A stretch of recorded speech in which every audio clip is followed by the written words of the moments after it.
Carrying the Square Enix name is like carrying herpes. Terrible burden, but not the end of the world. Many lament that Final Fantasy XIII isn't Final Fantasy VII or X, but if it was, it'd say so on the box, and this doesn't. I've checked. This is all despite 13 having some of the most compelling character development, character dynamics, graphics, sense of adventure, art direction, and music, all in stereo with a cohesive narrative, a finished story, a rarity in the wanky cathedral that is modern Square Enix, and some of the best voice acting in a dubbed game, like ever, despite the sex noises. It's the Nickelback of gaming. I think the prevailing tone that most take with it is a borderline Arcadian comparison to Final Fantasy VII, and a monotone recollection of some haphazard bumblefuck of a game that wasn't Final Fantasy X.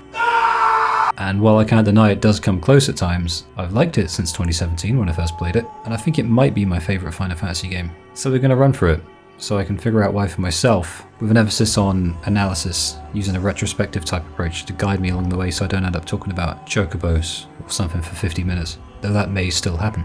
But it is a weird game. When it's not being incredible, it's probably being terrible. It's your archetypical Square Enix mess in the modern day. Heart, soul, style, all chucked into a blender with a bunch of other annoying crap, with all the exciting stress that entails. It shits the bed sometimes, and soon enough, the pendulum will swing back around and many will act like it always was great, even though they went on V 10 years ago to moan about how it fucked their mum. You burned my house to the ground! My family's dead! With this one final playthrough though, for now, I sought to ascertain the answers to a few questions I've had since I first played it, such as, is it really as good as I remember? Is it my favourite? Am I a hipster? And why do I remember it so fondly when there are distinct parts I dread revisiting for this very analysis? Analysis, that's a hard word to say. Well,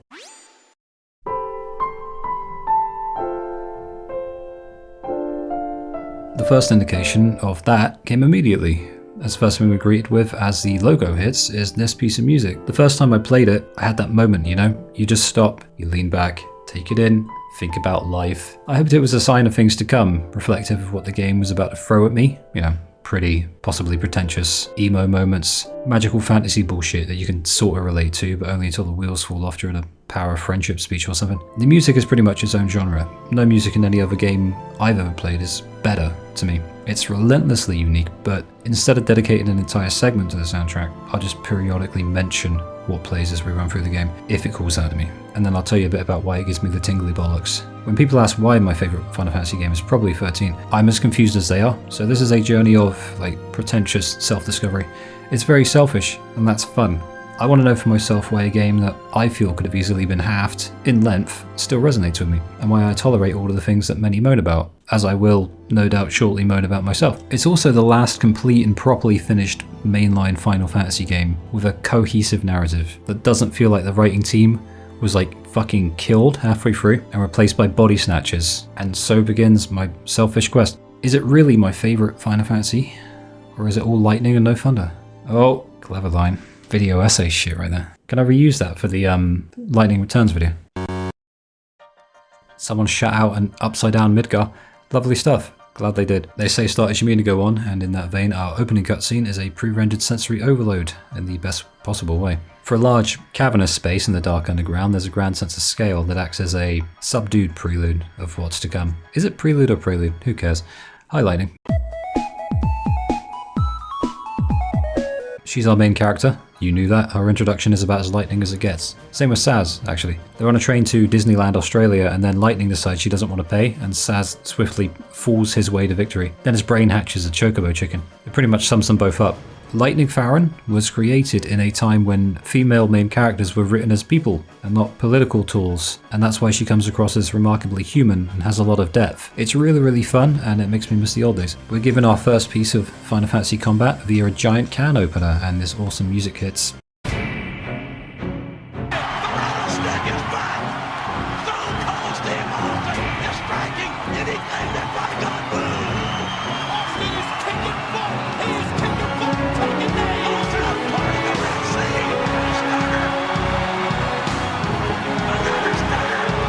but I was too busy admiring the view. The hanging edge is beautiful in a really weird way. Combat's remarkably simple to start with, and it'll get progressively more intricate as the game goes on. But for now we have no paradigm system, but rather a simple attack this enemy, use a potion, stagger him if you can sort of endeavour. It's broken up by a vibrant cinematic, and it's fun, but the hallways that await us will challenge any notion of fun that one could possibly hold for an interactive experience with this many of them in it. There are too many hallways. It's a slow burn. Not an excuse, just an observation. Either way, we've got to power through it to reach the light at the end of the anime tunnel. It's a strong enough opening. Lots of action, great soundtrack, and then we're given some lore talk with a lot of words that might even mean something if the data log says it does. The voice acting's S-rank though, and it's top draw stuff. The thing about JRPGs is they are in this odd liminal space for gaming. Since the norm right now is sounding like a 40-year-old trying to sound like a 17-year-old who sounds like a 23-year-old, these two really sound authentic because they don't do that. And that persists throughout the whole game with the main cast especially. Japanese games dubbed into English from character to character will sound either incredible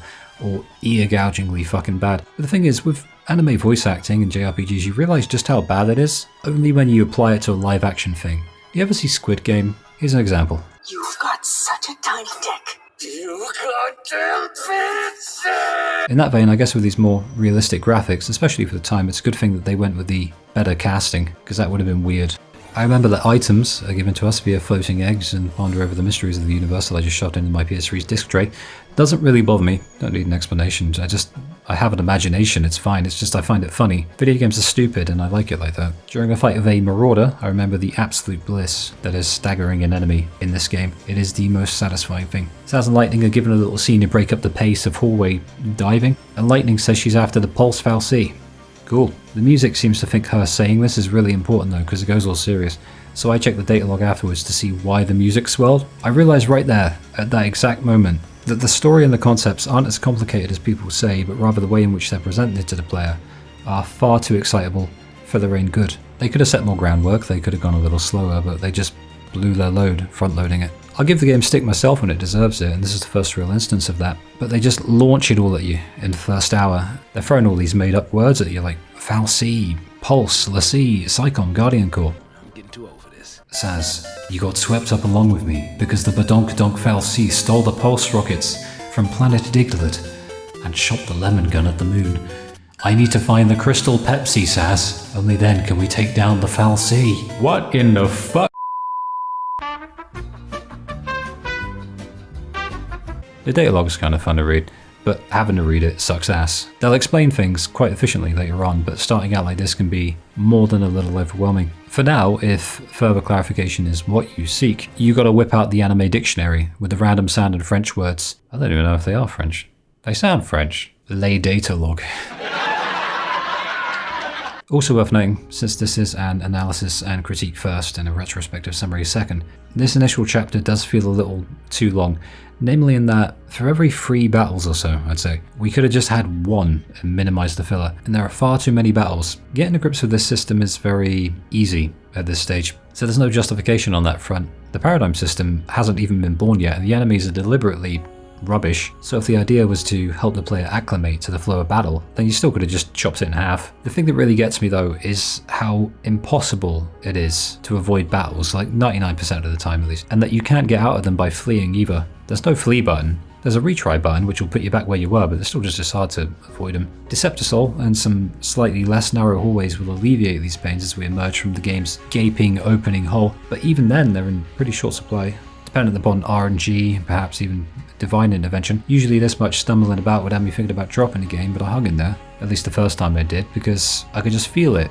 Don't know how else to describe it really. Thankfully, this admitted abstraction of mine was actually made manifest when the vibe of the game started to rear its head from out of that long, overdone cave, thankfully offsetting some of the negative aspects with some really nice visuals and an awesome soundtrack, namely The Hanging Edge, named after the area. Really pretty, but with a hint of danger and intrigue.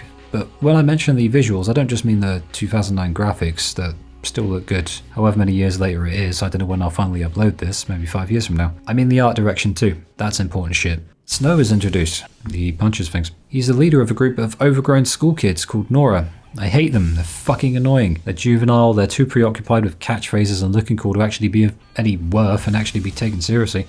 They run into a bunch of civvies, among them Hope and Vanille, who's narrating the entire game for reasons I can't quite ascertain. Snow gives Hope's mum a gun, winks at Vanille, and then Vanille shoots him. She unfortunately was pretending, but we get a third or fourth long ass hallway to run through, followed by a boss. The fight here is so easy actually that I'm too busy taking notes at the time, and I don't realise I've won.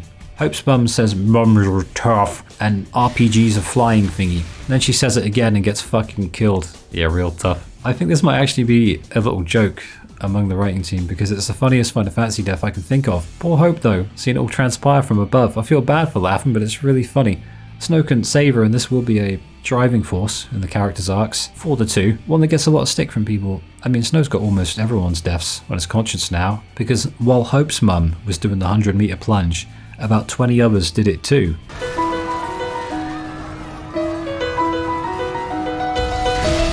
They just fell down there and died. We continue swapping between perspectives in what's otherwise a fairly hectic opening chapter, and Sazh says what we're all thinking. How does the government get away with pulling crap like that? Turns out Sazh is based as fuck. Also turns out that the people being relocated to Pulse on the train were actually just going to be executed. They were just being relocated to the afterlife. Why bother with train fuel when you can just off them then and there? Sound enough logic. Can't argue with it. Enter the Pulse Fal'Cie. He's an even bigger can opener than the first enemy we faced. Lightning's focus is singular, and she doesn't seem to care much about anyone else, but she very kindly leaves Sazh an anti-gravity device instead of trying to leave him behind like she did last time. It's subtle, but it's cool. Another hallway. Nice. And we're Hope now. Stay with your family. Are you taking the piss? He wants to tell Snow something, so he hijacks a flying thingy. We now have our 4th and 5th playable characters, and that's the first hour and the first chapter done. It's... how do I put this? It's a hectic opening, spoiled only by the lengthy abundance of mandatory fights. It'll be a running theme as we go on, but mercifully it will lessen as time goes on and become much more dynamic in how it operates. But, you know, I'll just cope by telling myself it was on purpose, and it wasn't. Something about the progression really hit me too in these early areas. They felt overly large, yeah, but still large, and in completing them I felt like I'd really earned the right to admire the aesthetics of the place and take that deep breath. The pacing is so bad that it's good, but it's still bad. Yeah, well said, Luke. Well said. And that's chapter 1, the first hour. 4 out of 8, not bad, not great, and certainly not the Antichrist that many have shouted about for over 15 years now. It's kind of fun. There are lots of cool colours and shit.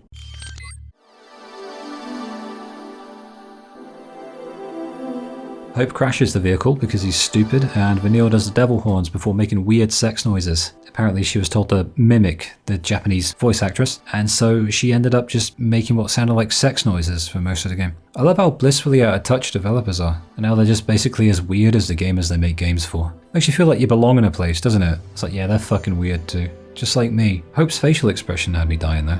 Makes you realise how lifelike these characters are for a game that's a decade and a half old. I know real people in real life who don't have as much facial expression as this. Then again, with Twitter, lots of people are NPCs. Luke, stop it. It's not just the graphics, it's what you make of them, I think. The hanging edge wouldn't look nearly as cool or as good. Those are basically the same thing, but they wouldn't without the great art direction. And the characters wouldn't feel so alive without these expressions. The graphics are great, sure, but a deadpan stare would render it all useless. And then Vanille ruins it by making sex noises again. Vanille.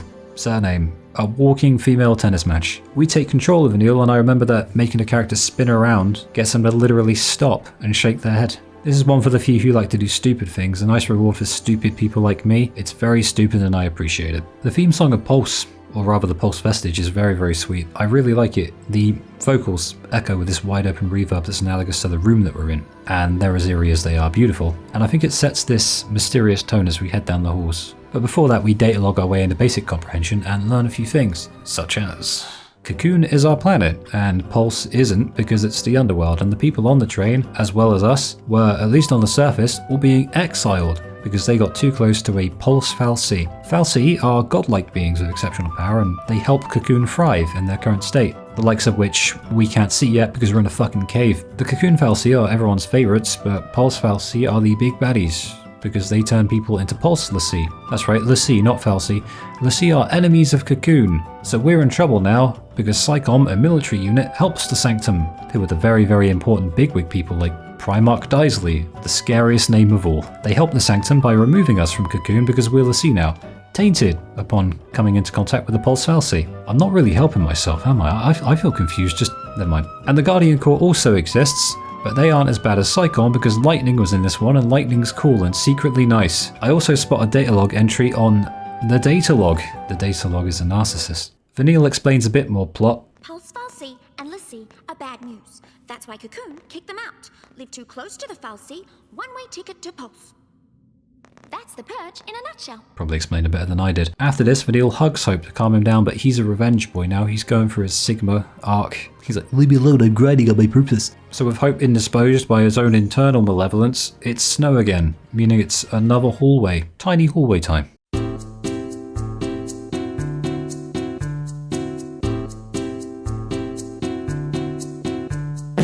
Lightning apologizes to a door, and we're introduced to Shrouds, one of the most useful items in the game for harder fights, but practically redundant for the time being. Using them here is like using a Master Ball on a Pidgey. They all grant certain buffs at the start of a battle, if you use them just before you enter combat. I think they're in effect for about 10 to 20 seconds, something like that. But the most useful one is Deceptisol, I think.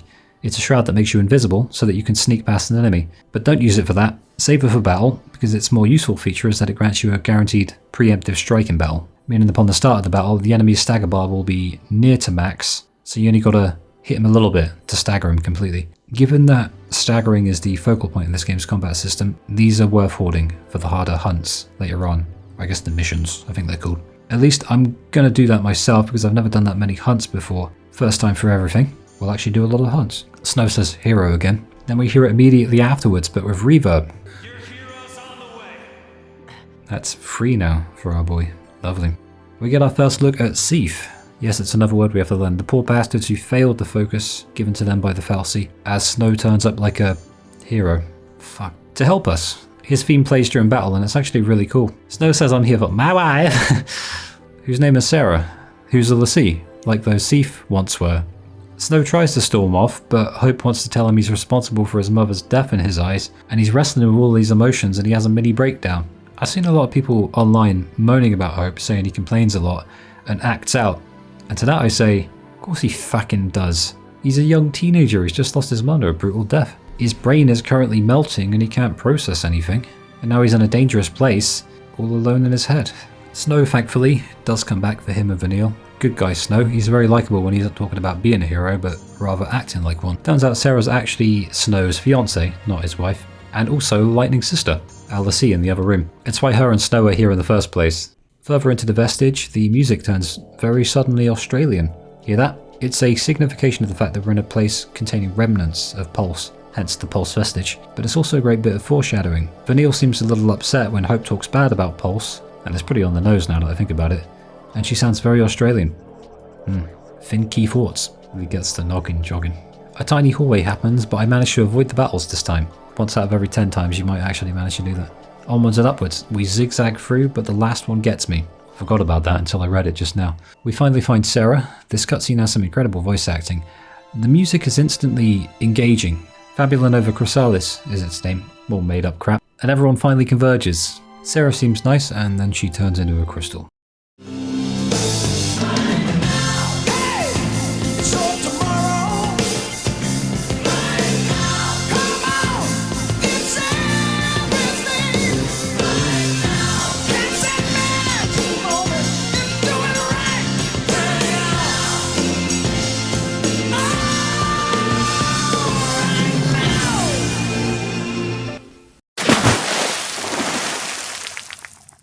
She must have fulfilled her focus, whatever it was, and now she has become Crystal Pepsi. Snow's like, remember the legends, bro. She ain't dead, she's just a beverage. And Lightning punches the ever-living shit out of him for being so naive. They're both hurting. I guess sharing your pain really does lift the burden.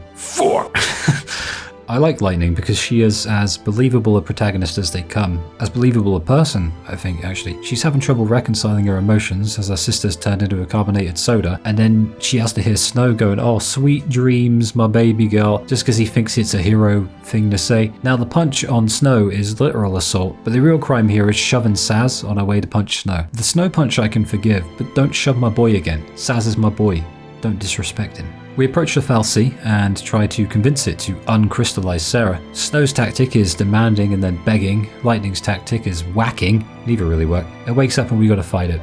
Like a team. And this is the birth of Team Anime, as I'm dubbing them. Lightning even thanks Sazh for saying he'll help. Team Anime's off to a great start. The battle's really easy, just like most of the battles so far. Take out the left and right manipulator, use the potion, wail on the main body, rinse and repeat 2 more times, and you're done. You'll probably have them down in about 2 minutes. Something like that. Team Anime gets their shit kicked in by the Fal'Cie after a you didn't really win this boss battle, and we fall into a deep, cavernous pit of nothingness, waiting for Chapter 3 to break our fall.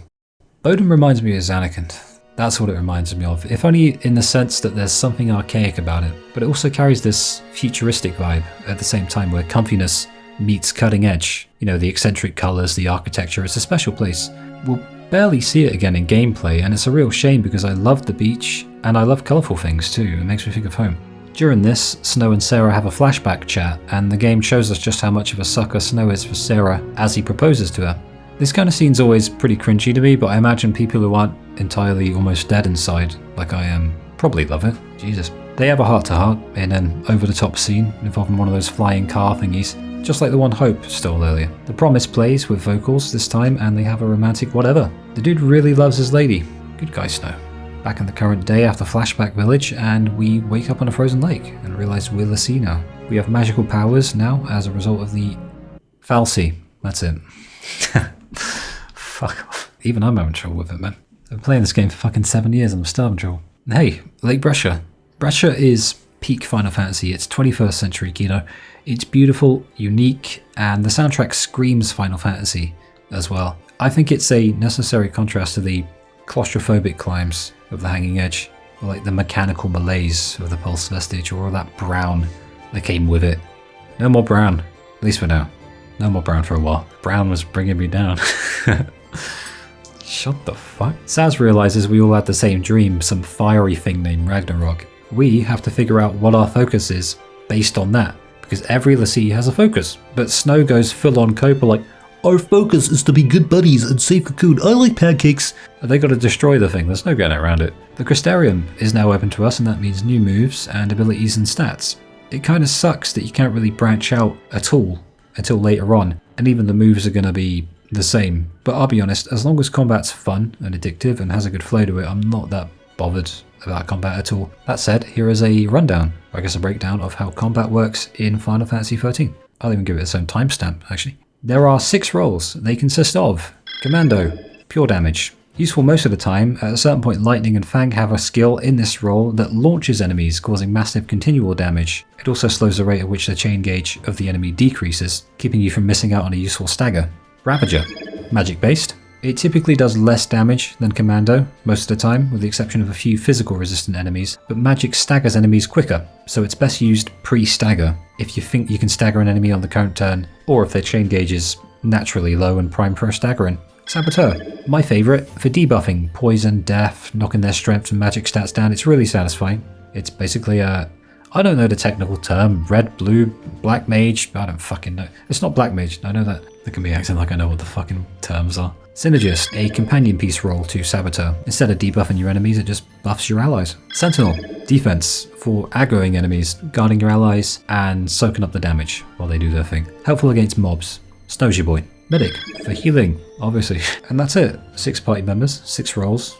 Each of these roles fit within the paradigm system. A simple enough system, at first, that allows you to designate roles for each of the 3 characters that are active in the party at once, 3 being the max for any given battle. And before you abuse the Ravager role by making 3 party members a Ravager in order to get that stagger bar out quick, don't waste your time. Simply use Ravager alongside Commando, which actually slows the gauge reduction, because Ravager charges the gauge quickly. Problem with that is my number 1 rule for staggering with a chain gauge. The faster it rises, the faster it falls, so balance is key. A good idea is to charge the gauge gradually, then go all in with a 2 or 3 Ravager paradigm and push it over the threshold, then switch into a Commando based paradigm quickly to maximise the damage done during the stagger. Here's an example of another game setup. The eagle-eyed among you may have noticed that the first and last paradigms are identical, and that's because of the ATB refresh trick. Simply put, paradigm shift, or Optima change in the JP version, switches your paradigm setup instantly into any of the other 5 ones that you have preset to go into during battle. And if you paradigm shift once every other turn, it'll refresh the ATB gauge, so you can have a complete turn just that little bit quicker. I'm not sure, even now, if this is intentional or not, but the game is completable with or without it. But given how much easier it is, I'd say give it a go either way. In fact, for the love of shit, just use it, because I reckon it was on purpose. So these are simple enough. We have Commando Ravager Ravager for balance between damage and staggering. We have Commando Sentinel Medic, a fairly defensive paradigm, but with some attack being dealt, typical of an encounter with a boss that does serious damage very quickly. Try Disaster is the triple Ravager setup for when you need a stagger really quickly and you're willing to take a risk. 2 commandos and a medic is interesting because say you just staggered a boss, but you need to be healed before it unstaggers, you can just sacrifice the attacking output of one party member and assign them as a healer, while still doing damage with the other 2. Combat in this game is fast-paced, and it's not strictly turn-based, it's like the halfway point between action and turn-based, but it is tactical. It emphasizes quick, effective use of the paradigm mechanic, which means if you're not changing your paradigm, you better be thinking about when you're next going to do it, because you must always perpetually be at least 2 to 3 moves ahead of yourself and of the enemy. That's what it wants you doing, I think, and it'll punish you if you don't. As fast as some enemies are to beat, they can take you down just as quickly most times if you let that window close or keep repeating yourself. Sometimes it's literally just one move that spells the difference between victory and defeat, and I like that dimension of a battle system. It's high risk, it's high reward. They even let you cancel the ATB bar after 1 or 2 charges instead of filling up 3, so you can get either 1 or 2 attacks in instantly, because it often is that close. The battle system is really fun, and I don't care if it's turn-based, action-based, or somewhere in between like this ATB system. Just make it fun, and I'm all in. Right now, those tactics are bare bones, and you can get away with auto battle, but as the bosses come and get harder, which they most certainly will, you find yourself experimenting perpetually with setups so that your paradigms are always the right colours, so to speak. For now though, take it easy and have some fun with them. We'll dive into them and how I personally handle different bosses as the game goes on, probably, but only when those bosses are difficult enough to warrant any sort of discussion. Now this is cool. There's an easy to interrupt little moment during gameplay, a sort of real-time cutscene where everyone, well, except Lightning, introduces themselves.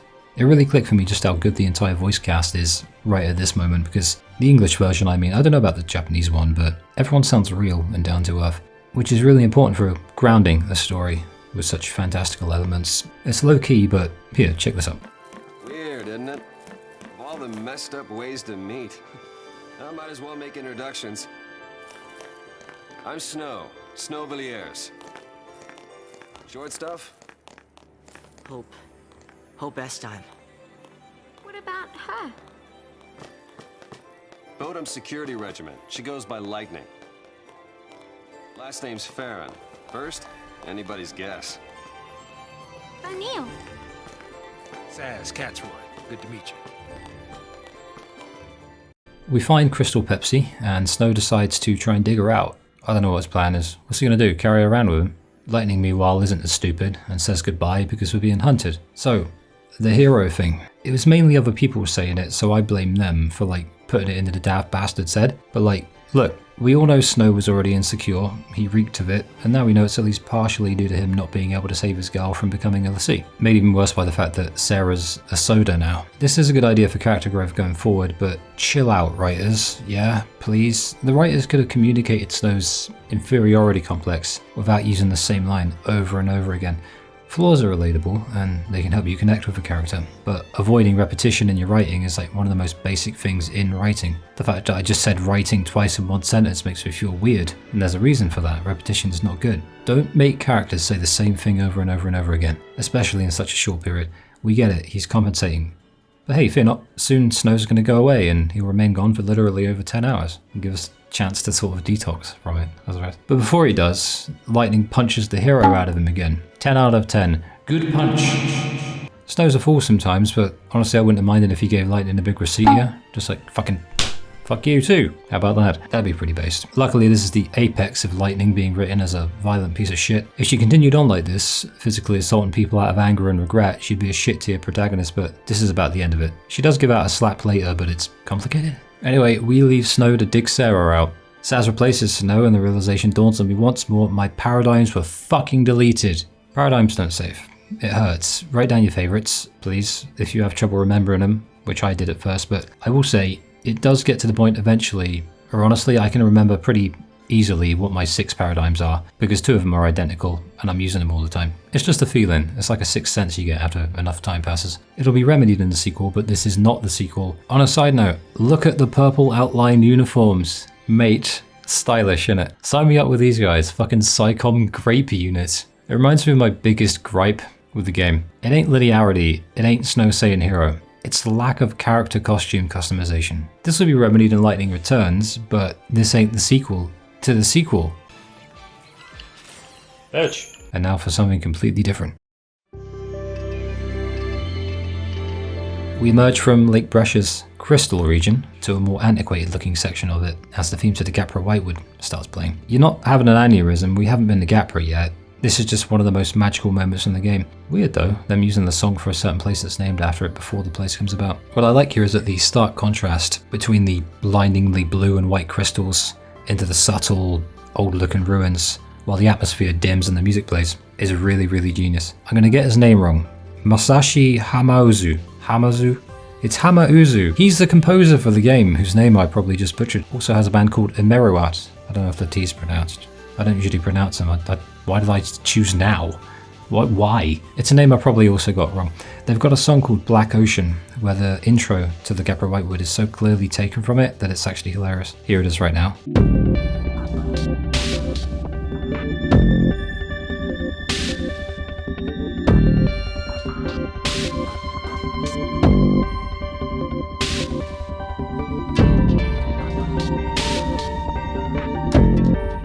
The vocalist in that band is the same from the soundtrack too. As for Masashi, he wrote Wandering Flame in Final Fantasy X as well. There's a reason this is my favourite soundtrack of all time, above even Skyrim.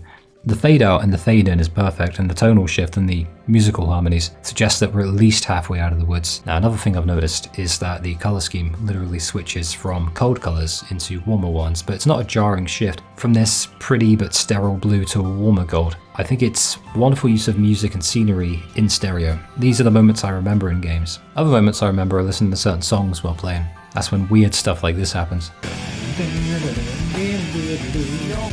You first, bitch. I feel like I'm in the early 2000s again. My knees didn't hurt this much back then, no. I forgot my fucking paradigms again. Oh well, thunder, bitch. You ever associate games with albums or songs? I do. Any musical interludes you hear in this video will likely be songs I listened to during my first time playing the game years ago. Kind of immortalizes the memory, you know? Anyway, plot. A monster chases Vanille and Sazh protects her, and I think that's a nice little touch. A little later he's all grumpy again and goes Sazh mode. Probably missing an engine. You shouldn't be so negative. And you shouldn't get your hopes up. I love Sazh. The summons are here. It's Shiva, and there are two of her. They're called Eidolons, and Snow awakens someone first. Eidolon bells. So, impress your potential new partner by doing things unique to your role and you will win them over. Then press the win button to square. So Snow gets Shiva, obviously. He gets captured by an Aussie in a blue garb and technically gets assaulted again by a woman. Aussie lady in blue did it in one hit though, and actually knocked Snow out. But you could argue that Lightning laid the groundwork with the prior punches, and it kind of just made him prime for a knocking out inning. That's not a fucking word, Jesus Christ. Lightning and her new adoptive children commandeer an airship and piss off in a CGI cutscene. It looks really, really good. Primarch Daisley appears on the news. He's the big baddie, spoiler. And he basically says, "We will destroy the fugitives. It's for the greater good. I'm definitely not the bad guy." And Vanille doesn't know of him. And so Sazh literally pulls one of those, what do they teach kids nowadays kind of lines. It's great. There's a reason Vanille doesn't know, though. And it's decent foreshadowing. A lot less on the nose than the one earlier, but Sazh really steals the show now with another airborne chase scene. But then there's another crash. I'm really sad that we crashed again, because the place that we crashed in is the most depressing place in the entire game. Welcome to Browntown. This rusted up toilet of a map is called the Vile Peaks. It's fitting. It's like Director San told the concept artist, "Oi, dickhead, draw me an STD in map form." As if I didn't love Sazh enough already though, his first line of chapter 4 is this. Gotta keep you kids safe, right? He's so cool, man. He has a moment while one of his free themes plays. I think he has 3 themes. Vanille and Sazh's dynamic really begins here.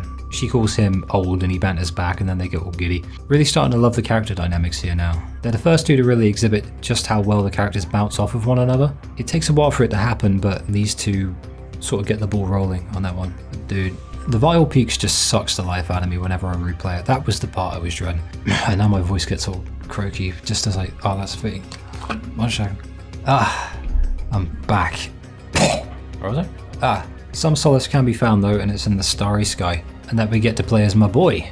Assuming anyone ever watches this, and I won't know because I don't plan on checking views ever, because it scares me. You may have noticed that I have a probably insane passion for beautiful sights and sounds. Aesthetics, basically. I think aesthetics are important. I like pretty things. I think people get too hung up on frame rates, optimization, and other cold, hard digital elements, and if you want to go into detail about battle mechanics and blah blah boring shit, knock yourself out, or knock Snow out. but I love the soul, man. I played this on the PS3 with the probably not even always 30 FPS experience. It's got soul. The music's great here too, suspenseful emphasis on the rhythmic undertones, cushions the blow, I guess. Very rustic, very archaic, but midway through the piece, it actually breaks out into this gorgeous synthetic moment. Even when it's Brown Town, you know, Masashi can't resist the urge to add something pretty into the music. It sounds really, really good. Lightning flashback, time to humanize Lightning a little bit more. It's refreshingly odd seeing her act all deferential to her superior. We're used to her being this capable person, the most capable of the group, certainly. Her birthday's tomorrow, and she'll be turning 21, which in JRPG years means she'll be ready to start sorting out her pension. Hope catches up with her in the present, and now we're looking at our second little couple of runaways, with a good dynamic as well.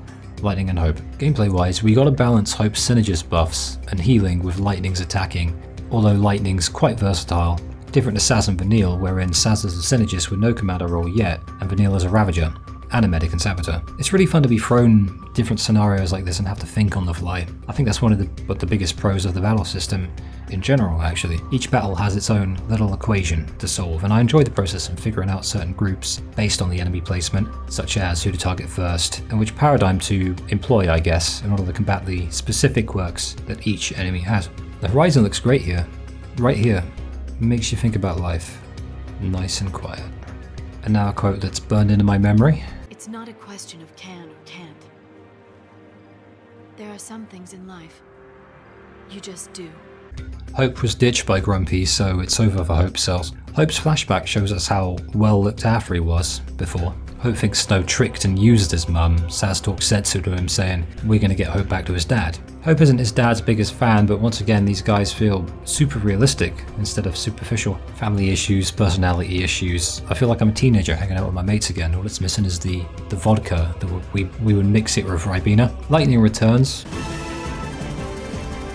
Fine, Grumpy returns and replaces Hope, and reassigning paradigms is becoming a trivial thing now, even though it shouldn't have to be. Still annoying. I'm not sure if Grumpy was scouting ahead or if she just decided she loves us too much to abandon us, but it's nice that they don't tell us because it keeps me guessing. I'll be skimming over a lot of things now. The script is 1,000 words long already, and this is supposed to be analysis before a retrospective. So I won't tell you about the scene where Hope and Lightning build a lemon gun and fire it at the moon to free the squirrels. Good scene though, it's one of my favourites. What is worth mentioning is that after like 45 minutes of twatting enemies in the peaks, Lightning decides we're going after Eden. She's after the Sanctum. Hope's impressed and follows her, but Vanille and Sazh decide to just run away for now. They're hopeless and lovable. So once again, and for the foreseeable future, it's Lightning, Hope, Sazh, Vanille, in that order. You'd think that would mean they won't be fondling my paradigms anymore, but no, they fondled them again. In one of my favourite scenes of the game, Hope commandeers a dreadnought. He's got guts, it goes well, and then something odd happens.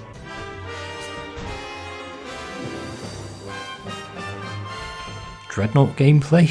Shit, why not? This won't happen again in the entire game, so we'll enjoy it while it lasts. It's a much needed break from the endless sequences of battles. And I wish they had more stuff like this, personally. Minigames are good at breaking up monotony, but it seems like an idea they just dropped afterwards or something. I don't know if there's going to be a Dreadnought Olympic minigame or some shit, but whatever it was, Hope does great. And then he falls off.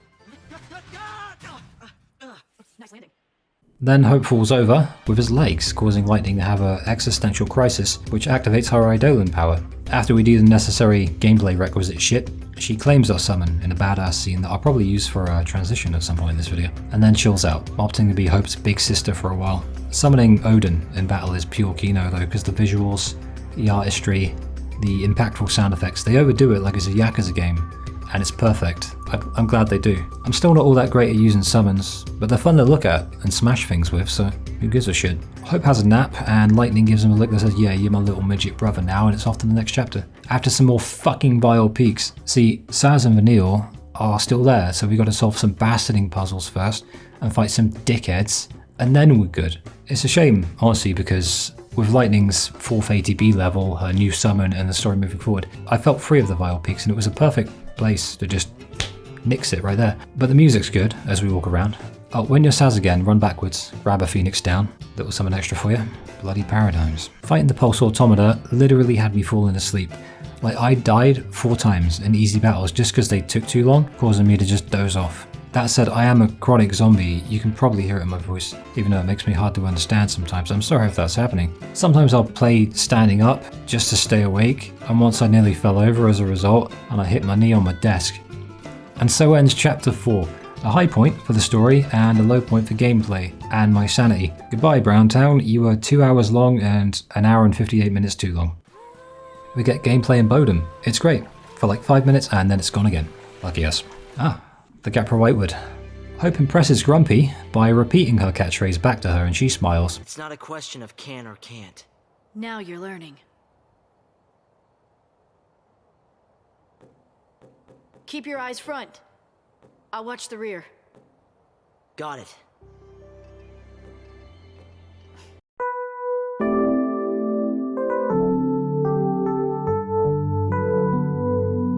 And now it's music time. Remember the one from earlier?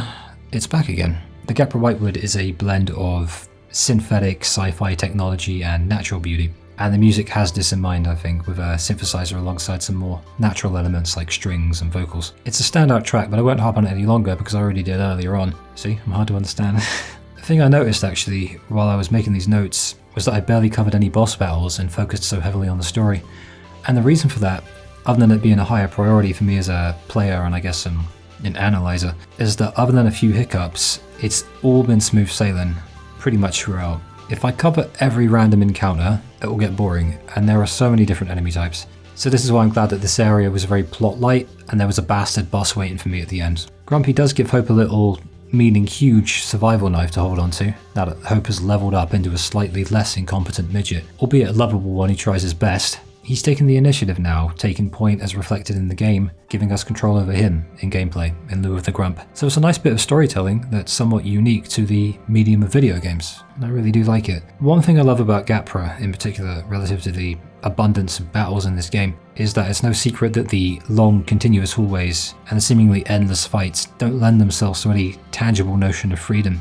But they do use it to their advantage here, in a subtle way, with Lightning giving Hope little pointers after almost every little battle, via the in-game dialogue. It's a small thing, but bigger things are just collections of smaller things really. It's a nice little way of using what many people see as a deficit to their advantage. Truth is, it's a design choice. I can't say I'm the biggest fan of it, as I love the illusion of freedom in games, even if I know it's just an illusion, but at least they utilise it, right? Hope and Light bitch about Snow for a bit, and connect over it, and I'm reminded that Snow's group is called Nora, which is no obligations, rules, or authority.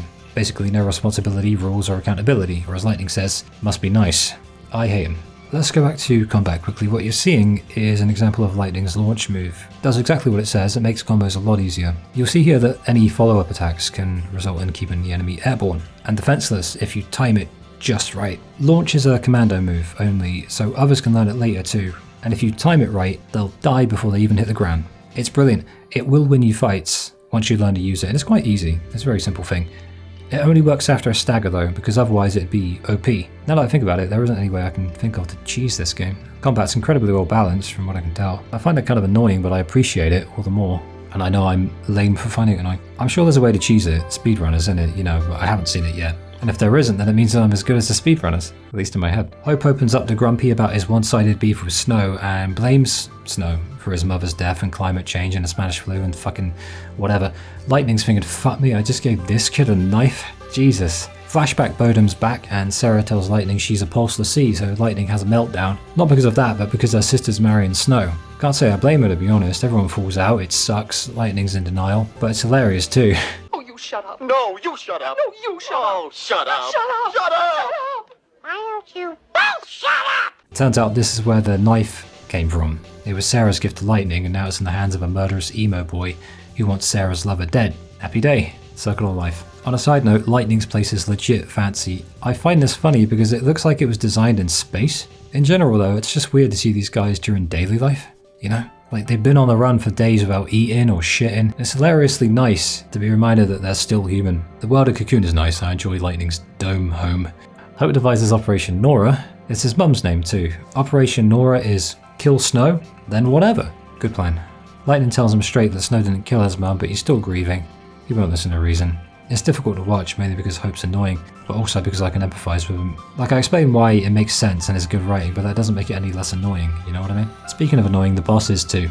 But in a good way if you like a challenge, which I don't. Your timer's got to be perfect, and I had to use everything from the double medic paradigm to the dual casting one to quickly get his gauge up when I had a little 5-second window before his big attack. The commando medic paradigm, War and Peace, was a good one to alternate into so I could keep that chain gauge rising slowly while Hope healed me. Other than that, 2 staggers and a lot of patience had this over with in nearly 8 minutes. It's quite the difficulty spike if you haven't been leveling in the Crystarium. That said, I don't know how reliable I am when I'm talking about the difficulty in this game, because I hadn't even touched weapon and accessory upgrades yet, and won't for a really long time. I never do right until the later stages of the game. I'm probably better at this game than I thought because of that. Anyone who says the game's easy or too automated never made it to this point or just got filtered by it and never recovered their pride. Or of course, my lack of upgrading is what's made it more difficult than it seems. I'd be interested in knowing, and had I thought about it beforehand, I could have used this as an excuse to find out. I, however, am a fucking idiot, and I'm sorry. Much like the horizon in the distance back in the Vile Peaks was mesmerizing, it happens again with the sunny shore of Palampolam.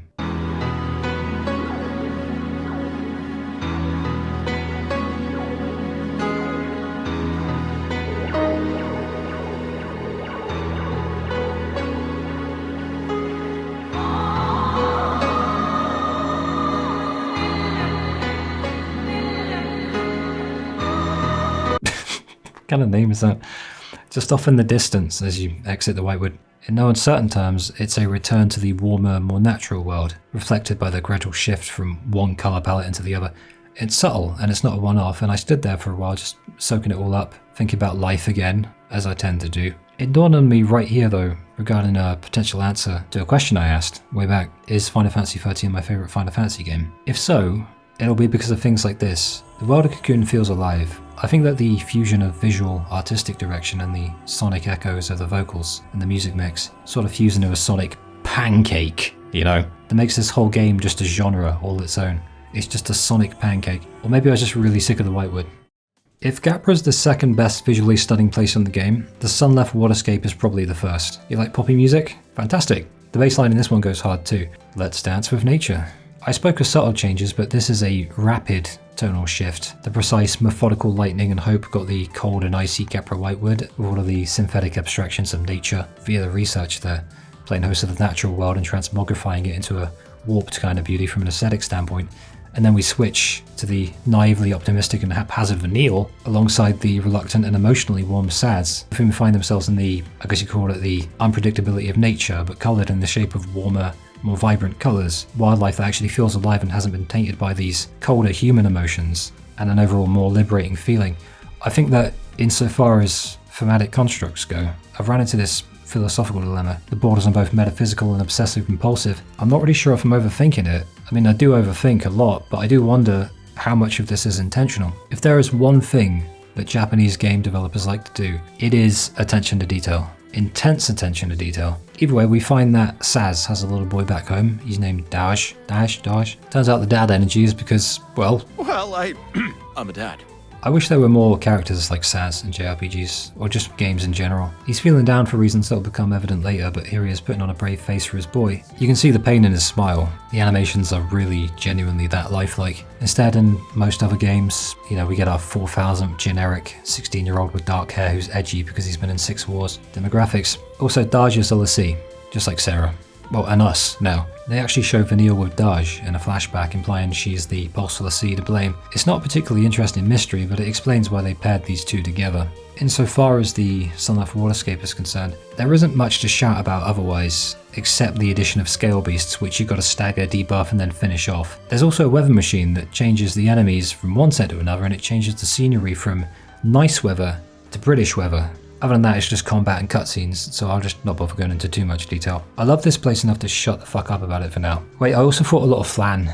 I call them Flanders. I got family here from around the globe. Here's Jose Flanders. Buenos ding dong dilly dia, senor. And this is Lord Thistlewick Flanders. Charmed. Googly doogly. Oh, and the two bosses were bastards. Lots of buffing, debuffing, and, you know, anger. Gotta switch between paradigms lightning fast here, and have some Phoenix Downs as well, because you goddamn right I used a Shroud the second time. Haste, Bravery, and Faith. Then I got him. Was it Fortisol or Aethersoul? I'll look it up. It's Fortisol. It says you can buy it for 12,000. Deceptisol's 30,000. See? They're important. Where was it? Oh, Sazh is based again. Tired old cynics like me? We don't just swallow that tabloid crap. Buenos ding dong dilly dia.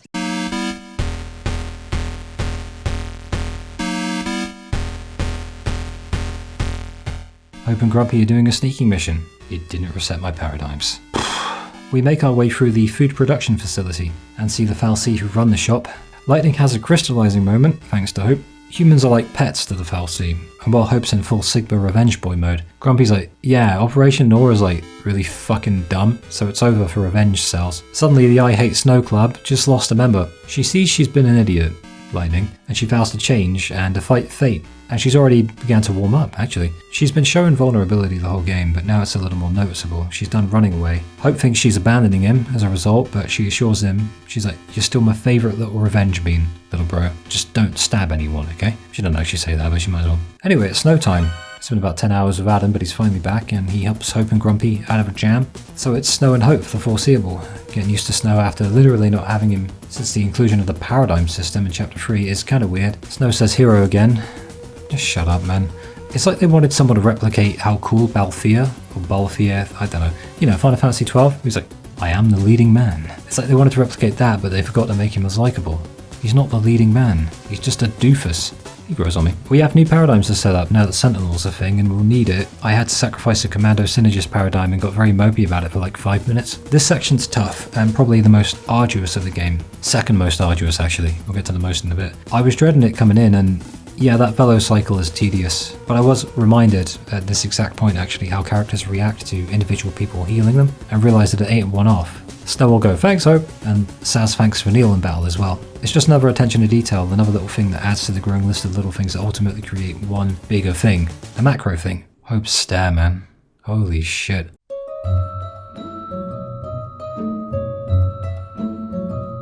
Anyway, Fang's annoyed. What's up? You damn well know what's up. Why haven't you called in? I like Fang. I also like Roche. Or is it Roche? I think it's Roche. He's a Psychom higher up, like Jill. I don't think Jill's been in the game yet. I'm talking about her like you should know her. Whoops. Interesting though. Have I mentioned Jill? No, I haven't. Whatever. Roche is kind of cool and obviously has some depth, but he does some awful stuff, putting civilians in danger. Not because he's told to, but because deep down, as he says, it's the people who want the Sea dealt with. And this is one of my favourite little conundrums that the characters have to deal with. What he doesn't mention is that the people only want that because the government foster that fear, and the media too. But then you could theoretically blame the general population for being so easily controllable and lacking critical thinking skills. How realistic. Lightning and Fang means double commando time. Fang's interesting from a combat standpoint. She's the Dragoon of this FF game, which explains why she's so cool like Aranea will be in Final Fantasy 15. But she's not just the typical commando damage dealer. She's also a sentinel like Snow, and even more fun, a saboteur like Vanille. Fang knows slow, which is a godsend. There's just something exciting about putting debuffs on your enemies and knowing that damage spongy health meter's about to speed up on the way down. It also houses the death move that we'll be abusing later as we farm the Adaman turtle thingies or whatever the hell they're called. Fang is from Pulse. She was with Vanille, that's why they're both Aussies. A little uptown, Hope then experiences the most embarrassing moment ever.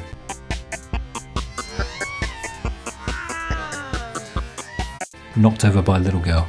I don't know if there's any coming back from that. Honestly, mate, the girl has what I think is a Moogle doll, with the exception of a little Moogie at one of the shops via a JPEG actually. That's the only instance of one in the game. It's over for Kupo cells. You got knocked over by a little girl. Palampolam for the rooftops is stunning.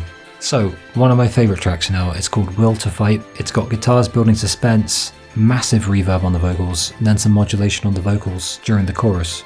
At least I think it's modulation on the vocals, I can't really tell, it sounds like it is. It's either that or the voice is just really unique and naturally moves, I guess. It's a brilliant mix of guitars with subtle distortion, clean vocals, and then some string instruments following the vocal harmonies. It's a real standout track, and it's needed too because this section feels, I mean, for lack of a better term, it's like inertiatic. So the soundtrack does a lot of the heavy lifting, because the battles are quite difficult unless you have a paradigm set up like Sentinel Synergist, for example, which feels very standstill. It's as tactical as the rest, but due to the standing around, it pays to have a decent piece of music adjacent to a rather dull bit of combat. It's less time spent and more perception of time. Hope has enough and is about to take his opportunity to kill Snowbro, but an explosion sends him flying, and Snow sacrifices himself to save the midget. Flashback to Vanille and Fang, who have a focus to make a kid, obviously Daj, at the sea, and just got out of the crystal Pepsi stasis, seemingly. Therefore, Sarah will come back to life at some point too, theoretically speaking. But Sarah only got made to the sea because Fang and Vanille messed up their focus. Lightning gives Fang the backhand slap and is great. She feels relieved, takes it in stride. Meanwhile, Snow realises he's been acting the fool and running from his actions, so he gives Hope the knife back that he dropped when he was trying to kill him, you know. and says he'll make things better, and if not, he'll take any punishment that Hope wants to dish out on him. Hope admits that he had to blame somebody, he needed a reason to keep fighting, and then Snow passes out. So one last bit about Hope, since I'm apparently running the Hope Defense Squad. He's not the most rational, it can be grating, but that's why he's so realistic. He is now on the run from the entire planet, having been branded a fugitive, and has to destroy his planet and everything in it while face turning into a monstrous demon thingy. He needs a reason to keep going, besides running for his life, because he needs something else to think about, and he needs someone to take it out on. He's really young, and he doesn't understand his emotions yet. Hope is relentlessly realistic. Of course, Hope is annoying too. He's basically a kid, but even then, after a talk with his dad and a pretty nice cutscene, he calms down and he starts looking forward. And throughout all of this, he's really brave. I like the kid, even if he's annoying sometimes. But there you have it, resolution for main characters isn't a rare thing in this game, they all get it. This is the character development that's missing in so many games these days, and proves that there's more to a character than looking cool, and that vulnerability, especially when done right, can add substance. Fang and Grumpy catch up with us, and I remember just how good the UI is in this game. People put a lot of time and effort into the UI, which is the user interface and sound design, and even sound effects can be a lot of work if you want to get them perfect and not just a sample from someone else, which I do all the time. But outside of, say, Persona 5, I've never really seen them given credit. It's odd, but here's an example of how cool it is a little later on. After we finish off the annoying boss, Grumpy gives Hope a big hug. Fang reminds us that Snow is still passed out in the corner. These little moments are adding up more and more. Hope's dad turns out to be a chill dude and they reconcile. Meanwhile, Lightning reconciles with Snow. But then Psychom arrives and we gotta go and we never see Hope's dad ever again. Not for the rest of the entire trilogy. Unless you count the epilogue novella, Final Fantasy XIII 1? No? Perhaps the 232-page book, Final Fantasy XIII 2 Fragments After? No? Then how about the Final Fantasy XIII 2 Ultimania Omega? Well, in that case, you'll love him in the Final Fantasy trading card game, which apparently is a thing that exists. Yeah, keep it in the game. Please, just keep it in the game. I'll tell you, I've already done most of the work for a Nier replicant analysis. Yoko Taro does this too. I'm sick of this trend. Keep it in the game. It's a trend in Japanese games, isn't it? And yet Nier is still my favourite series. And Final Fantasy is my second. I'm a masochist. What a beefy 3-hour chapter. Also, Snow and Hope exchange a little smile. Nautilus. There's no combat at first, just Sazh and Vanille having some fun. Sazh goes dad mode again and puts on a brave face for Vanille, and the music is a right trip too. The CGI cutscene is one of the most detailed I've ever seen in a game. It's so good. That we spend so little time here and don't even get to revisit it in the sequels is criminal. It is criminal. But the time we do get is magical. Maybe that's why it's so magical. I don't care, I wanted more magic. They really should have stuck a bunch of minigames in here. You know, like the Golden Saucer?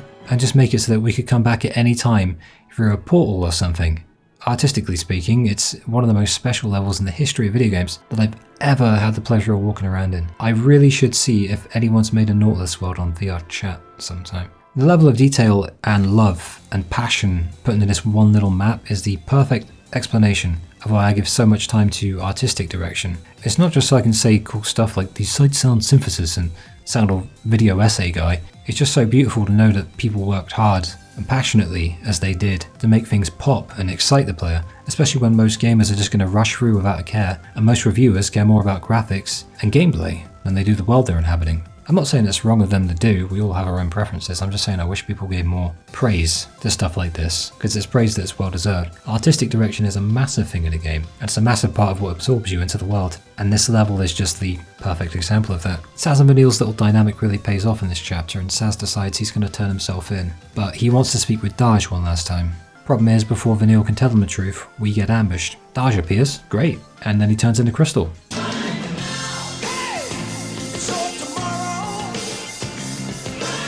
Not great. I guess his focus was to go to a theme park. That's not funny. Well, capturing the Lassie was most likely his focus. Jill Nabat appears. Well, for the first time in this analysis anyway. I think she's appeared before, but I just didn't talk about her. She's kind of meh. Jill outs Vanille as the reason Daj became a Lassie, because really Vanille had no bloody idea that could happen. Like, it's a stretch to blame it on Vanille. I think Sazh knows this too. Because in the past, Vanille and Fang went to that place to destroy a fal'Cie, because they were Pulse Lassie. And the fal'Cie makes Daj a little Lassie to protect it. It's only really Vanille's fault or Fang's fault in abstract terms, and they don't tend to carry over very well. Sazh is really struggling with his boy turning into Crystal Pepsi, no added sugar, so his Eidolon appears to fight him. It's surprisingly easy for an Eidolon fight. We unlock his summon, the magic Hot Wheel Mobile, and I inevitably remember to use summons more, knowing I'll forget unless I put it in my damn notes. I did remember, I've got clips of it. Bahamut's the best. So now realising Vanille's just a young girl that got dragged into it despite teasing a heel turn, Sazh apparently blows a hole in his own head instead, being carted out like he took too many shrooms in the Sun-Left waterscape. Jill says something a one-dimensional villain would say, and then I remember why I find her boring. Most of this is actually to the tune of the game's Game Over music, which is a subtle bit of genius. They'll reuse this track for the final hour of each day in Lightning Returns. And that's Nautilus. Fun for the whole family. 1 bullet in the head out of 10. You want quiet? You better take the next train. Well, now I really want to see what you're up to.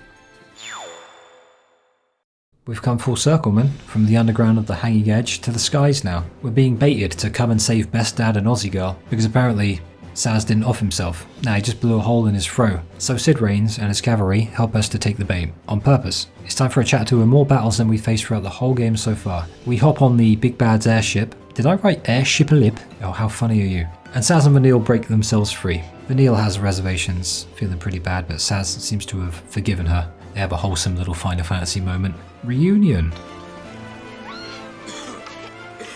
There you are. Miss me? You, the monster! We're finally all together and have every character at our disposal, meaning we can pick any party setup we like, and the paradigm setup. I went for something kind of weird that I hadn't tried yet at first with a 2-saboteur paradigm, involving Lightning, Vanille and Fang. Then I regretted it immediately. Life without a synergist is hell. So I switched Vanille for Hope, and prioritize buffing the party over debuffing the enemies, but hey, just press X, right? Grindy chapters aren't all bad. Some of my best memories are actually with grinding in games, and this is a grindy chapter. We're going to farm some credit chips from enemy soldiers, even though I couldn't quite remember at this time why I needed to do that. I just remembered seeing it in a guide once, and I felt like grinding while listening to some progressive metal and philosophy interviews from the 90s, like I did the last time I played the game in 2022. I know most video essays start with a 30-minute preamble about some unrelated historical event for literally no reason, so I think I've earned this one. It went something like this.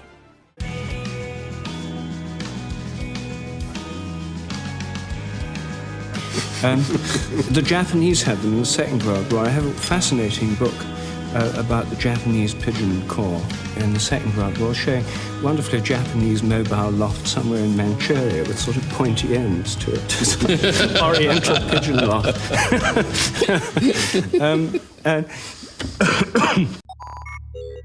It was at this point that I remembered what the chips are for. Selling. Money. From 22 hours of being close to broke to having 69,000 gil. Sweet. We confront Primarch Daisley for the first time, in person, but not before Jill. The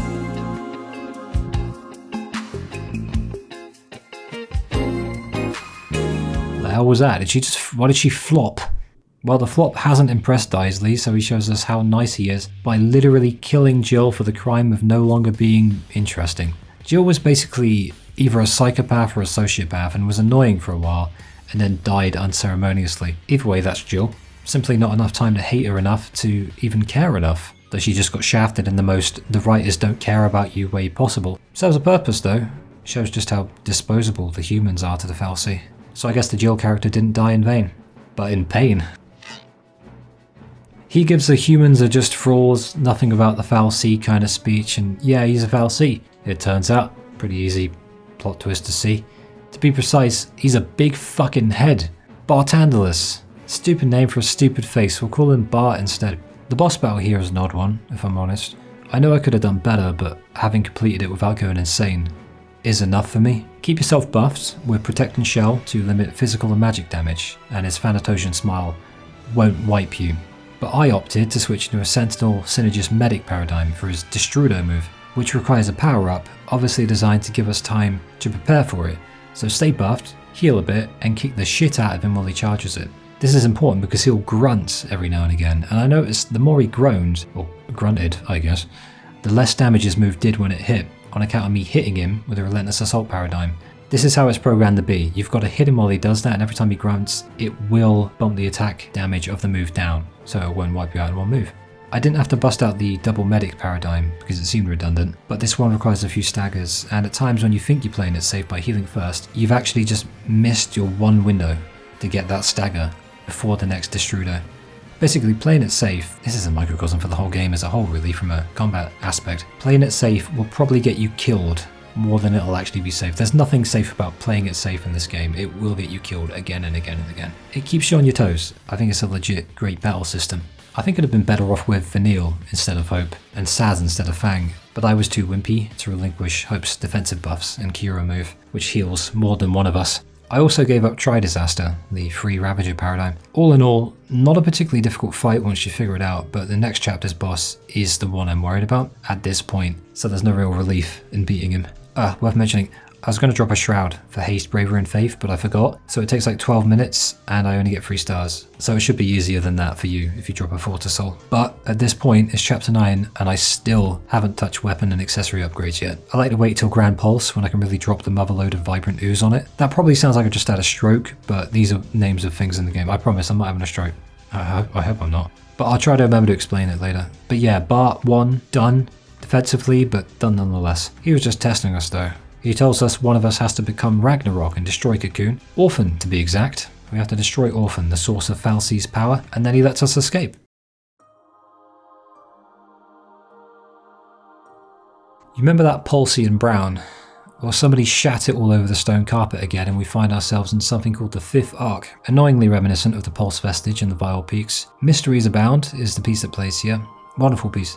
For the mystery itself, and there's this hopeful sadness to it. Mr. Hero's upset, of course, because it turns out Sarah's focus before she turned the crystal was to gather us all together, the tools for Cocoon's destruction. Seeing him like this is weird, man, but it's understandable and it's a really good moment for the story. It's difficult for everyone, realizing they really can't, power of friendship their way out of this shit, and that they actually have to destroy Cocoon and fulfill their focus, lest they think of something crazy in the meantime, and that the only alternative is turning into monstrous, lumbering Seath if they fail. Hope, by contrast, has a good grasp on the situation, and by talking with him you can really see how much he's changed since reconciling with Snowbro and with his dad. Lightning gives Snow a pep talk. Snow's positivity came from denial all along, but we could still use some of it, So no more punching Snow for Lightning, just emotional friendship punches. Grumpy isn't really grumpy at all. Grumpy's quite a wholesome being, when you think about it.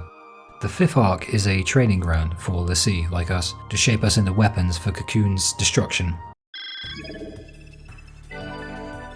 Perhaps to help illustrate this, they unlock the final shackles of the gameplay mechanics and give us complete control over absolutely everything. We can now choose the party leader and also train anyone in any role, as opposed to all 6 having 3 each, and a primary one. That means I could, theoretically, grind a lot and make Vanille a Sentinel like Snow, or Snow a Saboteur like Vanille. The drawback is that those roles cost absolute oil money and take some insane amounts of grinding. And the best grinding spot is actually in the next chapter, but the selection of moves here is more limited too, so it's not some easy switch. I'd say we're 50% of the way out of the gameplay tunnel. I imagine it's for those who plan to do all the hunts and really want to explore the combat system. At this point I still haven't decided to what extent I'll engage with the optional hunts, just that I'll do a little more than I usually do, seeing as there are 64 of them, and many are actually post-game levels of difficulty, but we'll see later. Anyway, Will to Fight is playing again, and I think it fits this area even better than the last one actually. It helps me to power through the difficult battles because I talked about there being another more annoying dungeon or level in this game, and this is it. Massive corridors. Oh, and I 5-starred a Berserker. Ain't I cool? I couldn't tell you if I'm good at the game. I think I'm just passable. Hi Sid. Ah, you're a l'Cie. Great. Yeah, his focus is to aid us on our path, much like Sarah, I guess. Meaning he's a traitor, but only in relative terms. He goes full wanky demon and it's fight time, but this is his will, not the Falsi's. Hard to explain. He mentions the Maker, which could refer to either of the gods, really. He wants to fight fate like us, and that means fighting us. Yeah, it's time for the Sid Reigns fight. So welcome to the hardest fight in the story, unless you get him quickly. This dude is fast, and he hits like a truck. He also, unlike anyone else in the game I think, adapts to your own playstyle. So I actually found myself being deliberately haphazard, to the point wherein my plan was to not have a plan at all. He even has healing moves to heal his HP and cure status ailments, which means sabotaging him has to be done at the right time, and not just constantly. He has 3 modes: offensive, defensive and recovery shifts, which I think are an analogue for the Commando, Sentinel and Medic roles. And here's a kicker: if the battle passes a 20-minute threshold, the dude casts Doom on you, which means there's a timer above your head that kills you when it reaches 0. So what you need to do is remember to switch paradigms consistently because he can remove debuffs. And also keep in mind that when 60% of his HP is gone, he's busting out Seraphic Ray to potentially wipe your entire party. But it won't if you're buffed with Shield and Protect. And even if he doesn't wipe you, all status effects will be removed from everyone when he does that. Lore-wise, the Crest of Lindsay appears during battle. which I found really cool. He's a god who created the Cocoon Fal'Cie, one of the 3 deities created by the big one, Boone.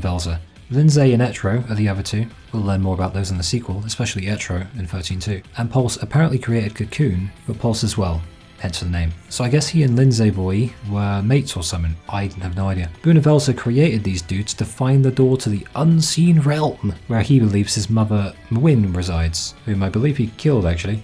According to the internet, but that's all for another time because gods aren't really relevant yet until the next few games, and Sid's beating the shit out of me right now. Everything sucks because Boone wants his mummy back. That's the 13 trilogy in a nutshell for you. That's all you really need to know. As it happens, I actually beat Sid first try in about 9 minutes and 44 seconds I think, but it went down right to the last attack. He's the only boss I know of that adapts to how you play, and it really does act as a challenge, even if you've grinded a lot. He turns into a Crystal Pepsi as well, like limited edition, but he never completed his focus. He actually went against it in the end. I saw someone say that the Ultimania called it a miracle. Whatever. And screw the Ultimanias too, clear it up in the game. Unless they didn't, it's a data log entry somewhere. Either way, we're off. Also, he said, ironic, isn't it? Ironic, isn't it? Ironic, isn't it? How many bosses have said that? Ironic, isn't it? And yeah, I had a moment. Ironic, isn't it? I thought that I was in the right. I was a jackass all along. But your friendship powers, they moved me. Thank you for giving me one last dance. That's another one, isn't it? Thank you for. I feel alive again. Well, not in a minute, mate. Maybe he's not so bad. Maybe he's not. Well, he's dead now, so it doesn't really matter. And later in the game, I'm like, this was Flicky Flam's will. I know he killed the party member, but he got his wish. Is this to the will of fate? That's another 90% of JRPGs. That was your brother. Not the dildo, no. Yes, that dildo was your brother. He was trying to help you, to save you from the celestial ballsack. But now he's gone, and it was all your doing. Where am I? Behold, the flying testicle of doom. How did you get the flying testicle of doom? You wouldn't believe the it's taking me out. My hubris. How could I ever believe I could control the flying? Sorry, I'm done now. For real. So Snow borrows himself again, everyone's happy. Never mind our focus, let's protect Cocoon, I guess. But Fan goes ape shit, and she's like, man, fuck Cocoon, they all want us dead, I ain't letting Vanilli go Seif. I'll kill the fucking lot of you. That's really funny. Actually, it's really sad. Eidolon time, basically. Bahamut looks weird in this game. I can't quite put my finger on it. He looks cool, but also weird. Fight's weird too. Just hop in a combat clinic while he goes turbo mad on you and go to town on him after that. Easy stuff, about a minute 20. So Fang's feeling a little better now, and Snow sums it up best. Keep our eyes on the goal and we'll figure something out. It's literally life in a nutshell. Nobody knows what they're doing in life. Absolutely nobody. And anyone who thinks they are or says they are is full of shit. But we keep going and hope shit works out alright. That's life. Relatable characters, therefore, they do stupid things. They're acting justifiably irrationally for such a weird, scary situation. It's nice to see a JRPG where the characters don't just accept things and have this unquestioning, unwavering positivity until the end and just accept how things are right away. They're affected by this in a tangible way. They don't know what to do at times. That's how they became more likable over time for me. They have no idea what to do for a lot of the time, for a lot of the game, but what the hell else can they do but just keep going? A gate to Grand Pulse appears, as if divine providence, because it literally is. It's the Fal'Cie fucking with us. They want us going there, so they make it appear. Once it manifests, we fly straight for it. Sazh is doing the flying. Moments like this make it a proper adventure game. Hope really shows his maturity now, even if he still has a long way to go. He's being really proactive. I love the interactions in this scene. For the first time in the entire game, it really does feel like a family, and I love when JRPGs do that in particular. Chocobo Chick should have gotten a say in the matter, but you win some, you lose some, you know. The whole story feels like a grand adventure now, more so than it did before, but it's built upon this foundation of really emotional, character-driven storytelling. The only place this thing has taken us is where these boys tell it to. Really? That is a Grand Pulse ship. Really? Leave it to me. Either way, we're on borrowed time, so we might as well go. We get lucky, maybe we'll even turn up some way to get rid of these goofy tattoos. It's a watershed moment in the game, everyone binding together, heading off to an unknown land, especially when they followed it up with this short scene. No one ever said the future'd be easy.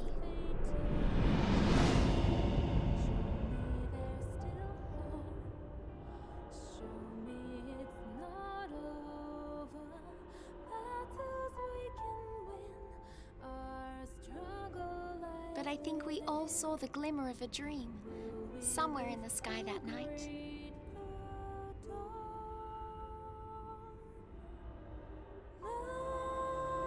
The tiniest spark of hope that we could change our fate.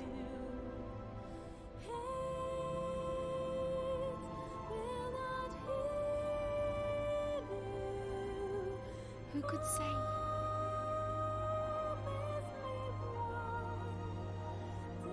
That moment's come and gone.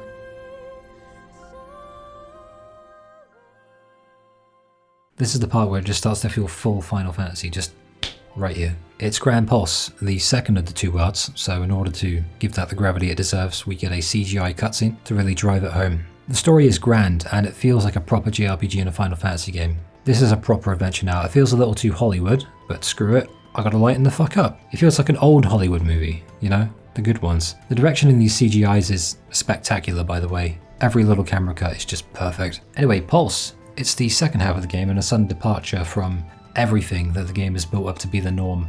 And then they kill a chocobo.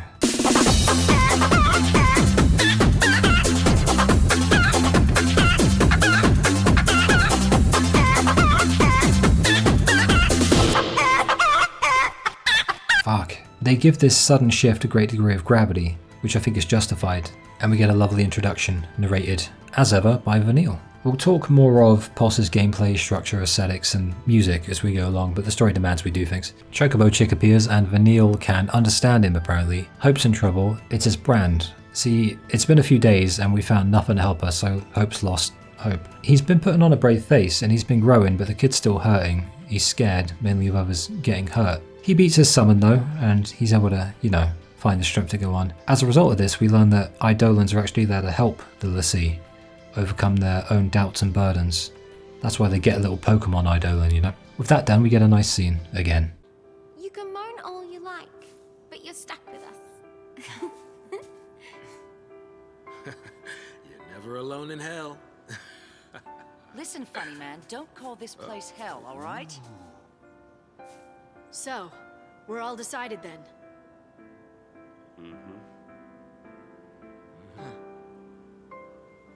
Yeah.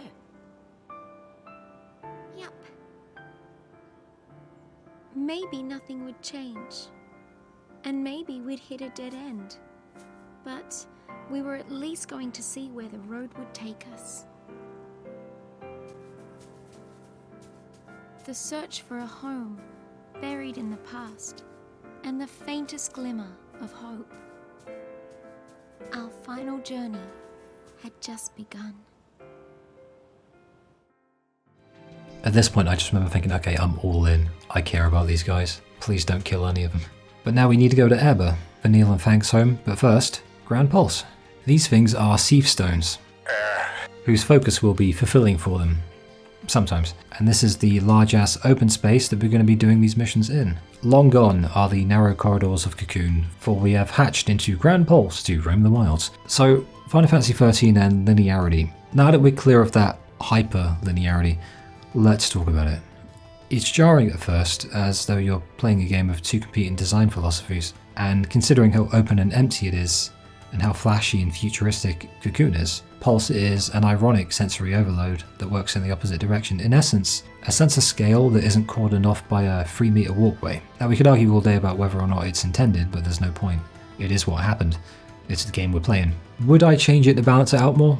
Goddamn right I would. A solid middle ground would have been something akin to Final Fantasy X, wherein you get an airship and you can fast travel to previously explored areas. I would have loved to have gone back to Nautilus. And Sunleth.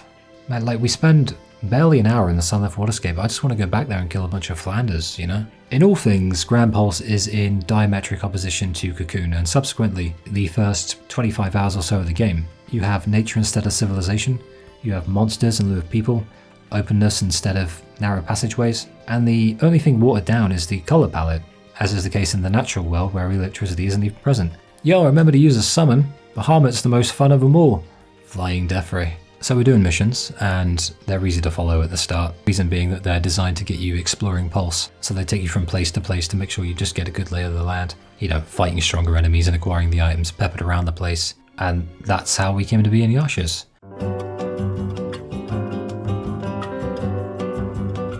The Yasha's Massif is a weird place. It's relaxing. It's got the elevator music coupled with some of the most annoying enemies you could find.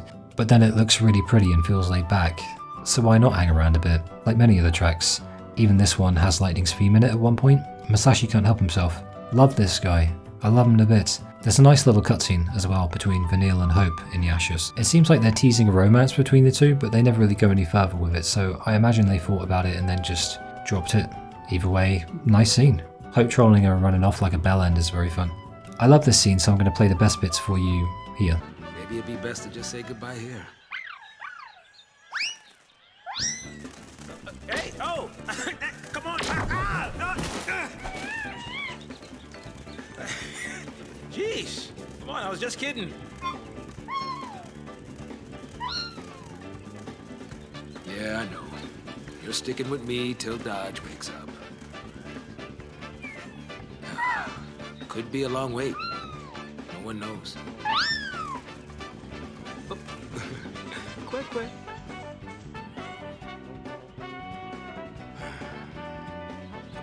Hey, what? Oh, wait, you watching me or something? Say something, or something. Didn't want to interrupt. And, you know, I didn't quite know where to begin. You don't have to begin anywhere. What happened to Dodge? Wasn't your fault. But Sazh... You got more than enough weight in your shoulders already. It was my fault at Day, letting Dodge out of my sight like that. That one's on me. And you're just gonna deal with that on your own. Is that it? I don't have to. I got this guy. And you? You got Vanille. You weren't alone. That kept you going, didn't it? Listen to me, trying to act all parenty. Well, don't give up. You're getting the hang of it. Really.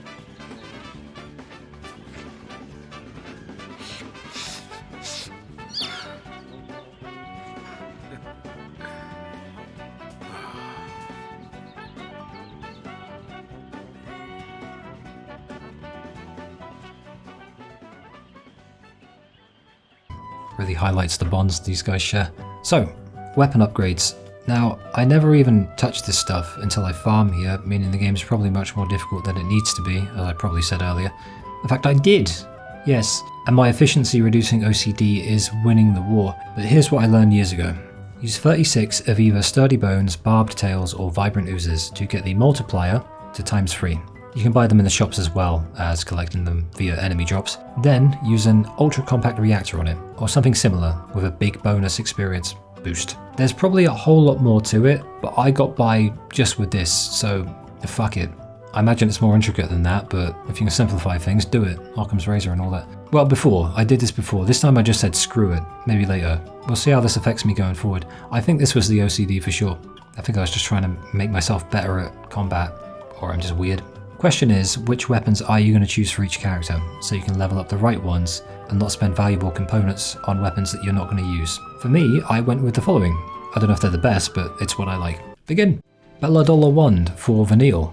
It helps with debuffing, and I want to use the death exploit on a giant turtle later, and that's all I care about. Pandoran Spear for Fang, for improved debilitation. Vidophnia, which I probably said wrong, for Hope, to extend buff duration, since I love Protect and Shell, and Haste, and Hope's always in my party. Axe's Blade for Lightning, so she's lightning fast with the ATB charging. Sazh gets the Procyon?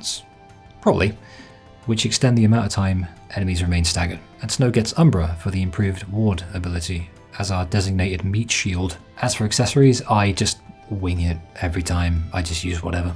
I usually stick the ATB stuff on Lightning. Now we got a truckload of new abilities that are seriously expensive. We'll need some points. Might I suggest these two bumders fighting over their favourite waifu in the corner?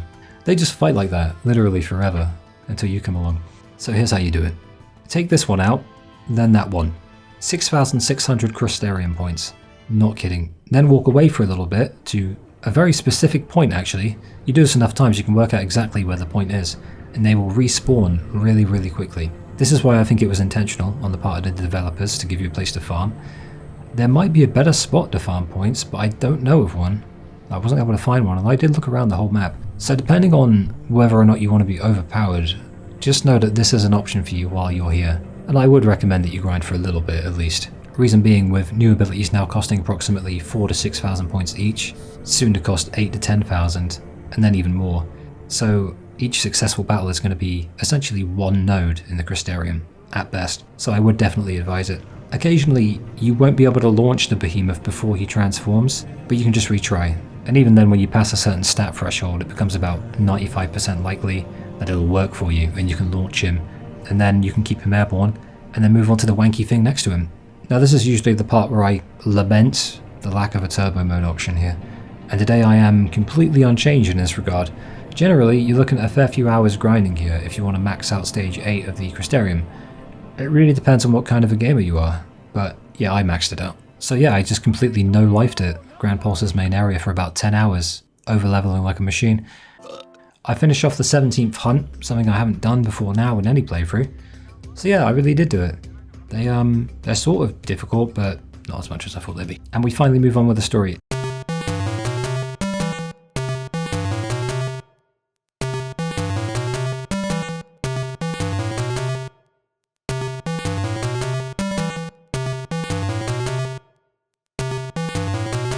The Vile Peaks song is playing though, so it'll carry me through despite the ugly enemies. Literally looks like a poo. We've maxed out stage 8 of the Crystarium for our 3 main party members, and I let the points accumulate for Sazh and Snow in particular, because I think it caps at 6 nines. I'll say it out loud, Luke. 999,999. There you go. We asked only important questions here. Questions like, what does it sound like to max out your crystal points and use them all at once? I went and I had a look. It'll go to its highest pitch at about 700,000 or so. So, let's hear it. It's not quite a million. I wonder how long we can get it to go on for if I... Oh, there's a lot, dude. Let's do it.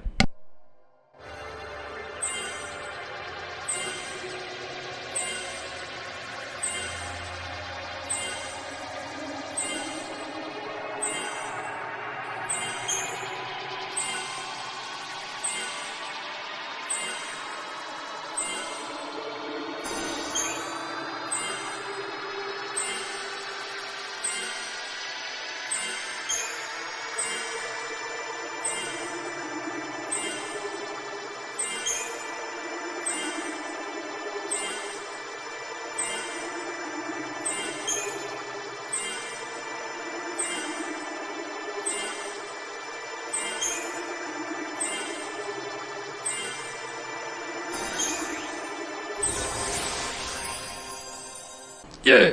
We're missing an Eidolon, so it's about time Vanille had an existential crisis. Vanille's been saying that she was the only one who became Ragnarok and smashed Cocoon's shell, but Fang says she remembers it actually being herself. She was lying about that, but catches Vanille out. So Vanille's been lying to protect Fang from the truth. Fang's upset, but really understanding. These two are like sisters, basically. Fang's show of emotion here is a lot less subtle than usual, so she's not the simple hard ass she might seem. Earlier on they made a point to show her acknowledging Hope and his dad sharing a moment, and I think I never really appreciated just how nice Fang actually is. I do now. Certainly do now. Vanille's been carrying this with her all game, so it's nice to see it come to somewhat of a conclusion. I'm happy for Vanille. 1 sex noise out of 10. So here's the thing. Hope, our favourite midget, is a friend of the Dreadnoughts now, on account of his earlier escapades. Because of this, they seem to see Hope as like one of their own. So they protect him from the Pulse Foul Sea, It looks like a big lava poo. So we bought the fallacy in question. We're pulseless sea, why the hell not? We are fugitives, let's make the most of it. This is our turf now.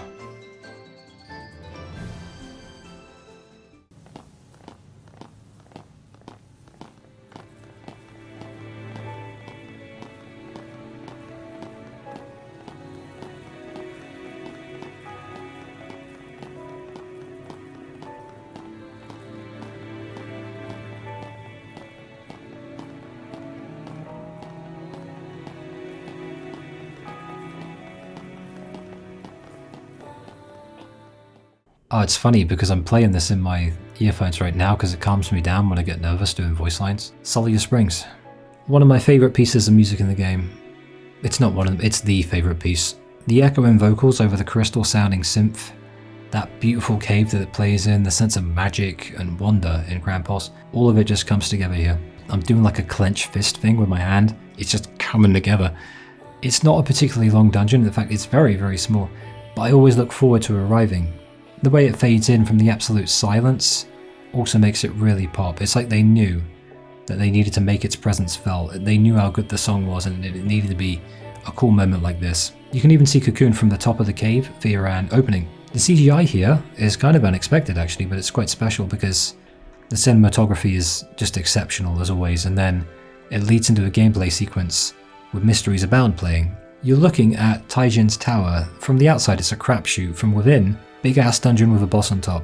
I haven't all that much to say about the dungeon, to be honest with you. It takes a while. There are a lot of battles and it throws in some missions like the ones we've been doing periodically on the way to Erba that started in Grand Pulse proper.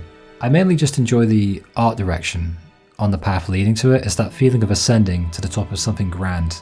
If you're looking for something similar, Metal Gear Solid 3 with the mountains in Groznygrad, you know, you had to climb the ladder and go up the mountains. And I mean, like, I grinded my nuts off earlier, so the boss at the top of this tower is just like a victory lap, as opposed to a challenge.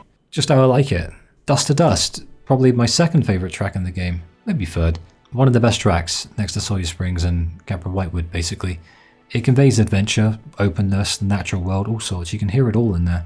And it starts out with these lovely strings and then the vocals build up to it, and in the middle there's this crescendo, where the synthesizer sounds beautiful, and the end section with a soft sounding bass is a great finish. The synth has modulation in it, which in non-music nerd terms could be explained as when it goes a bit wobbly, you know? Like it's moving, modulation, movement of the note or the chord.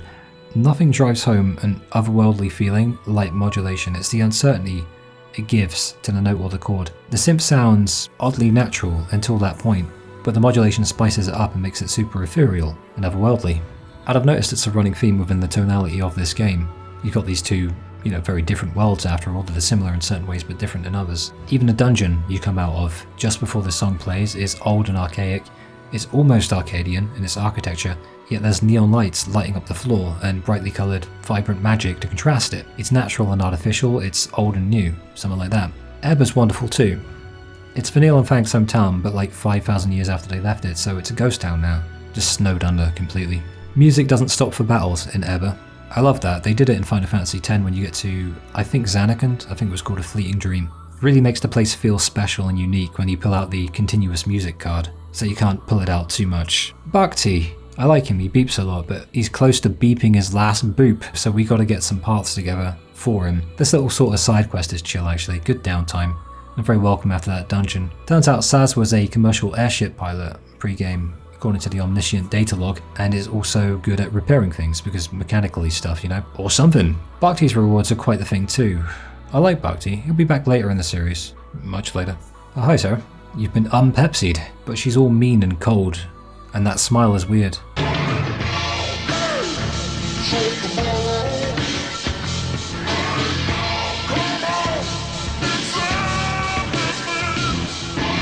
We also find out that Lightning's real name is Claire.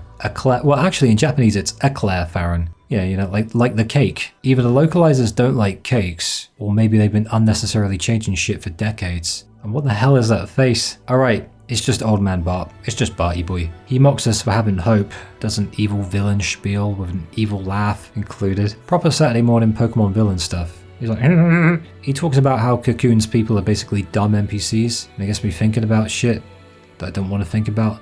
Bart resigned as Primarch and was replaced by Reigns, and it looks like Barty Boy's new job is annoying us. Question though, for you. If Sarah was bartenderless just now, and he has that power, do you ever wonder if he did that before? You know, just to fuck with Snow, or in this case, literally fuck Snow. You reckon Snow would notice? Anyway, boss bell. The boss theme for Bart is very good and it's so intimidating, and that's the point, I think. Most boss music is boring to me and I inevitably associate it with stress for obvious reasons. But this one slaps pretty good. Bart round 2 took me over 11 minutes and I could tell I missed a few cycles and should have been more aggressive, but I decided I'd figure him out first try so I could get the better of him after he defeated me. What I didn't expect was that I would win on the first try. 100,000 Crystarium points is quite the reward too. But the real prize is the friends we made along the Crystarium Stage 9. At this point Bart just summons an airship and he just tells us put Cocoon out of her misery. We've got no other real choice really, but we do get a friendship moment of like anime friendship.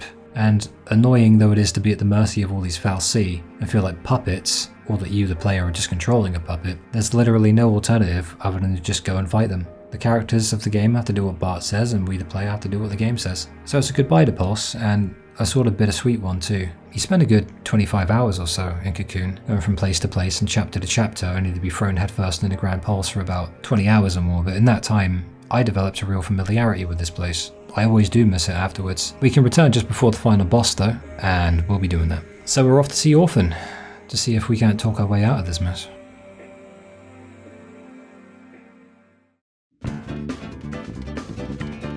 Cid Reigns, now Primarch, has been unpepsied.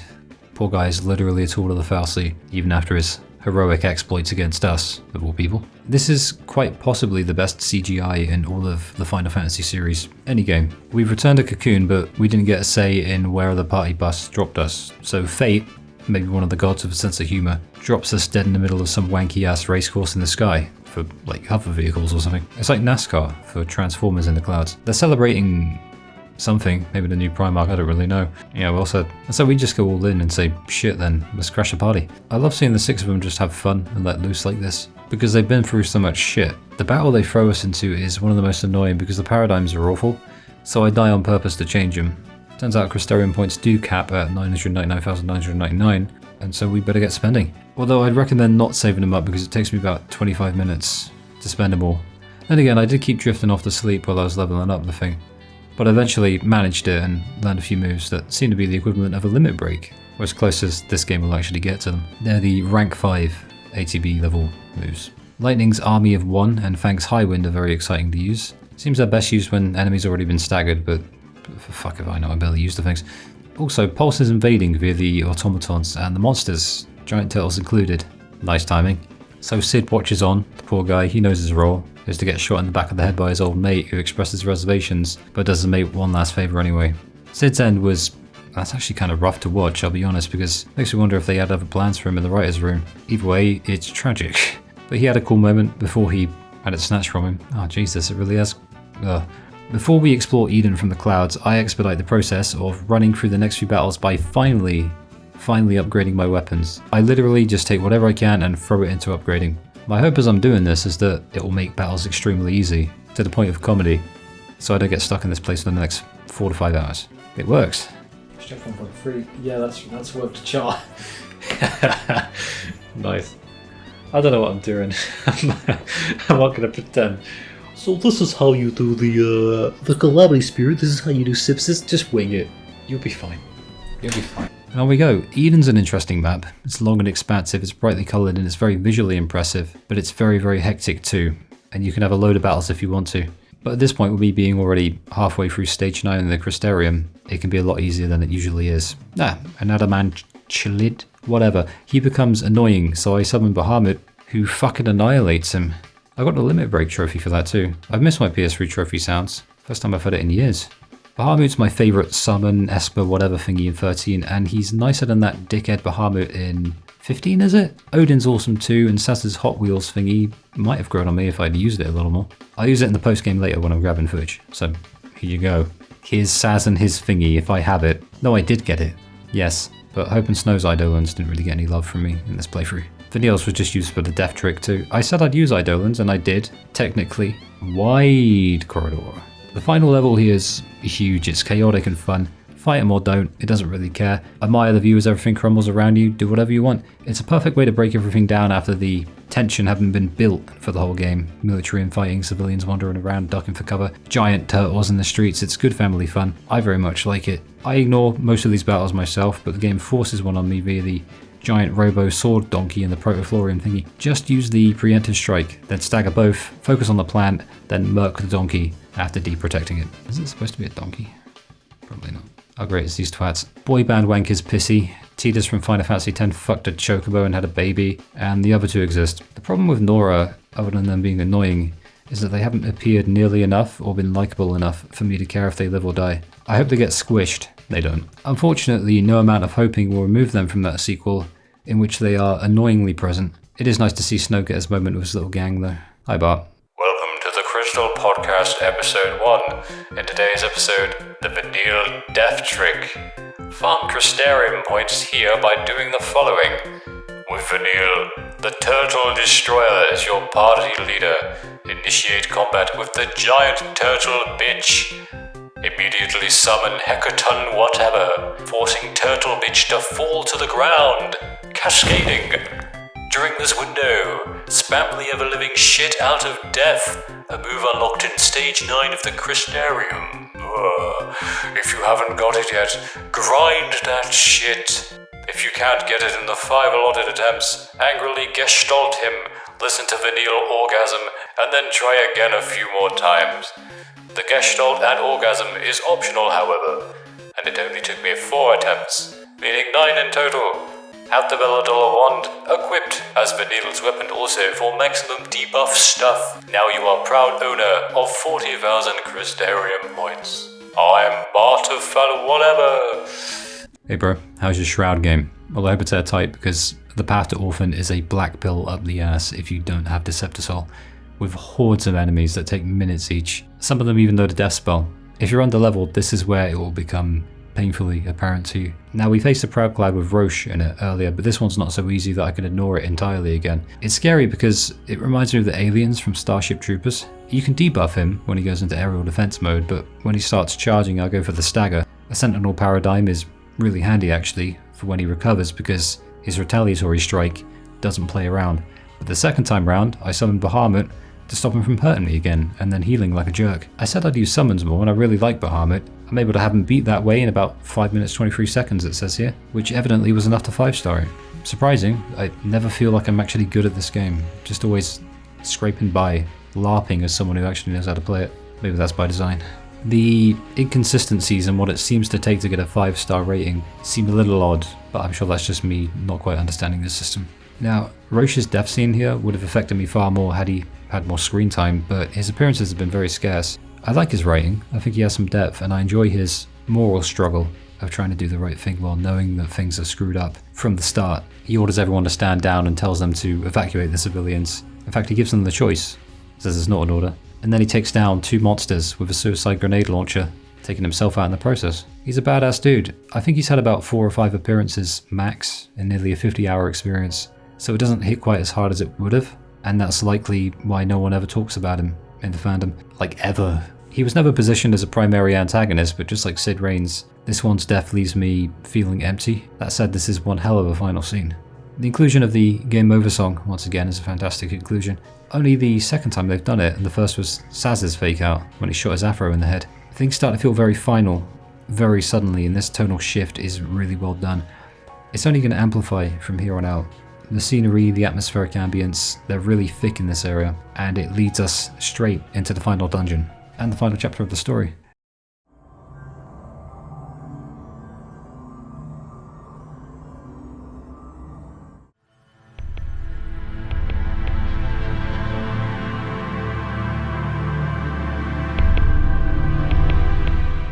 The aesthetic in Orphan's Cradle is so unique that I'm not certain there's a name for it. Ooh, what about Crystal Punk? Crystal Punk, what do you reckon? Yeah, we'll go with Crystal Punk. The music is a far cry from anything before it. It's eerie and it's dramatic now. It doesn't do that typical JRPG final dungeon thing where it blasts your fucking ears off with a choir. The redness of everything is offset by the fluidly mechanical nature of it all, the way the bassy kick drum kicks in as the camera pans left on this fractal warehouse of eerie shit is absolutely perfect. Speaking of music, Standard enemies now have that really intense Eidolon music playing, signification of how legit this is now. As for the main theme playing here though, it's probably the creepiest music I know of in a game that isn't Silent Hill, other than the Warrens from Lightning Returns. Maybe I'll remember more as I cover more games, but there's a genuine sadness in this piece. Yet the most striking thing, I think, is how different it is from anything else in the soundtrack. There's nothing else like it. Even the vocals that we're so accustomed to are gone. Perhaps that's a sign that we're in a place almost completely devoid of human life. The hopeful vibrancy of even the more somber tracks earlier has just given way to this cold and alien hellscape of this grand hall, completely full of atmosphere, and yet empty all the same. Metaphors. I gotta say, even though it's the age-old JRPG let's get a cool line in here part, I do like when Lightning says a lot of dreams die to get us here. Hoping Snow say something too, but it ruined the moment a little, so I blocked it out. Before we go along though, I'd just like to give you an example of the atmosphere in this place.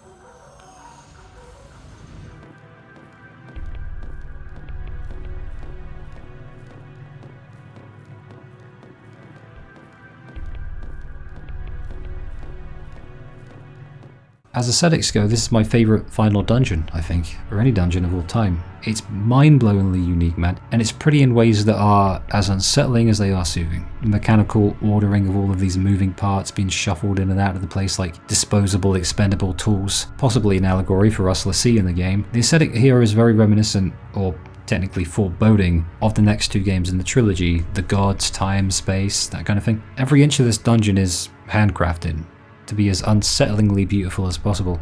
It's like somebody dropped Nier Automata's copied city into a vermilion paint can. And it's fucking cool. This is our route back to Pulse, provided we want to go to hunts or grind or whatever. After nearly 50 hours, I veto the idea of doing about 30-40 missions, but I do go back eventually just for a few things. Gotta say though, despite this being my favourite final dungeons still suck ass. Their only saving grace is things like this. Good music, good scenery, 1 to 2 hours of intense battles. Doesn't seem like much, but it wears on you quickly. After what felt like a millennia of this, I remember that you can buy Deceptisol from a new vendor, Eden Pharmaceuticals. Big Pharma's always trying to get us down though, because this stuff's extortionately priced. I buy 2 anyway, because I'm bored. Hey.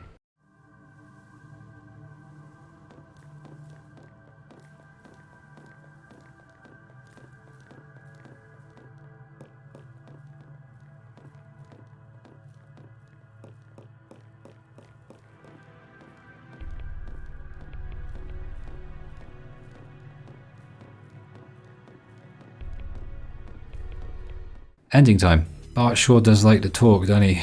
As a villain, he's enough of a dickhead, but his motivations are kind of boring, I guess. He has some good lines, but maybe I just prefer relatable villains that make me second guess whether the protagonists are morally right or not. Guess it depends what mood I'm in. His evil laugh is good for comedy, but makes him feel hammy at the same time. So let's fight him for the third and final time. Piss easy too. 2 minutes, 24 seconds is all it takes after popping a shroud for bravery, faith and haste. That'll be Fortisol. Just 2 staggers and he's done. But he ain't the true final boss. Oh no. It's weird to see Mr. Big Talk Speechy Wanker being all release at last, release, as he slips into that pool of liquidy stuff. But he wanted to die so he could help create this. Man, JRPG bosses are weird, bro. Especially the final ones. Where do I even start with this thing? Always makes me feel intellectually inadequate, you know? I imagine these things have like 25 to 50 philosophical and religious references on their giant god fingers, and all I see is a wanky amalgamation of fucking colours and shapes that make me feel like I'm fighting a sentient chandelier. Either way, I was a little confused as to why this was like still Barty Boy, but was he half bartenderless, so to speak? So I had to look it up, and according to the wiki, he is defeated and sinks into Orphan's pool with Minerva, that's his owl, to activate Orphan. With Orphan born, Bartenderless's lifeless body is assimilated into a protective shell that Orphan speaks through, before it is eventually shattered by the Lassie. So it's phase 2, and this is Orphan, for sure. And Daisley, aka Bart, aka Barty Boy, Bartenderless, or whatever, is just straight up legit dead. For real this time. 3rd time's the charm, right? It'd feel like another hollow death if he hadn't assimilated into Orphan, but I guess I just expected a little more from Mr. Monologue himself than glorble, free at last. Oh well, it's kind of boring anyway. Orphan's a tricky bitch. Literally starts with a cutscene type move that stops combat for us and can't be stopped, and it does a huge % of damage to everyone. It's really cheap, but it's a final boss in a JRPG. They've never been fun. They always have some cheap bullshit. They're a chore. It is what it is. Oh, and the music is just that same old incomprehensible orchestral quasi-religious stuff that they use in most JRPGs. It's boppy, but becomes white noise after a while, you know? Orphan's first form managed to KO Hope, at one point forcing me to use one of my very limited supply of Phoenix Downs, knocking me down to just 93 of them, so I'd have to be very careful. I only had 93 left. The good news is that you don't got to replay the Bart fight, and it puts you right back into the second phase if you die. In one of the most cheap moves I've ever seen, it turns out he can do Merciless Judgment even if he's been staggered. That's his big move, which is some of just the lamest shit, but I just about got him before he could wipe us again. 8 minutes, 14 seconds, just about. Orphan's a full-on doomer now and he's practically begging us to kill him, and that is our focus. Fang agrees and says she'll become Ragnarok. We're all safe, except for Neil and Fang. Fang's gone super whatever. She's gonna actually do it. Well, not before a lovely montage that sums up the best moments so far. It's an emotional scene because all hope seems lost, but will they include lightning punching snow? I find that really funny. It's like, yeah, thanks for showing me that again. I'm actually kind of glad, but it's like, alright. You guys remember when lightning punched the shit out? Yeah, good times. They're okay, but how?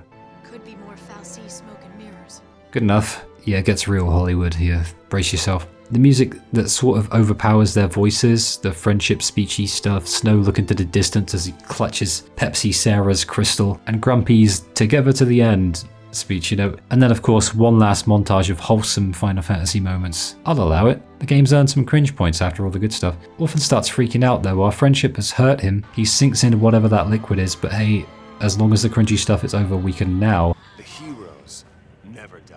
Fuck's sake, Snow. Fuck you. Fuck you so fucking much. Nah, I like him. A new thing arises from the pool of liquid stank that seems to be a hybrid of Bart and Orphan or something. I've given up at this point. I think it's still Orphan, but more like a clock. So he's like Clawphan. Fucking Clawphan. Lightning's speech here is actually kind of dope at first, to be honest. Saying Orphan gave up on life before it was born. It's an alright speech. As speeches go in JRPGs, it's one of the less cringy, but then she says this. We live to make the impossible possible. Goodbye to the people who hated on me. Goodbye to the people who loved me. I forgive you, Retconning. Just beat up Orphan and we can forget about it. Ugh.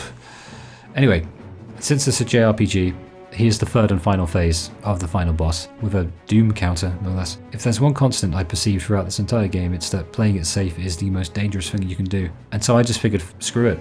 I'll just go super aggressive, I'll take loads of risks. Attacking paradigms and all that. Look at that face though. He looks funny. He's done in just over 3 minutes with 2 stars, meaning I probably should have whomped him in like a minute. Whatever, it's done. It gets me wondering what the hardest boss in the game is now that I've beaten them all again. Probably Cid Reigns in Chapter 10, but to be honest, all of the bosses seem barely as difficult as they used to, even without all the grinding, without any weapon upgrades, usually. It's all in the paradigm setup. It was perfect for me, and once Hope learned defense buffs and Fang learned offensive debuffs, Fang Lightning and Hope were my go-to from like Chapter 9 onwards. But hey, it is done. Weird though, the whole ending sequence was just a bunch of Falsey deities just shouting at us like, please kill me, just do it already, you bitch, do it. And we have. After the ending, we'll have an opportunity to make a clear save file and return the boss, as we'll be dropped back into the corridor before the boss, but with stage 10 of the Crystarium unlocked. So if you feel like it, you could go back to Pulse and do those hunts. Maybe go for the platinum, you know? I didn't, but I did have to go back for some footage I forgot for the roll section earlier.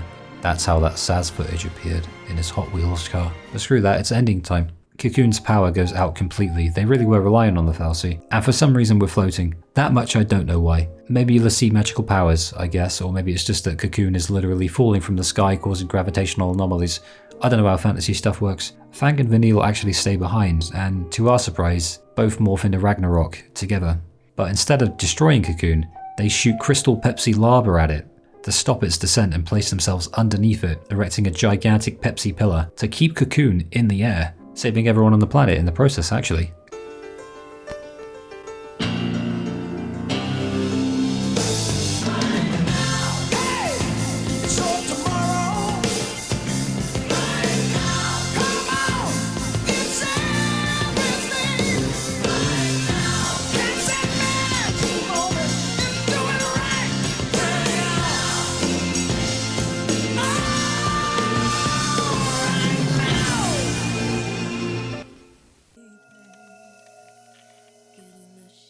Cocoon is saved, but the cost is a steep one. Oh, it's this music, Christ. Well, I ain't played it. I think it's called My Hands by Leona Lewis. Look at these lyrics. Put on my makeup, look into the mirror.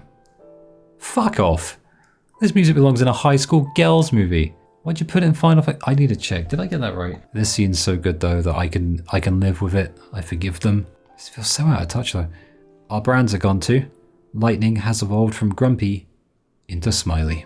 Unfortunately though, Vanille and Fang in saving the world were turned to Crystal Pepsi as well. We were too, but aren't anymore. I ain't even going to ask why. It's either going to be Miracle Miracle something or the Will of the Crystals, and I could learn to just enjoy a bittersweet ending. And hey, Vanille found a way to apologise, so did Fang. Because of their sacrifice though, Sazh and Daj are reunited and Lightning and Snow get Sarah back, because they've both woken up. Why? Who cares? Crystals. Lightning congratulates Snow and Sarah, and Fang and Vanille play us out. They are the Crystal Pepsi now, and that is that. So, 50 hours, a lot of notes, and a video to boot. I think the script was about 20,000 words long. And I finally figured it out, why the game's so special to me. I still don't know if it's my favourite Final Fantasy ever. I'd have to play them all, but it's very, very possible. And it's a good start. On the surface, it's the character development that spans the whole game and provides a beautiful payoff, alongside its depiction of vulnerable and flawed people that drive the story forward, and how maturely they do it. It's also the character dynamics, the graphics, the adventure, art direction, insanely good soundtrack. My favourite in any game ever, even more than Skyrim. And then you combine that with a cohesive narrative, and the fact that it is a finished story, and a whole experience, which, as I said, is very rare these days. It's the little things that make all of these things add up to what they are. There are some real issues with this game, for sure, and I ain't excusing them. I'd have loved the opportunity to skip battles a little easier, and would have put the pulse stuff a lot earlier on, adding some larger areas in Cocoon, giving us stuff to do in them. Nautilus would have had a gold saucer vibe. You would have had a ton of minigames in there. For battle, the option to have Hope, my synergist, use certain buffs before others would have stopped my controller from getting thrown to the ground when he buffed our attack instead of our defense, despite the enemy nearly being dead anyway, but it is what it is. I think though that the reason I love this game so much is the least obvious reason, but also the least complex. It's the most simple really. It's its simplicity and its sincerity. It's moody, hopeful, has an obsession with everything looking as aesthetically pretty as possible, and it's deeply flawed in ways that it does and sometimes doesn't realise. It wants everything to be perfect and puts stupid amounts of effort into it, to the point where it often ignores other glaring issues, but the charm is in the fact that it tried. It's a legitimately earnest attempt to create something special. That's where the charm comes from, and that's what makes it special. And I know that a lot of people don't like it, but you'll never hate it as much as I love it. I'd give it a rating out of 10, but that's useless. Yeah man, 13's just a special game. It's a really special game. Never felt like a chore. Here's hoping they don't write it partially out of existence with time travel shenanigans in the sequel. Yeah, I went back to Sulyya Springs to hear the song one more time. Figured I'd come back one last time.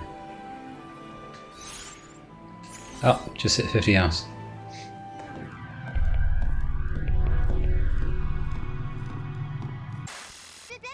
So cute.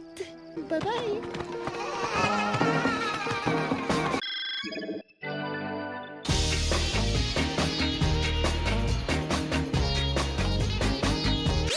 The final boss of Final Fantasy XIII-2 is Final Fantasy XIII-2.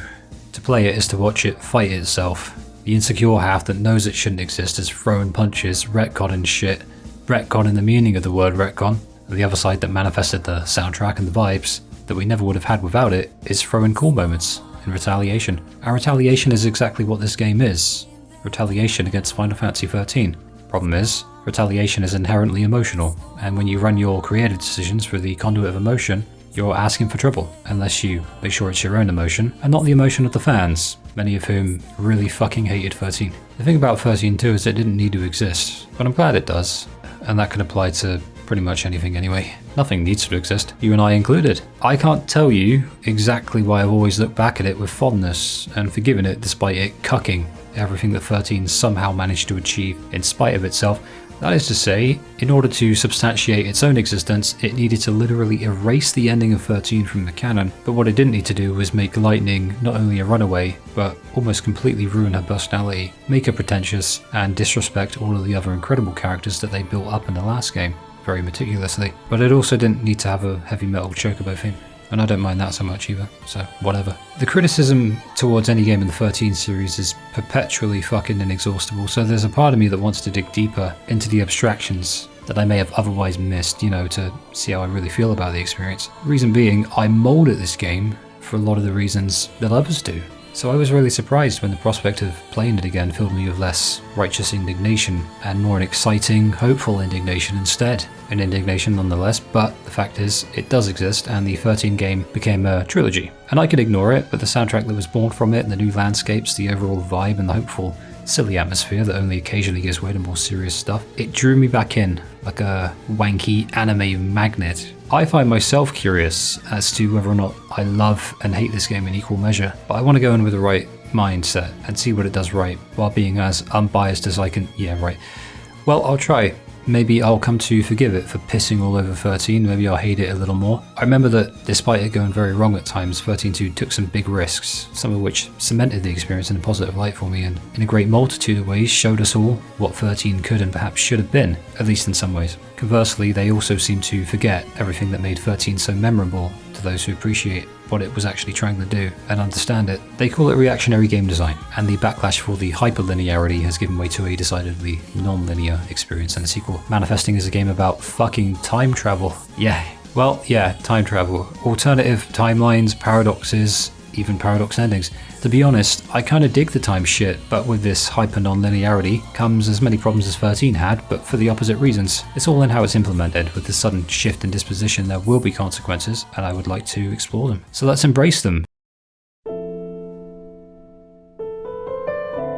Oh, that's a fucking beautiful main menu. Yeah, the Final Fantasy 13 series keeps its tradition of pretty main menus with 13.2, with an aesthetic that runs through the whole game. I call it purple as shit. I really like it. Combined with the music, it does what 13 did in essentially saying loudly and proudly, we're trying to make the game as pretty as possible. Just make it really fucking pretty.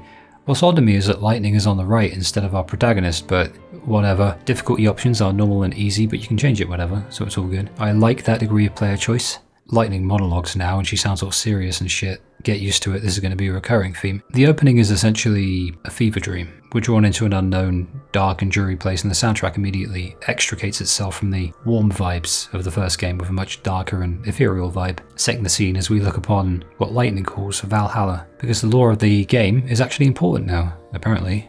Yeah, all those gods and shit from 13 are actually going to be relevant, kinda. Lightning looks kinda like an action figure now. We got a hippie falling down a floaty fucking well, and Satchel from Steel Panther's laying some anime girl to rest in the sea. Lightning looking down from above might be symbolic, might not. The idea that she's out of reach but watching on, alongside her new status in the story, which will be revealed later on, it sort of lends itself to that theory of mine. I'm not like baking the big theory or anything, it's not the big theory that I'm baking. I just think it's neat if it's intended. I like video games a lot. How about you? You'd have thought they'd market Satchel from Steel Panther a little better, but he and Lightning start summoning monster armies and they just go at it. Satchel calls Lightning a warrior goddess and really seems to be enjoying himself. The English dub voice for him is Liam O'Brien, so I'm sad he didn't call Lightning a hussy, but Lightning's not quite as relatable as she used to be, since we're now in full anime territory. So I guess goddess is appropriate. She's not a Lightning anymore, man. You ain't supposed to know anything really, except that you're Lightning riding Odin, dodging fireballs from a giant thingy called Chaos Bahamut in a dreary deathscape. I wanted to point this out immediately. The new battle UI, it is a massive improvement over 13's surprisingly simplistic one. It's certainly an indicator that this game is looking to be more stylish. Lightning's new theme is wonderful, and also it's 2011, so QuickTime events are a thing. Satchel's canon name is Kaya's Ballad, and he's one of the coolest, most well-written villains in the series.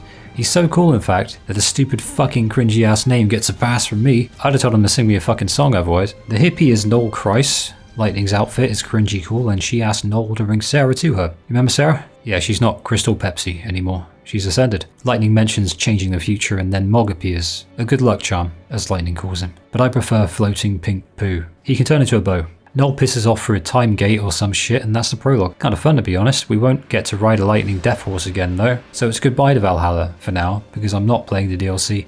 On principle, it's a mess how they implemented it, and I will summarise it later at about the 14-hour mark of the video. You go that way, I'll go home. Welcome to New Bodom, home to a nice beach, a time meteor, and Sarah, who magically has her clothing change. There's a data log, but it's not a mean data log like last time, just a gentle, placid data log. Live trigger, my voice cracked. I guess it's just a RPG element that they figured would make it more immersive and fun. You can choose either one, and I choose to make Sarah omniscient. Funny that, because then she gets a vision of the future, to which you can say so via live trigger. Oh great, it's these pricks. Battle time on the beach with the pricks. Sarah calls out the lightning, but Annoying Woman illustrates how Sarah's on her own now. She'll have to become more independent. She also says lightning's dead, which is annoying, so this game will see little sister Sarah become less dependent over time, but not yet, because after Annoying Woman gets taken out, Noel's here to help. Sarah's a ranged character as a Ravager and a Commando, but her Mog bow is a sword when you initiate combat outside of battle. It's kind of weird, but it's funny because Mog is actually a weapon. A Paradigm Shift tutorial is offered, but there's no need. It's like the last game, except there's a 2-person party instead of 3, and there will be a third later on.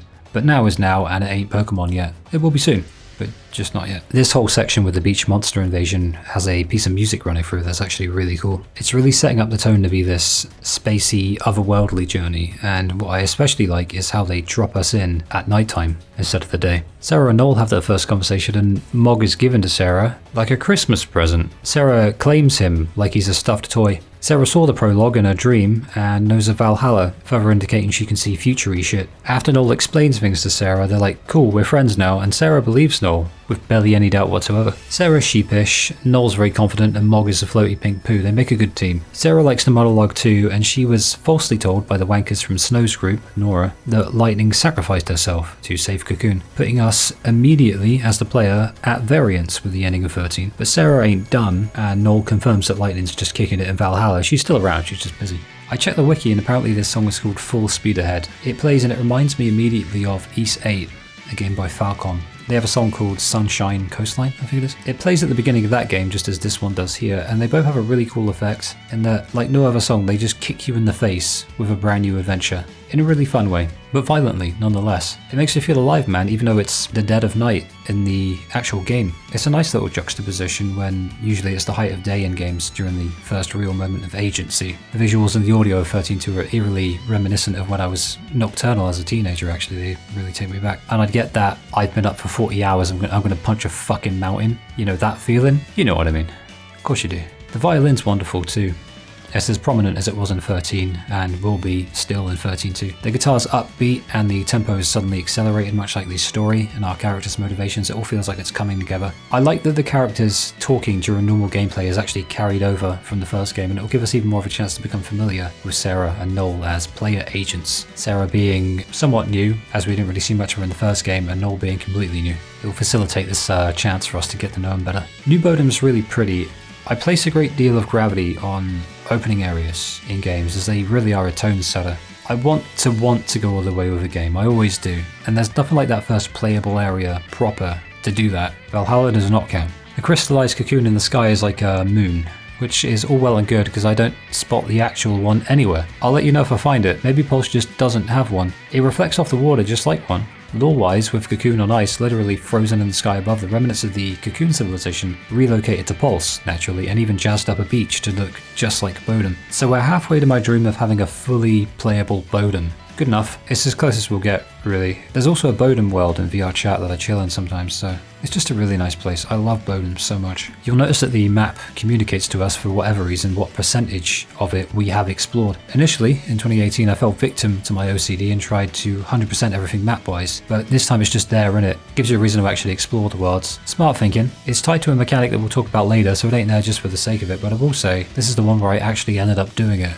I 100%ed all of it. The map, that is, not the entire game. That drove me insane. The game runs on random encounters now, unlike its predecessor, but it won't just jump scare you, like in the old JRPG days. Now instead of that, it will give you a Mog clock. You're going to get mogged, mate. It'll provide you with a visual indicator of whether you can get a preemptive strike in, enter a battle normally, or if you're entering into a battle whether you like it or not, you're going to get jumped. Preemptive strikes are cool because they let you start a battle with haste now, and haste is really important in any game that isn't just action based, so things feel quicker, I think, and better paced in battle too.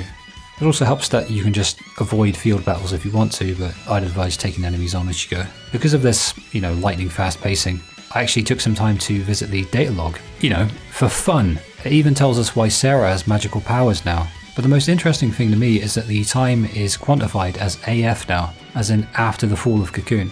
So this is 003 AF. Neat shit, time travel does excite me. I still remember Season 5 of Lost and how exciting it was. Final Fantasy 13-2. the story so far. Yeah, I forgot about that. Funny shit. Really breaks the immersion though. Hear the character refer to the name of the source material for the fictional story that they're in. But hey, it's a good refresher. Time shenanigans now as Cocoon disappears and a big burly bastard appears. Gog Magog is a stupid name. He's also our first battle, our first boss battle, and he almost got me because I was risky in my approach. The game was adamant that I notice and apply the sentinel role, but I like to experiment in life much more these days than I used to. I nearly died for it, but luckily it's just a game. Gog was a time anomaly, and as the time fixes, we gotta beat him up and save time. Doing so awards us with a time fragment thingy. The first of 160 to be precise. That's a lot of time. So is 700 years actually, which is how far in the future Noel is from. Cocoon fell out of the sky in his timeline, and he shows Sarah how to interface with time gates because anime. As for the fragments, they can be acquired in numerous ways, from quests to map completion. So Noel explains to literally everyone who will listen that we need to find artifacts and open the gates of time. And Sarah wants lightning back, so she's like, sure, why not? And we have our reason to go and embark on a fun journey. It's really a full circle moment here because FF13 portrayed Lightning trying to find a way to be with Sarah, and now 13.2 shows us Sarah trying to be with Lightning. They will actually keep following this pattern.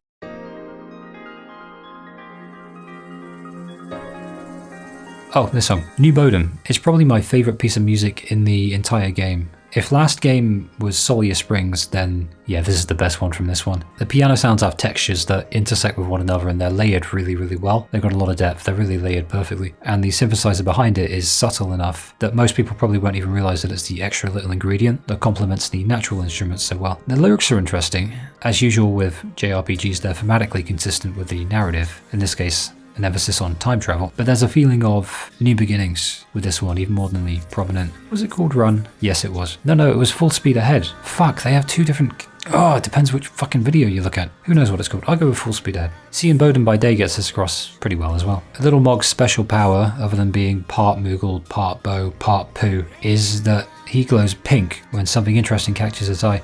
So we follow him to some cats, one of whom Sarah named Snow. Yeah, remember Snow? You might be wondering where he is.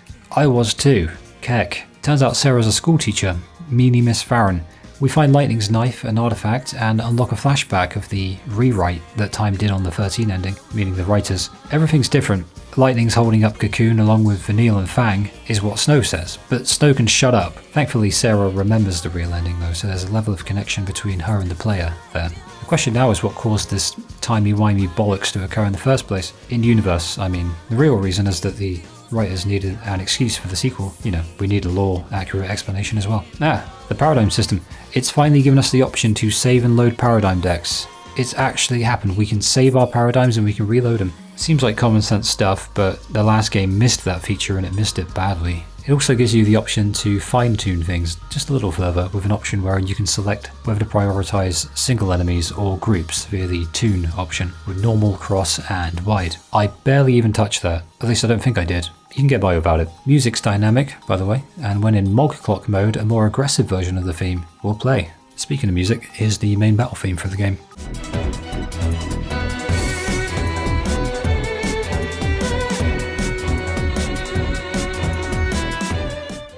I like it even more than the version in the last game, I think. It's just more exciting. If you're worried that Goody Two-Shoes Sarah is going to be boring, fear no longer, because she's actually a bossy meanie with the kids. But it's because she cares, you know? Although I can use the live trigger here to make her say scary things. Listen up, mister, and you listen good. Start talking or your homework gets tripled. No! Please, anything but that! Not exactly making friends, are we? It's really great. Some kid had Snow's necklace, and Sarah remembers a promise that a good friend, as she calls it, made her. Then we cut to a flashback where Snow, of all people, promises that when he returns, he'll be with Lightning. Snow believes Sarah about the timeline thingy, but he went off by himself. Sarah stayed put and didn't go after Snow, and Noel quite fairly asks why. But the thing is, the game lets you choose why. I picked because Snow told me to wait, but this unfortunately is where the destruction of Snow actually begins. It doesn't matter why Sarah stayed behind. If it did, they wouldn't ask the bloody player as much. What matters is that this is not the Snow that we know. This is not the Snow that they spent all of 13 building. This is not the Snow that we spent all of 13 watching grow. Snow has been butchered, man. He's been butchered. He's gone from dedicated to Sarah in Final Fantasy XIII to wanting to go it alone in 13.2, when the whole point of 13 mainly, anyway, was that they didn't have to go it alone because they had each other. If this was 13, he'd say, we do this together, and now he's like, fuck off, bye. What is this shit? But I guess that also means that Sarah referred to Snow as a good friend. Jeez. Snow is like the only one who made a promise in the flashback, so who else could she be referring to? Either she's really pissed at him, or some localizer was, or somehow, maybe, it was actually intended by the writing team. I'll never know. What's even weirder is that you can then tell Noel about him via a live trigger, and if you select he's like a really cool guy, Sarah will get really weird about Snow. Here's an example of that. I mean, he's my hero. Oh, and I know you're thinking no one's perfect. I know he has his flaws, and sometimes he makes me so mad, but I love that about him too.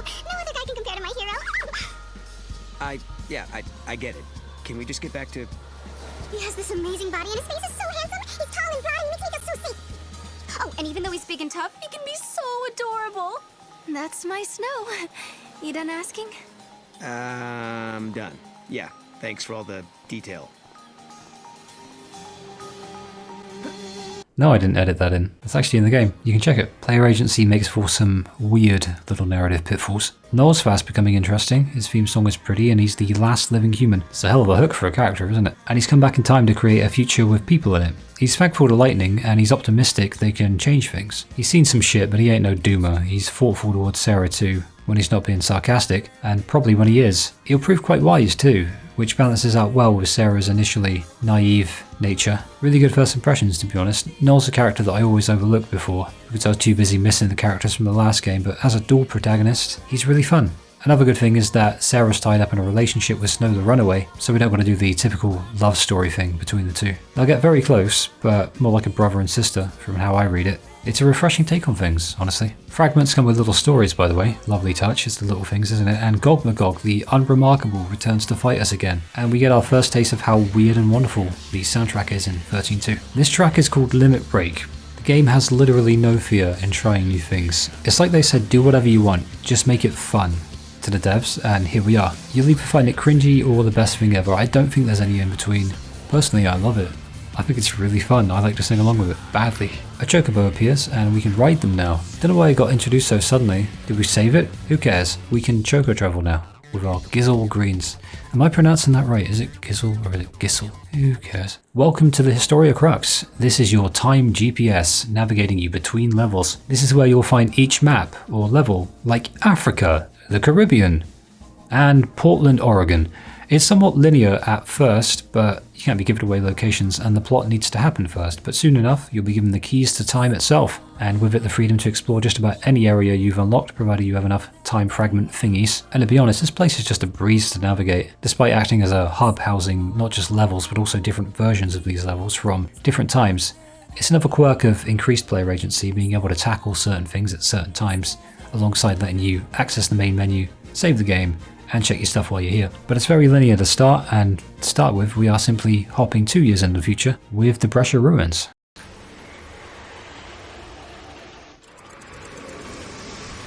It's good to be back in Cocoon, but Cocoon doesn't like us much, and we literally start chapter 2 with a boss battle. It's Paradox Alpha with even more awesome boss music. The wound status is introduced, which reduces maximum HP and is annoying.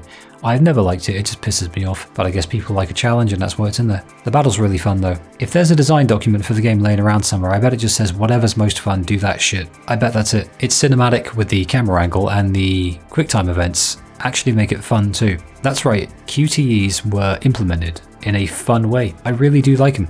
Getting them right gives you a buff, then a stagger, then a cool thingy saying perfect. That just makes you feel good. Complete with the music, it's just really fun. It's that simple, it just makes you feel alive. The army, I'm guessing they're remnants of Psychon, are so happy with us defeating the monster that they reward us by throwing us in a cell. Life's hard on the time fixers. Also on Alyssa Zidell.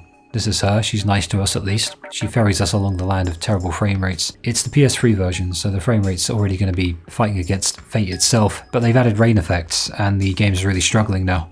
But I believe in the game. I think you can do it. I believe in you. Noel's little gestures are really fun. Maybe in 700 AF they talked in salutes, chest punches, and finger flicks, you know?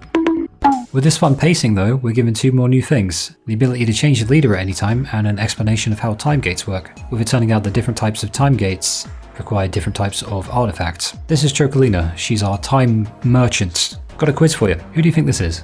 Answers later on. I really like the Brescia ruins. The rain doesn't really put a downer on it, more so the dulcet color palette, but the music is good and good music is good. You notice how that monster just turned into a crystal? Yeah, Pokemon.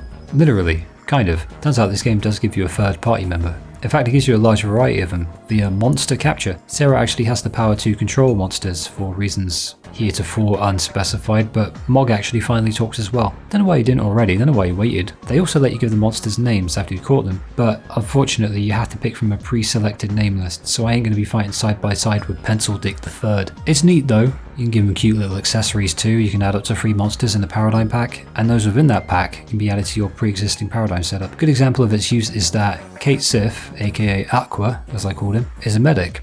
So it's an easy fit for the early game since we don't have that skill yet on any of our 2 party members. This is a really big part of the battle system, so it's worth taking into account the monsters' passive abilities and how they level via this screen right here. And also, since they act as party members in battle, it's best to grab them when you can. Variety being a great idea. But get ready to feel bad about killing monsters now because we've humanized them somewhat. Monster capture seems random, and there's talk online that using feral links to defeat them will heighten the chance of capture. I tested it myself 3 separate times in the early game, and I can confirm it's very likely that that is the trigger. So if you really want to capture a specific Pokemon, save one of the feral links. The feral link, which is hard to say with my accent, it's a move unique to any monster that uses a quick time, and it sometimes may be good and sometimes may be shit. I love this game's use of lens flares, man. Remember when they were everywhere? Everyone hated them, but I always thought they were pretty. I actually found a way to make it make sense as well. They use it on the time gates too. Aqua is my XIII. I give him an orange cap because he's my favourite little healer. I'll probably level him up loads, even though there are better options. I just love Aqua. Useless goddess. So I'll be honest, I have this thing I do where I'll see how long I can go without upgrading my stats. This time it happens in the Crystarium, and even though the normal battles were hard, it's a good way to sort of really de-rust so that any potential difficulty spikes won't hit me too hard. It's like a self-imposed gimping, you know, self-imposed difficulty level. I called it Luke difficulty. That was all well and good until Atlas one-shot in my ass the moment I tried to fight him. So let's talk the Crystarium. This is where you level Sarah, Noel, and your monsters. You do it all in the same place. And to begin with, we have access to 3 rolls for each of them, respectively, and can go down pretty much any of these 3 leveling paths, all of which contain multiple branches. Reach the end of any path and you'll be given an option. Get a stat boost for your roll, unlock a new roll, like how I gave Sarah Saboteur, because it's my favourite roll, gain a new ATP gauge, which I gave Noel, or increase your accessory capacity, because it works on a number now. I like the agency that you're given here. Once again, it seems a direct response to Final Fantasy XIII's everything. And keep in mind that having the 2 permanent members have more variety is never a bad thing, because while certain monsters do have certain roles, that doesn't mean they have the moves that you want. An early game Saboteur without D-Shell or D-Protect ain't doing nothing beyond, I guess, probably just poisoning your enemies or wounding them, which really isn't that good. It's like cheesecake without the filling. It's actually a good analogy. But thanks to that, Noel and Sarah go from level 2 to levels 20 and 21. You level quick in this game, but there's actually a lot more levels than your 99 levels. Another thing is that monsters level differently. There are item drops that you pick up in battle, all of which you can actually purchase from the Choker Lady, such as Mana Droplet and Potent Droplet, and that's actually how you level them. So it's actually worth waiting for a while to get the monster that you really like before using any of the items on them, because you never know what rank it will be, especially if you're playing the first time. Turns out, Atlas one-shot me not because I was under-leveled, so I was actually wrong, but it was actually because I forgot to check the machine that the game told me to check. I will forever be left wondering how I would have done at level 2, had I not done that first. Just as badly, I'd wager. Oh shit, Time Labyrinth. Puzzle time. So this is a temporal rift. It's a cool name for an annoying minigame. I don't know why these exist, other than to just pad the game out. They're annoying, but we are the time fixers, so it's our duty to fix any time puzzle. They play the Mysteries Abound theme from 13, actually, so it feels serene for a bastarding puzzle, and the aesthetics are cool. Just another way to throw fragments at the player, I guess. Maybe that's just it. Oh, that is why. That must be. Oh, there you go. Figured it out. Okay, we're out. Then we beat up Atlas and fix part of time. But only a part of it. The QTE for this one is really incredible. I'm actually going to play it in full. No! I'm on it.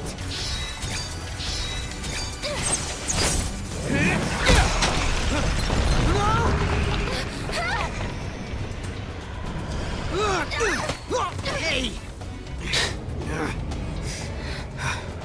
What the? How did we get here? No! Look out! Move! I think I found his weak spot. Ready? Do it! Wait for it. Now!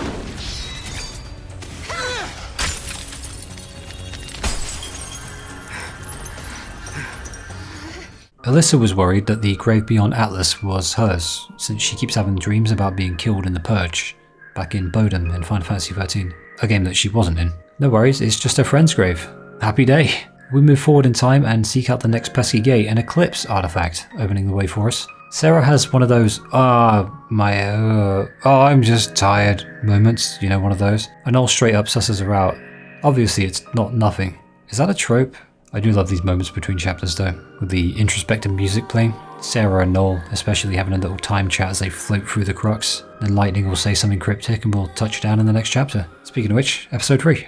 Crazy to think we're in chapter 3 after just about 5 hours only. This game wastes no time and just setting you on your way and letting you have fun. The pacing's fantastic. It probably would have been 3 or 4 hours actually if it wasn't just constantly stopping to take down notes as I played, which is not a good way to do an essay, and I figured that out with this very essay and the next, and I haven't done it since. With this chapter though, things are set to become a lot more condensed. Massively, with much more happening during each chapter. This is a slowing down that unfortunately won't prevent the game from going as close as it can to the edge of the tracks without falling off completely. The only way to really explain that is to just go along it. So Eclipse is the name of the track playing right now as we enter the Ashes Massif, and that's what we're experiencing, except there's still no moon. Don't know how that works.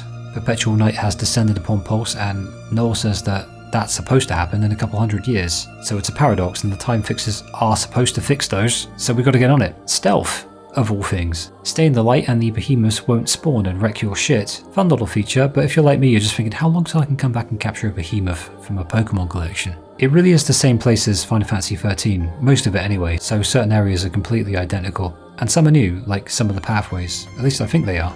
Alo Idai. Did I get that? You cannot blame me for not knowing how to pronounce that. It's a really big difficulty spike if you ain't on easy this battle with Aloe Vera. I don't like him. Thanks to him though, I learned the hard way that buying new weapons from Chocolina and dipping in the Crystarium regularly was an absolute must. Your paradigm deck is a big thing too, as ever, so introducing ultra defensive paradigms like Combat Clinic with the 2 medics and the Sentinel is vital. To be honest, I'm unhappy with any difficulty spike in a game because it takes away from the natural flow of things and reminds me that I'm playing a game. And I do not fucking appreciate that. But on the other hand, it does force you to genuinely and earnestly engage with the mechanical parameters that the game devs have painstakingly schematized for you. I think I just prefer it when it flows more organically in lieu of a sudden ass rimming, like Aloe, what you would call him. I lost count of how many times it took, to be honest with you, but these paradigms helped me to get there, eventually, after about 7 minutes, with 1 star. 1 whole star. I'm very proud of myself. Yeah, my monsters are underleveled, and this game punishes you for that on normal mode. Normal mode is quite difficult, but if it gets too much, there's always the option to ditch your pride and knock it down easy. No shame in it, certainly not for me. The battles can be won, but if I gotta grind myself silly and spend ages on bosses when I'm mainly in this with the story, this might be the last boss fight on normal mode for me. There comes a point where the question shifts from, can I do it, to, should I even bother? This is when I had that question thrust at me for the first time. It's nice seeing the once hostile wilds of Pulse be colonised by the nerds at the Academy. This place in particular housed a few missions in 13, so it's nice to see it again. It looks very different, but you can tell it's the same location. The Academy, by the way, are a group of scientists who are basically the main reason humanity will continue to function in this universe into the future. And their leader is this guy. It's Hope, but older. Anyone playing the game already knew that because the Historia Crux level preview played a montage of events as we selected it, and they showed Hope. Hope's the director of research now, and he's taller and seems much more confident and dependable, so we can't really ask much more for him. Our boy turned out well. A lot of people don't like him, but he's my boy. I love that boy. I'm glad he turned out well. Doesn't seem interested in Alyssa though. Hope is awesome, and really comes into his own in this game. His theme is a nice acoustic piece, just like the last game. Dude's been alone without the rest of the 13 cast for about 10 years though in universe, so that's actually really sad.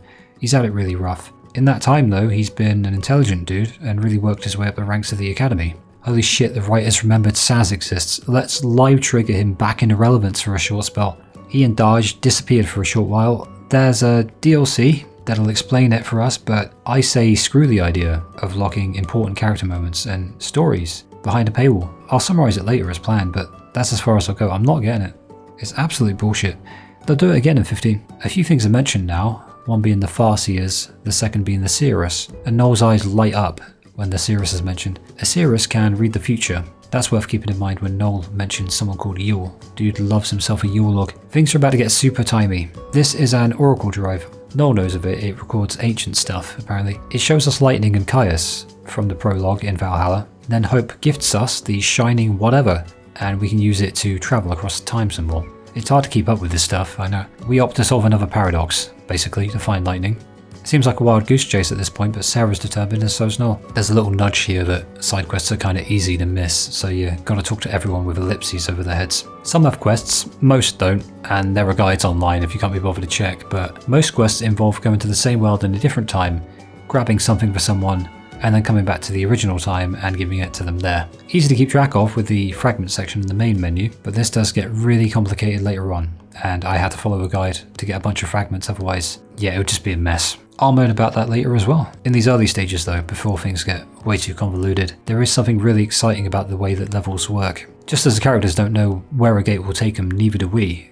So when you see Erba pop up, looking snowed in 200 years in the future, it's like, oh cool shit, in we go. Erba now is half town, half space place. This is Village and Void, the song, one of the most beautiful pieces of music in the series. And this is perhaps one of the most striking scenes visually too. I think that the suturing together of the beautiful landscape of Erba and the vast unknown of space-time is done really well here, and the song just sort of bonds them together really, really well. These puzzles are easy, and the most invasive thing about them is the pair of loading screens that separate them from the level you're in. We've got to solve a few to resolve the paradox. The artistic direction in here is some of the best I've ever seen. It's one thing to make a space place, but the use of colour is perfect and the lens flare is used very tastefully. Again, I'm slowly learning that I like lens flares a lot. Hey Bhakti, good to see you again. After naming and leveling some monsters, it dawned on me that I'd become largely endeared to my new monster friends. I worried this would happen, and it did. So I decided that all who became favourites of mine in the monster deck, I guess you could call it,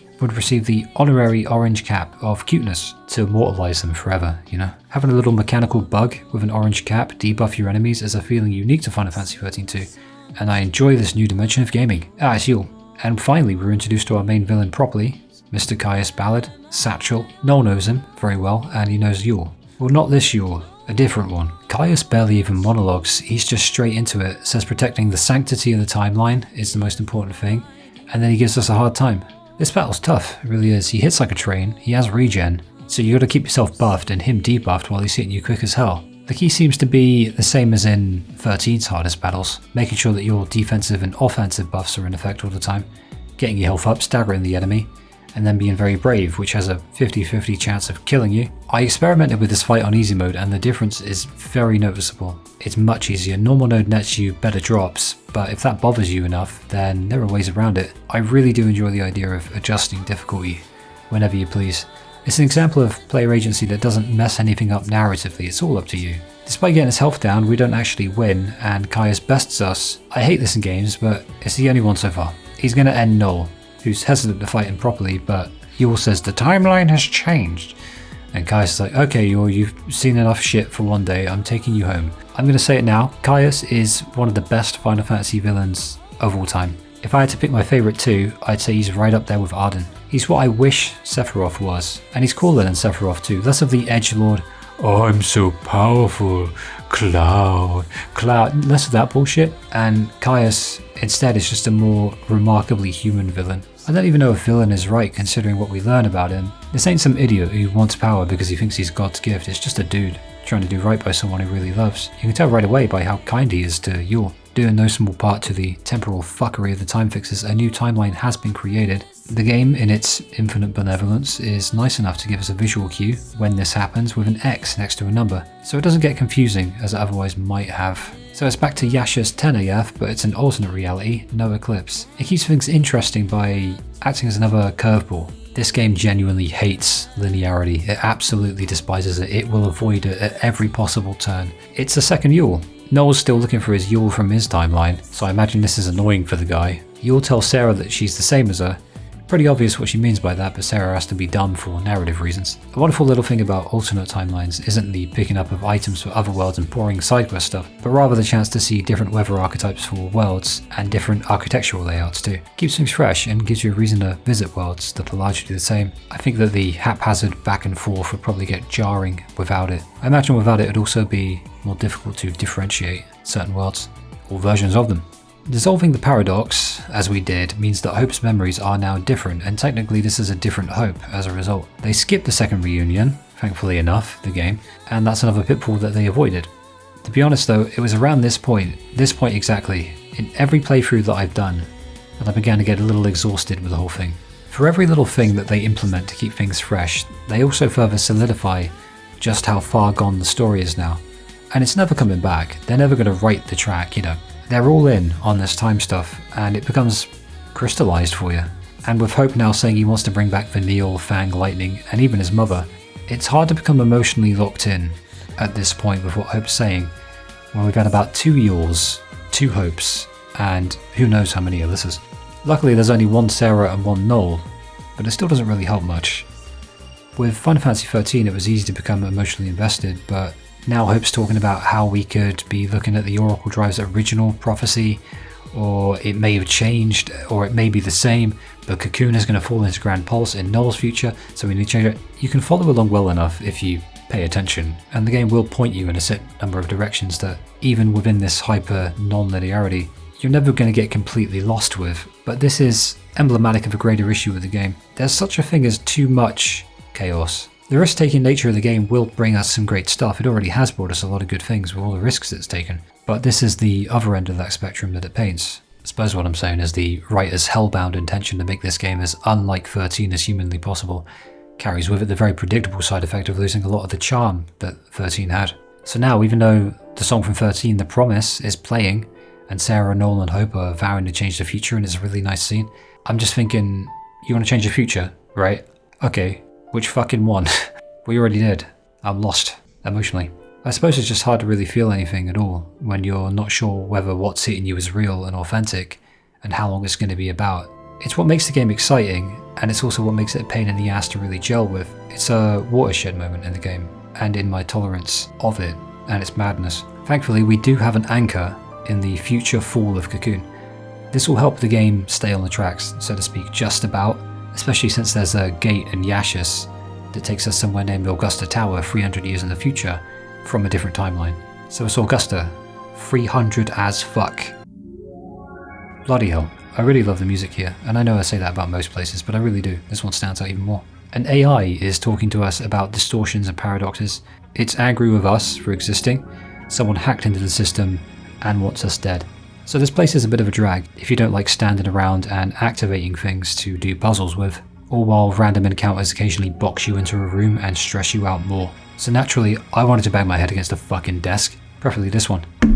Beautiful aesthetic though, eerily reminiscent of Orphan's Cradle from 13, the final dungeon. Maybe I designed this place in another timeline. Access key 13 required. That's right, it's in another time period.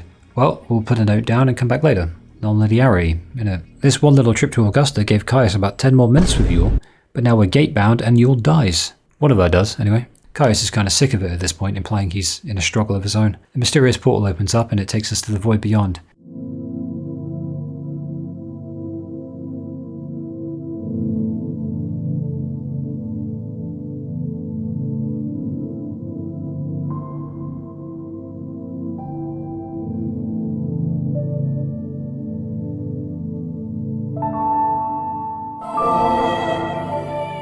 The song is of the same name, and it's a dark, eerie synth with a reverbed up piano. It's creepy and it's incredible. We're lost in time, essentially.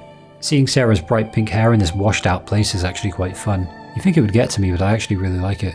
We only get to explore a fraction of this place though, for now. We will be back, but note the aesthetic, specifically the black and white tiles on the floor. We'll see a lot more of this in Lightning Returns, where its meaning may become just a little bit clearer. Noel mentions the goddess Etro, and the game hands the reins to the player a lot more now, encouraging us to seek out fragments in worlds not yet completed, which is a liberating feeling, simple enough, since there's a gate to pressure. Sarah has a time travel moment, and it's off to wherever as fuck, but we won't be here long either.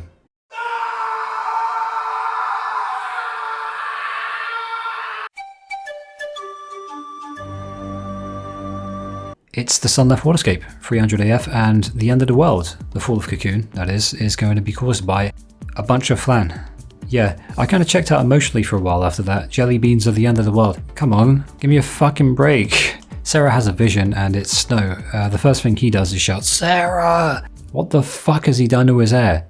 Whatever, it's good to see this idiot again. See this flan? Royal ripeness.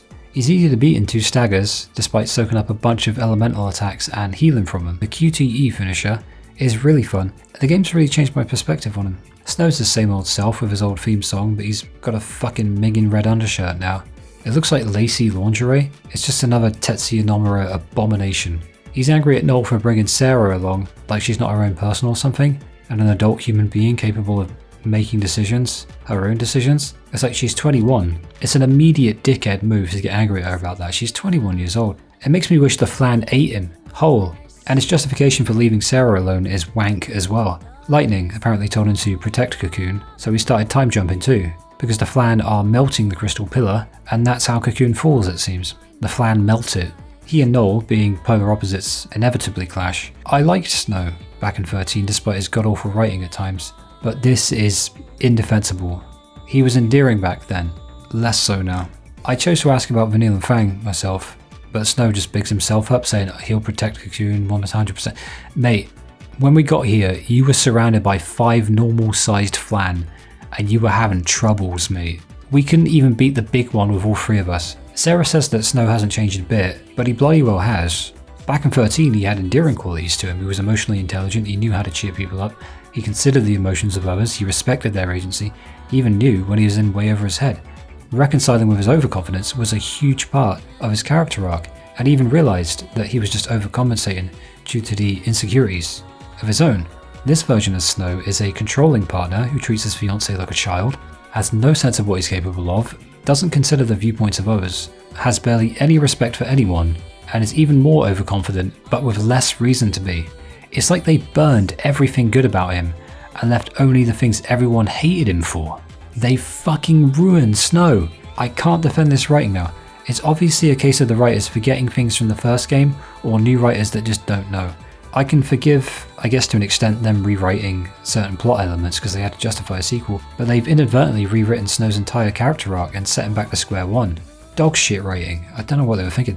But hey, look on the positive. Sunleft is a really cool place. It's as vibrant as the first game, but it's a different map, so it's nice and new. I don't think they've reused anything here. That's actually something I can say a lot of the game. A lot of new places. They could have reused a lot more assets. The song is called Starting Over and it's very upbeat, and in certain places of the map the Sunleft theme from 13 plays. Snow fights with us in combat now, so that's a little extra damage. Not too much though. It's a function of the game to abuse your Moogle by throwing it at things, so make sure to go back to the old levels after this where you saw any floating item orbs. You can get them now. You can also throw them at people. Vanille and Fang are mentioned and their similarities to Noel, which only really hurts because I then start thinking about how cool certain character interactions and dynamics would be if 13's cast didn't get completely shafted and or relegated to short cameos here and there. The Colosseum is a brief stop with literally nothing in it but a fragment. It's for the DLC battles basically. We get a cutscene given a fragment, that's it for now. And forever if you're only playing the base game. I feel terrible for throwing Mog. So cute.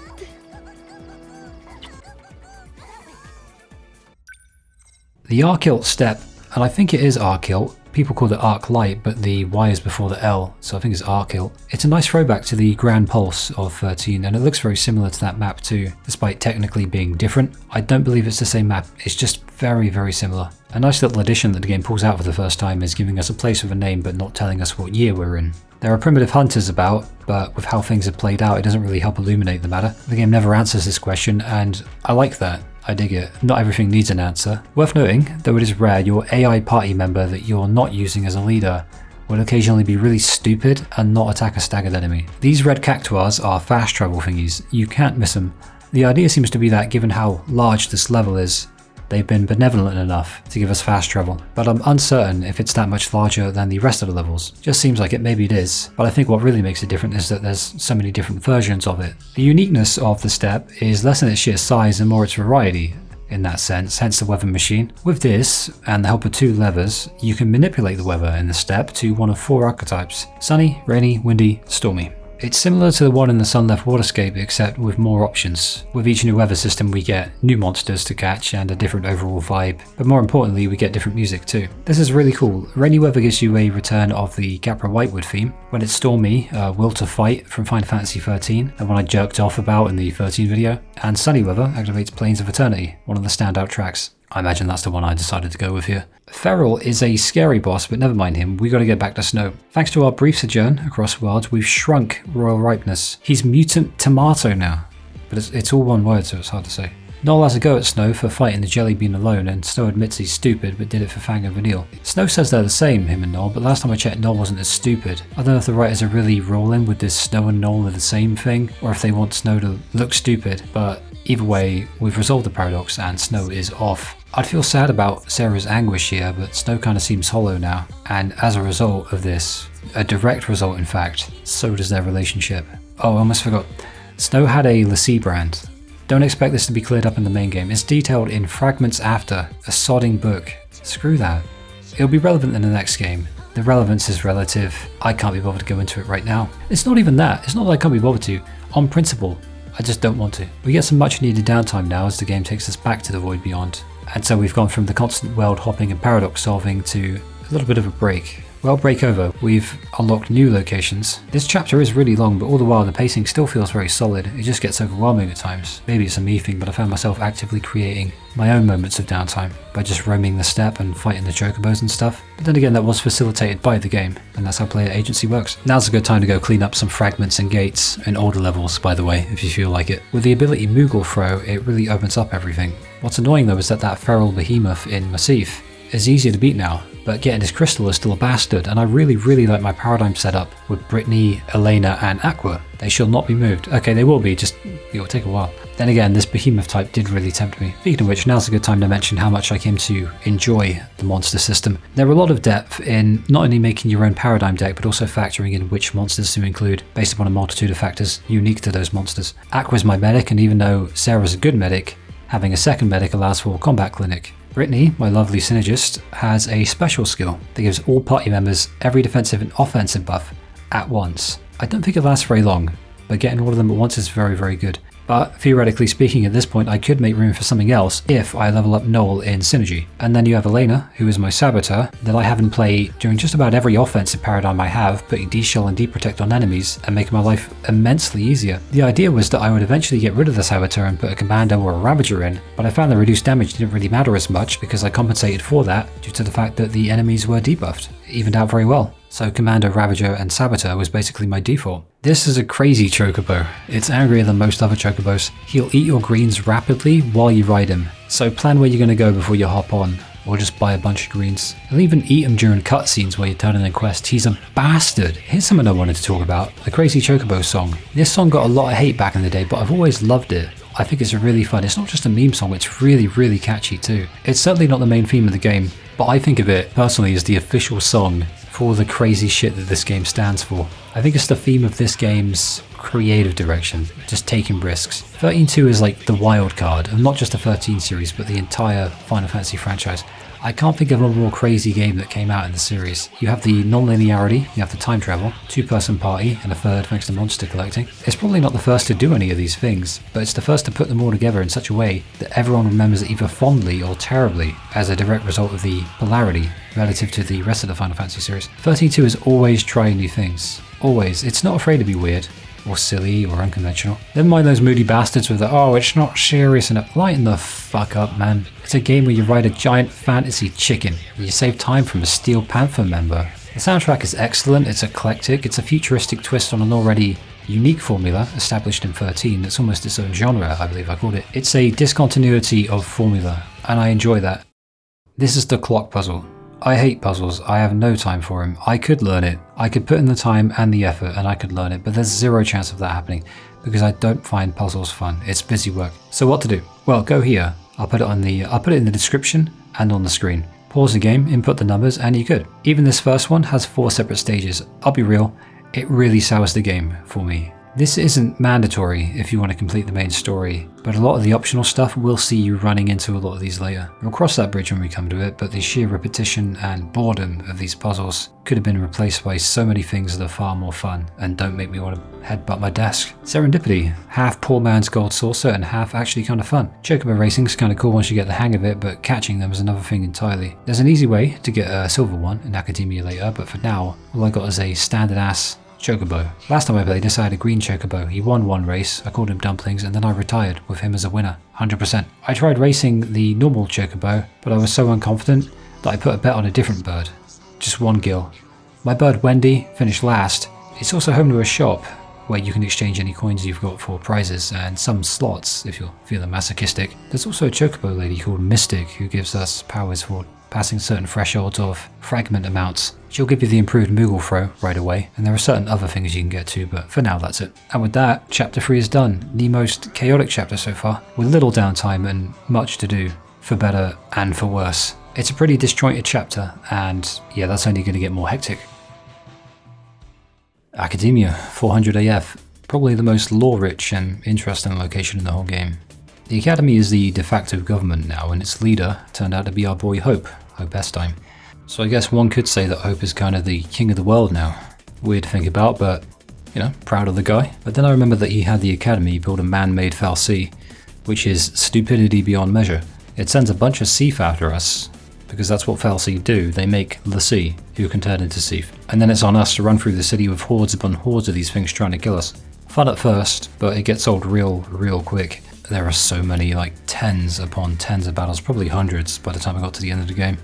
I ran through here as many times as I needed to. Thing is, they're easy as hell, but that's good and bad, because even though battles are quicker, you get literally 2 to 4 Crystarium points for each of them. And I haven't accidentally said 2 instead of 200, I mean 2. 2 Crystarium points, maybe 4. They're basically just superfluous fluff to add tension, but they'll often spawn right after the previous battle, so it's almost constant, which is a real drag when you're trying to explore the place and find everything. Caius appears. He's angry because he saw us die 200 years ago, apparently. We are contradictions. We're as much a paradox as the ones we're trying to solve, at least in this timeline. I guess everybody's someone's paradox. Yule tries to help us, but gets struck down by a weird tentacle monster. We really are causing a paradox to occur, and so it's our fault that Yule has died. Again. The music playing is a lovely piano and vocal rendition of Noel's theme, but Yule's death really doesn't hit it all. She's barely been on screen, we know very little about her, and she dies like once a week anyway, and Noel saying for the love of XIII kind of sealed the deal on my apathy. It doesn't get much more cringe than that, to be honest. Beautiful music though. Yule says Caius wasn't here though, so whoever we saw was an imposter. That cringiness I mentioned though, it kind of dissipated when I realised that the music keeps playing as you run out of Academia through the dead bodies of the citizens there. Reminds you of the stakes. I think that much like most JRPGs with their stilted Japanese to English localization and all the weirdness that comes with it, quite naturally actually, that rhymes. Much of the heavy lifting is done by the music. So it's Augusta, again, the central information processor for the Academy. That's basically what it is. It's all AI and its functionality is akin to a supercomputer. So we're now back 200 years before that Academia shit show, and we learn that the man-made fal'Cie was constructed in order to re-levitate Cocoon. So I can kind of get Hope's thinking, but you'd think you'd try a really large construction project first. Like, just build it higher, innit? You got magic and shit. Then again, Alyssa designed and proposed it, and Hope just directed, so we can blame them both. Noel reveals a bit more about himself, saying that he and Caius were guardians protecting a Cirrus. That would be Yule. And we finally know, now, why he's so emotional about the two. Turns out things aren't as non-linear as they seem, and the game kicks us out of Augusta Tower because we've got to go get an access key from somewhere else. So herein lies an issue with this game. Maybe even the issue of Final Fantasy XIII-2. The lack of guidance. It's true that each game faces a perpetual struggle of attempting to find a perfect balance of player freedom while guiding the player so that things aren't necessarily annoying, convoluted, time-consuming, especially with regards to boring stuff, which every game seems to have. It's just the nature of things. But the game really falls on its ass at this point, because upon learning that I couldn't advance the story, I figured, hey, it's cool, I'll just backtrack and grab whatever I missed. And for a while it was kind of fun. I went to the step, unlocked all the red cactuar fast travel thingies, I beat the 3 gigantoirs, I think I said that right. I did some quests, and then I picked off every fragment I could possibly pick off. With a guide. See, without one, I can't even fathom how much haphazard bumblefuckery would be required to advance the story. If, like me, you already spent your wild artifacts. I don't remember what I spent them on. You only get so many. I think there's 10 in the game. To figure out certain levels like the step with all its esoteric nuances would take hours upon hours. And then, to figure out who's got a quest for you in order to obtain new fragments, that would take hours too. You'd have no other recourse but to wander every level once again and search for any old NPC with ellipses above their head. And even then, who's to say they actually have one for you? Who's to say you even have a quest? And then you have the wild artifacts, which are needed to advance things and can be found all over the world in various maps, with a solid 10 of them to be found, like I said, in order to open the corresponding gates. And they are in some really hard to find places at times. This, I think, combined with the time puzzles that'll hit us later, one of which has already hit us, and the multiple versions of maps with quests carrying over timelines, turn this game into a complete mess at times. It's a mess. Not all the time. enough of the time that at about episode 5, if you ain't looking back and forth between your game and a guide, you'd best be prepared to expand your playtime by at least 10 hours. Maybe more, maybe even 20. Long playtime is fine when the content of that quantity is one of quality, but this isn't quality, it's busy work, it's filler, and you know, I do this with every game that I play. I always think to myself, what was wrong with the developers?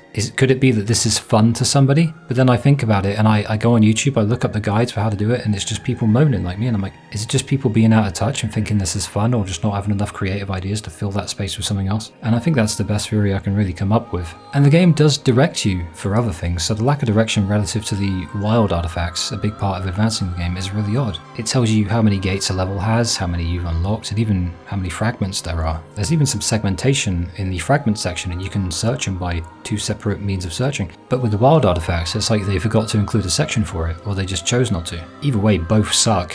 This one in Erba is actually one of the easier to find ones, funnily enough, and this one in the steppe, man, this is a piss take, and it only appears in stormy weather. So you'd have to search the weirdest places of a gigantic map where you can only run around a bit and maybe have a chocobo at some point that gets you about just a little quicker. 4 separate weather archetypes, 1 big map, search it all, top to bottom, every single time. It's some of the worst game design I've seen in a while. It is egregious. I can't even put any more words to it. It's a slog. Honestly, the fact that I'm making an essay on it is what keeps me going, because it's a creative project, you know, but if you're just playing this as a gamer, it's not fun at this point.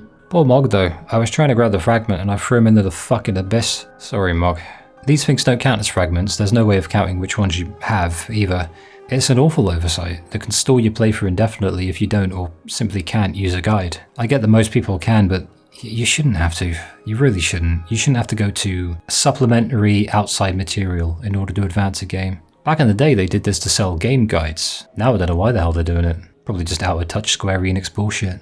So the issue is not one of non-linearity, which is hard to say. Much like the linearity of 13 wasn't the issue is how it's implemented, much like 13 as well. But never mind that, this is my favourite thing of the game. Bunch of Miniflan are pissing about with the cocoon pillar and sun left, and we already saved the thing, so Sarah's had enough, right? And so we round him up and we beat the shit out of him, but that ain't enough, so Sarah goes full Meanie Miss Farron on him and shouts at them all. And it actually works. I think these are definitely the moments I remember the fondest in the game, the light-hearted stuff, to balance out all the drama. It's really lovely. The Vile Peaks. I was a little worn out and ready to moan about it, you know, coming back to the Vile Peaks of all places, Brown Town. But much like Sunleft's later levels, it's mercifully short, it's to the point, and the fragments are easy to collect. It's fun, and it's self-contained, and best of all, Lightning's battle theme from 13 plays throughout the entire level. I never thought I'd say I like the Vile Peaks than whatever came before it. At least until we're kicked out halfway through, that is, in a very 13-2 way. We need to sort things out by going to the same place in an alternate time, then come back. Really messes up the flow at this point, actually, and I'd be interested to know if I'm alone in this, or perhaps in good company. I began to feel really burned out. Like, really burned out. Odd feeling after just 20 hours or so, but after all of that, I finally felt like I was going somewhere. Sometimes too much freedom can be a prison. I felt stilted. I knew I was off to Augusta, yet again, then another Augusta, and that's why you're seeing a machine version of Alyssa from the future that doesn't know us on the screen right now, but still. The puzzly nature of the tower felt like overkill on top of what was already overkill. Overkill in me with all the timey-wimey overkill bullshit. The perfect antidote, then, would be more story. As Alyssa 2.0 sees us up the tower, we see an image of Hope and her getting attacked by monsters. The artificial intelligence they created decided they were in the way and did away with them. Seems kind of prophetic to where our real world is going, doesn't it? But this is mid-2024.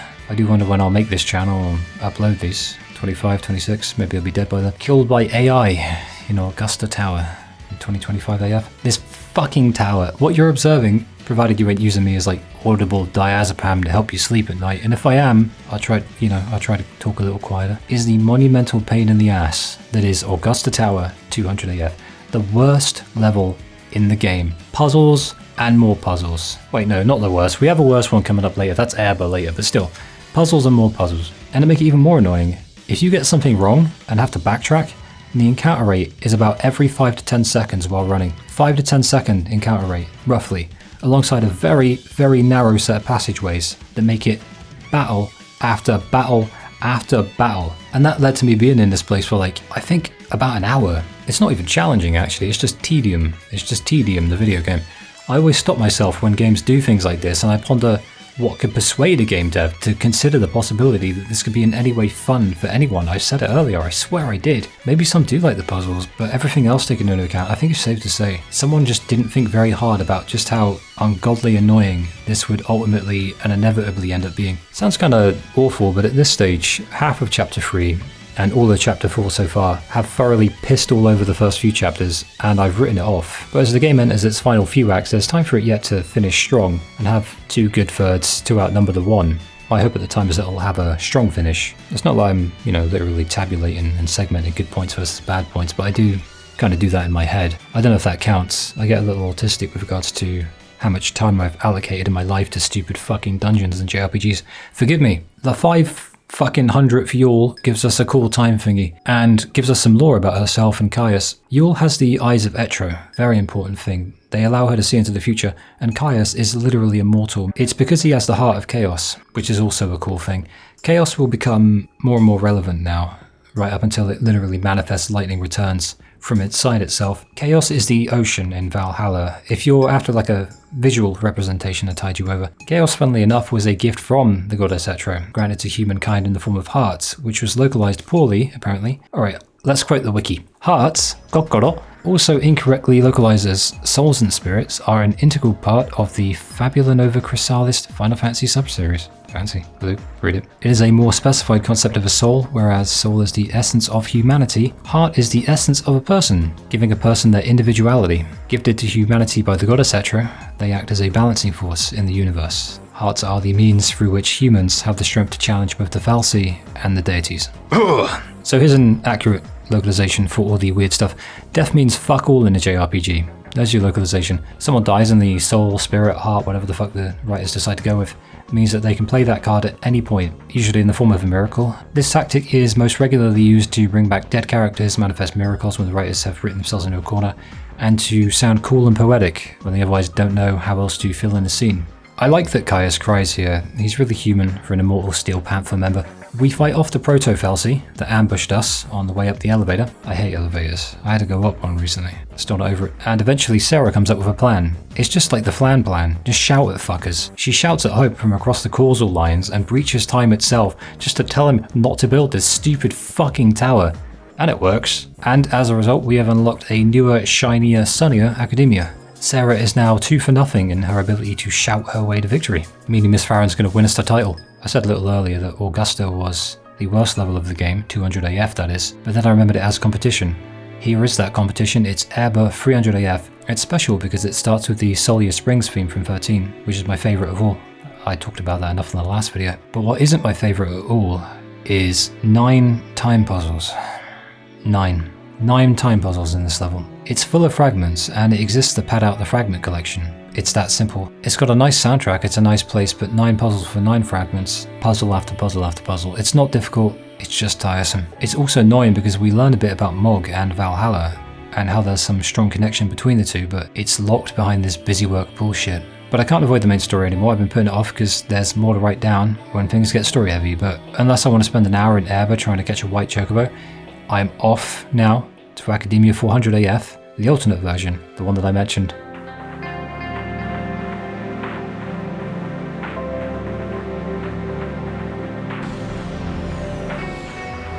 This is what you wanted to see, wasn't it?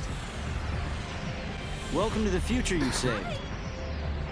It's an incredible transformation from the kid we knew in 13. Still, something always felt difficult about it to me, and now that I've really analysed the game, I've figured out what that is, and why it doesn't hit me quite so much, and it translates to every other emotional inquiry that the game threw at me. You never know if it's even the true timeline. I mean, how many have we seen now? How many paradoxes? How many versions of the same people? Everything just feels so disjointed from reality, because the reality that the game presents in the form of its ever-illusionary interpretation of its own canon is in perpetual motion as we manipulate it. We saw Hope and Alessa die in another timeline, yet here they are right as rain. You know what I mean? It's when so many things are uncertain and you build your narrative on the uncertain. I think this is just a very natural conclusion and consequence of that, which funnily enough is kind of analogous to how within the story Sarah and Noel's time fixie bullshit has its own set of consequences. And from within this maelstrom of time fuckery, I think a meta commentary is born, one that I'm spectacularly fucking certain is in not any way intentional, Analyzing fiction is fun. But holy shit, is Academia a standout level for any JRPG? The song is gorgeous too. I'm listening to a slowed version right now. The guitar is laced with this chorus effect, which is essentially modulation, and it's fitting now since we're looking at a completely modified and transformed version of the city. People, places, vibrancy in the light of day. It's a far cry from the version we were in earlier. The string instruments come in as well to complement the guitar, and it's another Hamauzu masterclass, honestly. He can't write bad music. There's so much soul in it, man. It really captures the new age hopefulness and the spirit of fantasy and adventure games. It's very similar to Eden from 13. It's almost cyberpunk, at least in its futurism, and its verticality as well, and its imagery is really wonderful and the colours really pop. Hey, I got Vile Peaks. My OCD can rest. A dark form of lightning's eidolon, Odin, is behind the weirdness of the peaks, and lightning secretly cheers us on from a distance in a pensive, stoic way. It was at this point though that I realised just how little I connect with Lightning, which is such a shame with how likeable she was in 13. Eventually. Please banish this twisted reflection into the darkness. Speak normal for fuck's sake. You used to speak like a normal person, Lightning. I know you're special now and we'll see more of that soon, but Christ, did they write her as pretentious as possible? I missed a relatable Lightning. I do like Lightning's speech here though. It's less pretentious and more to the point. I find comfort in the fact that people can disappear but still continue to live on in others' memories. So Sarah, if you keep me in your thoughts, one day I am certain I will find my way home again. You will. Oh, what? Oh, it's nothing. I just thought I heard Lightning's voice. I know it's probably just all in my head. It's actually Sazh. Holy shit. And what the hell is this? He says he can't hear us, so it's like a projection or something. He gives us a little pep talk, tells us he's gambling in desperation. Maybe he's a Genshin Impact player. He gives us a fragment and just vanishes back into the ether. God, it's underwhelming. Sarah tells Noel about his relevance, that being Sazh, in the last game. And it's like, that's it? That's all we get? The problem with how they shafted Sazh and some others is not that they just shafted prior characters, it's that those prior characters that were shafted are some of the best written characters I've ever seen in the game. Sazh is a prime example of that, and so the way he's been relegated to the sidelines makes me genuinely sad. It really does, but hey, that's life. We get another Lightning speech too. She says she's in Valhalla. I guess this is like a recording played via some magic-y space-time thingy. She says she misses Sarah. She may be a deviant art user now, but she's much more open with her emotions. Silver linings. The inside of Academia's main building, since we're back, is brilliant, and that's not just because you can throw Mog into this thing for a free silver chocobo, though absolutely do that. Hope got here by inventing a time capsule. Shit, good enough for me. If I cared about the particulars, I'd have gone insane by now. He's building an artificial shell for the new cocoon this time. Instead of using a fal'Cie, he is doing it with human hands. As a result of that though, we need to collect graviton cores to power this new man-made cocoon. We already have 3, since I've been going around doing everything I can at this point, but you need 5, and we're grabbing all 7 anyway. Funny thing is, by this point I realised I've gotten 100 fragments, and I surprised myself, but that's what happens when you get into the flow of the game. I will say, to give the game its due, it has a way of pulling you in, for sure. Problem was the use of a guide, though, to feel as though I could pull it off in under 100 hours. 30 hours so far in my case, with the guide, and that's the drawback. After collecting all 7 cores, I realised something. The 9 puzzles in Erba 300AF were just the prelude to another 9 puzzles in Erba 400AF. I'm not kidding, it is a carbon copy of the first, except it's snowy, so it looks nice. This stuff is optional now, but that's an excuse I'm frankly tired of seeing, and there are 100 other things that you could put here instead, just to make the process more fun. You could have a battle gauntlet, you could have a chocobo racing minigame, you could invent something like Blitzball, but not shit. Maybe like chocobo racing, but you can actually control the thing. You know, sort of like Final Fantasy VII Rebirth. Maybe a throw the Mog in the hole challenge. Many ideas. Instead we get this, but we do learn about Mog's past here, and how he... Is he a he? I think he is. How he got lost in time. And lost his memories too, and there's a funny scene where Mog shows more character than ever before, but it's all locked behind this insidiously tedious gauntlet of puzzles. But we're done, and there's a watershed moment here symbolised by the game's insistence that we be ready to click the yes, I'm extra sure I want to do this button to advance into the endgame. It's not so much a point of no return, but there is some difficult stuff coming up, so I do appreciate that. That's the kind of guidance that's good in the game. It's interesting to me that Pulse started as this grand wilderness as we first saw it, and yet here we are in the sequel with a Pulse that's as advanced as Cocoon ever was. But it is 400 years after the end of 13 now. Hope we'll be there in 100 years to meet us, to raise the new Cocoon into the sky, because we ain't the only time travelers. So it's nice to see this place really come along and evolve. the more we visit it. Hope and Alyssa come and see us through the gate in a nice scene, but Alyssa smiles deviously. Ooh. The handbrake of the Historia Crux apparently snaps and we're separated from one another. We go flying off in different directions. Alyssa's voice bids us farewell and she says that she doesn't exist in the future we're trying to build. So yeah, those dreams of her dying were the true timeline. She was right to be afraid of that. Because of that, she betrayed us and helped guide us. Alyssa's a sad story, man.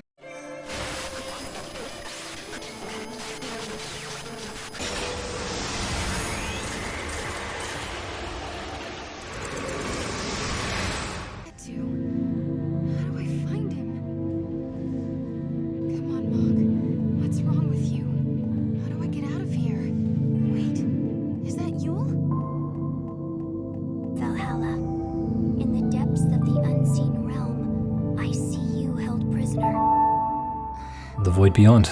The uncertainty of time travel mixed with the static they use here really excites me, and the music in the Beyond is always ethereal and a dark ambient style that gets really dark in tonality as well. We're Sarah now, perambulating through the void as a mirage of Noel is killed by Caius, and this sequence is really striking. Mogg's with us, but he's translucent, the colours are monochrome, the visuals are distorted, and the way is unclear. I enjoy how creepy this game can get, and the juxtaposition that it builds between this paradigm and the more good light-hearted moments is really well done. Doesn't feel like a clash, you know. As we make our way through the Beyond, we meet about 500 more Yules, or maybe 5 or so. One tells us of the goddess Etro, and how lightning is standing guard over her temple. Etro is the one allowing us to change time. Etro, as it happened, for a little bit of lore, is the one who helped us at the end of FF13, releasing us from our crystal prisons. She took pity on us, but she's fading away, and as she loses her power, whatever separates the world of man from the unseen realm of chaos and Valhalla, and all this cool stuff, is fading too. I guess you could think of it like a magical partition. On screen now is probably the most relevant lore you'll see all game in relation to Lightning Returns, which is coming up next in the series and will finish off the trilogy. The names you're seeing now are the deities of the Fabula Nova Chrysalis series that Final Fantasy XIII's trilogy falls under. It's like an umbrella term for the mythos that a series of games would be born under.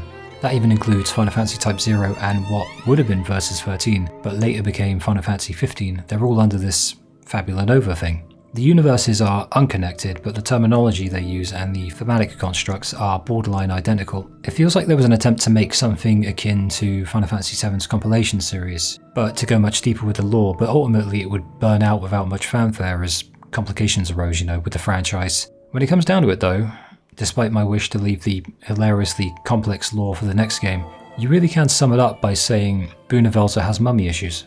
You really can. That's about it. That's Final Fantasy XIII. Boonavelza has mummy issues. Therefore, everything. That might not make sense yet, but he is the almighty god of this series, and that is his most defining characteristic. Back to this. It's Caius, here to defy us. He claims Noel is basically in an afterlife, but there's definitely smoke and mirrors going on. Caius becomes even more relatable and hits on something that bugged me also. Each time we change time to suit our own needs, we bring tragedy upon others. Alyssa is a good but unnamed example in this scene, but Yule is the one he wants to save. So in terms of game lore, Etro retconned the timeline to create the FF13 ending we knew, but in real life, it's very likely the opposite happened, that this is the real retcon by the writers in order to justify a sequel. The basis for this theory of mine is that the vast majority of this stuff had literally no presence in 13. Certain lore aspects were mentioned, but there was no foreshadowing for any of this. It's highly likely, I think, that they obfuscated the retcon by claiming the ending we saw was in fact an in-universe retcon by a powerful deity, all in order to justify a sequel for a game that, despite its criticism, sold really, really well, and so the company saw dollar signs. That's my theory, anyway. Satchel hits us with his best lyrics, and seemingly kills us. Obviously not, it's time for a dream sequence. Useful one though, it's time to revisit New Bodom. Yeah, it's a dreamscape, an ideal world where Sarah married Snow, and Lightning is here with us. She offers us an end to the game. It's a dream world, but the game gives you the option, so let's choose yes, and unlock the first paradox ending. It's funny though, Sarah talks about how this dream world is such a great place, but meanwhile the sky is dark and bleak, no doubt representing the reality of the real world she's trying to hide from. It's like she's so blind to the euphoria of this world that has everyone but Noel in it, and she lives happily ever after, except she left Noel behind and can't remember him properly. It's a really bad ending. It feels weird and anticlimactic, and that's the point. It's perfectly done. But, you know, back in reality, we deny Fake Lightning's offer. I guess the implication is that it would have all been for nothing. For the first time in the game actually, Fabula Nova Chrysalia plays. And I'm glad they waited as long as they did, because now it hits much harder. This is the kind of emotional resonance that the first game had, and something that's been sorely missing in this game, actually. Sacrificed on the altar of multiple timelines and versions of the same people. It helps finally ground the story by providing a solid link to the prior game. It speaks a lot to the power of the soundtrack when the main thing that links the sequel to the prequel isn't a story element or a character but a song. It helps me to feel a strong sense of connection to the series again personally, when it felt like the trilogy was very much losing its identity at certain points. At its core, FF13's entire trilogy is about fighting fate with the help of people close to you. So you really can't be that reductive about it and not suffer for it. And for that reason, all it takes is a song to sort of bring it back. Vanille's here, finally. It's the real her but inside a dream. Yeah, I know. She's sleeping in the pillow and Sarah's dream world is a dream too. So we're just having our dreams shake hands. Fang's here too, and they're here to wake us up. Once again, 13 is simple outside of all the lore and the terminology, people fighting fate. In a way it's annoying, to be honest, this clear-cut lack of distinction between dreams and reality. On the one hand, it seems a cop-out by most JRPG writers, so they can just go all in with dream sequences and have them have narrative consequences, which can often have negative consequences, as it does here too, since the only thing grounding this story, given all the timelines and different versions of people, is the fate and friendship thing that I won't shut up about. Well, that's completely gone now, so the only thing grounding us now is that ethos. Let's hope it holds out, because we gotta go wake up the real Noel now. We're gonna do that in the Dying World. The Dying World is really sensational, actually, for a world that is barren completely. I think the bleakness of everything is carried by the music, which plays a rendition of Noel's theme, with some lyrics about being the last of his kind in the world. And we can finally explore how awful that was for him. The dimly lit background of the red sky is a nice touch too. For this dream world, we see glimpses of Noel and Caius and Yule, and how close they were, how the two were kinda guardians for Yule, and how nice of a person Yule was to them, and why they loved her so much. Caius says that there can only be one guardian, and that Noel must kill him to do so. Truth is that since Caius has the heart of chaos, his death means the death of the goddess. Noel didn't want that, and he offers Caius an alternative, but Caius is like, yeah, fuck that, and charges Noel, defeating him in combat really easily. He goes to Valhalla to kill the goddess, unleash the chaos, and warp and destroy the timelines, and essentially set Yule free. Then she dies in Noel's arms. God, it's grim, innit? Sarah stops Noel from ascending into the afterlife because anime, and they float together for a while because anime. Sarah's come to save Noel from his dreamscape and giving up, and here comes the cringiest line in the entire game. No one else I can count on but you. We have the same hope, the same road to travel. We will change the future. Lame. Wait, it's Godmagog again, is it? Him again? Okay. Well, Noel finally says it. Yule died because she could see the timeline. Sarah can also see the timeline. Her eyes also sometimes have a peculiar shape in them, and the more Sarah sees and changes with time, the more likely it is that Noel says she will die. Sarah talks Noel into coming with her anyway, and we can finally see the dying world in daylight. Fucking depressing, innit? Really nice though, I like it.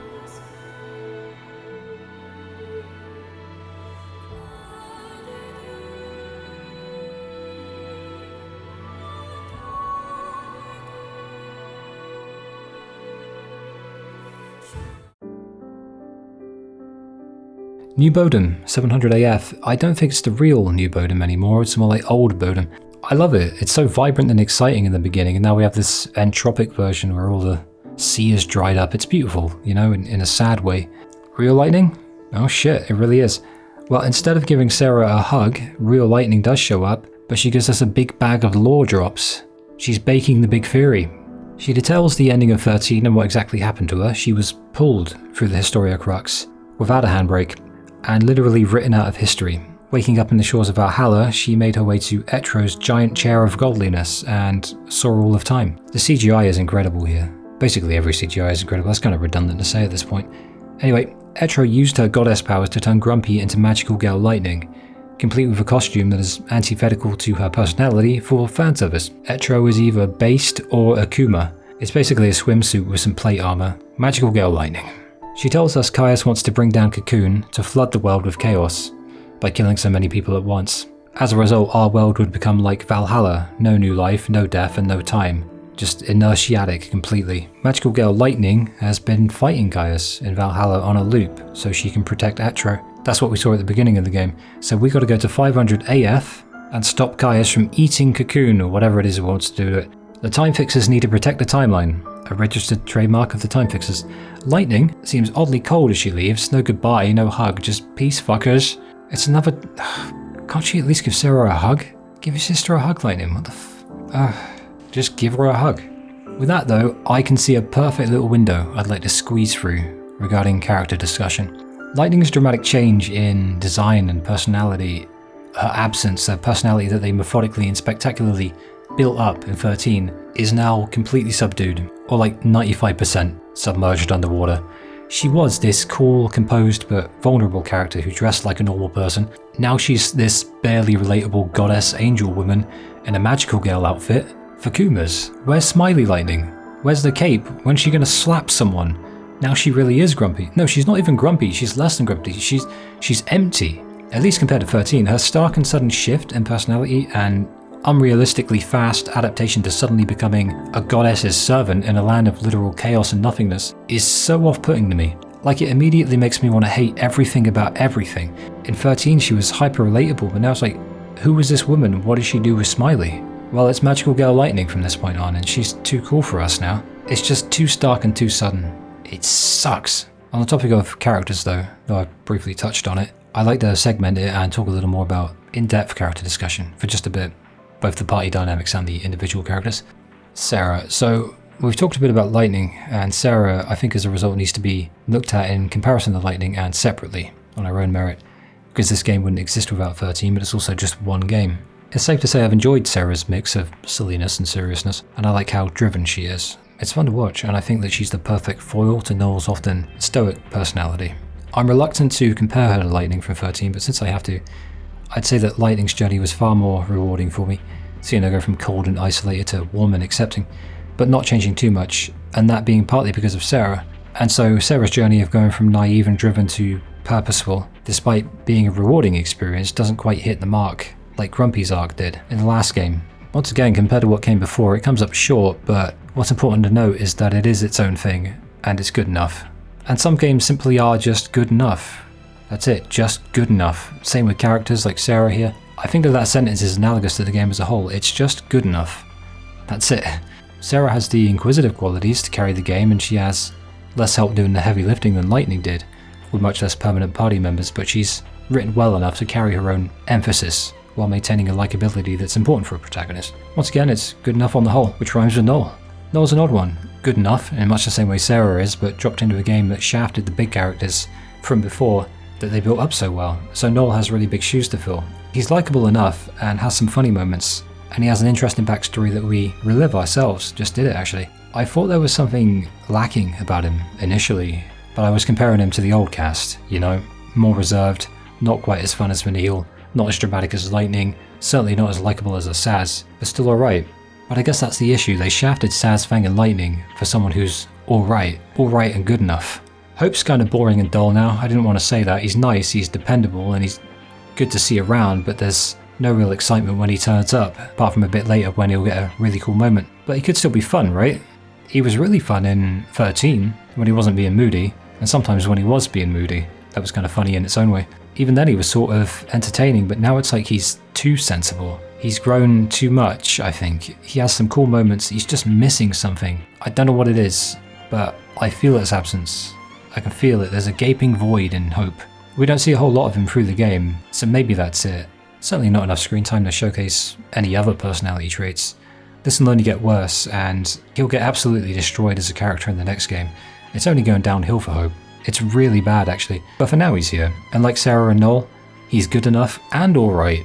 Vanille and Fang, they are painfully absent for about 99% of the game, but as stated earlier, that one makes sense. They are holding up Cocoon's crystal pillar. The one scene they turn up in is one of my favourite scenes, and Fang's personality immediately puts everyone else to shame. Fang is just a cut above, man, and even Vanille was missed. Leaving out Fang, it's like leaving out Sazh. And even though I talked about Sazh already, I'll throw him in again and just say, what were you doing leaving him out? What are you doing? Two of the best characters in a video game. Oh, fucking... Why am I angry about this? It was over fucking 10 years ago. Oh, it's because I know I've got to play fucking Lightning Returns and I'll get more angry about it. Snow. Now Snow has been almost completely ruined. and is a shadow of his former self, because they retconned whatever sense lightning punched into him in 13. Twice. There isn't much else to say about him except that, like I said in Sunlight earlier, about every lesson he's learned in 13 decided to fall out of his brain, or his ass, so it's difficult to feel any goodwill towards the guy. And then you got a stupid haircut. Yule is an interesting addition, but due to the many versions of her, I find it impossible to really get attached in any discernible way. When another Yule dies, I feel nothing at all, really. Caius, though. Caius I like. Really cool character. Would have liked to have seen more of him, but I'm glad I didn't because I imagine people wanted to see more of Sephiroth in the Final Fantasy VII remake, and then he turned into one of the most boring, pretentious, monotone and predictable and bland villains that I have ever seen in a game. And even hardcore fans are annoyed with him at this point. It's why I prefer Caius over Sephi, to be honest, because Caius is kept in the cupboard when he's not needed. You don't need a Caius? Put him back in the cupboard. Wrap him up, make sure he stays fresh. The writers were not afraid to put him back in his Caius cupboard when he wasn't needed. Sometimes for like extended stretches. The foreboding nature of his existence and how it's referenced by our main characters is more than enough to set the mind racing with theories on where he is and what he's up to at any given time. And you don't always need to see this for yourself. Leaving things to the imagination can be a good thing sometimes. This is one of those times for sure. He's a dude that I can never really necessarily call evil, but he is willing to do bad things in order to help the people he cares about. In that sense, he's similar to Sarah and Noel, who put their own desires before the desires of others to fix what they consider to be the true timeline. Caius does that too. He's willing to fight anyone, and his overpowered nature comes up more in the story than during gameplay. And there's a few times he kicks our ass, but it's necessary to illustrate what the story's already telling us. But what makes him, for me, one of the most interesting and underrated Final Fantasy villains is that he very much wants to be killed. Now, we had that in Final Fantasy XIII, but Bartandalus was fucking boring, so it didn't really hit. He didn't really have a good reason for it. It was kind of one-dimensional. We'll get onto that as we go, with Caius' motivation to die. But yeah, he puts Bartandalus to shame. If we had Caius in Final Fantasy XIII, holy shit, that would have been good.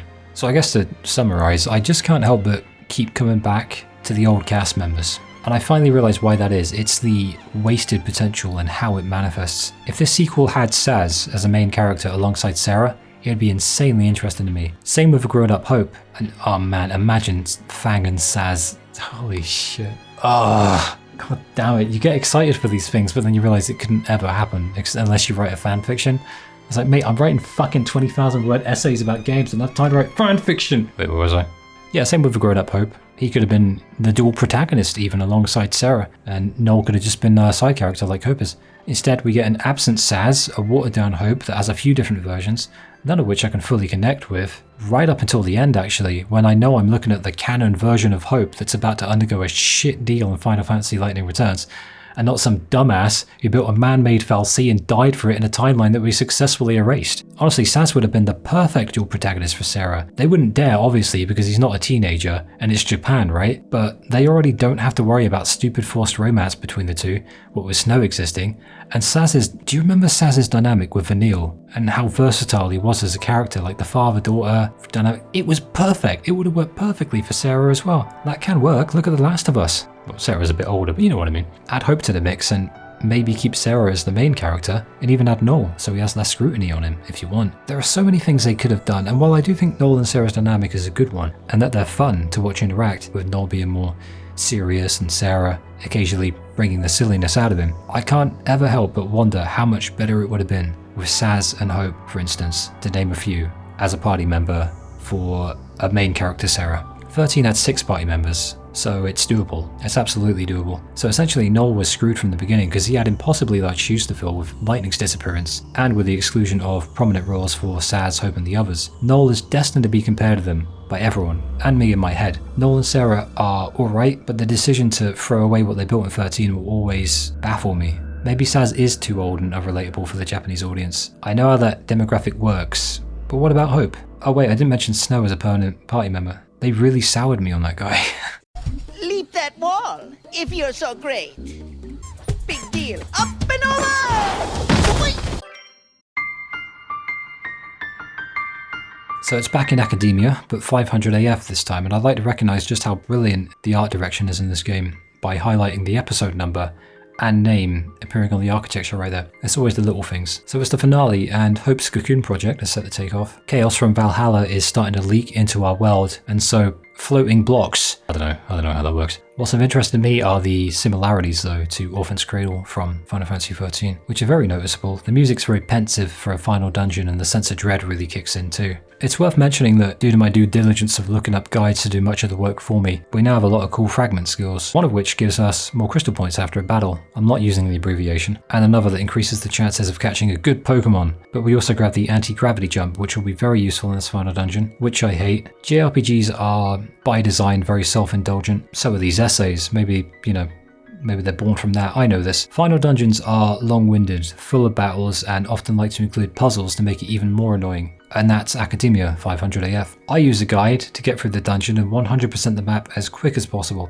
I think at one point that I screwed it up, but it turned out I was okay. And yeah, I just wanted to get toward the end of a long game at this point. It looks incredible though, and it's monumentally unique even for a JRPG where weirdness is normality. Must be time for the final battle, right? Hope has his cool moment now and comes to help us as the leader of the academy. And the writers have remembered that Sazh exists. He's finally here in person.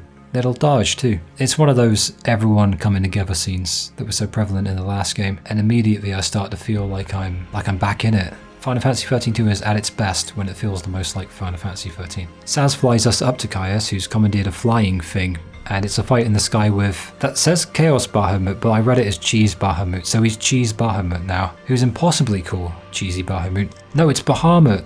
Fuck, Cheese Bahamut, I always get it wrong. Caius for real now, and for a while anyway, he knocks us off. And it's good to see Hope in the thick of the action and not just creating holographic meatloaf at the academy. We enter a portal to Valhalla after a fight in the sky, and Odin helps us out, helps us descend, and it's time for the actual final battle with Satchel. But obviously he's not dead. Nice to see Noel finally get the better of Caius though. Hello again to Lightning, thanks for the assist. Once again we're between worlds and some liminal space, couldn't tell you where. Sea of Chaos something or other, writers, who fucking cares. So these three assholes, they're tough, but I got carried away collecting fragments and got myself accidentally over-leveled, so it was kind of meh this time. Thankfully, actually, because I was kind of burned out. Stylistically, they're the coolest things in the game, enemy-wise. Guardit Bahamut, Amber Bahamut, and Jet Bahamut.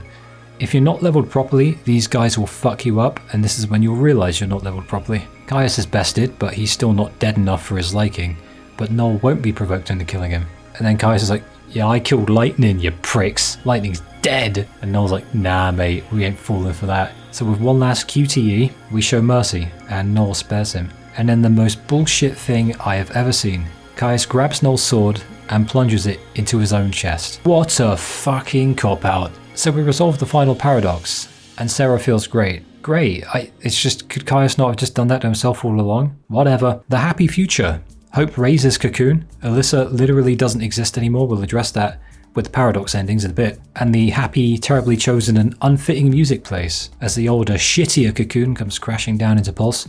It's fine, we built a new one. Weird though, seeing Cocoon come down, knowing Fang and Vanille have been collected in their Crystal Pepsi form by Hope in the Academy. Once again, they don't know how to do music at the end. They get it right in Lightning Returns finally, but yeah, it's just way too uplifting. But hey, Fang and Vanille kept that thing in the sky for 500 years and they deserve a good rest. Weird though, considering they already spent centuries dreaming a crystal sleep. The real life applications of that are devastatingly boring, I have to imagine. Hope has christened our new Cocoon, our Ark, Boonavelza. That's going to be unsettling in the next game. That nickname is literally going to torture him. No one's going to get that. Sarah and Noel descend from the heavens and all looks well.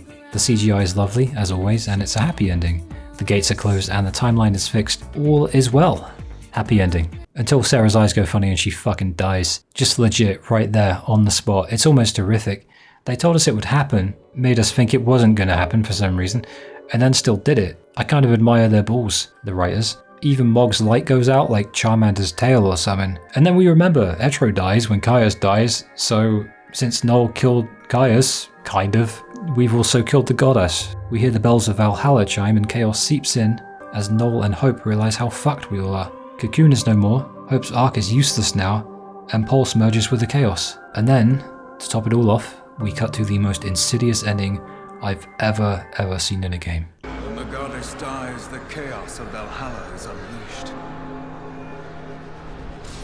The chaos has the power to warp the timeline and destroy the past.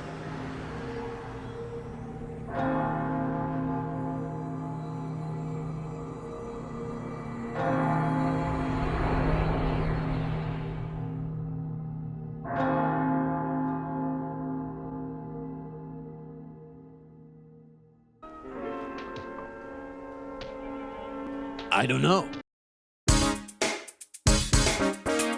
Holy shit. So where the hell was Sazh, and why is Lightning a statue now? Good questions. Well, there was a lot of story DLC because the AAA gaming market was just starting to figure out that scummy business practices was something gamers could be eased into. Sazh's DLC, a gambling adventure that reduces our beloved best boy into a time-hopping gambler stuck in serendipity in order to justify writing about the majority of the story.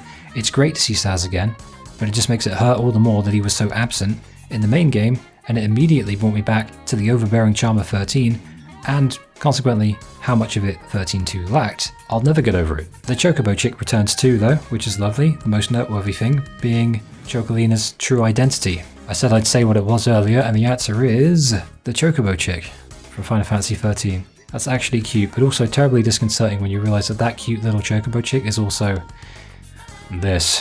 Chocobo chick's a chick. Made a Wish. Lightning's DLC, quite different. It involves Lightning's endless fights with Caius, very much a follow-up from the prologue earlier. Caius uses an apparition to distract Lightning and bests her, so Lightning jobbed to Caius but still looks strong for her return at WrestleMania 50. She sees Sarah dying in the true ending of the game, so I imagine this DLC came after it. I don't remember how long after though. I can't imagine if you played the full game and then heard there was a DLC and this was all, oh my god. There's like a 9-minute battle with Caius that I skipped through because I was watching it on YouTube, and I'm not paying for this cash grab that should have been in the main game. Anyway, Lightning finds Sarah's soul in Etro's temple, and Sarah's ghost says, "Don't give up, Edit, we'll be together again." So Magical Girl Lightning has a little hope now. I will say, the scene where Lightning walks up to Etro's throne to become Crystal Pepsi has Fabula Nova playing, and it's a brilliant scene. And the DLC essentially says, yo, please buy the next game. That's where we'll put the happy ending, we promise. Still, locking it behind story DLC, especially when that DLC is so bare bones, is dog shit. It's anti-consumer. And then there's some boring ass Coliseum DLC where you can unlock characters to use in place of the monster slot, like a cutscene with each one. It's crap. Paradox endings. They don't matter, it's just non-canon stuff to make the game more fun, give you a little bit more to do. It won't be relevant later, but maybe you like the extra stuff. I certainly did. So let's just go through the most interesting ones only, real quick for the hell of it. Because one of them actually clears up something that's left very much in the background otherwise. The first involves defeating Atlas from Brescia 005 AF, but without weakening him, which opens up the Massif, where we see a bunch of giants literally ending the world. It's heavily implied Sarah and Null die too. Boo! My favourite though is one that clears up what happened to Alyssa a little more succinctly, and also involves the funniest possible ending, actually. We do Academia 4 XXAF again, that's hard to say, but we don't take the fragment from Alyssa. Snow barges in and stops her. She was working with Caius, and that's why we ended up in the void before. So Snow saves the day, puts Sarah on his bike and says, alright, it's us two now. We're the main characters of the story. And then they just take off. This is the Snow from 13. He's proactive, he sticks with Sarah, and he gets shit done. And it's non-canon. Unless you want to throw some bullshit they're all canon thing at me, in which case fuck off. No. Then Noel's just like, well, I guess I'll just stay here with Hope. He got cucked. Alyssa though, her story is a very sad one, and it gets overshadowed, really, even here. And its resolution in this retro analysis series of mine is entirely contingent upon whether or not I manage to find her quest in Lightning Returns. She has a quest on that quest board thingy, but if I forget or don't find it, that's Alyssa done. But even then it will be sad. But it does bring to mind a larger problem that I have with this trilogy, and JRPGs in general. And the funny thing is, I've already played Nier Replicant, and I'll be moaning about it then too. Light novels, novellas, drama CDs, stage plays, they all have one thing in common. They're not in the game. I just don't agree with it on a fundamental level. I had to get a CD from Japan once. It cost loads. To expect anyone to go out of their way like this for lore or for story, even if they were fairly priced, even if they do speak the language, is so arrogant and I hate it. I hate it. I fucking hate this shit. It's stupid. The FF13 trilogy is notorious for this shit. Fragments before, fragments after, episode 0. Like every game has a million books attached to it. Put it in the game. There are only 2 paradox endings, I guess, in the end that I found interesting. The rest are on YouTube if you want to go see them. And that'll do it.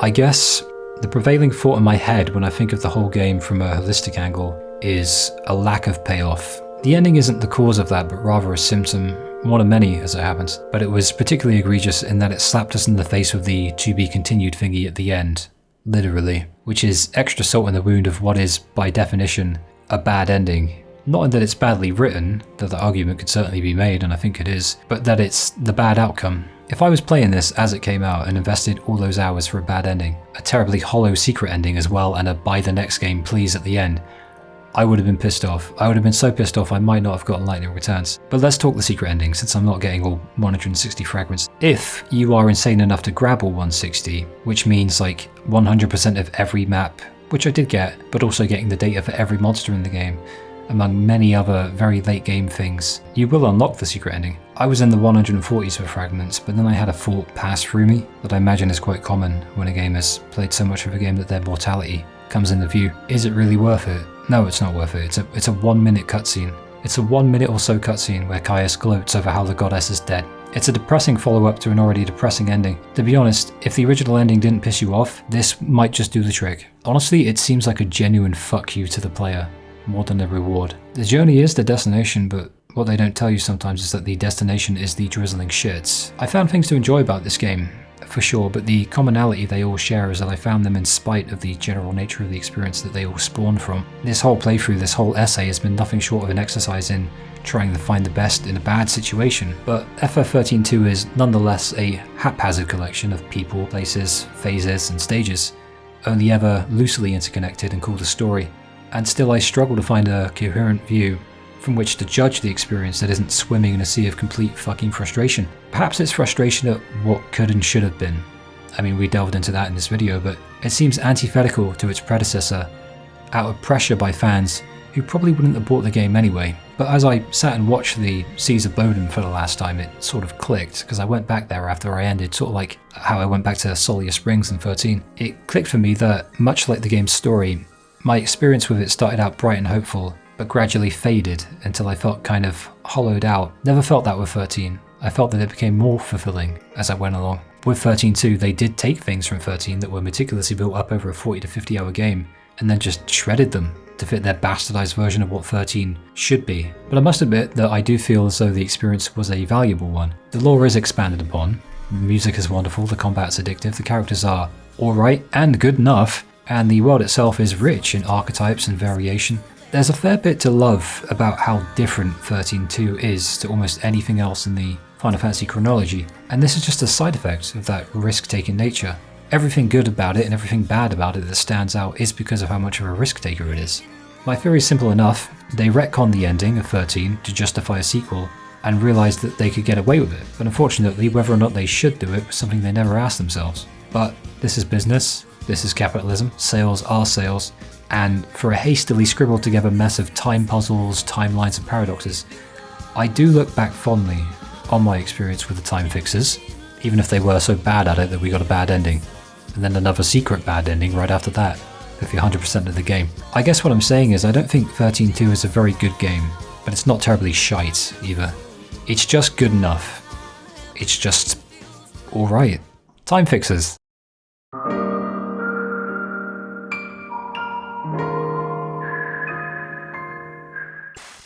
It's just a legend from before the world was born.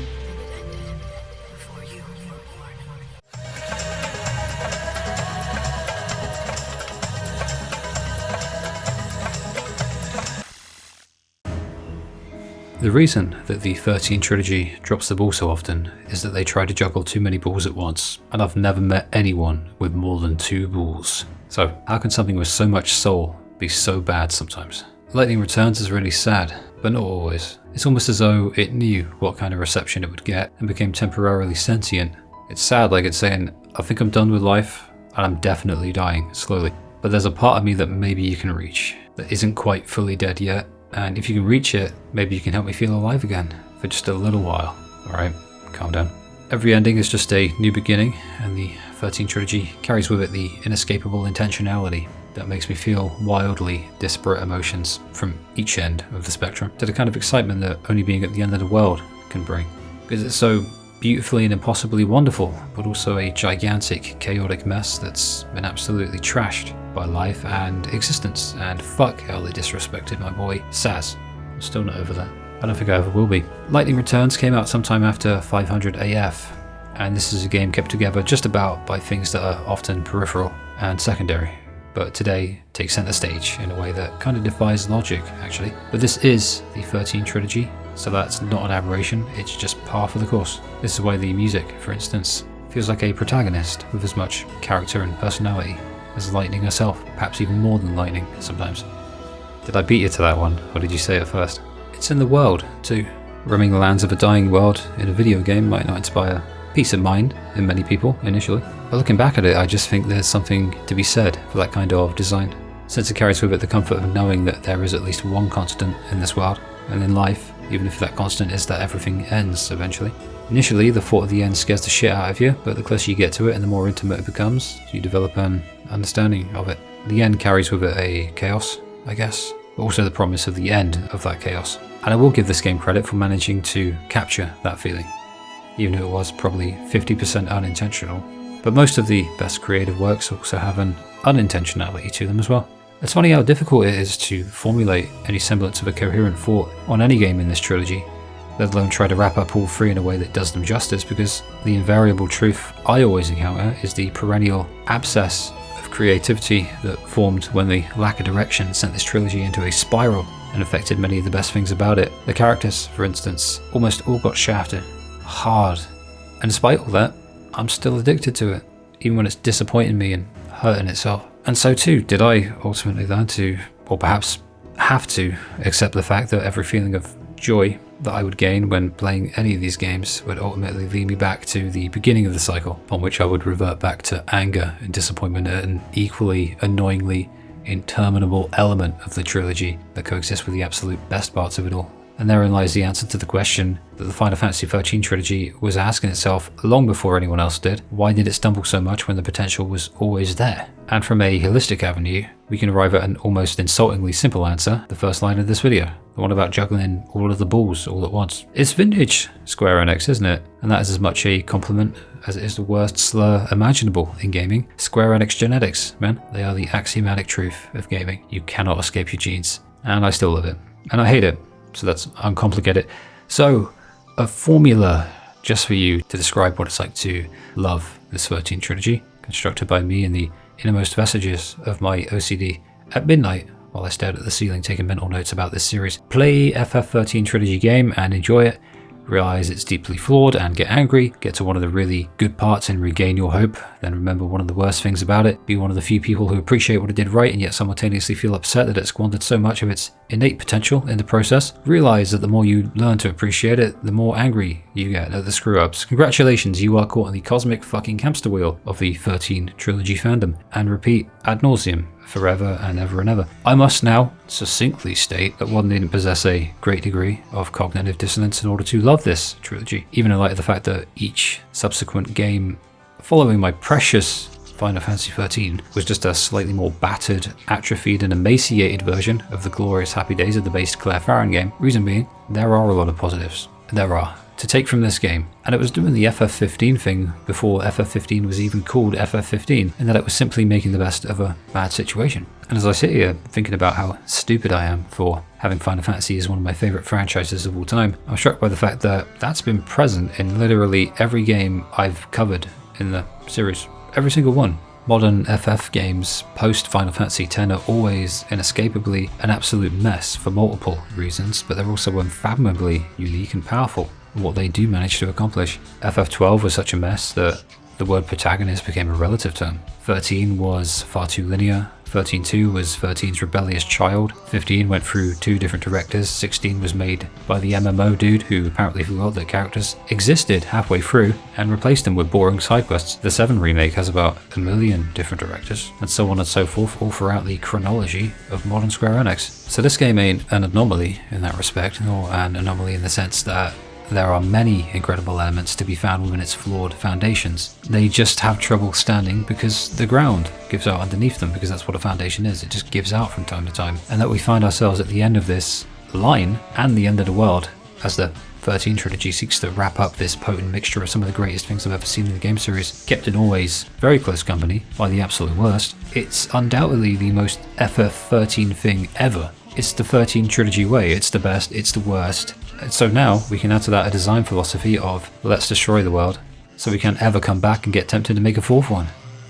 Nice. I was in search of any discernible memory of the past 2 times I played this game, and I asked it if it had any Lightning Returns memories left in there. And I suppose I then asked what end of the spectrum any memories were likely to fall under, and what fell out was actually very interesting. Vibes, pure emo emotions, and a few things that pushed me to the precipice of my sanity and made my OCD go absolutely mental. Sounds like the game for me. Wrapping up such a spirited and ambitious trilogy of stories in the perfect way is always going to be a very difficult undertaking, and the emotional baggage that you need to juggle is likely to break free of your grasp. I suppose the inherent issue is that which takes many years in games to build takes about a second to shatter completely. That's where the risk is. What was once a simple game, a very simple game, is now so unfathomably complicated that wrapping it up in a neat little bow is an impossibility. And with that elite impossibility for this trilogy, even before the implementation of time travel in the second game, most attempts to simplify things only serve to complicate them further. That's a lesson for the series, isn't it? So within that innate little distortion, I find the honesty of this finale setting to be a really refreshingly pleasant little thing, and perhaps even an admission of the overly ambitious nature of the project that preceded it, and as a whole. A nice bookend as it pertains to the thematic constructs, as it borrows from and abandons in equal measure the very concepts from which it was born, but the embodiment of this could be the dying world of Nova Chrysalia, where the game takes place, which is one of the most nice to look at and artistic worlds that I've ever seen conceptualized in a game or any media or story ever. I romanticize dying worlds. I think there's something pretty about them. I think I've said this before.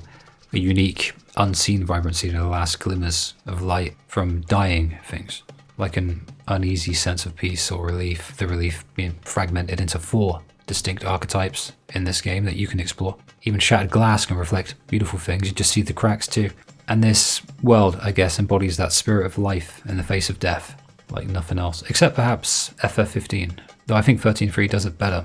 And I'll say why as we go along, but 13.3, they really should have called it that. I suppose lightning was intrinsic to the marketing campaign. At least that's my theory.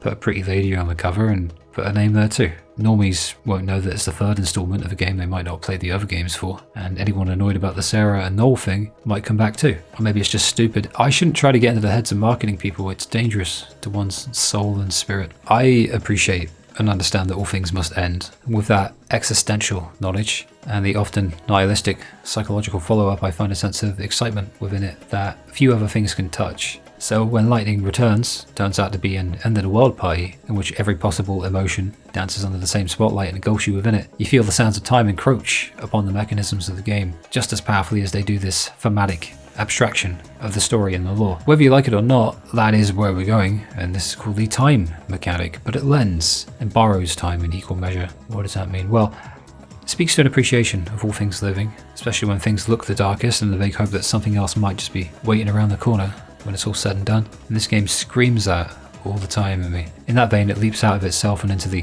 4th dimension, breaking that 4th wall in a way that can get a player invested enough in the game to imagine life without it. And that is a very special accomplishment. One chapter ends, another begins, endings and beginnings are indistinct from one another, is what I'm saying. And that truth runs through the narrative of Lightning Returns like an undercurrent. Even when the thunder is absent, you have the lightning. Oh shit, it's metaphorical. Indistinct is a word we can use again with an ironic undertone, because while all 3 games in the Lightning trilogy are indistinct in many ways, comparable to 3 distant planets, relative to any other game in said trilogy, they're also so far removed from one another that they're as distant as they are relative. Oh, distant relatives. I just can't enjoy this game without being annoyed. I felt that way with 13.2, but the feeling wasn't quite as abrasive or profound, and with 13.1, I guess, I barely felt it, compared to these 2, at least. I said that cycle was destined to repeat itself in my head as I played through again, prodding the supposed higher functioning corners of my mind with realizations as I played, like annoying shit. And it's annoying because all I really want is vibes. I'm a vibes merchant. I prefer to share those vibes than to sell them, but I analyze too because I have a stupid brain. And all of these things just can't be avoided as much as I love the trilogy. So it's a brief meta commentary, I know, but analysis of the most wonderful gaming experiences I can recall naturally allows me to explore these vibes. But the other end of that cognitive fucking rainbow is that with that comes an inherent disorder of thoughts that occurs when you realize the analysis means examining the parts you didn't enjoy as much, just as intimately as the parts that made your nipple hairs stand to attention because it was so fucking good, because they were so real and raw and brilliant. Analogous then, for sure, is the creative process for a video essay about Lightning Returns to the problems the 13 Trilogy wrote itself into. The Trilogy now has one final game to dig its way out with nothing but a tiny little rock hammer. Even the characters annoy me as much as they make me feel all warm and fuzzy or whatever, on account of the realization that every character other than Lightning barely interacts with anyone but Lightning. So the character interactions and dynamics that made 13 work so well, and to a lesser degree 13.2, have been stripped from the experience. This could have been the game where I said, it's just straight up bad. And the only thing left to do was to play it and find out. That's the easier part. But 13.3 is what it is, and despite dodging the name, it cannot in any sense dodge the responsibility of bringing to an end one of the most divisive and controversial trilogies in gaming. And so it's on us now to open our minds, and knowing also that the haphazard nature of the series is actually one of the main sources of pure, unfiltered charm that the series has always had an abundance of, because it's all part of the fun. Just video games, isn't it? But if the inherent subjectivity of any particular creative entity was the nuclear deterrent that some claim, then essays would be non-existent. They would just never be made. Games are subjective too, and among the many sources of charm that this game shares with the player, the soundtrack is chief among them, and we'll get into that too. It has a lot of things going for it, is what I'm trying to say. This isn't just me hating a game or just loving it. This is the most difficult one to analyse, personally. But finally, we do get to do this one thing. We get to challenge our fate once more in an FF game by literally fighting a god. So at least it's still that same shade of batshit insane that I like in my JRPGs. So let's find out if it really is all lightning and no thunder. It's finally time.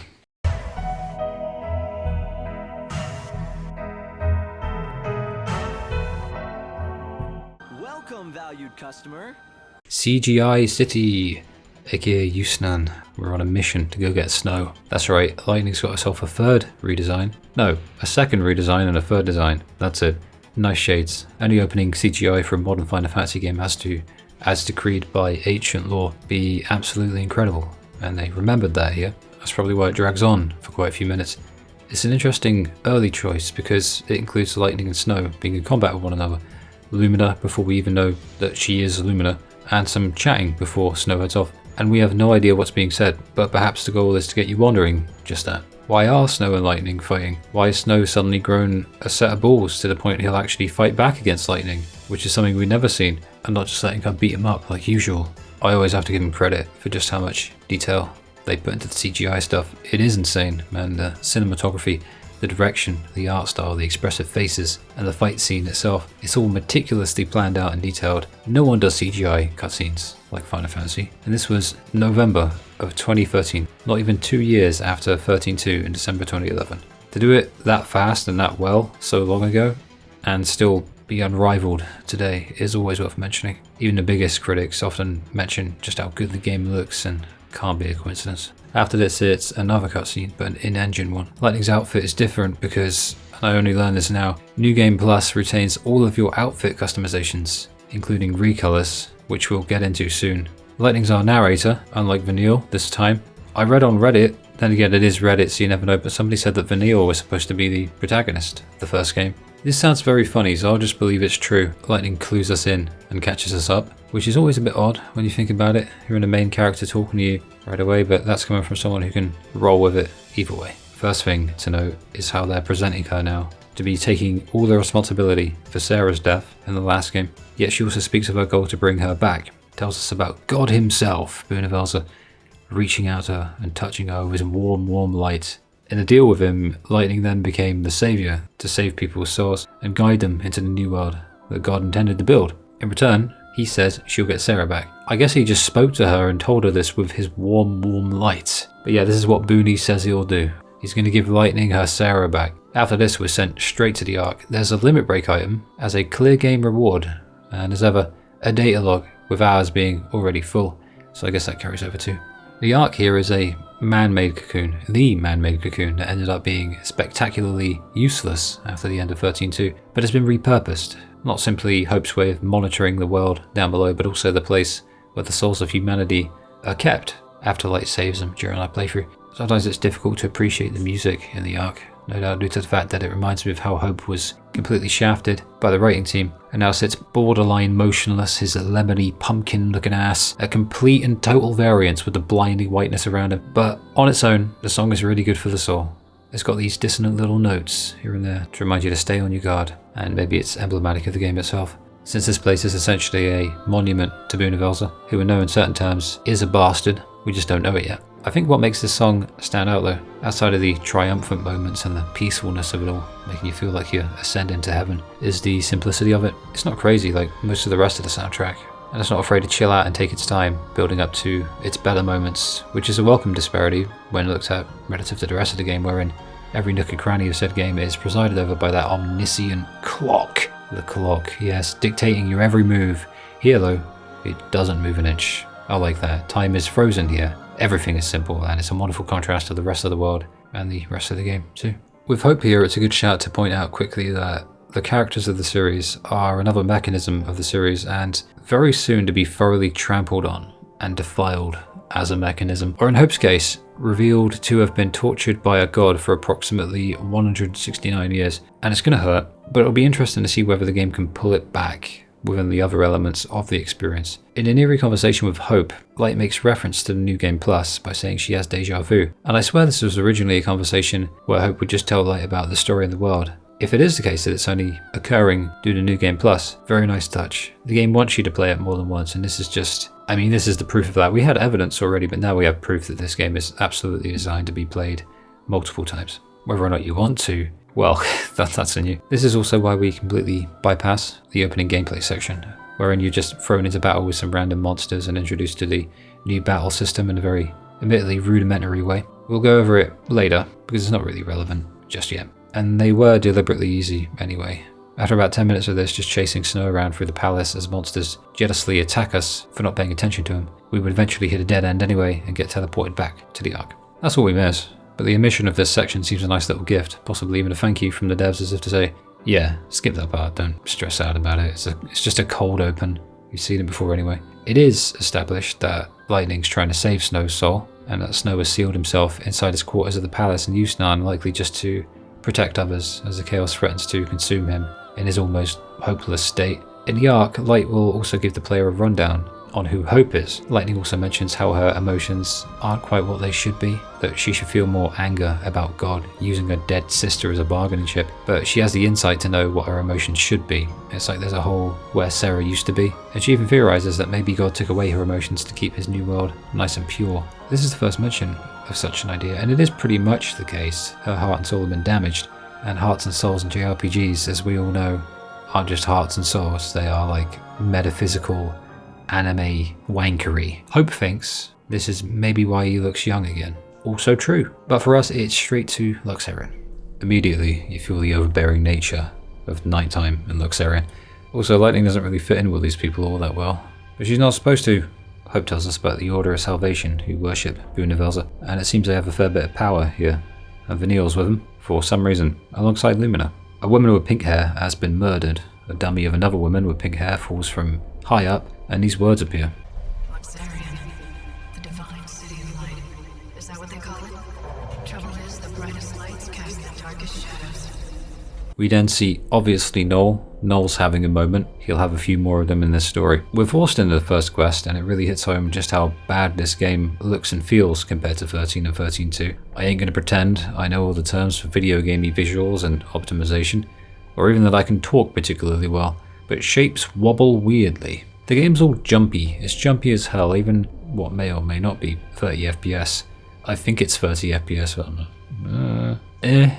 Who really knows, right? And while these things aren't a priority for me, when they're this bad they can actually make it a little difficult to ascertain what exactly I'm looking at times. Otherwise I'd be cool with it, you know, some of the textures look like poo. A lot of them look like poo, but sometimes even the grass and things that aren't supposed to look like poo still look like poo.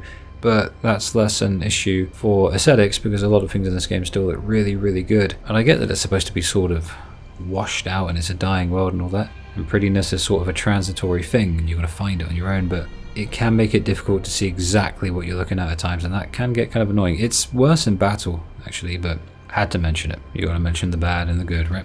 I notice the clock says 9 o'clock and we have 6 days left till the end, and so let's explain the time mechanic. Oh boy. Something I never knew during my first playthrough that I wish I did, but know now, is that the best thing you can do is fail the game the first time round, especially on normal mode, which feels very much like hard mode, but maybe I'm just crap at the game. Honestly, for your first go, I'd recommend easy mode. Normal mode kicked my ass the first time round. That said, I wasn't the kind of gamer back then to actually learn games properly. It was 2018, I think, early 2018. That's very different. The second time round, it was enough of a challenge on easy, so I'd recommend it. I think that it's aimed at die-hard JRPG fans. So what happens with this time mechanic is that the clock runs down, eventually ending on the final day, and if you haven't completed the requisite main story objectives, you will fail the game and get a proper game over. I'd never seen if there's a cutscene for it, never happened to me, but that is what happens. But it's like the old Dead Rising games. Remember Dead Rising, the zombie games? In that, it'll put you into a new game plus and carry over your stats. If I'd known this, I would have been far less stressed about making sure I had literally everything I could get, but the game doesn't seem too interested in communicating this in any literal way. But to be honest, the more I went along with this game, the more I sort of appreciated the lack of hand-holding. Not just because it made it hard, but because it respects the player's intelligence to figure these things out, to ascertain certain things on their own. We'll talk about that a little bit more later on. The structure goes, the world is ending, and that clock on the top right is the literal doomsday clock. You have a maximum of 14 days, which originally states, I think it was only about 6 or 7. But by doing enough quests and saving enough souls, you can make time seeds sprout on the wanky anime tree and get a few extra days to do more things. Like the endgame dungeon, for instance, or just more side quests. On a final day, which is unlocked by the player, there is no time limit, you can just chill. If you can't complete everything the first time round, it's all good. Stats, most items, money, garbs, abilities, they all carry over into New Game Plus. And so you'll be able to do it quicker and easier each subsequent playthrough. Each day runs from 6 to 6, so 6 AM to 6 AM. So you'll see the sun come up and go back down again before the day is done, and you will never ever lose track of time. As nice as that would be, because Hope will continually harass you over his celestial telephone by reminding you about how much time you have each day, all the time, before the clock stops and teleports you back to the Ark against your will. Adds an element of urgency to the playthrough, I'll say that much. There's an ability in-game that you can spend points on that freezes time called chronostasis. So they certainly thought it through a fair bit. That's unlocked with EP, which you can get by doing battles. The harder the battle, the more the EP. The time mechanic may be annoying sometimes, but it does seem as though it was implemented as sensibly as possible. To be quite honest, the more I play the game, the less of a damn I give about the time mechanic thingy. It is what it is, man. But still, I would remove it if I could. These order guys are some of the worst designed people I've ever seen in a game. And this is a JRPG. So I've seen it all, man. The game seemingly wants to position them as an antagonistic organization, and they are the bad guys. But it is impossible to take him seriously. It's like I said, man, dressing weirdly is normal in a JRPG, but this is the worst thing ever. If it wasn't so funny, I'd be mortified. Before you can even talk to him for the quest though, Hope hits you up on the codec. Now this might seem inconsequential, but it's getting on to something that I find kind of annoying because it's just a little tip about why doing side quests is good and blah blah blah. But it's the first instance of something that's set to become outstandingly annoying. To even listen to his entire message is going to take time that you do not have. But you don't want to make the player pause the game to hear tips because that's like early MGS. If there's a big emphasis on that already, that's fine, but with a game like this that's mainly action, it's like, it wouldn't work. You know, it's not a stealth game. But yeah, his tips are mainly unnecessary, and they're unnecessarily long, I think is the most annoying thing. At some points in the game, he will have some amusing little lines of dialogue here and there, and we'll talk about them as they come, but for the most part, he'll just be a bother, and the beep of that codec will become a hemorrhoid that you can't get rid of. Here's the first example already. After getting your quest from Stupid Hairman to investigate the area for clues about the murder, Hope starts talking immediately after gameplay resumes. And so we run over to the glowing pink aura that's obviously our contextual clue. And just as we interact with it, Hope literally cuts himself off.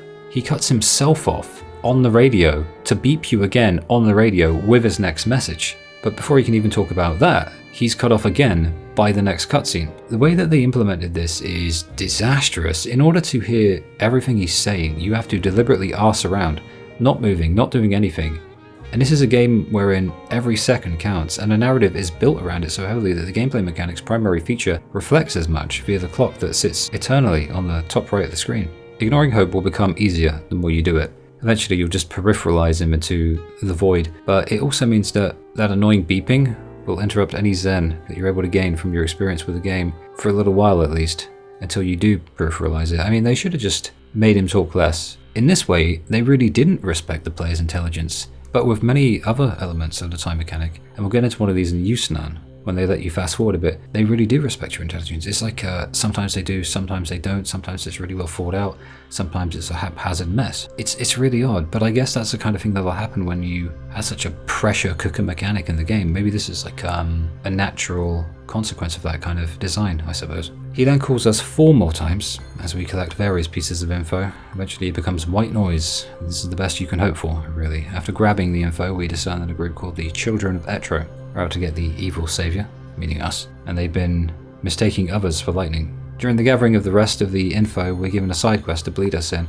and it means finding homes, and they connect it to the main quest nicely. This is good. We just got to escort him to the station. It's nothing special. He just runs with a stick up his ass. Looks a little weird, but he follows us. It's all super simple, but that's probably a good way to introduce things. We probably should have stuck with this kind of design, but we saved both of their souls. Seems a bit much that their souls got saved due to a little escort mission, but we got a nice stat boost for completing the side quest. So we're luring in the Children of XIII, so we can follow them to their little hidey hole. But the problem is, this means tailing mission. Oh, Christ. It's like they're trying to punish us. I'll be honest, this early game is a complete mess. The early game is it's a fustercluck, you know? Just tailing one of these guys is bad enough with their terrible pathfinding, but like 8 of them is crazy. I do it a few times because I'm saving and reloading and grabbing footage and doing all sorts of things for the essay. Sometimes it works, sometimes it doesn't. Either way, whether it works or not, it is funny watching them try to figure out the complexities of walking in a group. They are like headless chickens. Fun fact, I attacked them for defensive purposes, of course. And you can wipe them out, just about all of them, and Hope will say, damn, that sucks. Anyway, plan B. I've received information somehow out of nowhere that you need to find a phone booth, and you just move along with the quest. You have to find some numbers on the walls of the town after 6 AM because they have a daily password to open the gate. So this really is pointless, and yet you can't fail it, I guess. It's really weird. Turns out opening the gate is wanky in just about every conceivable way. Conflicting emotions, for sure. On the one hand, I enjoy that they accounted for multiple tactics and ways of going about the mission, and on the other, it was so lazily done and terribly glued together that it might as well have just been entirely linear to stop it from falling apart like this. And this seems to be a microcosm for what happens throughout the entire game on a macro level. It's actually quicker to do it this way too, just attacking them. At least it was for me. I did the tailing version too, and they are annoyingly perceptive at times, and then at other times, not so. But only sometimes, you know, so you never know what you're going to get. They look like an Assassin's Creed MMO, but they can see you from the other end of the square. They can't climb ladders though. They'll lead you to the phone box, but the time it takes to do so really does just lend itself to not bothering and just killing them instead. So tomorrow, we have to find the number, and we have about 6 hours to do whatever we wish. This is good. It's a lot more relaxed now, meaning we can do side quests on Luxerion and find all the people in need of help to start said side quests, or we could do the same thing in XIII, even going so far as to start the main quest for that area. We could do the same for the Wildlands or the Dead Dunes via train travel. And I'd have done just that if I wasn't running through the game in a more linear manner, as much as I could anyway, for the purposes of making this essay a little less tricky than it already was. But it's also a great idea to look around the town for side quests when you have the time, because the game won't inform you of side quests becoming available in the most literal sense, or even of their location on the map. You got to find them yourself. There are contextual clues. You can talk to people with a question mark over their head, and they'll say, hey, I saw a thingy, and it will say, you can go see the thingy. But this can lead to an overwhelming situation if you're in a real hurry for 5,000 different reasons at once, and you see someone with some side quest stars on their head. Moments of reprieve such as this are a godsend for doing a few side quests, provided you're okay with compartmentalizing a little and pushing aside the other main quests in favor of focusing on one at a time when you can, until the time mechanic sort of starts to become a little more fluid, which on a first playthrough I would absolutely recommend. Keep it as simple as you can, as much as the game allows you to. The main quest structure, I guess, is laid out nice and simply, but the way in which you're allowed to approach it is a lot more relaxed than you might expect in a game with a clock in the top right that bears down on you. While the game does start you off in Luxerion and force you into an annoying tailing quest, it's not indicative of the general formula of the game. The way it manifested is, but the structure itself isn't really, because while 13 was hyperlinear and 13.2 was hyper-non-linear in response, 13.3, alright, lightning returns, is sort of the middle ground. You've got these 4 areas that you need to do main quests in, but the order in which you tackle them is mainly mainly up to you. You can feasibly do the vast majority of each main quest in each area and leave them all for days, then go back to them just when you feel like it. If you want to, maybe you want to prioritize side quests. You can also prioritize areas which appeal to you a lot more, but there is a difficulty to each quest, so it's not as easy as you might think. I mean, you're going to have more trouble fighting Caius than you do Null, for instance, and Caius is up in the Wildlands and Null is the first boss that I recommend taking on first. That said, the vast majority of stat upgrades in this game come from rewards via side quests and changing your schema, and in exploring all these places, fighting different monsters, gathering items, and just generally experiencing the game, albeit outside of the parameters of the main quest, you will invariably find yourself progressively more equipped for whatever it is you do feel like prodding at with regards to the main story and giving it some attention. It's a level of freedom that only really hits because of how contained it is. I guess imprisoning certain elements makes the freedom feel a lot more free and liberating, even though it's not as free as it would be if the time mechanic wasn't there. It hits this weird, oddly lovely sweet spot in the middle of 13 and 13.2 in terms of linear to non-linear. If 13 is 12 at midday and 13.2 is midnight, then lightning returns as 6 PM. That's all I got. I appreciate it. Even if it took 2 distinct levels of extreme in order to pinpoint where exactly this sweet spot is, it's better late than never. A lightning game is a pleasantly strange one because side quests are your main source of stat increases and items now, meaning they're integral to doing well in a game. But on the flip side, they only half reset on the second go, because you keep your stat boosts, but the side quests revert back to their original state, both completed and uncompleted. I imagine the reason for this is very simple. Playing again would be weird without side quests, or only a few. And it also allows you to max out your stats this way. I'd wonder what the level cap is, but there actually isn't any level in the game, and it's literally just dawned on me. The first time round, I struggled to view side quests as anything more than chores, at least for the most part, but that's not to say that they're bad. The issue is that, as Hope himself says, the clock is your enemy. He actually says that. I don't remember when, but he did. And he's right, at least until New Game Plus, at which point it becomes maybe not a friend, less of an enemy. Turns out that when you're not bothered by the time limit, the stress naturally dissipates and the enjoyment is given a little more room to move with. As it happens, side quests are actually surprisingly thoughtful and funny and kind of wholesome. Seeing Lightning interact with people and show little pieces of her personality is a good way to showcase even in little increments that she ain't completely dead inside, and even Hope shows a little character in their interactions, alongside us learning about what Lumina's been up to off screen, usually in a way that directly impacts said side quests. It's about the only time that Hope's perpetual procession of interjections aren't an intrusive nuisance. It really does add to things. I was never as good a cook as Sarah, but I have been told that I grill a pretty mean behemoth steak. Some of these side quests took me by surprise of how thought out and expansive they are, especially for people we've only just met and will never speak to again. The NPCs aren't just nameless people. Many of them know each other. Their quests sometimes intersect, not only with other NPCs but with other quests as well, and there are some fun characters here with some funny little quirks. Hell, some side quests even turn out kind of dark and have some twists like something out of Nier Automata. You get stat boosts in New Game Plus as well, even from already completed quests, so even if you ain't into them all that much, the incentive's still there. On the topic of how they function, they are a big part of the game. In fact, most of your time will be spent stressing out about them, if you're anything like this guy right here. Side quests aren't too dissimilar from the main quests in Lightning Returns, except they're more particular with the time thing. Certain areas become accessible and inaccessible in a way that's contingent upon time of day, and some quests only even become available when a certain time is hit. And so there's a degree of planning and note-taking that is definitely required. I say definitely because even though the game is designed for multiple playthroughs, the reality of the situation with any game that tries to encourage the player to play the game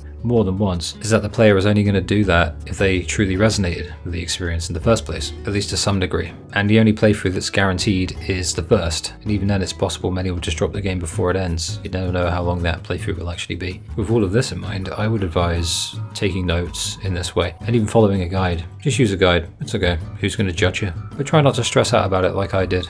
Maybe just for the particularly difficult side quests, because they become annoyingly eccentric, and the game doesn't give you all the information, which I'd appreciate a lot more if the time thing wasn't about, but do still appreciate nonetheless. Part of this stress, I think, is that certain people need to be talked to, and yet they only appear in certain places at certain times, and the game isn't overly fond of informing you as to the particulars of such things, because in many ways it wants you to fail. It wants that, or at least fail a few things here and there so that you can learn the ropes yourself. It does respect the player's intelligence. In that vein, a guide will help you to figure out who's where, when, why, and how, so you can prioritize certain quests over others, because some of them take you across to different levels, and that takes time, even with chronostasis and really good planning. That said, fighting monsters as you go earns you EP, which buys chronostasis, so in some places you can keep a day going almost indefinitely.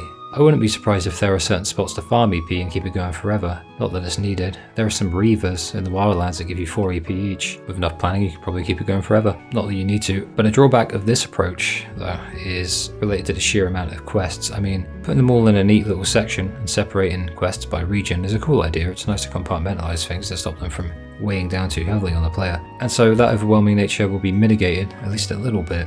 It'll help with that, but there are way too many quests to keep track of all at once. And with a lack of guidance on how to see them through to the end so you can get the reward for it, it can become a mass of quests that makes it much more difficult to appreciate it, or even remember what you're doing at any given time. I distinctly recall various moments in playthrough 1 wherein everything became an absolute blur and I just started treating them like a checklist, which is a shame considering the good points I mentioned about side quests. And it's certainly a net negative when the rewards are absolutely vital to being well enough equipped by the end game to actually complete the thing, especially if you're not on easy mode. The variety is nice, but I'd have taken side quest sobriety over side quest variety, at least occasionally, especially considering the notice board quests called the Canvas of Perez. There are actually, my word, 66 side quests. I suppose that explains why I don't remember much of any of them at all. I don't remember a single one, apart from the Alyssa one, despite 3 scattered playthroughs in approximately 7 years. Holy hell, man. But I will say that the side quests are a great look into the world and its people. They do make it feel alive and lived in. Can't say they're all interesting enough to justify it, but you're never going to get a game where that happens. You just need enough of them to be interesting and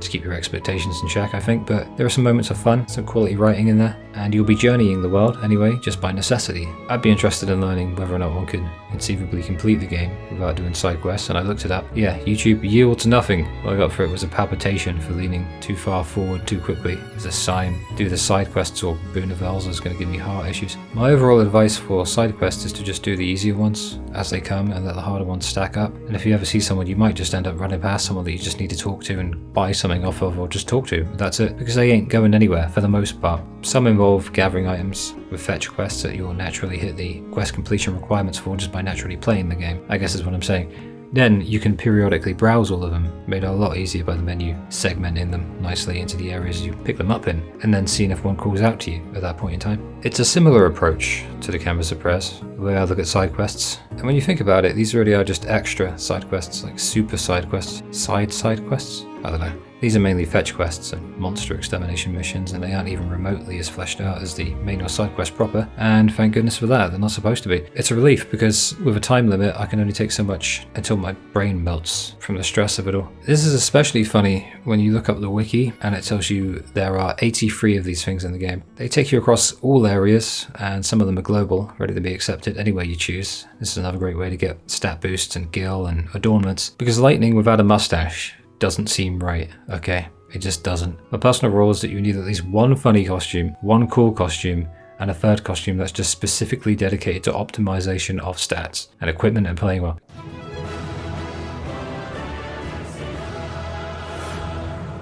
In 13.2 there was an area called the Dying World, but to be honest it was a dead world.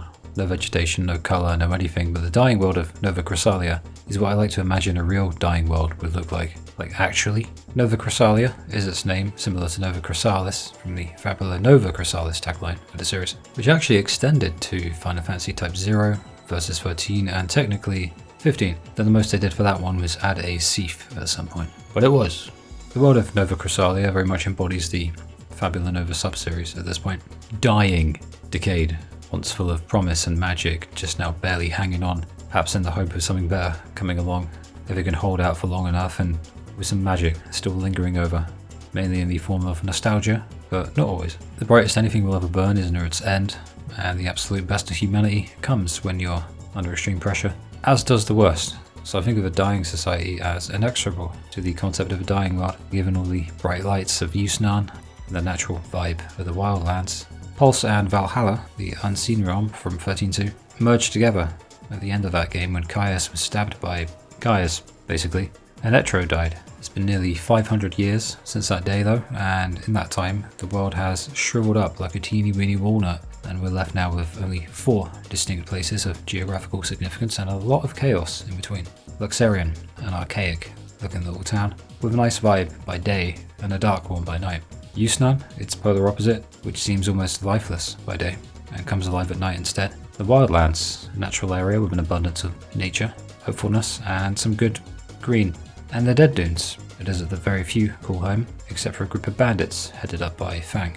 These 4 corners of the world can be explored in any order, excluding Luxerion, where you're dropped initially, and each of them is beautiful and unique in the ways in which it pulls you into its atmosphere. Lightning Returns can be an annoying game, and on your first playthrough, stopping and soaking up the atmosphere is punishable by literal time. But it's all unique and exciting enough that I've been excited about the New Game Plus on account of actually being able to absorb it all fully. During the first time through, the idea of exploring the world and enjoying it just isn't commensurate with playing efficiently, and that ain't just because the clock's always ticking and pushing you around all the time, but also due to the constant juggling of side quests and main quests, and optional ones, all demanding your attention all the time, meaning you're always trying to be somewhere all the time as quick as possible, or buying something, or just talking to an NPC instead of looking around. Just optimization, optimal. I'm used to wonderfully crafted worlds that invite you to explore them, but this is the first instance I've ever seen of a world in a game that's going to punish you for fully and genuinely appreciating it.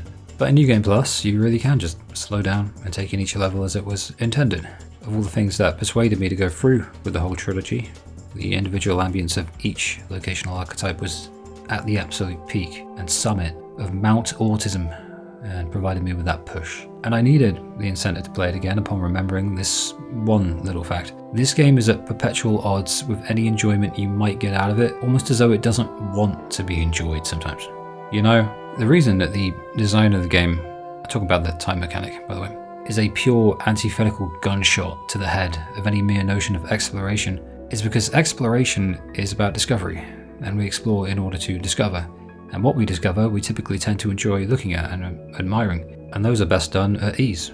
That's the whole point. So what you have here with the Magical Gale Lightning game is a mechanic that precludes any laid-back enjoyment of the world that it's specifically built for you to explore, one must assume anyway, unless you're on a second playthrough, with the very well being among some of the finest you'll ever see in terms of atmosphere and creativity and sheer vibrancy. What we'll do today is shine a light on each level as I touch down on it, which will likely be the same order in which I always do it. The world really is where the game comes alive, so there's much I've been looking forward to. My eyes.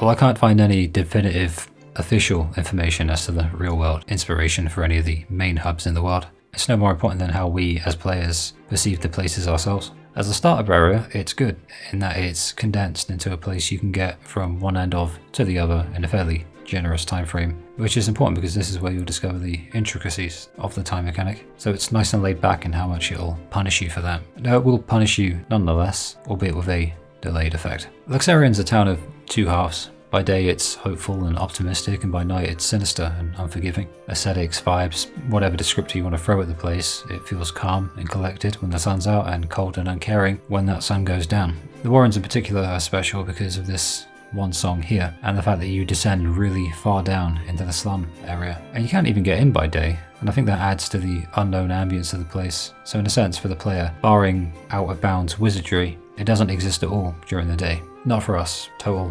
non-entity, just a gate with something behind it until the sun ain't around to shine on it no more. The black and white tiles on the floor are textbook 13 Trilogy, just like in the Void Beyond or later on in Boonavels's boss arena. My original theory was that the entire world and its people are Boonavels's chessboard and chess pieces, and that this is the physical manifestation of that. It's the kind of attention to detail that the Gapra Whitewood and the Sunleft Waterscape had in 13, but far less subtle, and very possibly all in my head. Because the fact is, I did look it up eventually, and upon diving into the themes of the town of Luxerion, a quote from the art director states that Luxerion's monochromatic colour scheme is intended to represent a surreal twilight, which would make a really good band name, merging gothic, medieval, modern and fantasy designs. The ethereal colour palette, partially representing Valhalla, was not in my head, and it looks like I was on the money there, at least, as it's referenced in the wiki. So I got one. The director, Toriyama, mentioned the grim tone, symbolising the strong awareness of death, and I think that he and the art director did a wonderful job with that.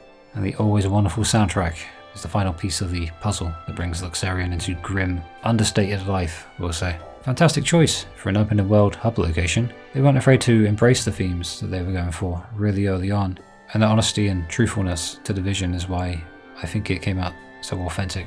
It also leaves a lasting impression, even now. The locations of lightning returns will always run antithetical to the lively and vibrant panoramas of 13 and 13.2, but there's a cleverness in this that I can't ever deny. Over time I've learned to appreciate a lack of colour when it makes a point like this. Luxerion's a nice place.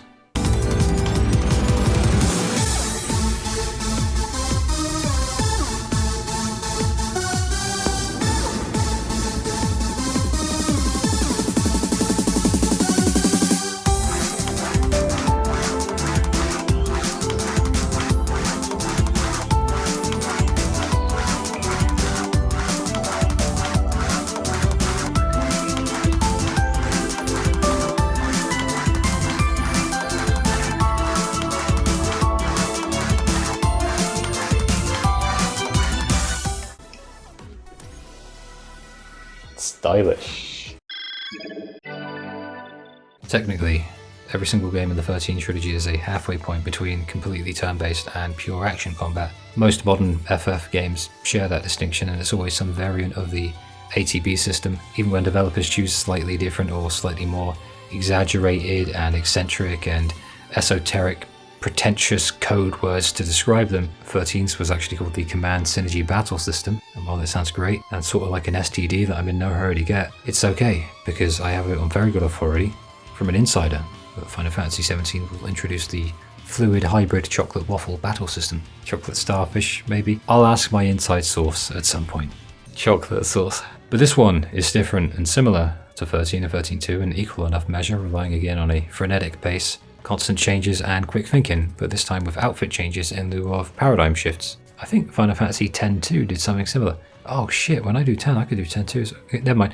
Timing regarding blocks and parrying are now a huge factor in staggering an opponent and just staying alive. There are 3 types of guarding, and they can be best summarized as terrible, alright, and perfect. Mistime it and get whomped. Get it alright and you'll negate much of the damage but not all of it, time it perfectly and the corresponding sound effect will let you know you've guarded it completely, and put your enemy closer to a stagger, probably. The perfect is similar to how the game has a function for a perfect attack, in that doing it at just the right time. The game says a perfect guard is when you pull it off just before the enemy attacks, will net you a positive effect. With the guard, it can even stagger an opponent right away sometimes, so learning it has use cases not just for defensive purposes, but offensive purposes as well. Offensive purposes, what a world we live in today. You can also move around the battle area freely and get a better look at the situation by pressing the R3 button, or whatever its equivalent is, to get a broader scope. We're back to initiating combat via enemies on the field though, which is nice actually because I'm not a fan of random encounters. 13.2 was nice about it, and you could often run away from those battles and save yourself preemptively. It's not like, say, Final Fantasy X, where the screen just literally shatters and scares the shit out of you and ruins the music and da da da da da da da da. You know, this one allows you to run away even faster, so it's much easier to escape. That's right, there's a sprint button. It took a time mechanic to give us this feature, but it's here nonetheless. That's 1 point for the time thing, actually. The system is much more fleshed out than I initially realized, and it also explains why I was so bad at the game the first time through. And you can no doubt see here with the perfect timing system and its slight differences in magic and physical attack requirements. Attack just after a physical attack for that one, and just after releasing a spell for the magic variant. You can even break off certain enemy parts like a Monster Hunter game or something. It adds another dimension to the movement other than just not staying still like a sitting duck, giving you an option to take out a tail by getting behind a monster and shoving your sword up its ass. But that can be difficult. I mean, the enemies can move too, spin on their axes, but enemies grow stronger as the game nears its final day, so it's a good idea to continually engage in battles, even if you feel like you're where you need to be in terms of skill and you have enough EP. Keeps you from getting rusty, you never know what's waiting for you. And of course you have the last ones. There are actually a finite amount of every monster, and slaying enough of any kind will eventually present you with the last of its kind. They really should have played Noel's theme when these things pop up. They're a shade of wanky magenta that assaults the eyes. No, it's more like a pink, and they look absolutely bloody horrendous. They look like that pink slime that they put in chicken. But a lot of the things in this game do look pretty bad, so at least they're eerily consistent with the world in which they inhabit. But, you know, there are lovely things in the game too. I think I talked about that. It looks bad and it looks lovely. It's like a clash. You get used to it. They're the toughest of the lot, these Omegas, the last ones, because they look a lot like Boonavelza. Took a big poo after drinking too much strawberry milkshake. Here is a table of the enemies and the amount you need to cull before you've achieved a sufficient genocidal clarity to make the world a much safer place in their absence, even though it's going to end soon anyway. So basically, slay every gremlin you find, and every of those little hobnob things. What is it? Goblet? Niblet? Something like that. Bad part though is that there's no running counter that's available to the player. The game keeps track of it, obviously does, because how else would it know to make one appear, but it ain't telling you how many you've got so far. So it's all just a feeling, I guess. Unless I've missed it, unless it's somewhere. I even looked at the bestiary. Why isn't it called a bestiary? It should be... Well, in 13 they were just there. In 13.2 they were our precious Pokemon as well as our enemies, and now monsters in 13.3, Lightning Returns, are just the last of their kind in the world. If Danganronpa taught me anything, it's that despair is kind of pink, so these guys are true to that at least. And it's our job to exterminate them for defensive... I've run that joke into the ground, never mind. If you're wondering where that comes from, it was a Metal Gear Solid video. I don't know if it's out yet. Garbs are the outfits you have and part of the new schemata system, called schema for short. There are loads of them. Both are annoying to say, but this system it's bloody good, you know. I really like it. The idea is surprisingly simple, actually. You get an ATB allowance for each of the free schema you have equipped. So your total ATB is all three of these combined, and not just whichever one you're using at the time, because changing doesn't cost any ATB at all. Some schemas start with a base amount of ATB that's lower than you might want, and you've got to let it charge before you can use it. Some start at 100. They're all different. They all have certain perks, certain negatives, certain positives, and it's worth engaging with. You have a default amount of strength and magic and ATB attached to each one, just as with your character too, before your shield and weapon and accessories add to that, or in some cases actually subtract from it, and this is essentially your combat setup. I mean, you could envision it like the rolls and the paradigm deck in a way, but we're free to choose from in battle,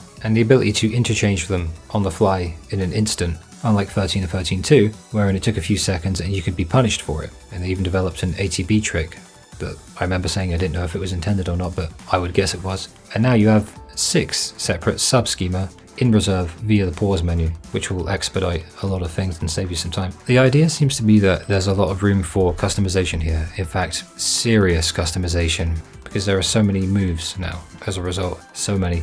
But while healing moves are now gone and replaced completely by items, with the exception of Midgar, and these items are in perpetually scarce supply, that is why guarding successfully is all the more important now. You can't just carry 99 high potions on you anymore, you have a finite amount. With a perfectly timed guard, initiating a counter that will open the enemy up for a counter attack and dramatically raise their stagger meter, maybe even staggering them on the spot. The Reavers, all you've got to do is just guard against them, even if it's not a perfect guard, and it will stagger them. It's funny, but they're all different that way. Keeps you guessing. Some are easy to exploit in a way that you might not expect it to be. Either that's an oversight or that's actually very intelligent in a funny way. But they are now these stagger meters represented by these funny squiggly lines that remind me of when I went into the hospital and they were looking at my heart rate. You know, they're about as crazy as my heart rate was too, because they're just squiggly lines. It looks like an SVT. So we don't have the number anymore. You got to get a feeling for this one, but they give you a corresponding color. The darker it gets, it's like, oh, that's red now. You know, you got to get a feeling for it.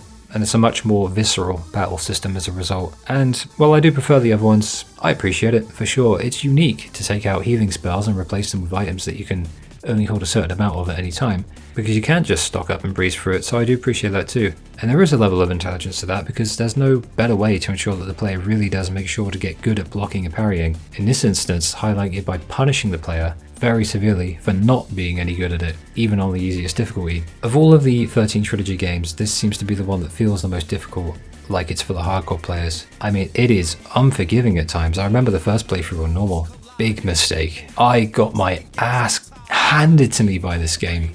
I remember when I first faced Noel and I was like, what the hell? I am not as good as I thought I was. You can also assign a specific weapon and shield to each setup, as mentioned. In fact, it's required, I believe, in which both come with certain abilities that will work much better with some things and worse with others. Hell, level up the moves themselves and you'll get bonus abilities too. I like to think of my 3 main schema as being analogous to the roles in the last 2 games, one for each role, so to speak. They can go deeper than that, but this analogy gives me a point of reference, I guess. I mean, this is all late game stuff via New Game Plus, but the overall principle carries all the way through the game.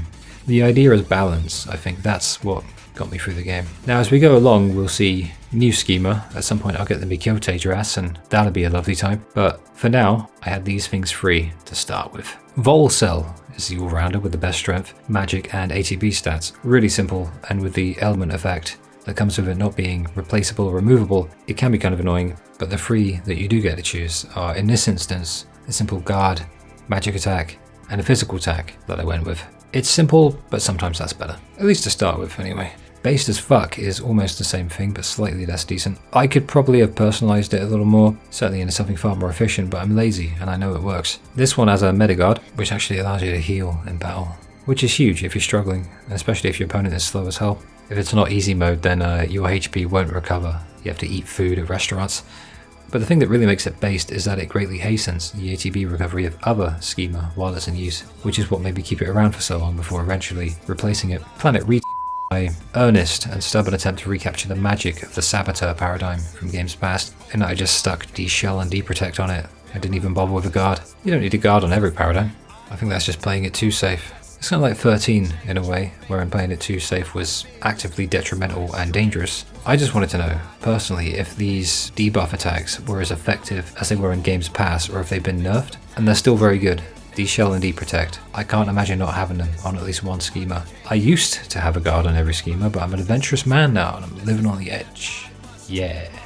As the game went on, I found that I wanted to experiment more, and later made White Mage Ho, which mainly became a main schema just because of how cool it looks, and I wanted it for cutscenes, before I swapped that for the Mk.II dress, which became the cutscene thing, to which I didn't apply a metaguard because I had one elsewhere. I guess the idea is, don't let the original name of the schema box you into doing things in a specific way. It was called White Mage before I called it White Mage Ho, but it doesn't need a metaguard, considering how I do things. And the idea is to just do things your way, and I dig that the game does it. It's just a name. Also, based AF, After the Fall, well, eventually made way for a Sharon Kruger paradigm. Paradigm? Schema, damn it, I still do it. Well, it's called Sharon Kruger, which looks really cool, but also has an ability that transforms Punt, a move built into the schema, into Whirlwind Kick, which is very fun to use and it's very efficient. You can get a good combo going with that, and it's accompanied by Charge Strike, which rewards taking a risk and holding it down for longer, thereby doing far more damage. This at first was sort of a once in a while schema that was fun to bring in for variety, but I eventually just settled on and incorporated into my main free. Unlike this magical one that I just stuck a load of magic attacks on, just to have some fun with it occasionally. Being able to select a schema as your main for cutscenes and as your first in battle is great. It's basically the default schema, and having the utility to have 3 main ones and 6 in reserve means that once you made 9 main ones, you can easily just swap between them. I can't see why you'd need more than that, unless you're some light and returns expert who's capable of utterly destroying the super bosses and omegas in the optional dungeon near the end. The idea seems to be lightning can do anything now. Mage, Dragoon, Warrior, Mage, anything, everything. Now, there's only 4 slots in each one, but due to having 3 active variants to choose from at any given point during battle, that actually makes a total of 12 possible moves for any battle at any point in time, given that you've got the ATB for it. So there are actually loads to choose from and customize, but you're limited to the 3 main schema, because anything more than that would probably be overkill. They balance the game well enough, I couldn't find a way to cheese it, but maybe you hold the key to Cheese City. I'm sure the speedrunners figured it out years ago. The idea is you can really diversify your setup and create yourself a wide array of different moves. So there's a level of customization there that has a lot more depth than 13 or 13.2. It's neither better nor worse, it's just different. Some like it, some don't. But personally, my favourite is 13. 13.2's monster mechanic kind of stressed me out before I learned it, and this one I'm just not as good at, so it's harder to enjoy, even if I do enjoy it all around. But maybe you'll like the added real-time nature of this one. There's something for everyone, I guess, in this trilogy. Every move does cost ATB, even if it only costs a little, so do be sure to cycle through all 3 options regularly in battle instead of leaning too heavily on any particular one, and maybe try to build a mental map of the schema, similar to how you swap paradigms in 13 on the fly. In fact, I think that soon enough, and this happened with me, you'll just get used to this one too, and you'll know which moves are where and which buttons to press, and just get a feel for how far along you are with the ATB gauge without even looking, so you can draw upon the corresponding schema as and when you need to. For instance, you could theoretically stick Heavy Slash on every schema you have, but the ATB cost is far more expensive. Conversely, you could just stick Light Slash and everything and keep building a stagger bar for much longer, while your other schema rebuild their ATB gauges. There are loads of ways to do it, but the idea is you build a level of familiarity with it, and I think that micromanagement has never been something I excel at, but considering I completed the game 3 times now, wait no, twice, the first time I didn't. If an idiot like me can do it twice, you will be fine. I'm in no way good at this battle system, and I'd put good money on it being the overwhelmingly customizable nature of it all. But it's 2 sides of a single coin, isn't it? You know, on the one hand you can build something genuinely overpowered, but on the other you could do it so terribly in a grand amalgam of ways that there's plenty of variety to both fail and triumph with this system. And I appreciate that level of detail, even if I do suck at it. As mentioned a bit ago, certain schema do come with certain moves locked to that specific one whether you like it or not, and sometimes it's worth it just for the schema stats, and sometimes you'll look at it and go, nah, I'll stick with this one. You can also name them, so be creative and have fun. Let your personality shine through. but remember that this is a very serious game, so you can't make any silly names, ever. Overclock is the sort of limit break type move in this game, and it allows you to attack quicker for 1 EP, and you can eventually follow up that attack with an army of 1 for another EP, which cycles through each schema to hit enemies for much greater damage. And it just looks fun, it feels nice to do. She swaps between the costumes, it's very cinematic, and in the final battle, Lightning has some unique dialogue for it too. Also, when you're done with it, all of your ATB gauges will be completely recharged. So if you're thinking about doing it, you'll probably want to use them up first, just to get that extra bit of damage, if you have the time to do it. Like I said, fast-paced battle system. Always thinking, always thinking, always thinking. I like it. I do. Also, the Synthesis shop allows you to combine and purchase moves, and the Forge allows you to upgrade and buy weapons and shields. They're placed right next to each other, because sometimes the game is very nice like that. As for another element of combat, it's a side thing, admittedly, and I still finish the game regardless, but sometimes the visual effects, while very nice looking, can really clutter the screen and make it almost impossible to see your enemy. So you don't know what's about to emerge from that whirlwind or whatever the enemy deployed during its area attack. Whether it's purposeful or not, it really muddles the screen and adds a level of quite unfair difficulty in my eyes, doubled by how fast everything is always moving. But other than that, definitely serviceable, only a minor nitpick, never affected me too much. Choosing colours is one thing, and I love it to pieces, but only the most based game developers grant you access to the colour wheel. Yes, the colour wheel. Ever wonder what Lightning's 13 or 13.2 outfit would look like of a recolor? Go for it. Boots, top, bottoms, you can change all of it. Color wise anyway. Shame we can't change our hair too, but Toriyama can't give us that much access to his precious Eclair Farron. He's very protective of her. This kind of thing never really came into fashion in the modern gaming landscape, and I can't figure out why. Even within retro games, and I've always hated it because I know I'm not a game dev, so I might be wrong, but it seems so easy to do and implement, just a simple recolor, choosing the color of a thing, you know? Just the option to have multiple outfits isn't even looked at anymore, except when shareholders need to be appeased, so the devs are told to implement costumes in whatever way squeezes the most money out of players via insidious microtransactions. But the fact that this game made a mechanic out of costumes is awesome. I love that. I talk about Final Fantasy XIV and One of the Player. The main reason is just clothing and attire. I think, what is it? They call it glam. Glam. But it looks fun, doesn't it? It's not manly, but like, whatever. And I don't care how cringe or lame it seems. Sure, most of them don't suit Lightning's personality at all, but the option's there. And that's what truly matters. That's what really counts. Nowadays, this kind of thing is indigenous to the PC versions of games via mods that are made by the fans of the games. So this level of customization is awesome to see. I love that they let you change your colour. It seems so simple and so silly, but it's actually really deep that they cared enough, you know? There are an absolute ton of adornments that you can wear as well, and they've likely been playing in the background while I discuss these other things, so I needn't go into each one specifically, but you can really kill the seriousness of a scene with these, so either watch out or go wild, or both. Speaking of Lightning's aesthetics, with Lightning it's another game, another slight redesign, and the costume is not fixed this time, but rather she gets loads. As for her design in general, it's really interesting in a weirdly funny way. It's been 500 years this time around, so I guess Crystal Pepsi either doesn't stop you from aging completely, or perhaps just makes your face a little sharper.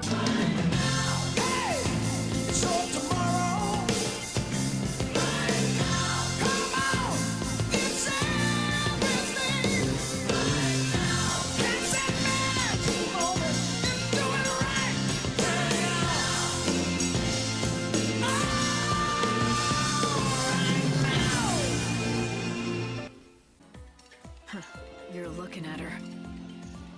It's like mewing. All that crystal iciness has really sharpened Lightning's facial features. She still looks like herself, but it's interesting to put her side by side with her 13 and 13.2 version. This is perhaps the biggest jump in Lightning's facial changes though. Weird thing to point out, I know it's kind of weird to point out, but it's also a weird thing to do. A theory I would run with, personally, is that they just appealed to whatever beauty standards were cool at the time, or what got Toriyama the biggest hit of serotonin, because he loves Lightning, man. You should see the way he talks about her. Holy crap. Thing is, Lightning was quite round-faced at 13 and got a slimmer design in 13.2 in the face, and now she's full-on fashion model in the face and body with the slimness. The CGI version looks different too. Nothing against it, I just find it interesting to observe. I always have. And I wonder what makes a character designer change the look of a person, namely twice. But I know that Lightning was designed by Nomura and created by Toriyama. And I also know he's absolutely obsessed with her and nothing else is known to me. Maybe it's best this way. I mean, Toriyama literally got Tetsuya Nomura to help him make his dream waifu. So I believe what we're actually witnessing here is Toriyama's changing tastes in women.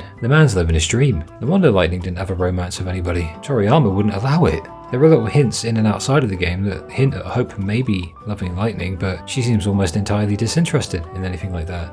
It's just funny to think about. I wish I had a new world to build and souls to save so I didn't have to worry about romance shit. To cap off the costume stuff, most of the costumes are normal enough for lightning, but some of them don't fit her personality at all, meaning they can make scenes really funny and turn the game into one big joke. If this appeals to you, you're in for a fun time. If it doesn't, it won't hurt you. Put her in that glorified lingerie that doesn't fit her personality at all, give her a mustache, and let the anime happen. That's what I say, let the anime happen. Shut up, chair. All started back when... Wait, never mind.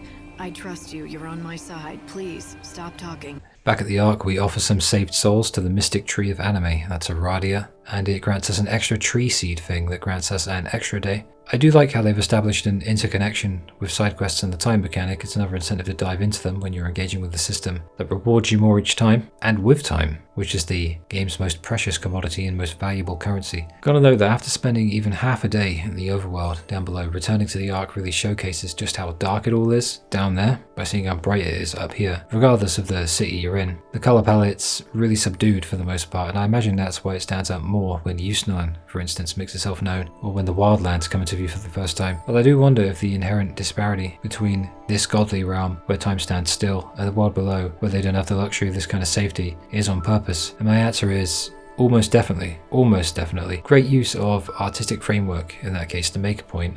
I appreciate you, video game art people, but I do wonder how much the PS3's ancient architecture had to do with the colours never quite seeming right with the games of this era. I don't know how else to put it. To be honest, the games look really pretty, but quite bad in terms of graphics at times, and the art direction is the real saviour for the most part. Hope just straight up says, with regards to the side quests, I mean, that not everybody can be saved. There's quite a lot of emphasis on the way you put it, so maybe this is the game's way of expressly communicating that you're not getting everything done in one go, and also to prioritise the more elaborate quests, in a sense anyway, maybe even the simpler ones. But some quests pay much better, some have better rewards, some give more stars. That said, I'd say just wing it like I did. You'd probably be stressed out anyway. What's a little more stress? As for the main quest, the structure is going to be that there are 4 locations with 5 people that need our help. The game stressed the importance of these people, which is ironic considering that they are the characters that the writers forgot about for so long. We got Snow, Vanille, Caius, Yule, Fang, and then eventually Sazh with a return to the Wildlands.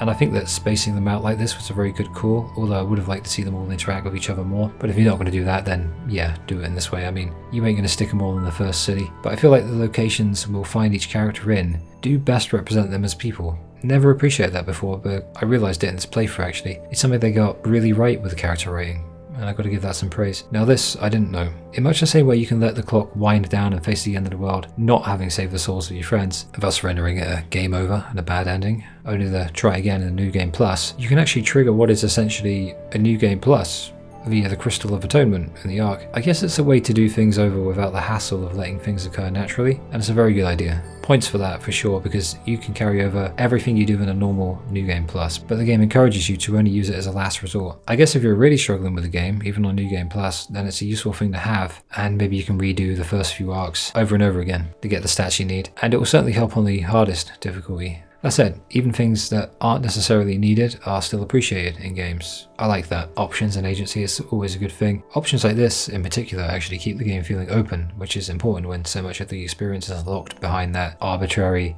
and conditional stuff, like the time stuff. Lumina approaches us in some pocket dimension or something, and Hope can't hear us, meaning Booney can't either. We're inside Lightning. Lumina's fun, and she's a little shitbean and annoying, but that's her charm, I guess, isn't it? She tells us that everything Hope hears gets passed on to Booney, and encourages Grumpy to be honest with herself, planting the first instance of rebellion in Light, or rather Light's planting it in herself. We get onto that later. Lightning says she has nothing to hide, Lumina says Lightning's afraid and Lightning's shook. Then Sarah appears via an apparition, and this might be the game's way of showing us that our Lightning is still in there somewhere, and that there's a repression of emotions going on. This section involves getting you to run around Luxerion in a way you probably haven't yet, all in order to find 4 separate numbers written in glowy magical paint on various walls around the city. You have the wharf, the warehouse district, the south station, and the warrens. After grabbing the first, we see Noel, and the game ain't even trying to hide it anymore. Well, it never was it? The last one resides in the warrens though, which you'll only have had a chance to visit once before it appeared, meaning no matter how quick you get the first 3 numbers, you have to wait until midnight on the second day to advance things. This might seem annoying, but it seems to be a way actually of getting the player to actively engage in side quests and exploration.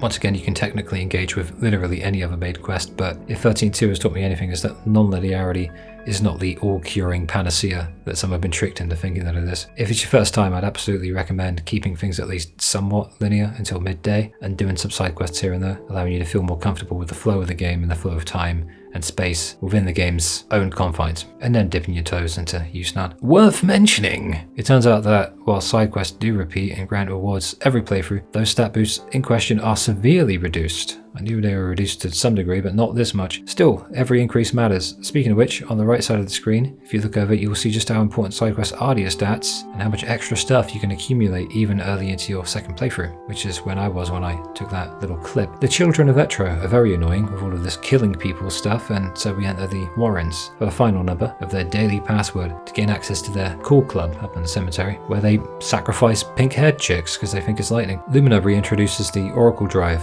very important thing from Final Fantasy 13-2, which shows Noel killing us, and then he attacks us, claiming that we're going to destroy the world because the Oracle Drive said so. But the time to fight isn't now, apparently. The idea that all it takes to make Noel a believer to the point of trying to kill Lightning to save the world is a bloody Oracle Drive makes sense on paper, but you think he'd be at least a bit more skeptical. But no, he just goes with it. Maybe the 500 years drove him mad, but the game doesn't allude to that in any way at all, and I don't want to make excuses for it. Up at the cemetery, well, the promised time is upon us. Some poor girl's about to get sacrificed and Lightning and Noel stop it from happening. These guys, calling Noel the Shadow Hunter, just started panicking and killing any pink-haired chick. I've been fighting destiny for a long time now, and I'm getting good at it.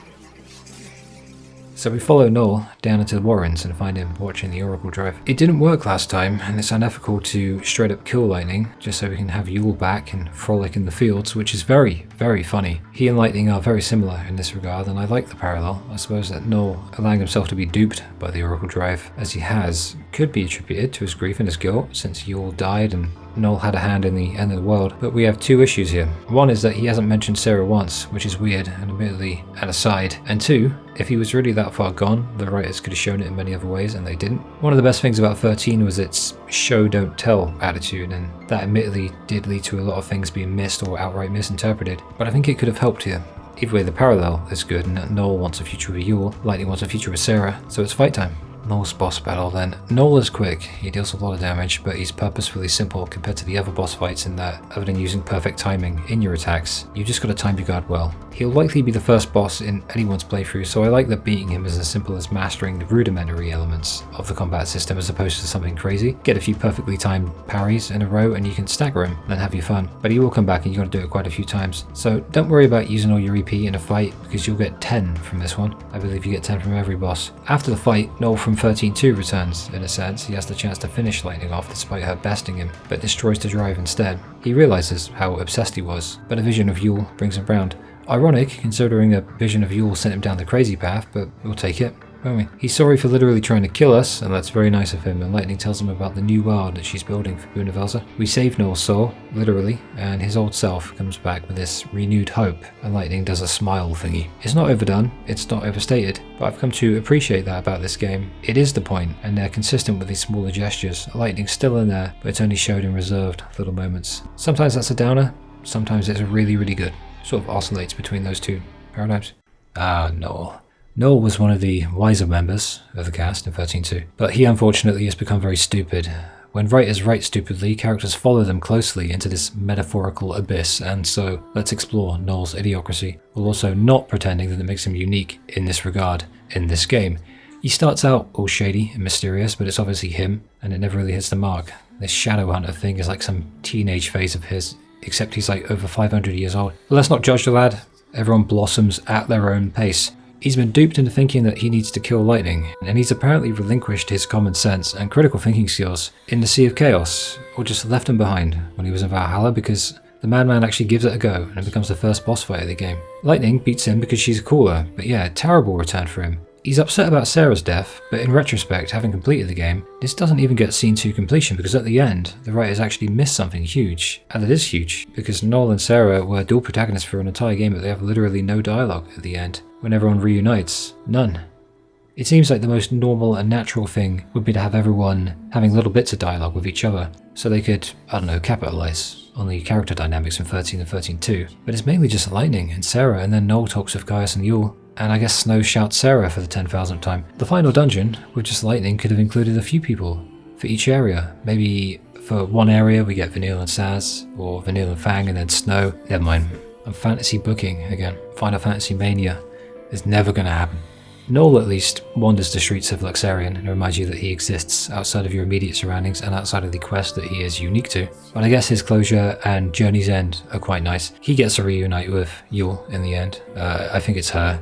One of the Yules, one of the million Yules. And he moves on to the new world with her. Assuming he didn't accidentally pick up one of the other Yules by mistake, and his whole thing in 13.2 was to save her, so this is nice to see. Other than that, my sentiments on him are similar to that of my issues with how Sarah was handled, for instance, and that you have a character who acted as a protagonist in the last game, who's now just a story beat. But it bugs me less with Noel, even if only because I was less attached to him.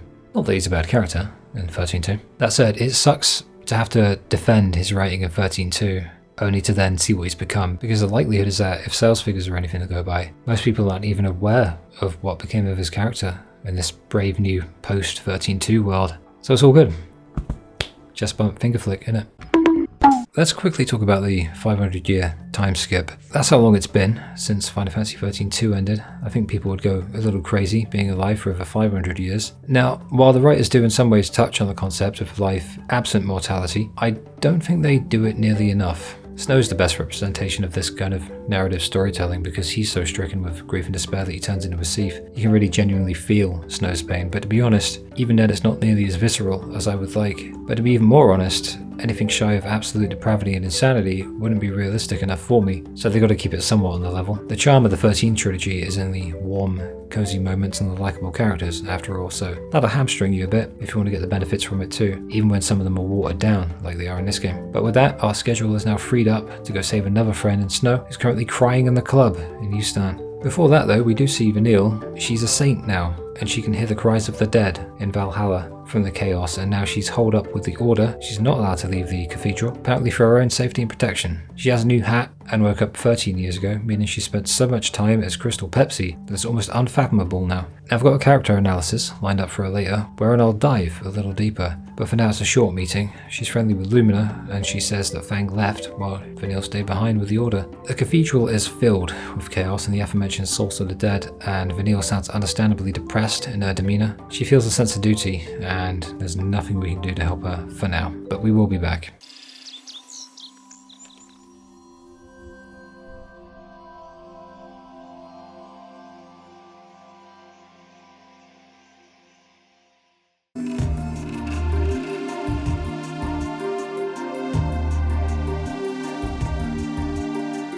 The soundtrack does not in any way navigate away from its place among the series' most wonderful features, because the music, given the timekeeping nature of the overall experience, actually evolves during the course of a day, and this leads to a strange but rewarding phenomenon, wherein the soundtrack itself feels like a sentient, living and breathing entity, with as much agency as you, the player, moving with you and pushing you along gently. It's like the time mechanic in that it's the idiosyncratic party member that only your subconscious mind sees, aka the constant within the ever-changing nature of the experience, even within constant motion. Maybe it even has more autonomy than we do on account of not having to do side quests. Lucky thing. Either way, I think it's this symbiosis that helps any player to develop a sense of connection with the soundtrack. Well, that, and it's just really pretty too. It's pretty to listen to. The music tells its own story by escaping causality just a little bit here and there, and with it, Lightning Returns sort of remembers that it's part of a trilogy. It does that sometimes. It actually remembers that it is part of a free game trilogy, and as such has a duty to provide callbacks to it. But it also seeks to find other ways to conclude the thing with a level of closure commensurate with the amount of time and energy that any remaining fans of the subseries have put into it on their end.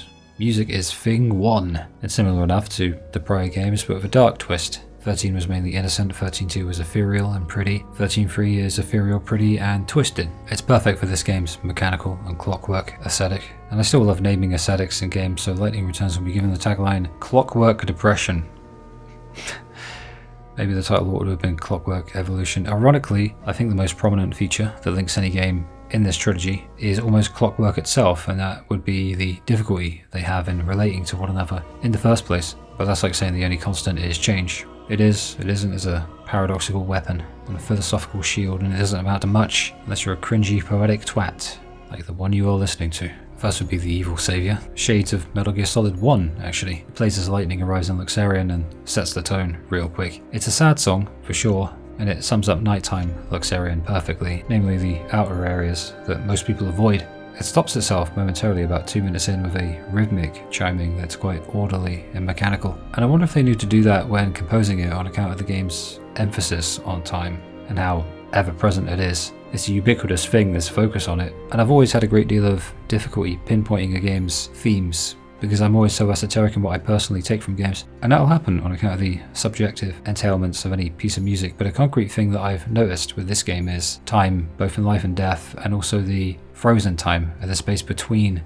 13-2 and Lightning Returns, leading to a new lack of life and death in general. So there's nothing really new about anything really. Decay is another prominent feature, and I can feel it here too. These kind of tracks can bring you down, but they also help to allow the brighter and more comforting tracks to flourish when they get their chance to show themselves. But I feel as though, much in the same way that Nova Chrysalia, Luxerion and Ouroboros Festival convey the brighter themes of hope and comfort in a dying world, this one, and the others like it, I guess by extension, certainly convey the other side of such a dark, grim world. Innocent song for a sometimes innocent place, but only sometimes. As a starting area, Luxerion is very bright and welcoming, less so in terms of its chessboard colour palette, but more so in its structure and music, and herein lies an auditory way to convey as much. Some games like to kick you in the teeth with the opening main hub, I guess, for games. Some like to start out slow and build up steady. Meanwhile, Luxerion's theme lulls you in into a sometimes genuine and other times deceptive sense of calm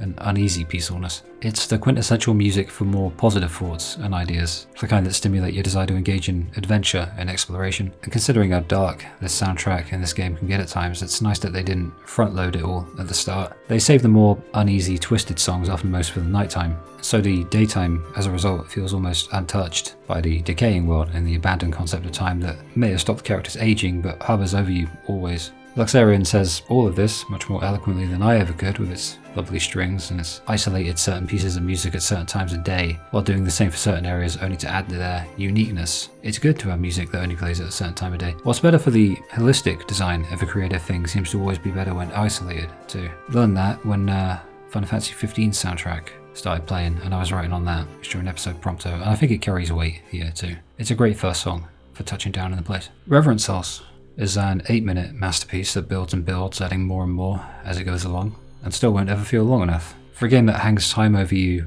as this almost god-like entity that's even more imposing than like Buna and one that you'll forever be at the whim of, it really is the big baddie, isn't it?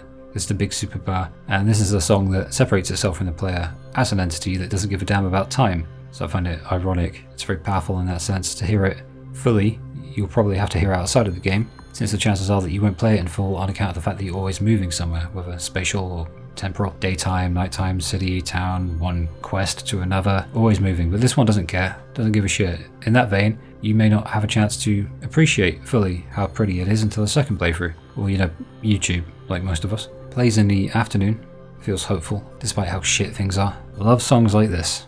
Now that I think about it, Luxerion really did get some of the most beautiful and pensive pieces. It plays in the evening, Sunset Prism. The time of day dictates the song you'll get, as we mentioned, so that's why the morning gets the Luxerion theme, for instance. And again, it's special. It's similar to Reverent Souls, this one though, in that it's pensive but not necessarily dark. In that sense, it's sort of like an unofficial theme for Lightning. At least to me. It's got that piano in it. It's another longer track, clocking in at over 6 real-life minutes, which in Lightning Returns is about 5,000 years. Luxerion musically, they're really happy and hopeful in the morning, progressively turns much more solemn and dark very gradually as the day goes on, and this song sits neatly between those two distinct musical archetypes in that sort of liminal space between them, bordering those thresholds. Never really goes off the precipice though. It's very contained, it's very controlled, and I really do think it might sound kind of crazy, but I think it's genius how the music of this game was implemented into it, and it might be the one truly decent use of the time mechanic that actually adds something to the experience that I can look at and feel some semblance of positivity about. Because other than that, I don't tend to like time mechanics at all. This game may have missed a lot of opportunities to harken back to FF13 in particular, but finally it remembers its existence and reminds us of it with Crimson Blitz, which somehow is only my second favourite battle theme. It's the battle theme for Luxerion, and it's as much an arrangement of Blinded by Light as it is its own track. Usually battle themes are whatever burgers to me, and while the view counts for those on YouTube hit the millions, you'll catch me in the song with a couple thousand views, like 2 comments just digging an ambient piece. But this game does battle themes just right. It's the chorus from Lightning's battle theme with added vocals and some unique little twists, and I remember how I mentioned in the 13.2 video that the inclusion of Fabula Nova Chrysalia, the song, during a certain moment in New Bodom, was the strongest connection that game had to 13. But this is probably an even cooler way to do it, taking an established idea and tweaking it slightly. Similar and different, nostalgic and new. Clever stuff. It's just really catchy, makes you feel alive. Ah yes, there is no victory fanfare in this game. Modern Final Fantasy only really uses it for fan service outside of battle, but this one does a really nice job in celebrating victories. To be honest, it's kind of jarring if it fades out and the music goes back to Sunset Prism or something. But it's a great respite from the otherwise dulcet tones. I'll contend that it sounds like it belongs in 13.2 or Pulse in Final Fantasy 13, but whatever, it sounds good and I like it. I'm always waiting for this to play. The Warrens, that modulated synthesizer about 20 seconds in is deadly, man. If you listen closely, you'll notice that it quite possibly resembles a warped choir in the distance. And I think that's pretty in keeping with Luxerion's thematic constructs. The piano is dissonant and frenetic, which is a Masochism trademark, but that's just what's happening on the surface, and it's not crazy enough to send a song into the shadow realm completely. The distorted guitar is evil and it's dirty, but also somewhat understated, in a way that shouldn't make as much sense as it does. I mean, it's buried in the mix and it doesn't merge very much at all, but that's for the good of the song. The violin bends so much that it sounds like it's in pain, and then that moment comes in at about 2 minutes and 20 seconds, wherein it just doesn't let you run away anymore, and it drags you under completely. Just as gravity drags you down into the Warren as you play the game. And since it plays in one of the creepiest, saddest places in the game, that being the Warrens themselves, which seem to be the slums, it kind of speaks to how Luxerion starts so hopeful in the morning and then dies by midnight as the Warrens open up and you begin your descent down there chasing a shadow.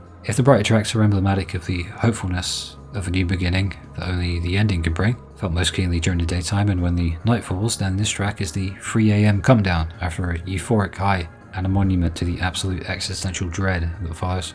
Fun.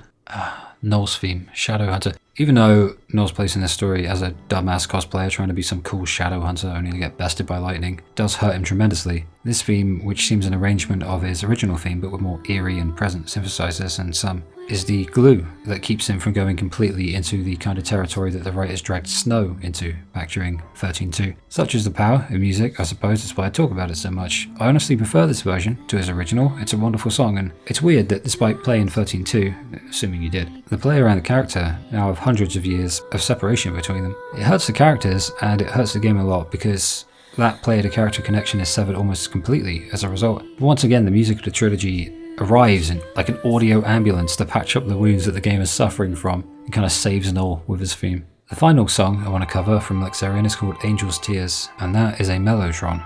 It's so distinct. Once you hear it more than once, the sound just locks into your brain. It's locked in. I've got an effects pedal that makes that sound. It's an eerie but also energetic synthesizer that's really present in any mix. I mean, it's the first thing you'll notice when it's playing. It was developed in the 1960s, and if you listen to a lot of progressive rock, what we call it prog rock, from like the 70s, you become really attuned to the sound. It's an electronic keyboard of sorts that was used in the Final Fantasy X soundtrack as well, in a song called Calm Before the Storm. I don't know why Mellotron was the name given to it, but I do know that everything it touches sounds melancholy, so maybe that's why. But this is a standout track in that not only is it unique to the Angel Tears side quest, it also uses that instrument for the first and only time in the game, and only the second time ever in the Final Fantasy series that I can think of. Any soundtrack ballsy enough to use a mellotron is a glorious one. Fantastic track, reminiscent of an old radio. And I really do hate that it had to be put into this game sometimes, given its issues, but I also appreciate that it was, because it fits this one in a way that 13 and 13.2 just can't touch. This for me is Luxerion's real main theme. You know, in my head canon, it just fits that sad but hopeful vibe, just nostalgia. And that is the music of Luxerion. The music and locations really are holding this game together, given the shaky start, and they will be the glue that keeps it that way through the entire thing. I really didn't mean it when I said that the music might be the true protagonist of Lightning Returns.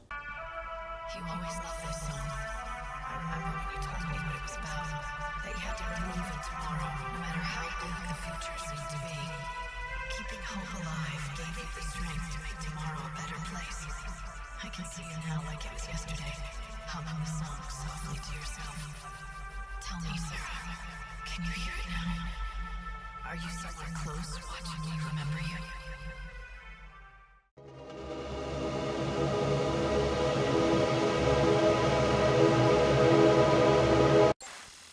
Ah, Eustan. Dying society, dying world, close to the end. No better time to party. Burn out as bright as you can, prove you exist. Love this place, really do. It's almost nocturnal, since by day it's alive and warm and welcoming, and then by night it really comes alive. It's alright during the day, if not somewhat asleep, but that's part of its charm. That's only relative to the nighttime anyway. Ouroboros Festival is the second best song on the soundtrack for me, right after Nova Chrysalia, and it tends to play as you're traversing the city in the nighttime. And it's the most vibrant and colourful area, both in terms of the physical, and the soul. Nothing brighter than a dying world. No bigger party either, in the centre of the city with all the NPCs doing all of these unique things with the stalls and the play and the fireworks, the restaurants, all the way to the outer edges of the place where it's nice and quiet and more shady stuff goes down. The whole place is alive with spirit, and it feels like one of the most compelling and addictive areas in any game that I played, probably in my life. This one's funny, the datalog entry is a fucking Epicurean's dream. The place is self-indulgence personified. You know, it is the end of the world, so it's cool. The entry itself even states, standing opposite to Luxerion in all ways is Eustan, capital of hedonism and revelry, which draws pleasure seekers looking to enjoy what little time remains to them. And it really does live up to it. They got a Colosseum, a square filled with posh restaurants. It's filled with posh twats too. Of course, with any cool city, you get the undercity and the outskirts where the shady stuff goes down. I'm surprised not everyone is living here, given that it's about the only place in the world where monsters don't roam out the streets and actually have the sensibility to stick to the outskirts of the city. I guess some people value actually being able to sleep. As patron, Snow is the one in charge of all of this. This is Nova Chrysalia's party hub, sure, but it's also its main source of food. It's nice that they put thought into the world building like this, especially considering that it's a dying world.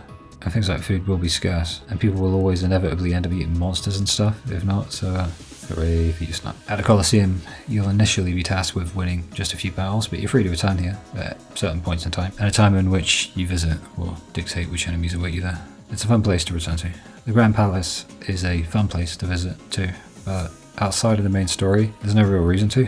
Unless of course I'm forgetting something. I'm not, but mainly I just like how the light scatters near the train station in the late afternoon. For a city filled with hedonistic Epicureans, Eustan really is a wonderful place. I had a feeling there was some Middle Eastern influence in this place. According to the wiki, I was right on the money, but also with hints of Renaissance-inspired themes. Eustan does stand out as a city that's full of life in a dying world, and you'd be forgiven for forgetting that within just a few miles at any point in time, the Sea of Chaos crashes ever closer to the shore in this shrinking, dying little world. At this point, it's pretty much just a little island. My favourite spot though, weird though it is right here atop the Glutton's Quarter, wherein you can spot this right now. I believe it's the Ark in the sky. In the daytime, it's a really nice sight to look at. The Eustan quest revolves around saving Snow, who's holed up in his palace. Apparently Lightning's too shy to just barge her way in, and honestly it'd deprive us of one of the more fun quests in the game, in fact the most fun of all of the main quests. The idea here is to talk to people to get info on how to get into Snow's Augur's Quarter. So again, the game doesn't hold your hand, and I dig that. What I dig even more than that is that the charm of the 13 series has finally returned. We've got to get some fireworks for reasons that I don't remember at the time, but later will, since it turns out they're for the next stage of the quest. We also get this every time. I don't have a choice, do I? Meow, meow, choco chow. Oh, that was adorable. Magic words?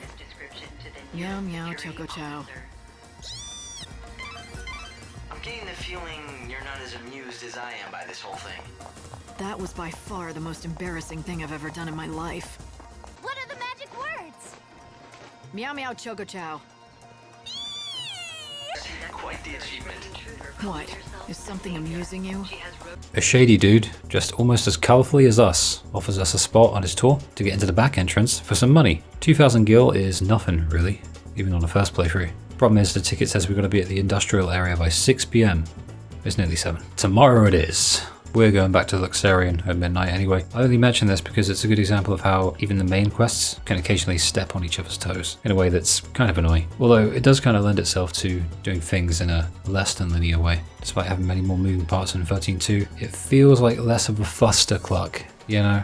Yeah, I'm trying to swear less. I'm not monetized, I just like a challenge. sometimes. Arrive earlier than 6 PM on any given day and it'll let you fast forward time without going to an inn. This is a good time to point out that while that does seem antithetical to the game, sometimes it is totally fine to just accelerate the clock. At this point we're at about 5 PM. We ain't making it anywhere on a train and getting back there in time, and teleporting somewhere else, then back, then all the way down here would cost about 5 EP for the 2 teleports and a potential chronostasis if we get caught up. And there aren't that many battles in Yusnan other than the occasional Flanders and a guard. So we could just run around and beat things up, sure, but we did that in the Wildlands by beating Reavers for 4 EP and then exploring the place. With Yusnan, your EP is best used for the EP exclusive item orbs. You have them all over the game, but there are quite a lot of them in Yusnan. The good trick is to save the game, see what's inside, see if it was worth it, and then reload if it's crap. That said, what I like about this system is that this is all learned naturally. There's nothing in the data log that I could find anyway that indicates, encourages, or even points to this level of nuance. It's tactical use of time and a balancing act of perpetual micromanagement that, while not appealing to someone like me on paper, it does admittedly provide me with a sense of pride in figuring these things out. And you can only figure these things out by trying and failing. Trial and error, essentially. Literally, trial and error of the video game. They do respect the player's intelligence in many ways. Personally, I'd remove the time mechanic if I was given a chance to, but since it ain't going away and I don't have that power to turn back time, I'm totally fine just pointing out the good in what I consider bad. I know that good and bad are objective terms and I do occasionally slip and use them, but it's only fair that I apply the same level of nuance and fairness even to the most divisive gamer in a lot. At least I think it is. So yeah, hate the time mechanic, but there's often a silver lining if you make the effort to genuinely master it, or maybe even just engage with it and tolerate it to the nth degree. So the death game, it's a gauntlet wherein enemies are thrown at you, while you navigate a narrow series of small rooms in Yusnan's industrial area, which is surprisingly pretty. I can't really describe it. It shouldn't be pretty. I shouldn't find it pretty, but I'm weird and I do, if that makes sense. It's all for the purpose of getting into the August Squatter via the back entrance. The route there is a good test actually of how well you've acclimated to dealing with the mechanical monsters that can't just be brute forced with physical attacks, and it gives a broader view of the scope of the city. And eventually Lumina shows up and tells us just how bad Snow's been doing. It's nothing we didn't know already, but it's a nice reminder of just how screwed up he is for narrative reasons. Also, she summons a monster because she's a little shitbean.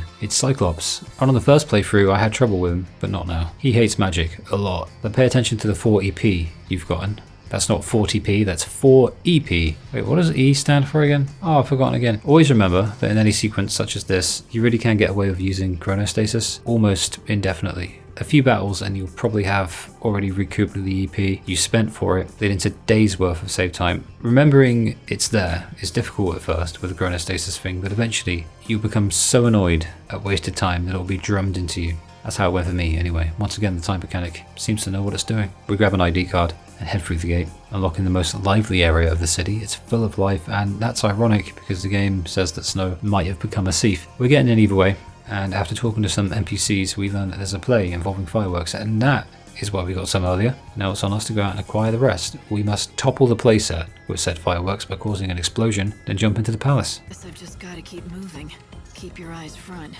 Right. That's the spirit?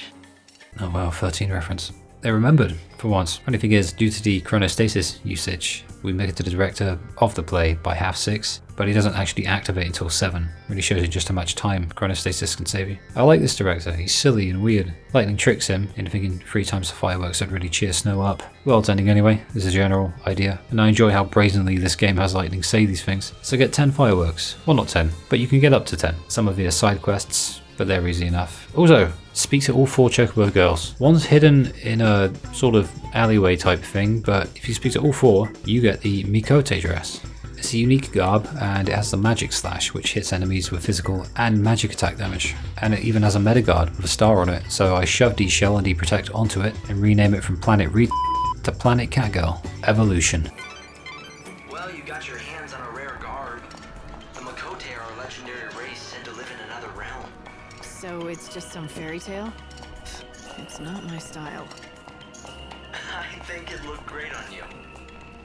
If I recall, the land they're said to inhabit in the legend is called Eorzea. Eorzea, huh? Sounds nice enough. Maybe I'll get to see it someday if it exists.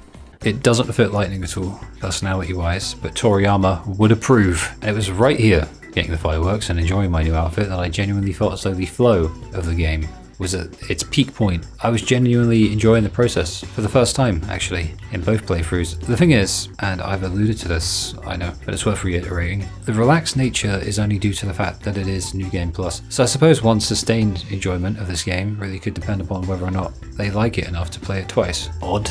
You'll just have to find a part to play in the finale. What? No. I can't possibly. It's not a question of can or can't. Some things in life you just do. Right. It's the Mk.II dress. It makes us remember FF13. Yeah, she may be reserved, but she's still lightning. And maybe hope is still hope too. I really wish these moments weren't so sparse, but it's better than nothing. Sometimes it just feels like we've earned more than we got, but that's just personal preference. Maybe. Who's going to replace her on such short notice? You're looking at her.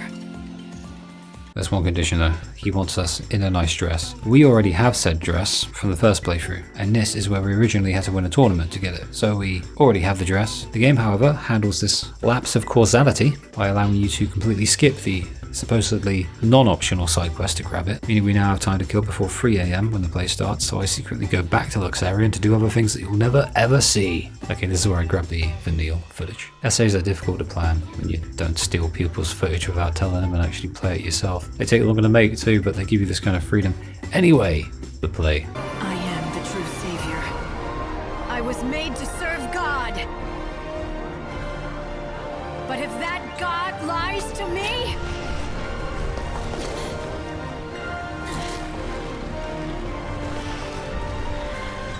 then he dies!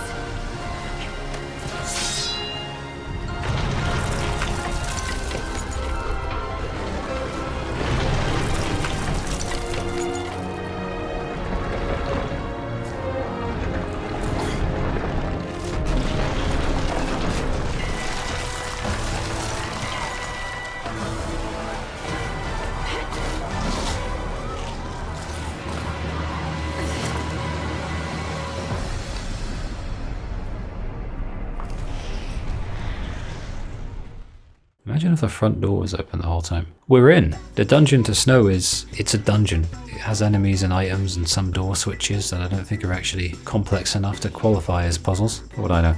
Either way, it looks fantastic, futuristic, but also bleak and barren. It really symbolises Snow's mental state in that it's a grand and imposing palace, but also rotting away all at the same time. Or maybe I look too deeply into things. Or maybe both. This main quest finale is probably the best of the game because it has a level of drama that the others don't really reach for me. Noel could have done so, had he not been written a little haphazardly, and the others have elements of this to them, but this one is a culmination of Snow and Light's relationship as almost siblings. This is one of the rare moments wherein Lightning returns feels like it's part of a trilogy, and you can be convinced sometimes, especially now that I had a plan all along, but I'm not convinced they did. But they really salvaged this one after 13.2 dismantled a lot of what made Snow so likeable. Even in spite of his annoying traits. He's turning into a thief and keeping the chaos contained, but ultimately loses himself and loses hope all due to Sarah's death in 13.2. This is interesting because everything that made him terribly written in 13.2 is actually being used as a narrative tool to make him better written in 13.3, because he's blaming himself for Sarah's death. So that's a good little use of something bad in order to transmogrify it into something good, which definitely deserves praise, and it caught me off guard with how cleverly it was done. Lightning's vulnerable, Snow's been salvaged, it's great. The boss battle includes his weakness being fire because, I mean, they had to, didn't they? But now, a little on why this video is a little more story heavy on the analysis than the combat, and why combat got its own dedicated section and hasn't really been touched on all that much outside of that. It's New Game Plus and Easy Mode. As always, I paid my dues in the last playthrough, and honestly, even if I hadn't, I'm pro Easy Mode. I'm an easy mode apologist. I don't want to spend 5 to 10 extra hours reloading battles wherein the only discernible difference is that the enemies are more spongy. That's about it, you know? Just so I can be an entitled elitist and gain the validation of other miserable bastards that I don't even like, or more importantly, respect. This gameplay is king stuff is about as vapid as the graphics are king stuff. And the truth is that everyone values what they want to value based on subjectivity. I value different things from different games. So does every one person. The combat of this game is actually really fun when you get a handle on it, but in this essay it's story, art direction, world, vibes, soundtrack, characters, exploration, discovery, thematic constructs, narrative direction. I'll still touch on combat to a degree, but I can't really add much other than I used my massive pool of 8 or 9 EP to beat the crap out of Snow or whomever else with multiple overclocks followed up by an army of 1 because I can confidently expend every single EP point, knowing full well that I get 10 for beating Snow, despite the maximum being 8 and then 9 in a New Game Plus. And other than that, the use of parrying, exploiting weaknesses, being in the right position, and learning the enemy's attack patterns, they all apply to every single battle in the game that goes beyond the more cerebral fights wherein you just have to crush a little flying meatball looking thingy or a jelly bean looking thingy. So it's not that I don't like the combat, it's not that I don't think it deserves to be talked about, it's just that there's a natural limit to what I can say, and that's compounded by the fact that I'm playing on New Game Plus and on an easier difficulty to begin with. Video essays take a lot of time to make, and that's especially the case when you grab your own footage like I do. So there's no reason to protract that process further by playing on a harder difficulty just to win over some miserable gits who will see the easy mode and go, because they're miserable. Maybe they're miserable because they play every game like that. Either way, Snow is defeated and he goes like half Seif, but Lightning is able to talk him round by invoking the Sarah card. It's a really, really good scene. Eventually, he comes around and Lightning softens up on him. It's the kind of thing that would have been great in 13.2 or something, but it's great to see it either way. We earned this scene, those of us who stuck with the series, and it's probably the best payoff in the entire series from a character perspective, other than perhaps the final scene of the entire trilogy. They really used the trilogy's history to its full potential here, and it's a brilliant climax to a really exciting chapter. My favourite of the game, I think. Snow's on our side now, but it'll sit in this palace until the big finale, so I guess we'll just leave him here. Bye for now, Snow. Good to have you back. Well, it took Sarah dying, but Snow finally remembered his character arc from 13, before 13.2 ruined it almost completely, so to pay for some of his crimes, one of which was becoming a shit boyfriend, he's now single and apparently also the patron of Yusnan. So like, basically the king of the place, but instead of lording over everyone, he mainly just sits in his palace and sulks because he's at the sea again, and because he lost his fiancée. And I suppose he's had also about 500 years to dwell on all of this, while the world dies. It explains his change. You know what, I'm glad he did change. It is a shame that it took the end of the world and all that other stuff, but it is what it is. I like that the power never went to his head as well. You look at these nutjob cultists and Luxerion who manipulated Vanille, and you see how bad that much power can be with their Order of Salvation stuff. So he's still our guy, but just mopey now. At least until Lightning knocks some sense into him one last time, but with love instead of anger. It's a love punch. Our punches on FF13 were angry punches, and they did the job of waking him up. But Lightning Returns is all about that lightning love punch, because love is all you need. His weakness is fire, by the way. That never fails to make me laugh. Lightning Returns has an odd approach to Snow, which seems to be, and I know in certain terms, let's make Snow less chronically stupid than he was in 13, and see if we can save him as a character after brutally screwing up with him in 13.2. Overall, I think they managed it, but it was dicey at times. The main issue is that, much like most of the others, he doesn't appear nearly enough due to the structure. The structure of the game prohibits it, in fact. We have 4 locations and 5 main story quests before the big finale. A character, whether it's Snow, Fang, Sazh, Nor, etc., gets the spotlight pointed on him for a while. Then we either fight them or help them, leading to a climactic moment and a resolution. And then they're no longer needed until the finale.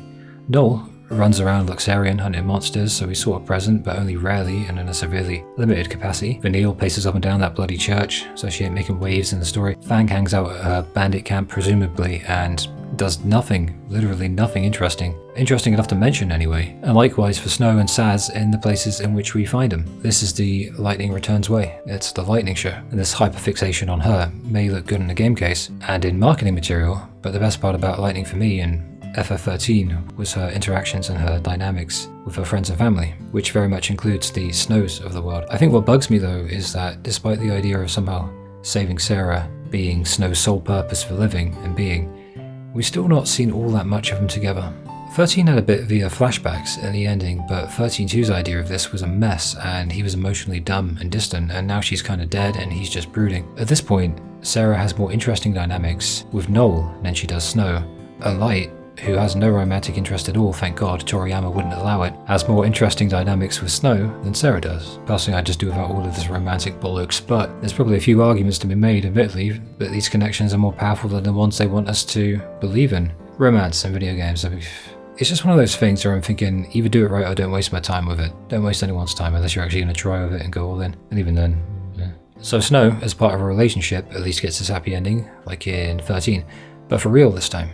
And Snow as his own character reverts back to the best version of himself with a lot more experience, from the end of 13, after having briefly forgotten left from right, up from down, and his head from his asshole. There wasn't much you could conceivably do with him post FF13 anyway, so I think it works out. His overall journey from naive, overcompensating idiot to wiser and more thoughtful idiot, then back to the idiot we knew, and now back to the more mature idiot, was a wild ride indeed. And that's Snow.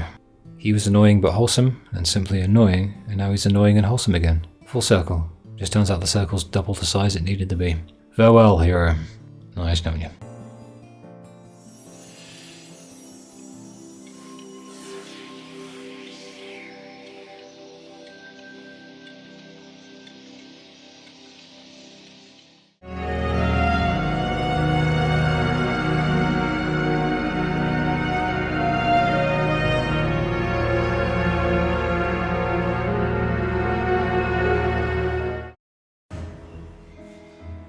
Best song in the game. It actually plays in Luxerion in certain areas only. Maybe even the best song in a video game ever, actually.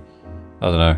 Immediately it hits me with a sense of peace. It only appears rarely, but that makes it more special. If Hamazu wasn't working on this series, I think I genuinely could have gone either way with the trilogy. And here we have a song that embodies that perfectly. You'd assume there'd be a sense of doom in a world slated for deletion, like Nova Crystallia, but this track of the same name isn't some doom and gloom song or some crazy orchestral piece. Just a song with some keys, some strings, a few vocals, a subtle little synthesizer, and not much else outside of some indistinct mechanical sounds that seem sort of analogous to Lightning's almost clockwork new personality and the clockwork nature of the game itself, since we are a slave to time as well. This song has loads of room to breathe, I guess, and loads of gaps that you can let your thoughts naturally slip into and out of. It's like it's telling the story of the 13 trilogy itself with the language of music.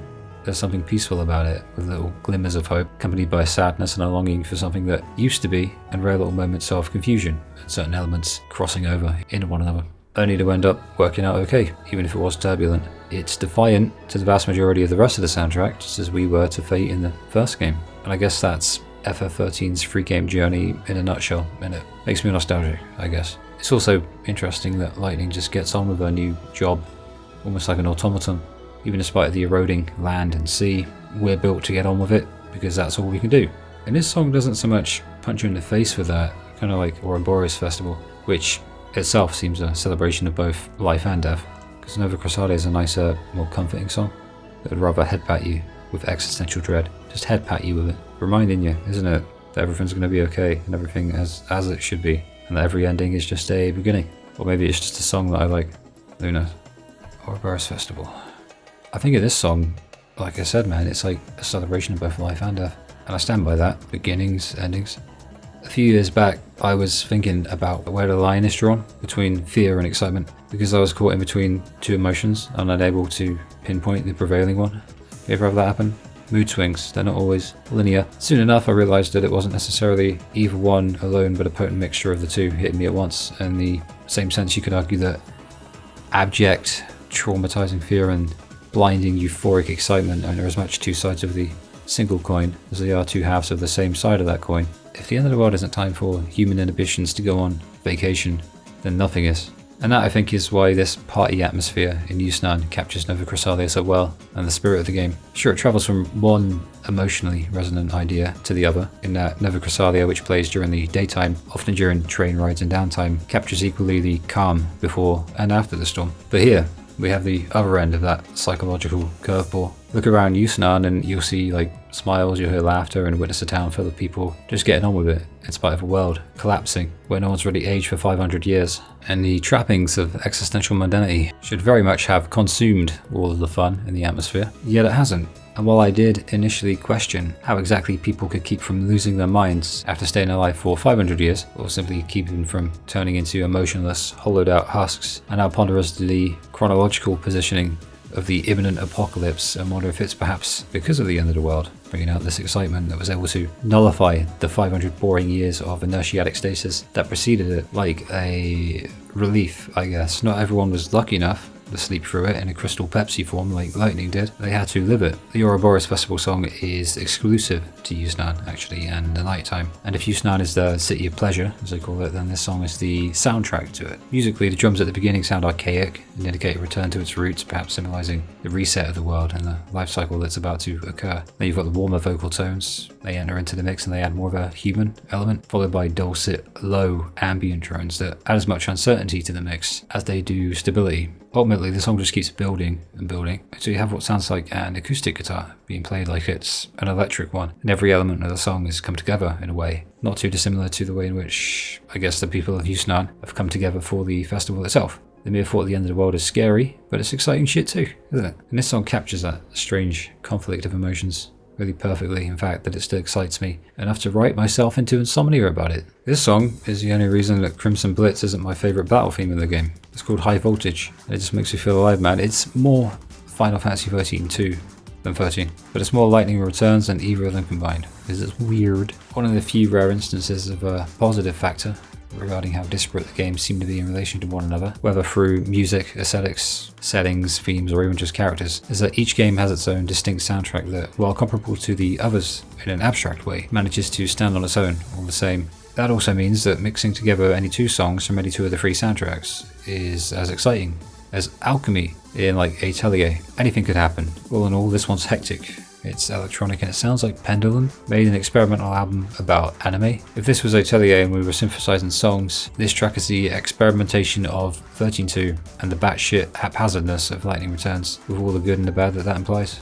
So a pie, basically, it's a musical pie. Nice to hear some heavier electronic guitars. Sounds like something out of an 80s action movie. It plays during the challenge of the same name in the outskirts of the city and makes the area feel like this lawless, chaotic city all its own. That's for the excitement of the death game, for sure. Just feels fun, like a reminder from the game to loosen up. Granted, that's astronomically difficult to do when that sodding clock has eyes on me perpetually, even when I want to chill. But in New Game Plus, it's easier to lay back and squish some monsters to a groovy 80s jam. This one's just sort of good at first, but at about 2 minutes and 8 seconds in, it goes full Final Fantasy. You'll have to make sure that that's the part that you hear, but there's this moment in a certain song where they'll just take off with something completely outside the realm of what the song has given you up until that moment. That's what keeps music fun. It's a nice break in a hectic, upbeat and aggressive song, but it's so good that it's what makes the song for me. Oh, Snow's theme. It's really evolved over the years, even if it's actually true that Snow evolved and then de-evolved while heading backwards only to now evolve once more. I guess with this newfound maturity, I like that his theme is less rambunctious. Fuck me, I managed to use the word rambunctious in an essay. Well, this one's more subtle and mature, just as he is now. I still haven't forgiven the writers for screwing up everything good about him in 13-2, but it's a start. Acoustic guitar, piano, it's all you need sometimes to make a point. I found an analogy that maybe works. Snow doesn't need to overcompensate anymore, and neither does his theme song, and that's why I love the bare bones nature of this new and final theme. I'm sure to have let it play for a while when we saved Snow, so I'll sum it up by saying that it is naive and hopeful, reminiscent of that feeling that you got in FF13, which very much was the most present in Snow himself, that vibe. So I find it fitting that he'd get this theme, despite his first one being very heavy with all the guitars. It's a nice full circle moment.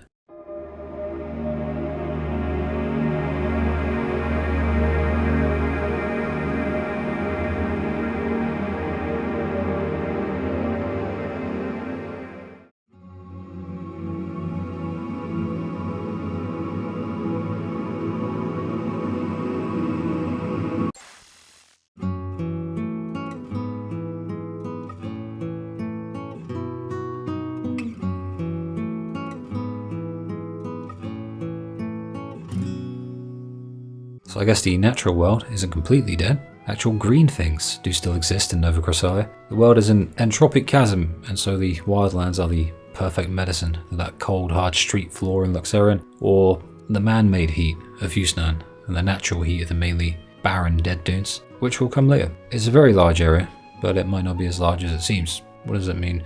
Well, there's just a lot of nothing. But there are things. I think it's more in the way that they're spaced out. It's kind of like Final Fantasy 15. But that's how the natural world is in real life as well. What's most interesting to me in this area is the ruins of Academia.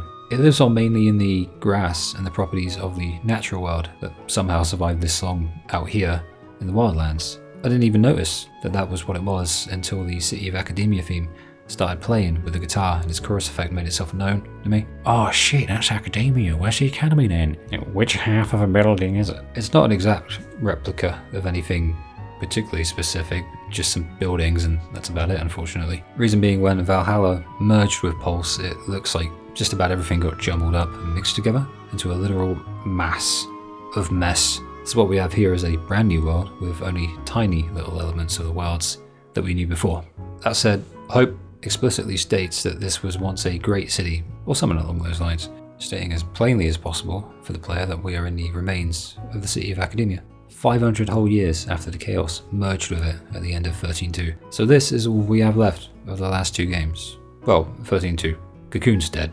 He was literally destroyed when the Crystal Pillar came down at the end of 13. Kinda sad when you think about it, no traces of Cocoon remain. And when the world of Nova Chrysalia ends, the same will happen to any remnants of Pulse that remain here, like these little pieces of Academia, and also to this new world we explore in the game too. It's really good environmental storytelling, I'll give it that. This kind of thing I'd have mentioned if they had missed the chance to do it, so I'm really impressed that they gave it that gravity. It's like they respect the world. Honestly, there's like a peacefulness to the grassy areas of the place, but it's not entirely devoid of danger. In fact, it's quite the opposite. There are some really difficult battles here. You've got the northern reaches of the map, which are more like the Dead Dunes than anything else. And that's where you find the ruins of Academia that I mentioned. If they didn't explicitly state it, I'd have just not really known, because it seems like when Valhalla and Pulse merged, everything just got kind of thrown into a space blender, or a chaos blender, and just spat back out into the world that we're inhabiting now. But apparently there is some order to it. Self-organizational properties of chaos. I wonder if I like... Never mind, that doesn't matter. Still, odd to think that the only remnants of the old world were the hyper-futuristic Academia 500 AF, and that, of all places to stick it, was the most natural location of the game so far. And by far, low-key kind of genius, I guess. The temple in the mountains was fantastic from the outside. Unfortunately annoying from within, although putting the mystical Temple of Etro in the most wild location of the game is kind of genius as well, because considering Etro's fate at the end of 13.2, I guess I'd explain it by saying that it adds to the mystery of the place, and of this dead goddess, because it feels so far removed from anything else in the game, almost like a living ghost, or a monument to what was. Seems like an anachronism in a series that's been known for time travel, so that's kind of impressive. So the Wildlands, I guess, while peaceful and tranquil, are also the last vestiges of the old world of Pulse, merged with the chaos of Valhalla. What's funnier is that, and I never would have guessed this, it's mainly based on real-world Costa Rica. The Wildlands main quest is sort of a three-parter, in a way, and the first is related to Caius and Yule, which involves saving a white chocobo. He's been attacked by this big chocobo eater thingy, and so we murk him royally with army of one, because why not be stylish? We are a goddess, after all. We're role-playing. As Dr. Gizal, I can't believe they call him Dr. Gizal, as he performs chocobo surgery on the chocobody, Lightning ruminates on how she remembers fighting with the chocobo before, and earlier mentioned that she felt a familiarity with the giant chicken. So the wounds have been closed, but Chocobody's too proud to eat, so we won't heal. They do call him the Angel of Valhalla, so he's got a lot of pride. Thankfully, he recognizes us as his master and accepts Gizzle greens from us. So it's on us to gather those greens and other stuff to level up our Chocobody's life force. We can also name him, so I come up with something very appropriate and dignified.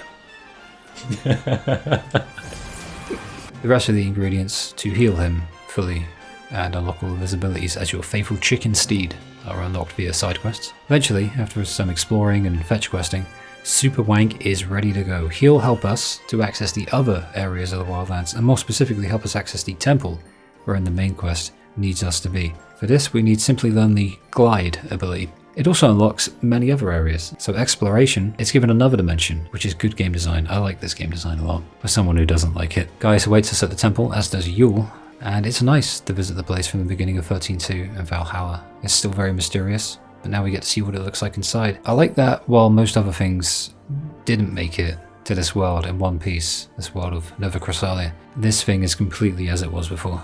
Gives it even more uniqueness and distinction, especially in a world with such distinct landmarks already. It also adds to the foreboding nature of the place and indicates another worldly power which this place certainly does possess in great quantities. So Caius doesn't want our saving. This place is a graveyard for the living dead. He shoots a chaos beam at us and we fall all the way to the bottom. Now, the Temple of Etro is a shrine to chaos and Caius is here, so that means really cool music, but also we lose our powers here, according to Lumina. Now, originally I wondered what that actually meant myself, and I worried that they'd take chronostasis away from me but it just means that your HP is constantly sapped at by the chaos. Everything else seems as normal as ever. Speaking of normal, it's only on normal mode that you'll actually be affected by it. Otherwise, on easy mode, your regeneration will far outweigh anything that you'll lose. So it's basically just a non-issue. Whether Lightning's doing this to get revenge on Caius or really wants to save his soul is unknown to us right now, but we have to make our way up this fairly simple but sort of lengthy dungeon, at least within the context of the rest of the game. It doesn't really have that many dungeons to begin with. The enemies are definitely tougher in here than they are outside. On both playthroughs I noticed that. Even the normal looking ones are a bit of a challenge. At least until you figure them out, I mean. Yule. Not sure which one. Not sure it even matters anymore. She brought us here. This Yule wants us to save Caius' soul. He wants to die, but he can't because he's bound to the chaos. Kinda serves him right for ending the world, but whatever. This Yule is cool because she summons levitating chessboard platforms for us to traverse the temple. So I hope this Yule doesn't die like the millions of others. This is Rice Krispie Yule. A little after this, another Yule helps us by making more platforms, but this Yule is a different Yule. This Yule is Cocoa Pops instead of Rice Krispies. Sugar Buff Yule shows up and Lumina tells the player that there's a Yule for every life. The same Yule, but all different, and that's why they contradict each other. Some want Caius to be saved, and some want Caius all to themselves. Millions of Yules means millions of bowls of cereal, and I am full. This dungeon's very platform heavy, and you can actually fall all the way back down to the beginning at certain spots, so be wary of that, especially if you're on normal mode and your HP has been siphoned by the chaos, but there is no fall damage. I checked it. It takes about half an hour to get through this dungeon, I think, and the enemies are a definite step up, but by now you should have a good enough grasp of the battle system, no matter what playthrough you're on, to be able to get it all done in one go, at least to the point where you can face the boss. The boss is another story entirely. Golden Nugget Yule gives us a flashback. Yule, as it happens, is the chaos of the Unseen Realm. It all grew from her needing Caius. Honestly, at this point, I kind of stopped caring about all this chaos stuff. We already know what happened because of it, and Yule's never really been all that interesting to me on account of a monotone voice and a slow talking in the multiple versions of her. So it's like, oh yeah, okay, all good, but it is some good lore. Thankfully, it's the last Yule for now, and we make it to Caius. Yeah, he doesn't want to be saved, does he? He says that the Yule that asked us to save him is just one Yule, and he's right, there's always another contradicting it, or waiting to contradict it, so all we can do is fight him. Caius can summon Chaos Bahamut to wreck us royally. He can also heal, he can buff himself, and his attacks are absolutely devastating. I remember him being the most difficult by far on the first playthrough, and it was the case with this New Game Plus as well. If you ain't on New Game Plus, in fact, this is the difficulty spike that will test just how much you want to complete this game and how committed you are to it. No joke. It is no joke, man. As always, don't be stingy with your EP because you'll get 10 for defeating him, and the maximum amount is 8 followed by 9 in a New Game Plus, and it's for doing this quest that it becomes 9. Never feel bad about using an army of 1 either. It's there to be used. Personally, I'm not certain I'd be able to do this fight without it. In fact, I probably got my ass kicked and died quite a few times. I'm sure someone's managed it, but yeah, even in a new game, I had to break up the recovery items for the first time. So the reason Caius can't die is because there's always a Yule wanting to grant him a rebirth via her chaos powers. And Caius here sounds really human, actually. Yule won't let him go and he has to look after her. He's like, she needs looking after, and in Boonavell's new world, Yule, Caius, they don't have a place, nor does the chaos. The chaos is where Yule and Caius belong, essentially.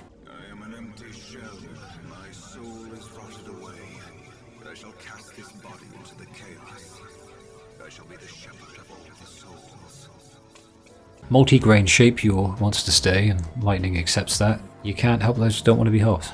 That's a good lesson for life. But now we know that Lightning was dragged into Valhalla, and we know why, and the origin of the chaos. It's cool to know all of that. The real reason that Lightning was dragged into Valhalla is because Square Enix sought dollar signs, but this is a good narrative reason too. The 13.2 video isn't up yet. I'm wondering if people might take contention with me saying that was a retcon, but I'll stand by it. After leaving, one of the Yules says hi. Not sure which one this is. It might have been Ready Break Yule, but she shows us the true form of Super Wank. It's actually Odin.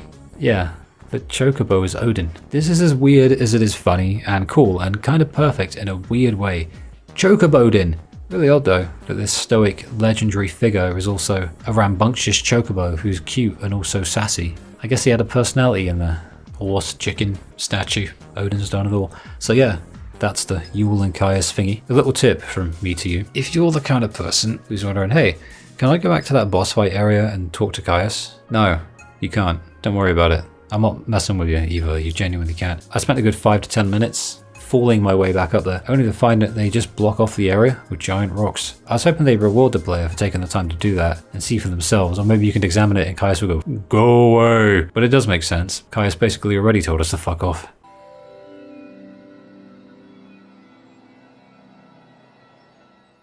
The path between any one Final Fantasy XIII Trilogy game to another is a precarious path indeed, and has ruined at least one aspect of just about every character up until now. But Caius is unique, and that he completely no-sells the ass sandwich that is the character writing of any 13 Trilogy game after the first. He is very special. He's still a badass.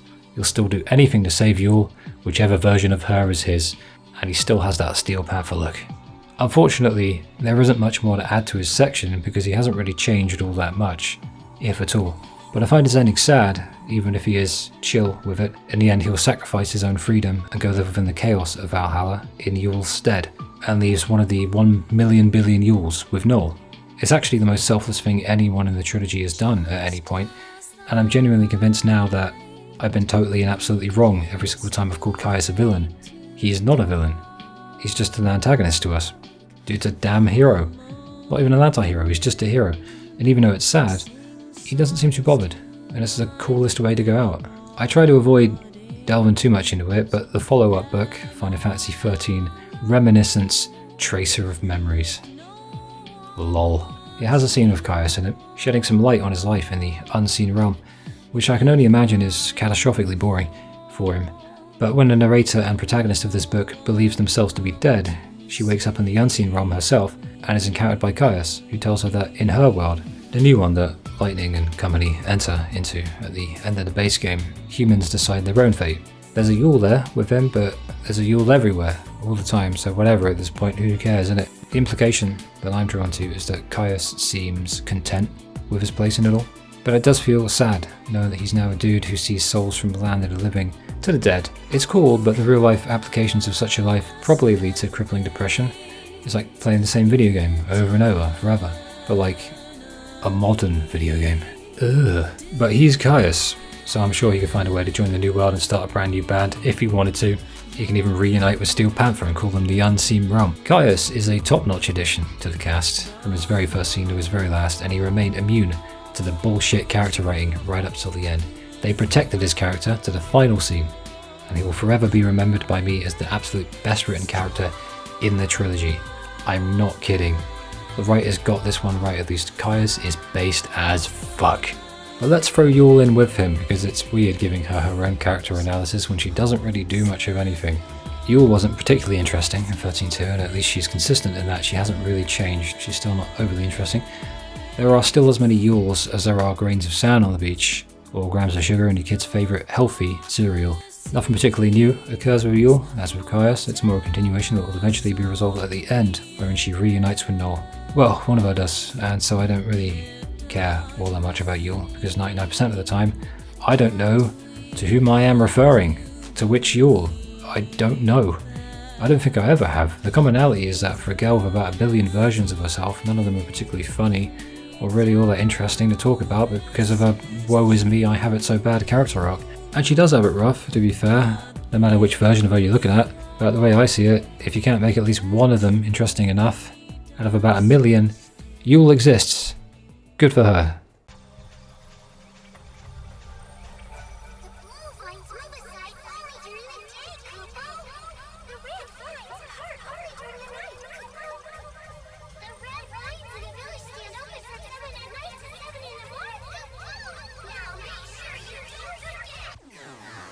And that's how you unlock this section. I don't believe it's mandatory to complete in the game. I'd guess not, since it doesn't show up in the main quest tab, but rather the side quest one, but it's all relative. We joined our tiny marshmallow friends here in Moogle Village, whereupon they immediately recognize Lightning as the savior and attack her with Moogle love. There are mean monsters given in trouble, so we eradicate them quickly and effectively for our Moogle buddies.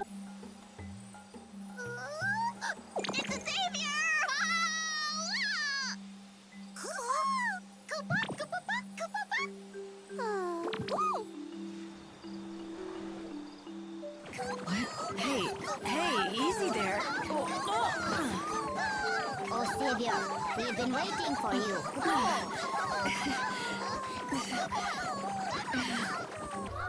That ought to be a weight off their minds. You should let them know right away.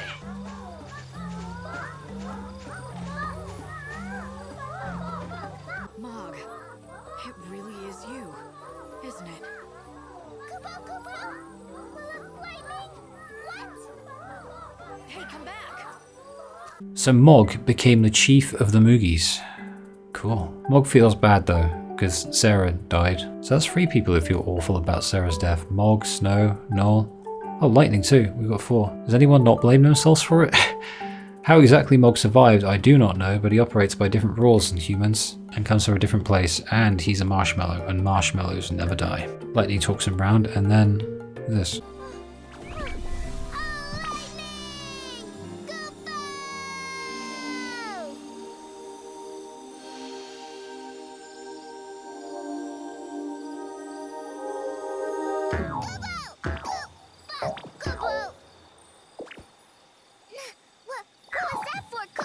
That's more like the old Mog. Don't give up. Things are going to get better. And that's the Mog section. Very short, very simple, very Mog. No nonsense, just pure and fun, just like Mog. The greatest floaty pink poo of all time. Also not mandatory, but we save the lost Moogles around the village as well. And this is what happens when you do.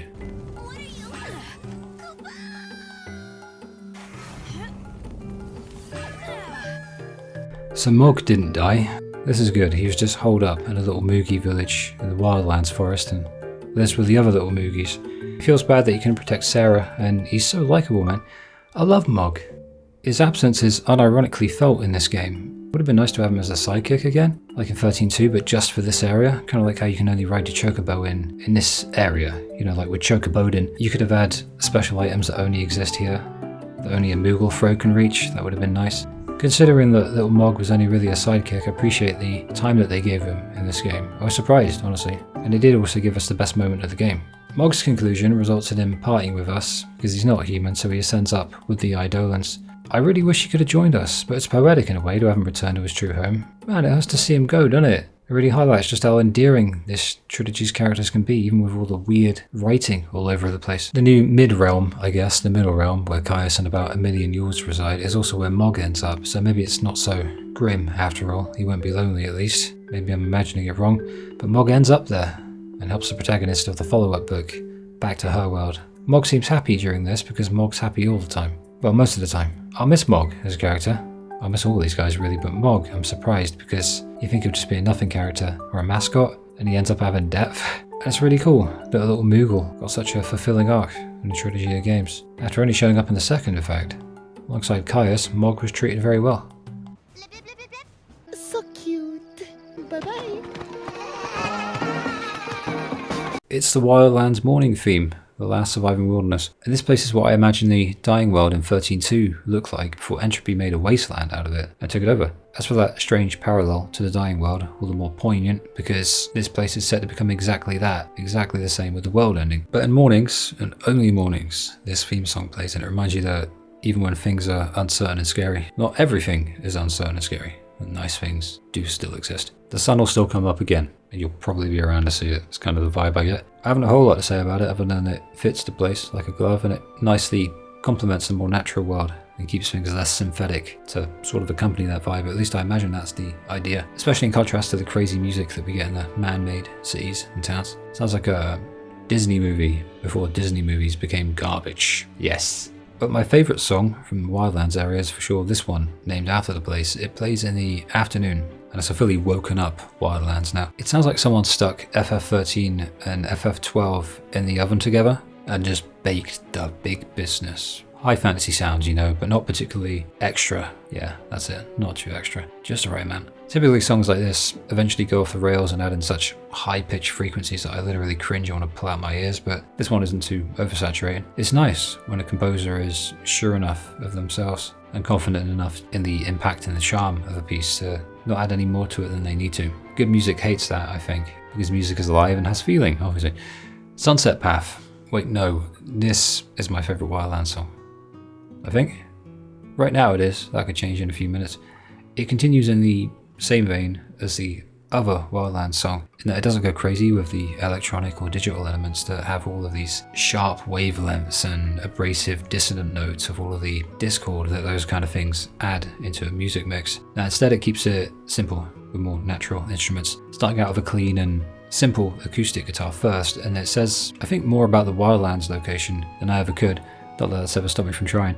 In every other sense in the game, The nighttime tracks tend to bring about a level of danger and suspense, of dread and unease, but the Wildlands kind of does the opposite and gets more chill as it goes on, which I think is thematically perfect. Well, at least until dead of night, but even then there's a silliness to the nighttime theme that feels more mischievous than outright dark like the other places. It's like an auditory, musical way of painting a picture of a place's innate vibe that speaks to how chill it is and how different the atmosphere and people are here. An analogy came to me actually at one point, and it was that the Wildlands is to Luxerion and Yusnan as Pulse was to Cocoon. This track sums that up nicely, I think. It wouldn't be out of place in like a Tales or an Atelier game, I guess. I like that modern Final Fantasy dives into this electronic stuff too. In fact, it's one of my favourite aspects of the series' musical trajectory, I guess. Songs like this wouldn't be out of place in some of the series' earliest entries either, and they're an important part of keeping that ever-elusive Final Fantasy identity alive and well, whatever the hell that even means, even when it seems as much a moving entity as the world itself. Carefree existence. I wish I was a Moogle sometimes. Only sometimes. Like, not all the time. They can't fight for shit. We even have to help them out from the scary monsters because they look like tasty marshmallows, I suppose. And if we don't help them, they'll get roasted over a fire or something. Seems so easy though. Even when monsters do turn up to eat you, the savior turns up to save you because you're a cute little floaty pink poo. And what a perfect song to encapsulate that emaciated sense of responsibility. I think of it as Mogg's theme, but then the name becomes kind of ironic, doesn't it? A carefree existence, considering that Mogg still feels awful and it represents the little guy's pure spirit in spite of that darkness, I think. At least that's how my weird brain chose to interpret it. Just seems like a Mogg song. He's mysterious, but he's really charming too, very pure, even if he is technically a weapon.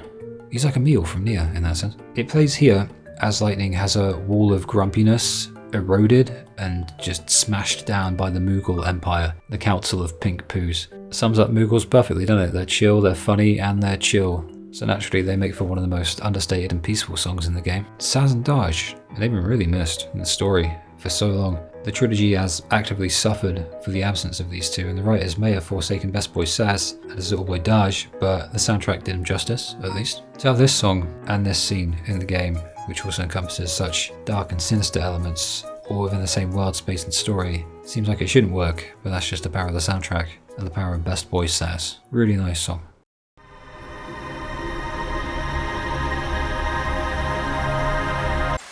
I like deserts, and I know I say that a lot. I know there's very little to them technically, but any video game space is just literal space that's filled with things. That's all it is really. And subjective interpretation dictates how much enjoyment we get out of any particular world. It's for exactly this reason, though not exclusive to it, that I'm a big fan of walking roads of limitless nothingness in games. Because they're not really nothingness. It's how I gather the footage of the places that I talk about. Downtime in games is important, and this place encourages you to engage in that due to its size and the subsequent space between things of note. So you might look at it and think, oh, that's empty, that's crap, but it also provides a few things to collect, quite a few actually, loads of enemies to fight, and those enemies are actually thematically consistent with the setting, which adds a level of immersion. And even if it is punishable by like time, the thing that struck me the most about this place is how surprisingly vibrant it is. It's the bright desert sands, the searing sun and the blue skies above, and the way the two mix, I think. I forgot how bright and vibrant it was. I was really surprised. It was this morning when I went back there. It was here that I learned that the game pauses itself if you leave it idle for about 30 to 60 in-game minutes, because I wanted a panoramic shot with the sun behind Lightning, and then the Ark as well. That's how nice it looks. I realised it because of this place. It doesn't happen in the Ark though, because time is suspended there. I'll always have something to say about these kinds of places. I say that a game like this certainly benefits from an almost lawless area, where the only semblance of order comes from a group of bandits led by Fang, because the dying world seems like something that would bring out the best and the worst in people. Sound surfing remains one of my favourite pastimes, and you really can stretch it out and enjoy it, which maybe seems insignificant, but it's the little things, man. It's the little things. What does annoy me about this place is the encounter rate. The encounter rate is mad. It seems fairly spaced out in other areas, but here I couldn't get footage of Lightning walking anywhere for more than 5 to 10 seconds without being attacked by the wildlife. Works well in that it communicates how wild and dangerous the place is though, so I guess that's a positive there too. Video games aren't made for my weird video essays, are they? Back on the topic of the worst of things though, I do find that the worst isn't truly explored, and I don't think it would really fit such a trilogy, but this place carries, I guess, echoes of that. By taking a large cavernous space of nothingness, I throw it in the ethereal and reverb-laced synthesizers that push you along with the music, which we'll get to in a bit. The inspiration for this fourth and final location was actually Cairo, so it's basically Egypt without the pyramids. Instead of that famous architecture though, we instead get the remains of Atomos and Titan. Titan appeared in 13 in a cutscene, and Atomos appeared in the game as the rolling ball thingy. I think I called him a roly poo or something. I made fun of him. I feel bad because he gave us a lift to the Sulyya Springs. The wiki states that the dead dunes are likely the remains of the Archilt Steppe Impulse, and while it does so without a citation or source, it does provide evidence by referencing the fast travel Cactuar statuettes, alongside the more obvious Titan and Atomos, whose location was also confined to the steppe. Not that they couldn't move, but... So I may have just found the third step of the series. We had one in 13, we had another one in 13.2 that was very similar but kind of different, and now one that is literally a desert 500 years later. Potentially. All in all, I really grew to love the place. And there's probably third playthrough, but that's something that happens a lot now, that I actually take my time with games on account of these essays. Once again, it's difficult to enjoy all of these visual and sonic pieces all scattered throughout the place on first playthrough, but the game wants you playing it multiple times. Whether or not it earns that desire from you is another story entirely. That's unique to you, but this is just one of the many rewards of doing so if you do develop that bond with it and decide to come back. I've no real love for the long and winding nexus of underground dungeons from a gameplay standpoint because they're easy to get lost in, but I appreciate that they add a lot of extra space to the area and things to do if you're into more content, which most people are. So all in all, it's a great area. I don't know why I didn't see it sooner. Also, Village and Void from 13.2 plays by the giant head thingy. In fact, music from 13 and 13.2 appears all over, I think, every location at one point or another. It's just very specific of what triggers it. It's a time of day and a place in synchronicity, so it's quite specific. And that's all alongside the brand new music, so there's a good conduit between this otherwise quite detached experience called Lightning Returns and the games that shaped it. And I don't think I really realised that until I heard these songs.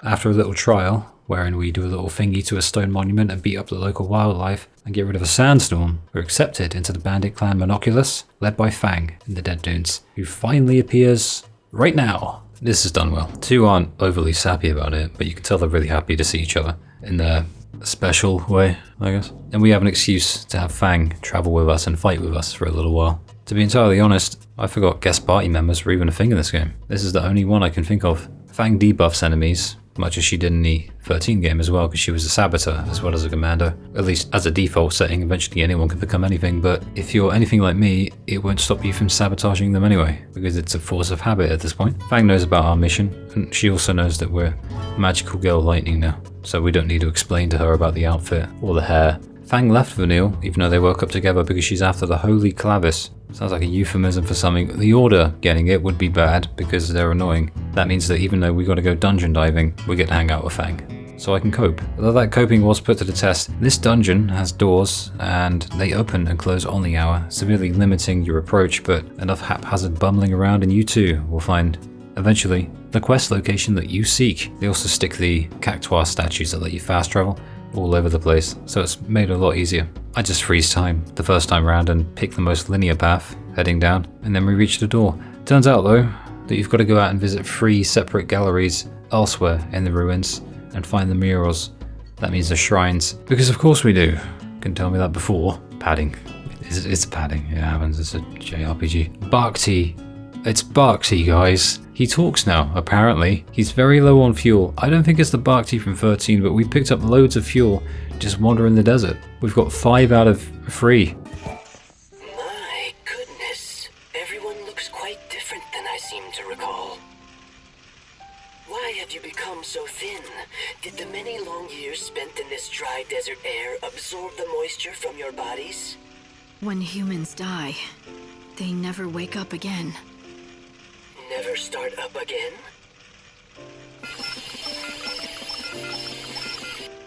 But we are finally reunited after so long. I rationed my fuel so carefully, all in an effort to witness the end of the world together with them, my dear friends. I had no idea that they needed constant refueling. They must have thought that I had abandoned them here. I don't think they did. They would have known that you were doing everything you could to save them. I'm sure they were grateful for that. I thank you. Humans are a kind species. I truly did love these human companions. of mine.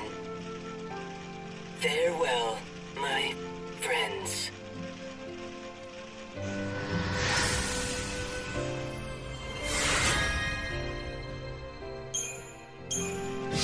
Bhakti, you were the best friend these people could have hoped for. The light of these souls. They're the proof of how grateful your friends were. Hope, what do you think this is? Can even a robot possess something like a soul? I don't see how it could. A robot isn't made by... Shut up, Hope, I saw it. It's nice, isn't it? The little Bhakti from, what was it, 500 years ago? Or was it 1,000? No, 500, probably. He settled down, he found himself a wife and carried on his family lineage. Upon getting to the mural, we're then told that we need tablets to activate them, which is really annoying, actually. Less so after a while, because if you've been exploring the desert already, then you'll likely have activated the cactuar statuettes. Or is it statues? Who cares? They're the free shrines, allowing you to warp straight there. I actually stumbled upon them while exploring when I was out gathering footage of the world, and Lightning will comment on them, but that's the extent of it. Personally, I think we should have been given the option to pick them up, but for some reason the game doesn't allow you to do this. This only further reinforces my theory that this section is the most padded of the lot. It's basically one big series of dungeons, the Dead Dunes story, but even then it's protracted in a way that feels less than natural. But we have Fang with us, so once again, I'll manage. That said, it is in these moments in JRPGs, I don't know about you, but for me, it's in these moments wherein you're 30 minutes into an hour-long dungeon, you're running back and forth, you're getting stuck, you're getting lost, you're trying to get through, an enemy ambushes you, and you just start to wonder why the hell you even play JRPGs to begin with. For me, I wonder why I do essays as well. I always remember that it's just par for the course of the genre, that being Japanese role-playing games. They don't tend to respect the player's time very much. But after seeing some other games lately, I found that even among the shorter JRPGs, padding is something that has plagued them for time immemorial, and I don't think it's ever going away. After getting the free tablets, we can now find and access the free murals. It's a spoiler video, so the idea is that the Order want to purify the souls of the dead using Vanille's soul song, but what it actually does is destroy all of those souls, meaning that they won't be reborn in the new world. I'll speak on this when discussing Vanille as a character in a bit, but the idea of Vanille being coerced into this due to her guilt never sat well with me. Couldn't really figure out why until I played it again. Her and Fang paid their dues by spending another 500 years in crystal stasis after already sacrificing themselves to save Cocoon at the end of 13, and helped Sarah even a great deal in 13-2 from within a dream. But it was real, Vanille said to herself, so I'm not sure what else they can do at this point. Due to this, Vanille's character writing feels a bit like a stretch. That's all, just a stretch. Like this is all they had to go with, so they just did it. It makes her seem kind of dumb, since she technically knows all of this, and Fang confirms that. And yeah, it's just a mess. We'll get on to that later, that's for later.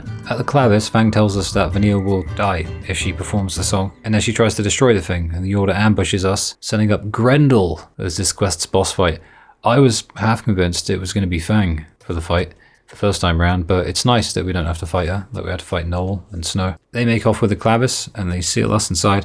Lumina turns up, because she always turns up. She says that she tipped off the Order, but knowing her, she's probably lying. Or maybe she did, but secretly wants to bring us all together for the big ending. Who knows with this girl?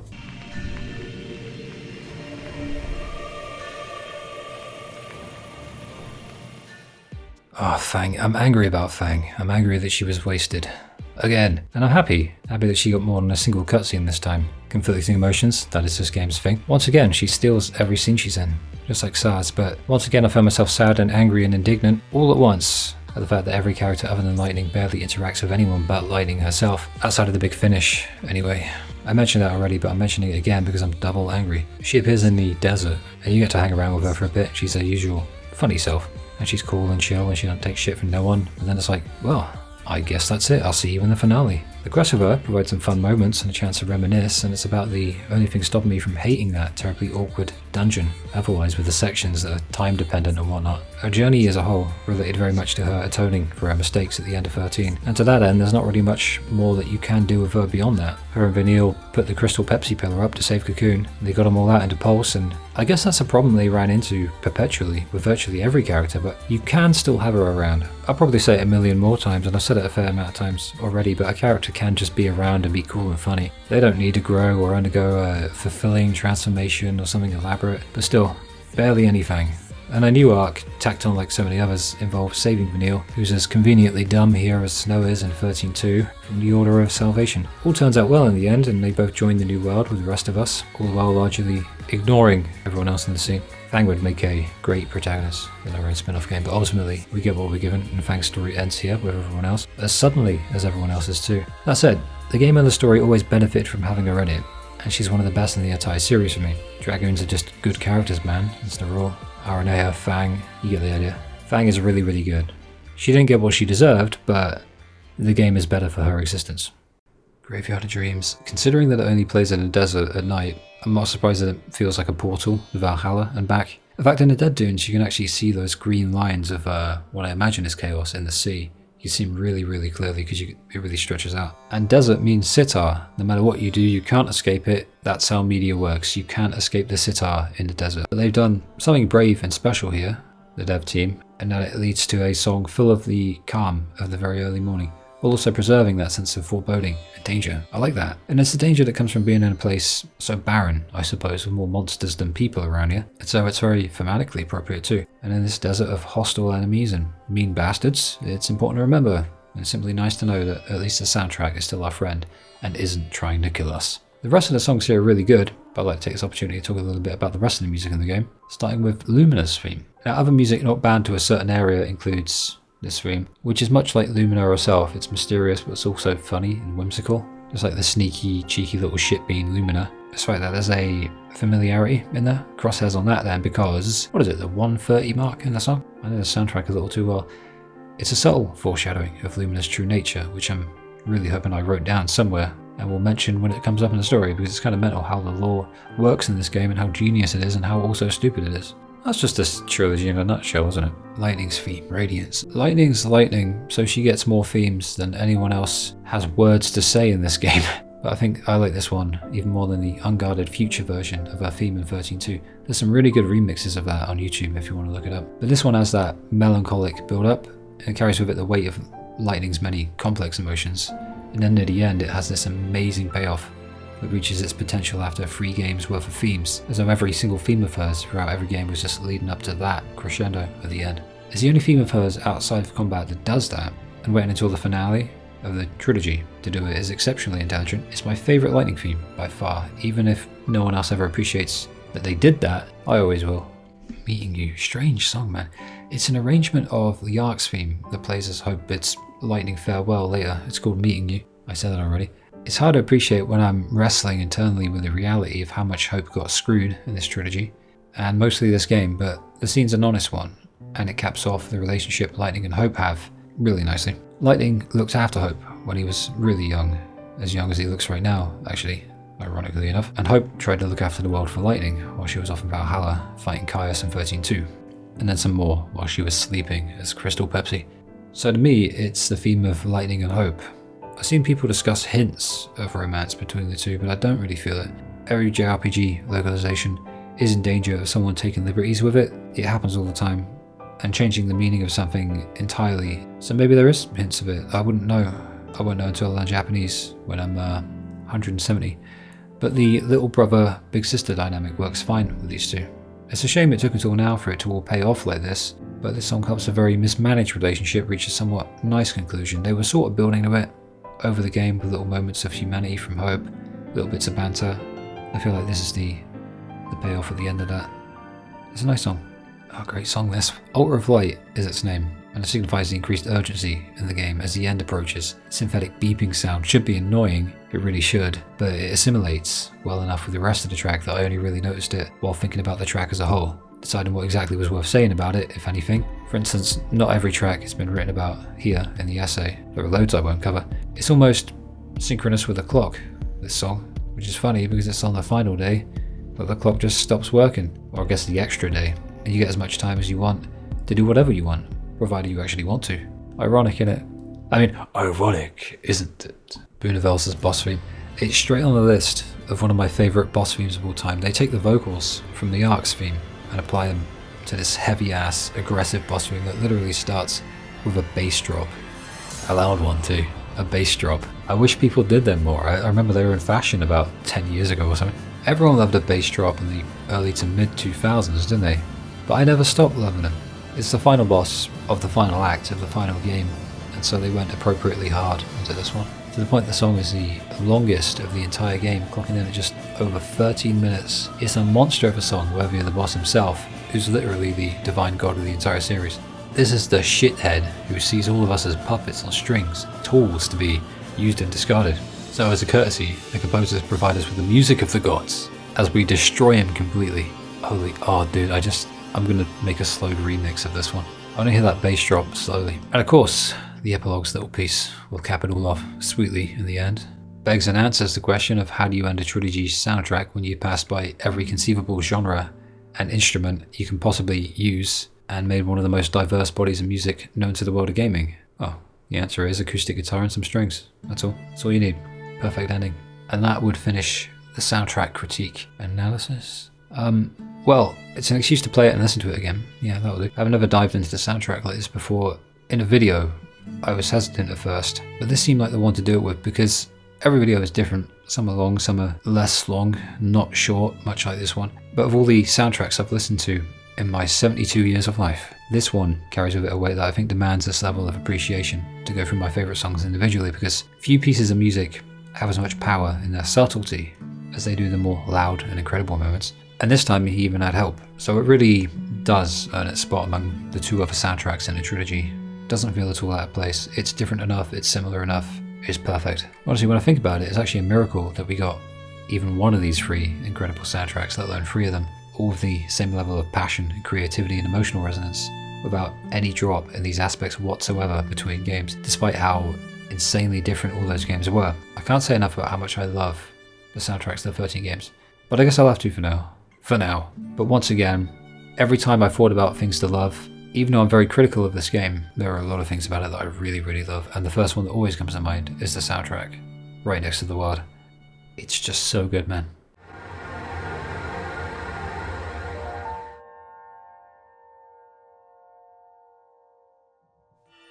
After saving Super Wank, the Wildlands Redux opens up as a main quest involving our boy Sazh. He's out in the northern area of the map, completely isolated in a downed aircraft, which is very fitting, at least. He's with Daj, but Daj is in like a crystal coma, a Pepsi coma. Lightning seems upset. Sazh is a hollow shell of himself, so it's on the Saviour, us, to find Daj's scattered soul fragments all over the world. The first is shown to us by this little chocobo chick. The last we already got, as in we ran into a cactuar with an afro in the desert earlier on when I was gathering desert footage, and then I killed him for the fragment. Well, I didn't know I was getting a fragment for it, but I figured I'd kill him anyway, which is very wholesome. The rest are as follows. In the Wildlands, Chocolina will give us a special Canvas of Prayers quest to retrieve an item in exchange for one. Makes sense, she is the chocobo chick in human and bird form. There's another in the Wildlands, and it involves retrieving something from Moogie Village, which is also very simple, and I apparently already had it. And the final one that we need involves winning at the slaughterhouse, which is always fun. You can also bump into Sazh in a few areas, including Yusnan. 4? You already found 4 soul fragments? Then that means there's just one more to go. And with that, we can head back and turn in Daj's soul thingy. After this, we need simply wait for the final day. Could always figure out a way to smile and let Daj know it was okay.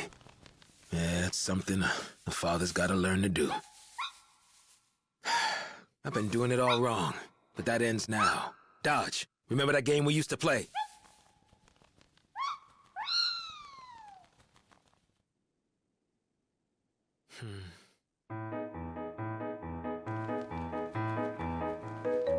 Pilots, are you ready?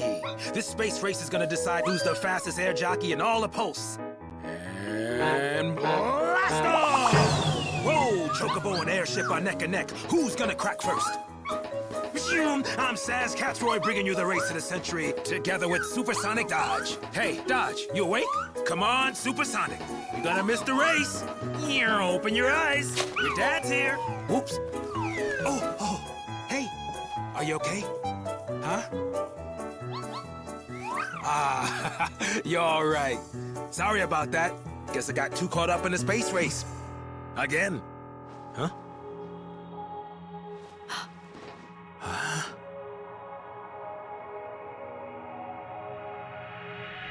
Whoa.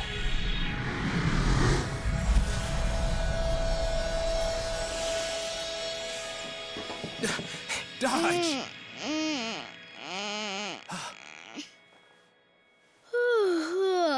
Dad, that's not fair.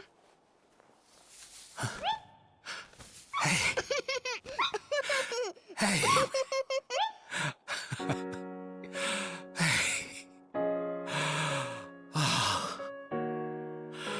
You can't play Space Race all on your own. That's our game. I want to play too.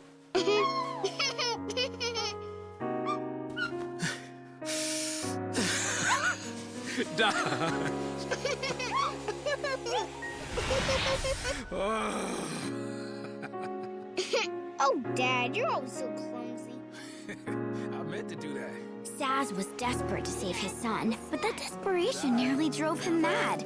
Dosh saw what was happening and got scared, so he hid his heart away. You could have all the best intentions in the world. Doesn't mean people understand you. Ironic, isn't it? Reminds me of you and Sarah. Best intentions be damned. I don't care if Sarah knows what I'm trying to do. I'll save her, even if she hates me for it.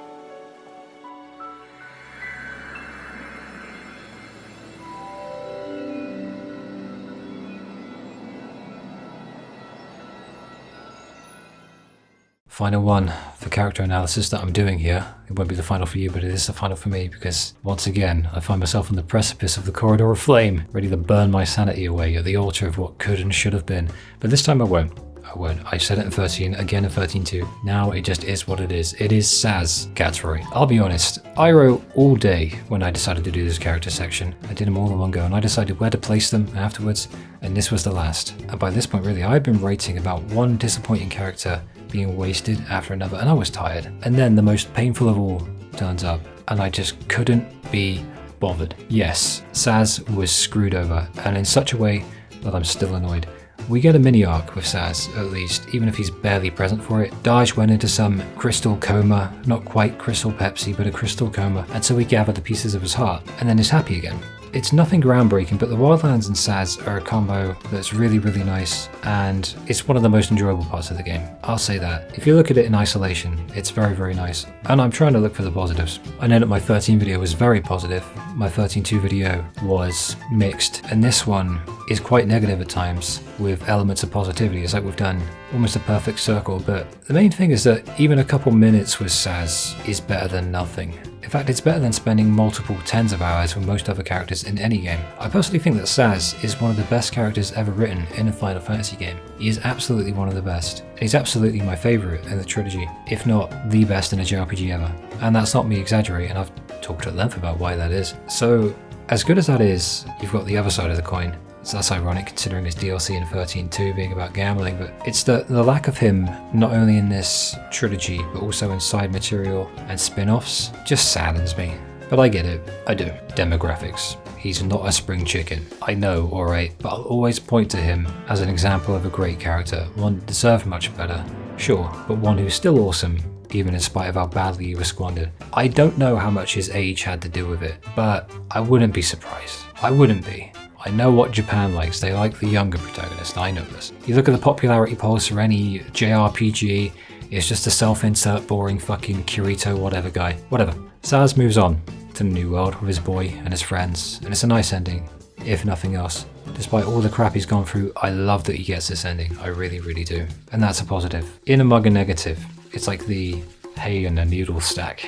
He's one of my favourite Final Fantasy characters of all time. He might be the favourite, right up with Aranea and Auron, Barret, Balthier, Ignis, a few others I'm probably forgetting. So even though it didn't end as great as it should have, the trilogy benefited due to his existence in a massive way. I still remember how insanely fun and likeable and relatable he was in 13. He lit up 13.2 when he was there. Unfortunately that wasn't very often, but what an incredibly likeable character, and what a brilliantly written character in the first game. This is how I'll try to remember him. Best Boy Sazh. Why'd you waste him though? No. Gotta end on a positive, man. But it's good. But he had it. Fuck it. Why do I even bother? I'm trying to. It is what it is. Leave it.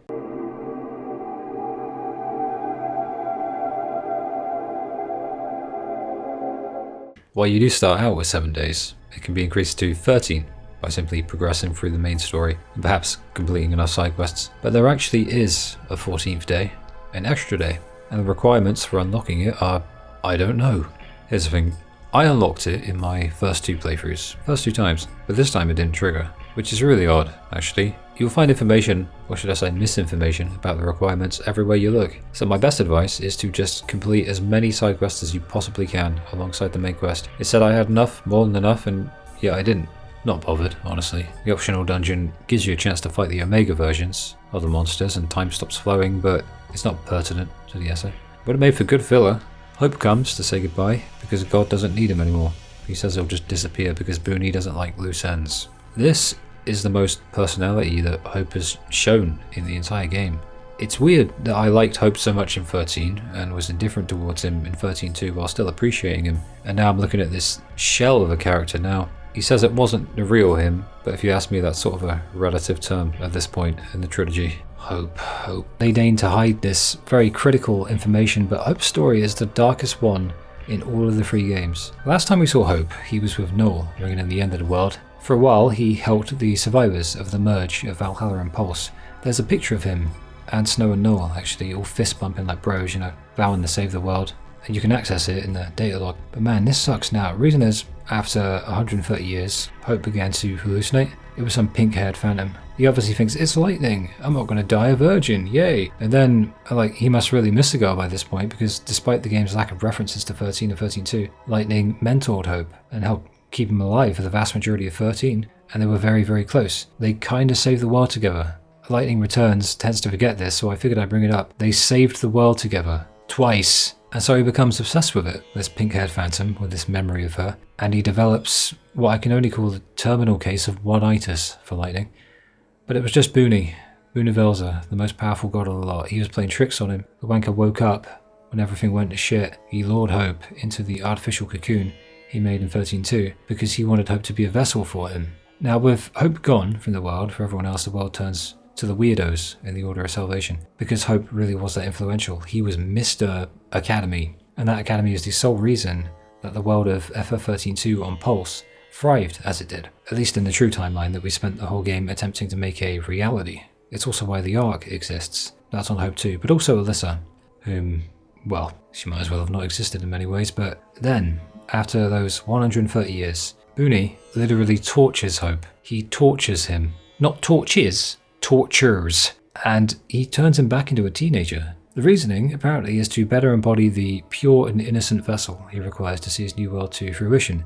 So Booney tortured him for 169 years in total. This is the most insane lore I have ever read. Hope was tortured for 169 years. After everything the kid went through and the growth he had, he's tortured for 169 years and turned back into a kid and barely does anything in the finale game. Fuck off. So in many ways, this isn't actually Hope. The real Hope was captured by Booney, tortured, and then shortened. Then his heart was badly damaged, and now he's nearly emotionless, just like Lightning. So there's some of him in there, but all his character progression and growth literally tortured out of him. What were they thinking? I know he was kind of boring in 13 too, but now he's uber boring, which is really crazy. Still, Hope's conclusion involves a nice chat with Lightning as he reveals what really happened with him, as we can see just now, and he gets to see the new world with her and the others. Silver linings, that's Hope S time. All the potential in the world in 13, and they realised it, and then he was nerfed a little in terms of interesting characteristics of 13-2, but they're still a major player. And now the terrible regression of almost every character in the series is, in Hope's case, made literal as they turn him back into his younger self in every way. The writers were so close to self-awareness. Later, Hope. Hopefully your mum and dad are in the new world and you can finally get, well, maybe Lightning will see you as a man, I don't know. I know you didn't like Alyssa, and I think I see why now. She wouldn't have been able to shut the fuck up about it if you did get with her. Good luck, Hope. I hope you get your happy ending. Back with the story. Mog is now our designated navigator through time and space. Vanille has the power to destroy the souls of the dead with the Soul Song, but conversely, she can also save them, and saving these souls trapped in the chaos from being doomed to roam it forever is our goal now as the saviour on this final day of the world. Well, that and making sure Vanille doesn't die too, because that would also suck. Thing is, God wants this ceremony to happen, so we have to defy him. The game's been building up to it, it's obviously where we've been going with it, it's nice to finally get there. He's obviously a douchebag, we're all pawns to him, all pawns to all of the gods, Lindsay, Pulse, Etro, Bunivelza, they all suck. Alright, Etro was nice. She was the only nice one. But now we get to defy our fate and defy the gods. Luxerion is a mess. The monsters are bleeding through the chaos and just wrecking everything in sight. Lumina tells us what we already knew, but it's worth mentioning just to mention the stakes, so I can see what the story did it. What's interesting is that the soul of a dead person being destroyed means everyone will forget them. And it's very similar to Final Fantasy Type O, but in that game, everyone who died was just forgotten, no matter what. The idea is that Booney wants us to not have uncertainty or ties to the past, and essentially be unnaturally pure in a distinctly unhuman way that takes the life out of life. Lightning mentions this later on, but in her own way. Lumina doesn't want to be left alone and actually shows emotion for the first time. And as for why, maybe this analysis will explain it.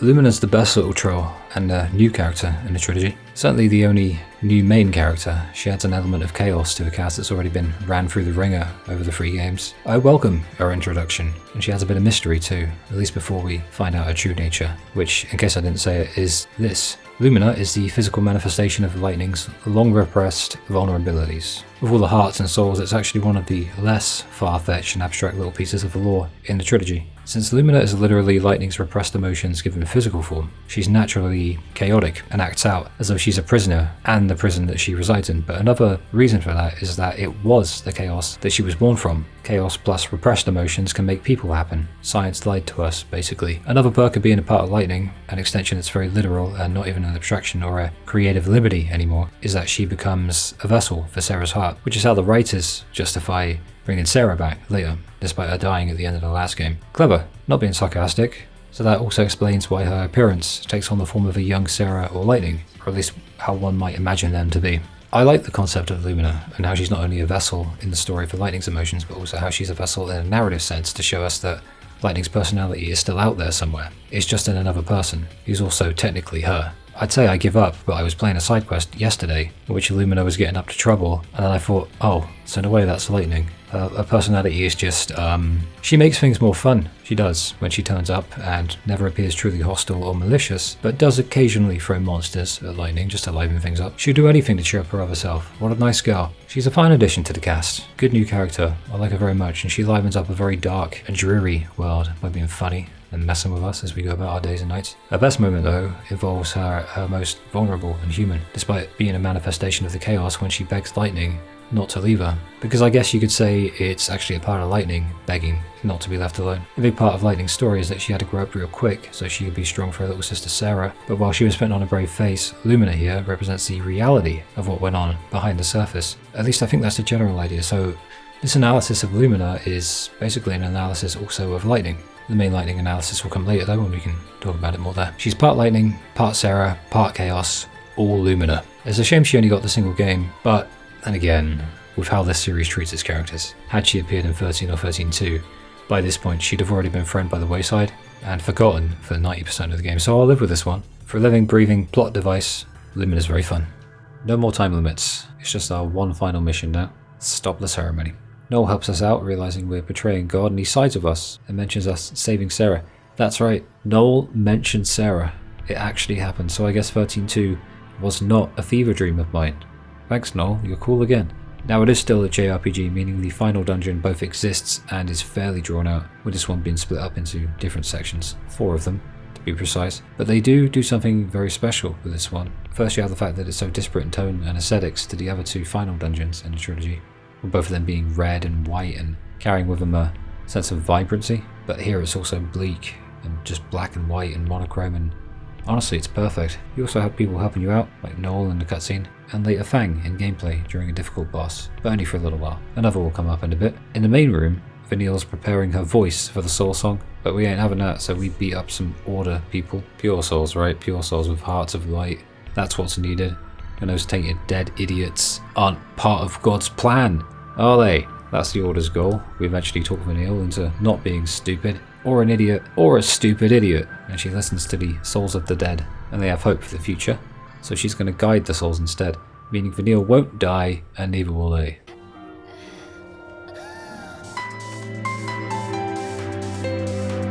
Ah, Vanille.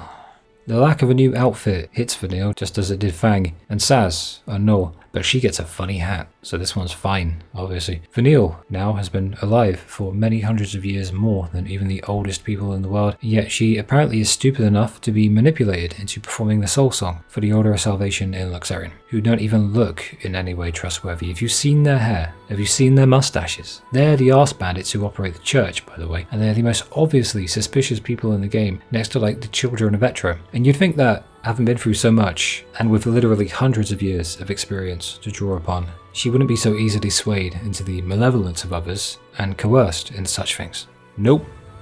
She became stupid, just like Noel, and conveniently dumb as a box of rocks because the plot wasn't written better.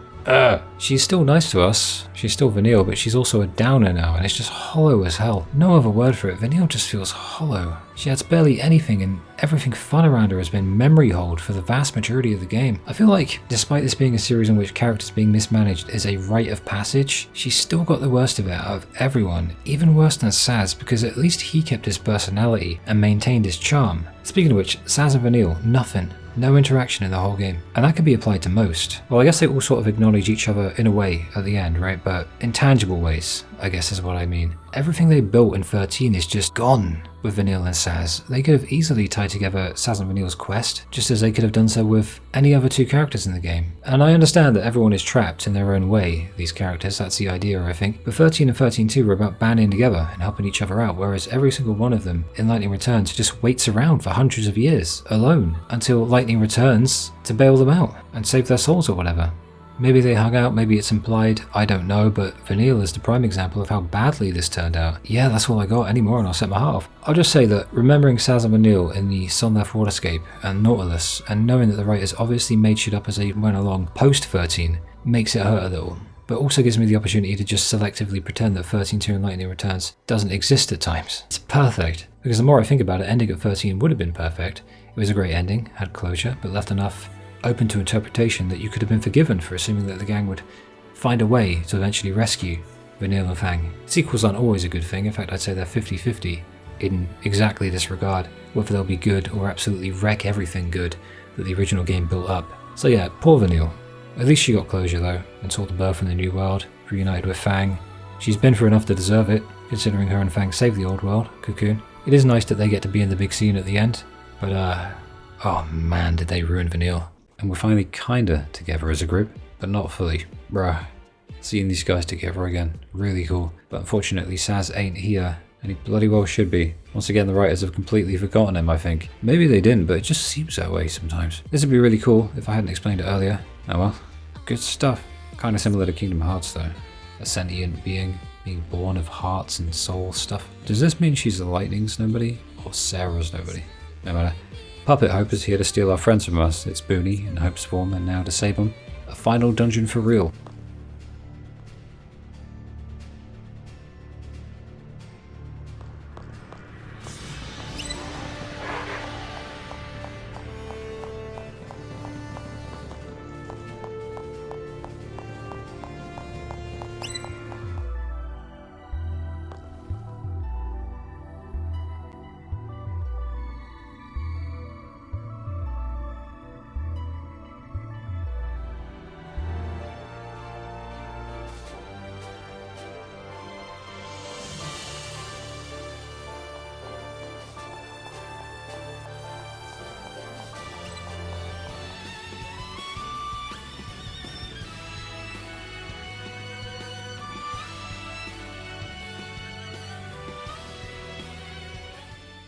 Four separate throwbacks to the trilogy. Beautiful stuff. Although I wish they'd stuck Academia in there instead of Eden. Wait, is that Eden or the Palamecia? Whatever, neither of them are iconic like Academia. Why do I care? This dungeon isn't easy, nor is it mandatory though, but it's a good indicator for whether or not you're at the required level to beat Boonvelsa, because the final boss is just past that door right there. So it's worth doing at least one of the 4 mini dungeons just to figure that much out. He had a dream of eternity. It was always his desire that this world would last forever.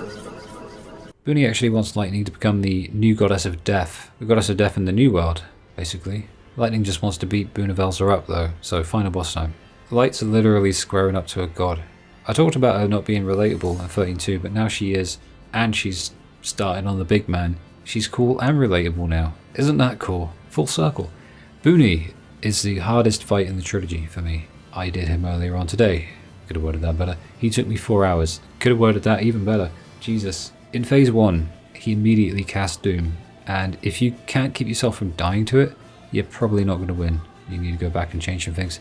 I learned a lot of things due to this, but mainly just how under-equipped I was. I'd been coasting along until then with whatever looked and felt the most fun, but this is where I had to upgrade and synthesize to the most powerful moves and the weapons and the shields. Everything I had I just threw it in there. I also bought the best recovery items. Instead of the high potions I've been barely touching until that point, it was just X potions only. My second go involved being a little less stubborn by attending to all of these issues, but I still refused to let go of my favourite outfits, so it wasn't as effective as it could have been. In round 3, I went with some new garbs on top of my upgrades, but kept the white mage outfit. I like the white mage outfit. I wanted it to complete the game with. I'm stubborn, alright? It's the coolest one. I will suffer to look good in my games. In phase 2, Boonvelza plays with the elements, so it's best to have a variety of high-powered magic across at least 3 of the elements, so you can always have at least 2 on a rotation. Since if you're not doing massive damage, you might as well just free your controller now. Phase 3 introduces Hypernova, which is one of those, this isn't a turn-based game, but it's still going to act like a turn-based game when the game wants to be cheap and throw an unavoidable move at you. I hate it, it's cheap as hell. There are ways to break the rules of your own game's causality, and this is not it. It's cheap as shit. You want it to be about skill, and it's like, okay, well, here's something that doesn't rely on skill and you can't avoid. It sucks. He also has much stronger attacks and quicker attacks in phase 3, meaning even if you don't time it perfectly, blocking is essential. There are some moves that will take out thousands of HP. And phase 4 is the stagger check, meaning he's immune to just about everything and barely takes any damage, so you have to stagger him, and quickly, since he has some powerful attacks again. For staggering, it took a while to get it right, but I really like Aurora, so I used it with Flanders because they cost less to use and they stagger quicker, so you can cycle between them and keep it going for longer. But make sure to space them out over different schema so you can interchange between them and have more ATB. At a certain point, it's a case of knowing you can do the first 3 stages pretty easily while barely using any items, but knowing it will take a little while, since you have to wait for phase 4, which is probably about 12 minutes into the fight for me, just to see if you got enough stagger power to actually do them in for good. After doing this battle for over 4 hours, albeit on and off, as I wrote down the notes for the battle, I could see the after image of the stagger bar. Does that ever happen to you? You see shit like that? 16 minutes, 3 stars, I'll take it. The final boss of the trilogy is done.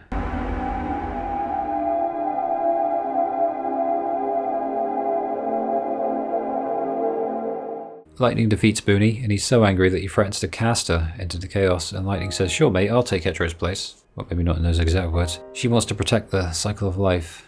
At this point, Lightning is literally the most powerful being in the world, but luckily she's nice and sets Hope free in her supposedly final act. It's the real Hope this time, Lightning sacrificing any hope of a normal life to protect all of humanity. At least that's her plan. So this Sarah is just a fake made by God, and because that's what's in this season, I guess, with this game. So many fakes, it's hard to keep track. Honestly, at this point, with fake Sarah and Lumina appearing like this, I would not blame you for being a bit lost. I was the first time round, but the main strength of this trilogy is in its characters. So when Lightning reaches out for her and Lumina hugs her, which is essentially Lightning's own sense of self coming back to her in a way that I think symbolizes her accepting that part of herself, that part of her heart that she locked away. Hope reaches out to help her back up, and that much is easy enough to grasp. Lightning needed help, reached out. Friendship stuff. Did I say friendship or French stick? Kinda got them mixed up. He was fine. Deep in some spacey pocket dimension of anime JRPG stuff, Boonvelza still ain't quite dead, so we got a full-on Hollywood CGI cutscene with Lightning and Hope summoning their Eidolons to finish him off. And then Mr. Hero shows up, as does Null, and Vanille, and Fang. And at first I was thinking, even now you're forgetting Sazh? But thankfully, we all anime beam Boonvelza, and Sazh turns up with Dash. Turns out they were looking for Zara and Mog. Even Chocobo Chick is here. We're all here. Here.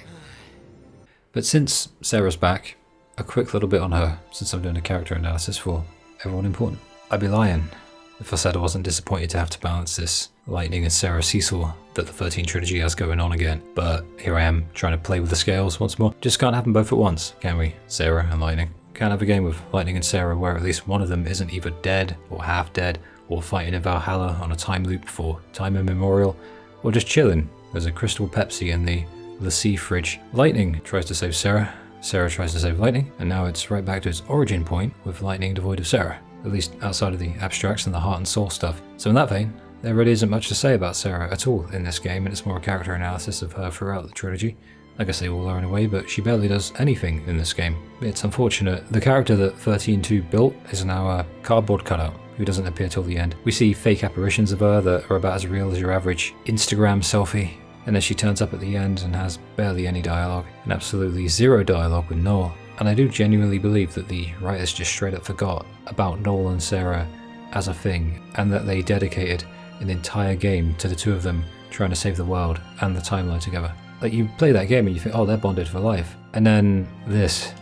I do find things to like about this game all over the place, but this, devoid of that even, Sarah provided nothing much of worth to the game barring some platitudes during the reunion, I guess at the climax that we just got past, and they've done it again. They've wasted Sarah like they wasted Sazh, like they wasted Fang and Snow and Vanille and Hope, and in a way, Lightning in 13.2. With regards to characters though, the 13 trilogy is one of wasted potential in general. Outside of the first game, I mean, and I hate saying that out loud, but just as it gave us some wonderful characters, I've got to be unbiased, I've got to say where things went wrong. It just didn't know what to do with most of them, most of the time. It's vintage Square Enix. I've come to accept that, and only really mention it now since I've realised, I guess, just how much I still like these guys, at least we got closure here. Even if it was done right at the very last minute, that they possibly could have pulled it off, closure is closure. Destiny is destiny. When you're used to 1%, 10% seems like Christmas, I guess is the thing. It feels like a legit sin to waste such likeable and compelling characters, so my ire isn't in any way directed at those characters. They're not real, after all, but rather the writing team. It's admirable though, weirdly, it is admirable that Sarah encompasses something important as she reappears near the end, and that's that I still like her, and that I missed her very much, and I could still be very happy that she returned, much like the rest. About Sarah as a whole though, I've seen her called boring, and I said myself that she's alright and good enough, much like Noel, and even 13.2 as a whole. But she also had really good moments in 13.2. Moments of bravery, leadership, and mostly the funny moments. Sarah shouting at the Flan to stop eating the cocoon pillow was peak 13. That's 21st century Kino. She's earned her place as a major player in the trilogy, and that's why it upsets me to no end to see her thrown aside by subpar writing that doesn't know what it's doing half the time, and certainly doesn't know what to do with her. It's a hazard of game development. I know it's different with games. You have to balance creating both a functional game from a gameplay perspective and also writing compelling characters while utilizing them in a way that does justice to them. But they are paid to do this, the game devs, and make obscene money sometimes as well. So, I mean, besides, they do it for one of the biggest companies in gaming also, so to expect a level of competency is not out of the ordinary or overly demanding. I don't think this is me being a nitpicky. I can be a nitpicky, but not right now.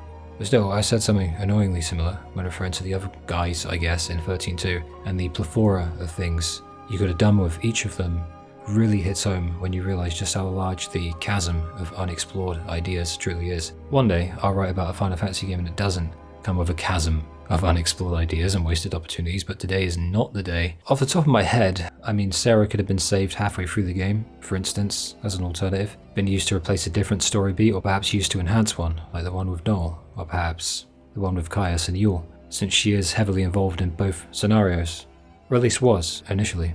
And then you maybe could have just given us Sarah as a dual protagonist, alongside Grumpy. I know the emphasis was on Lightning for this one, but 13.2 spun its wheels for the express purpose of building Sarah into a decent protagonist that, while not on the level of Lightning for me, was still very fun to play as during gameplay and to root for during the story. She was really likable, always was. This was the perfect chance to finally reunite them both in a narrative, story sense, and also a gameplay aspect, perhaps even switching between the two. I said it earlier, I know, but once again, the reason the 13 trilogy drops the ball too often is that they try to juggle too many of them at once, and now Sarah has become the drop of the ball. The interactions and the dynamics between Sarah and Lightning as dual protagonists could have been a perfect payoff for already having invested in both of them and played as both of them during the series, and Lightning, Sarah, then both would have been a good, I guess, paradigm to use. I keep getting the urge to say that the writers just weren't very good from 13.2 onwards and probably just lucked into a good gig and coasted off of the work that 13 put in, endeavouring to then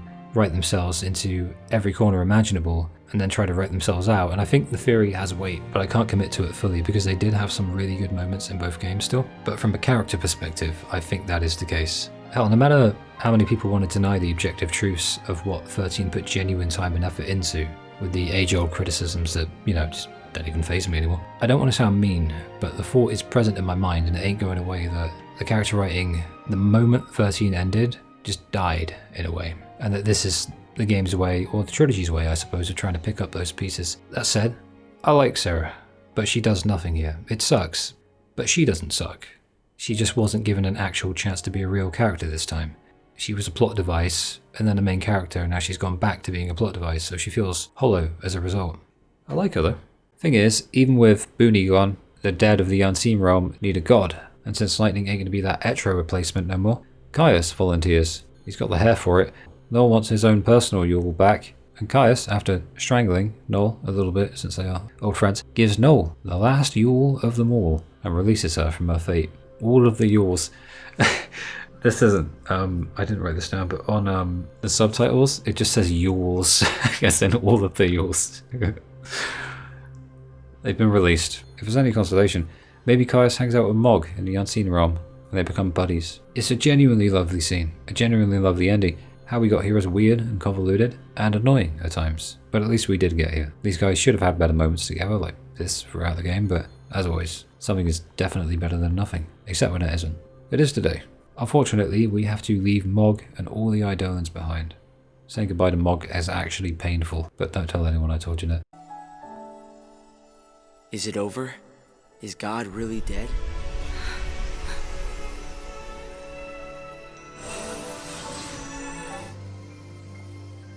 Crystal Age is just a legend, from before the world was born. And it ended before you were born.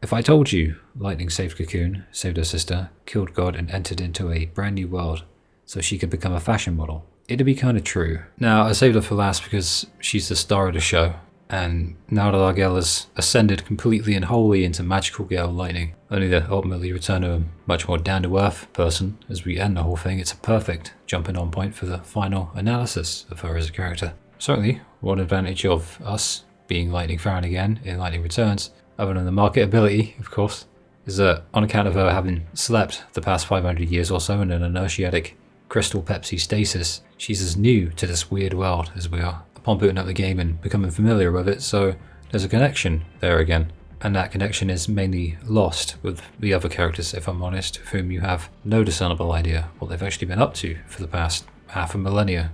There's also a connection that was absent in the last game, and one that acts as a conduit between player and character that I always search for in any game that I play. After my little complaint about her relatability and how it gave way from her relatability in 13 to an unerring unrelatability in 13.2, and how that hurt her as a main character in my eyes, we now, oddly enough, have a connecting point back to the woman we've been following for 3 games now. Never opposite, in each game she looks noticeably different and has a different personality on top, at least in terms of every game relative to one another, but I could forgive that if the personality shifts were indicative of character growth.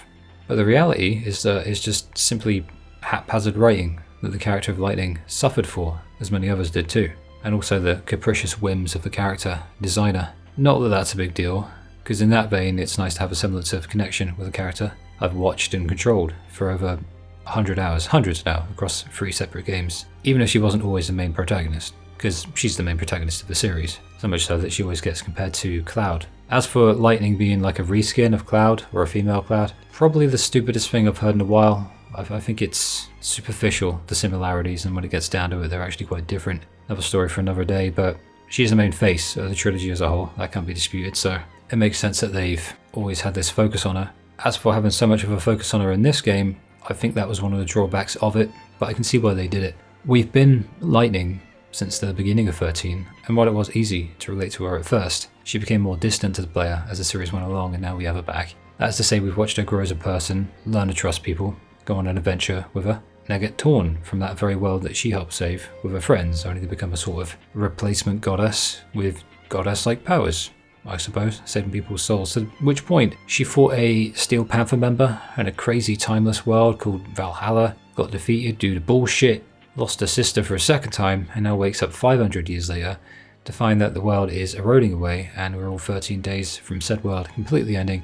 And on top of that, all of that, she's had her heart and soul taken from her to make her a pure goddess. Now she's the savior of humanity who has to save the souls of the living and the dead and guide them to a new world made by literally God. Final fucking fantasy. So, in Lightning Returns, she returns so hard that as her, we turn against that God, beat the crap out of him, and enter into the new world ourselves with the friends we made along the way. Kinda cool, but also an absolute mess. You know what I mean? That's the idea. It's cool, but it's a mess. That said, as a JRPG, that doesn't make it much of an idiosyncrasy, does it? But Lightning and her companions now have literally borne witness to the creation of a new world, and they enter it too, in a way that nobody else does, not as souls passing through, but rather knowingly making the plunge while completely cognizant of it. And that's Lightning's story. Video games are weird, man. Saving grace for me is that within this new world, there doesn't seem to be any crazy fantasy stuff, and there is a book in real life that released after the game did, because of course there is, right? And it chronicles what the cast got up to immediately after entering into the new world. The annoying thing is that they haven't all found one another yet, not even in this story, but the implication is obviously that they will eventually. Either way, our girl Lightning, who went for absolute hell, has finally got a chill ending in this nice little piece of countryside in the new world that might be implied to be Final Fantasy XIII's own take on our own real world, and might also not.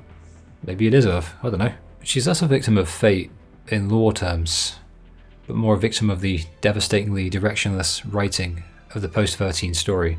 But the train of insanity ultimately delivered her to the station so that she could admire the green fields, just as we do while the game closes out.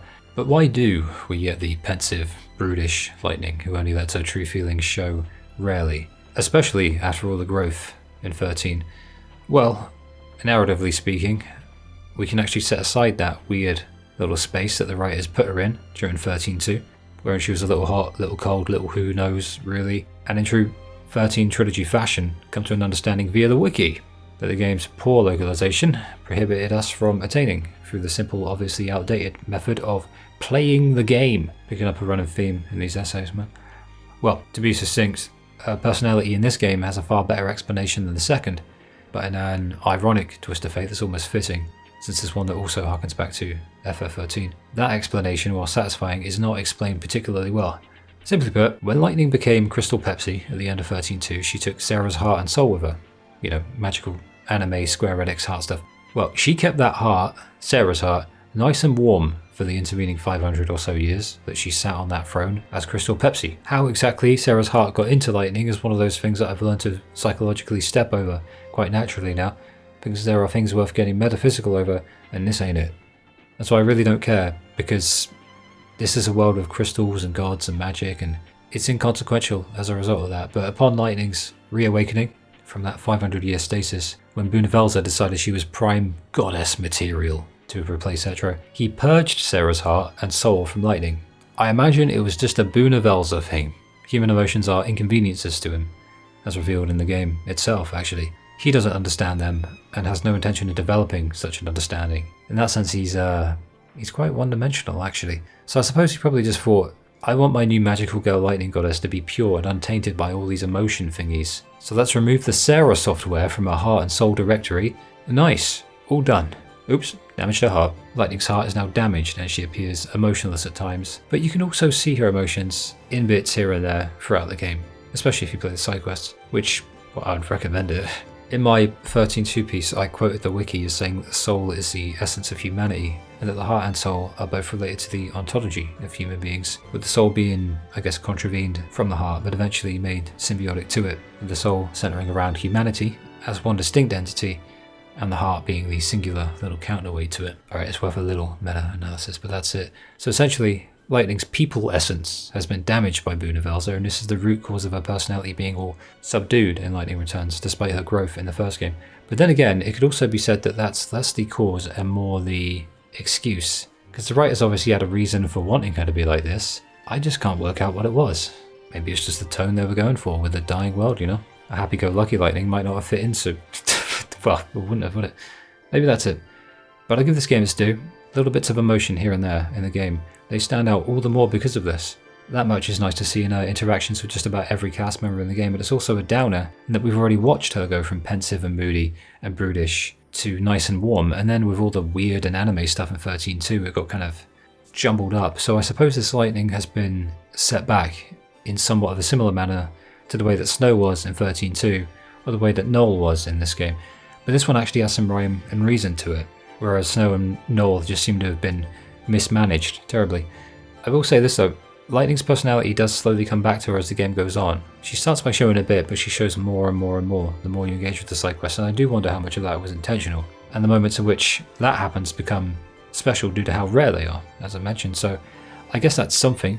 Lightning by the end does seem really content, maybe even happy, or at least as close to it as we see in, I think, the entire trilogy, other than the end of 13, which promptly got written out, so I don't know if that counts anymore. It counts to me. The story of Lightning is a turbulent one, in narrative ways that heightened the experience, and also logistical ways that were awful and almost certainly born out of a lack of direction in the overall plot structure. But even with the second game included, I'm happy with the overall beginning and end point of our magical girl Lightning.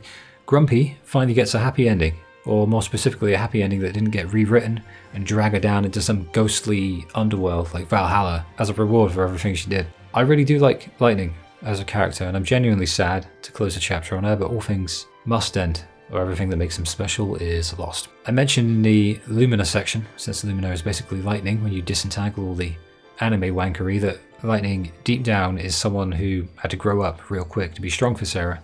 I think now that Sarah can stand on her own, Lightning's one true mission in this trilogy is done, and that in itself is a form of closure as well. So of all the things that this game tried and failed to get back on track, only to make worse, this is one of the ones they got absolutely right, I think.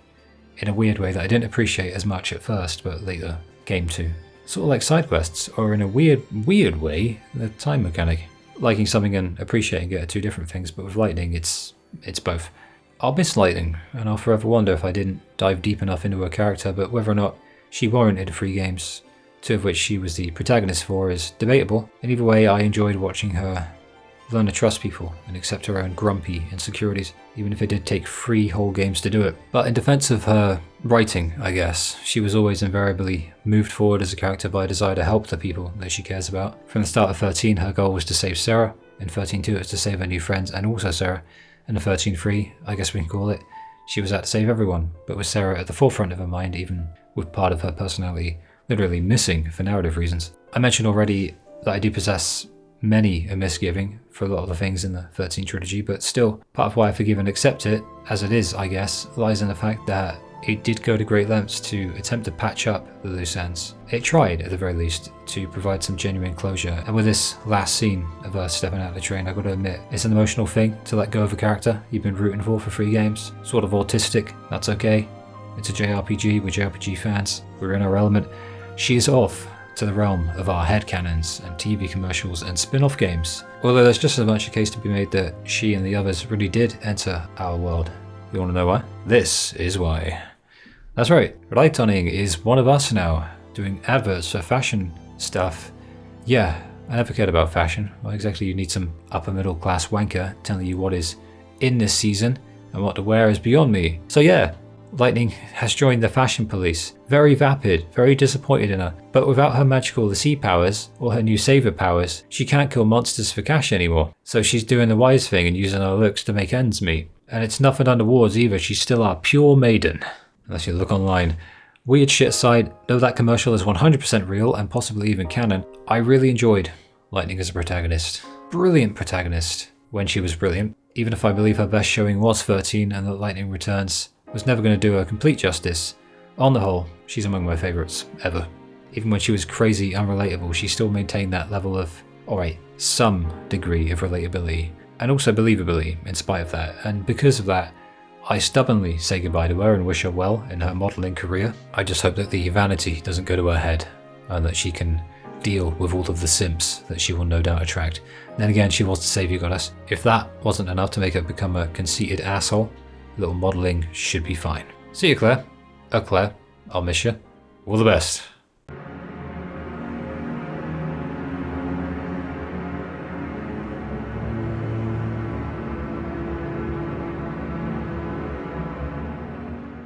I said it before with regard to Final Fantasy XIII, and I'll say it again, but for the whole trilogy, you will never hate it as much as I love it.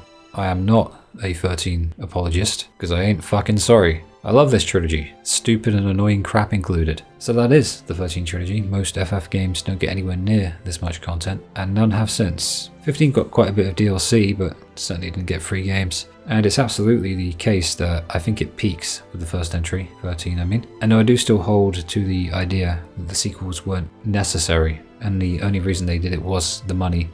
In general, I am still glad that they do exist. I'm glad these games exist, all 3 of them. Gives me something to write about, give us 2 more wonderful soundtracks, modern memories, new worlds, locations, characters, funny moments, emotional moments, and pretty much everything in between. Annoying stuff, like I said, included. And through incredible highs, peaceful times, turbulent moments, all the way down to the absolute train wreck in character writing at certain points, and the potentially make it up as you go along ethos that occasionally bled into the series, like the chaos of Valhalla. Lightning Returns, at least beyond the most amplified elements of chaos and liveliness, ends on an initially somber but ultimately peaceful note that brings a bit of sense of closure that, while far from perfect, is far better than nothing, and a fulfilling experience even in spite of all of that nonsense, which I imagine is why we love it so much, those of us who do. I was looking for reasons to love this game before I started playing it, before I started writing the essay, and just as I did in 13.2, I found a bunch of reasons to love it. So I don't want anyone to think that because I went into detail about the bad parts I don't still love this series, because the 13 trilogy is, to me, one of the most wonderful things to ever come out of gaming. I love it to bits, even in spite of all of the silliness. Probably much more because of these things, actually. But I won't ever sit here and pretend that I think the director and writers ever had an overarching plan for the entire trilogy from start to finish, or that anything post 13 was anything outside of a haphazard and rushed mess that maybe had a vague outline at best. Could be wrong, but that's the impression I got and still get, and that's based on over a year of analysis on and off. I won't pretend that it's in any way likely that they even planned on making a sequel to the first one to begin with. I think that the 13 trilogy is 3 distant relatives forced to try and get along, and the weird thing is, despite their plethora of differences, they actually kind of do.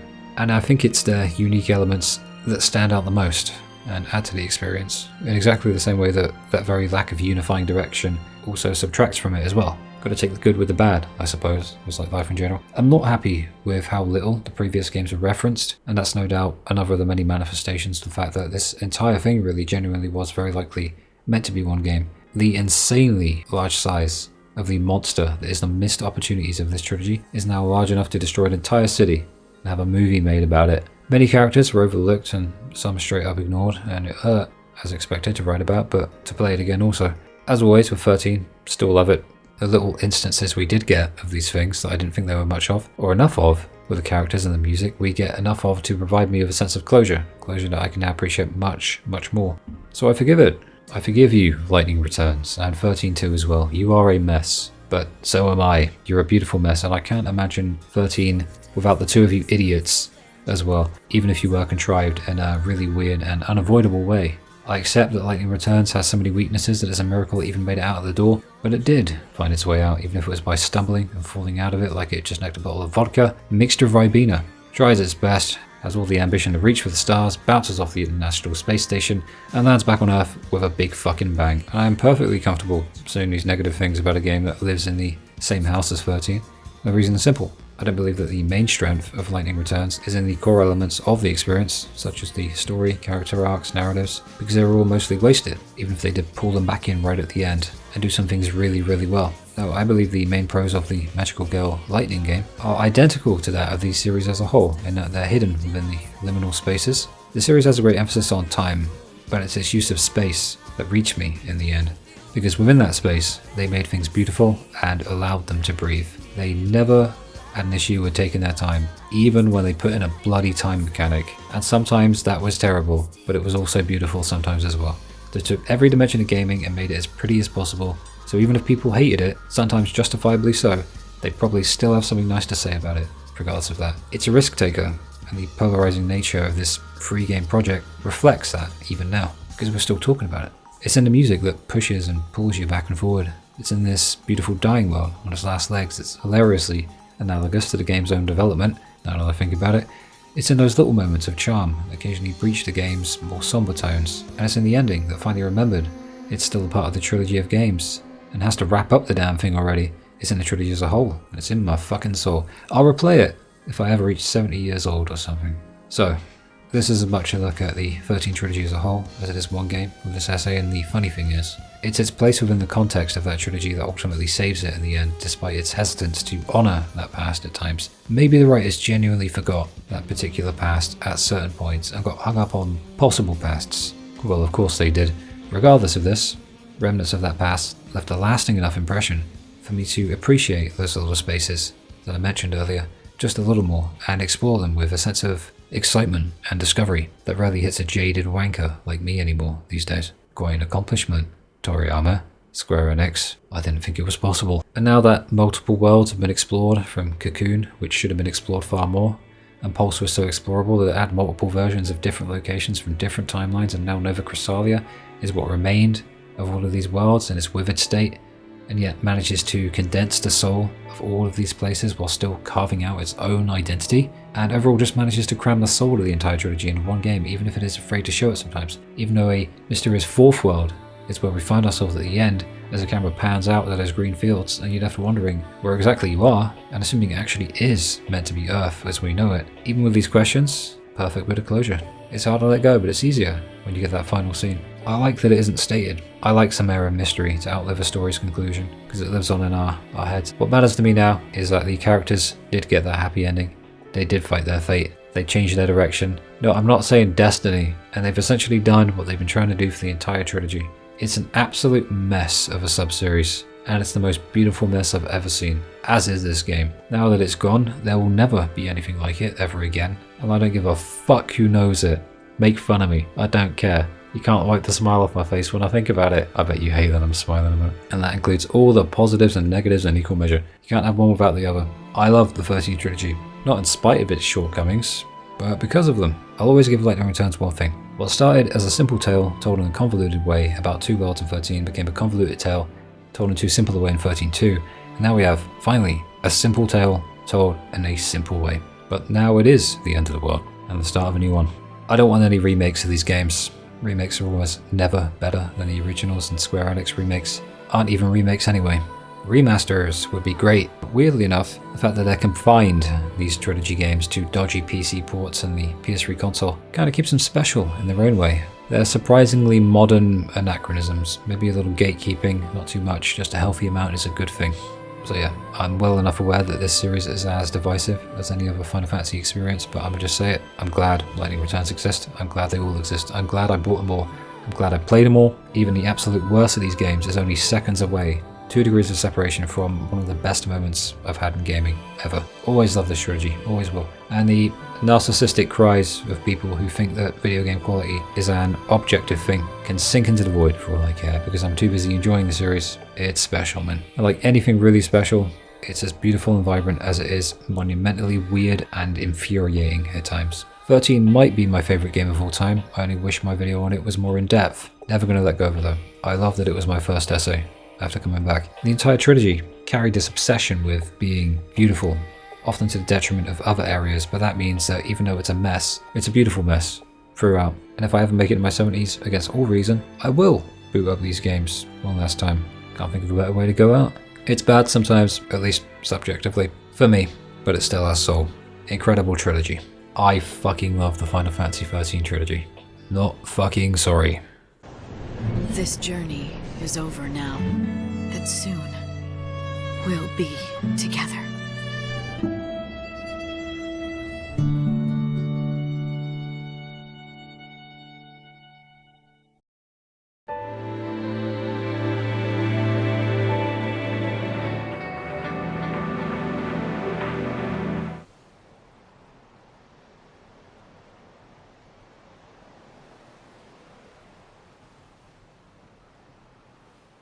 It's not a question of can or can't.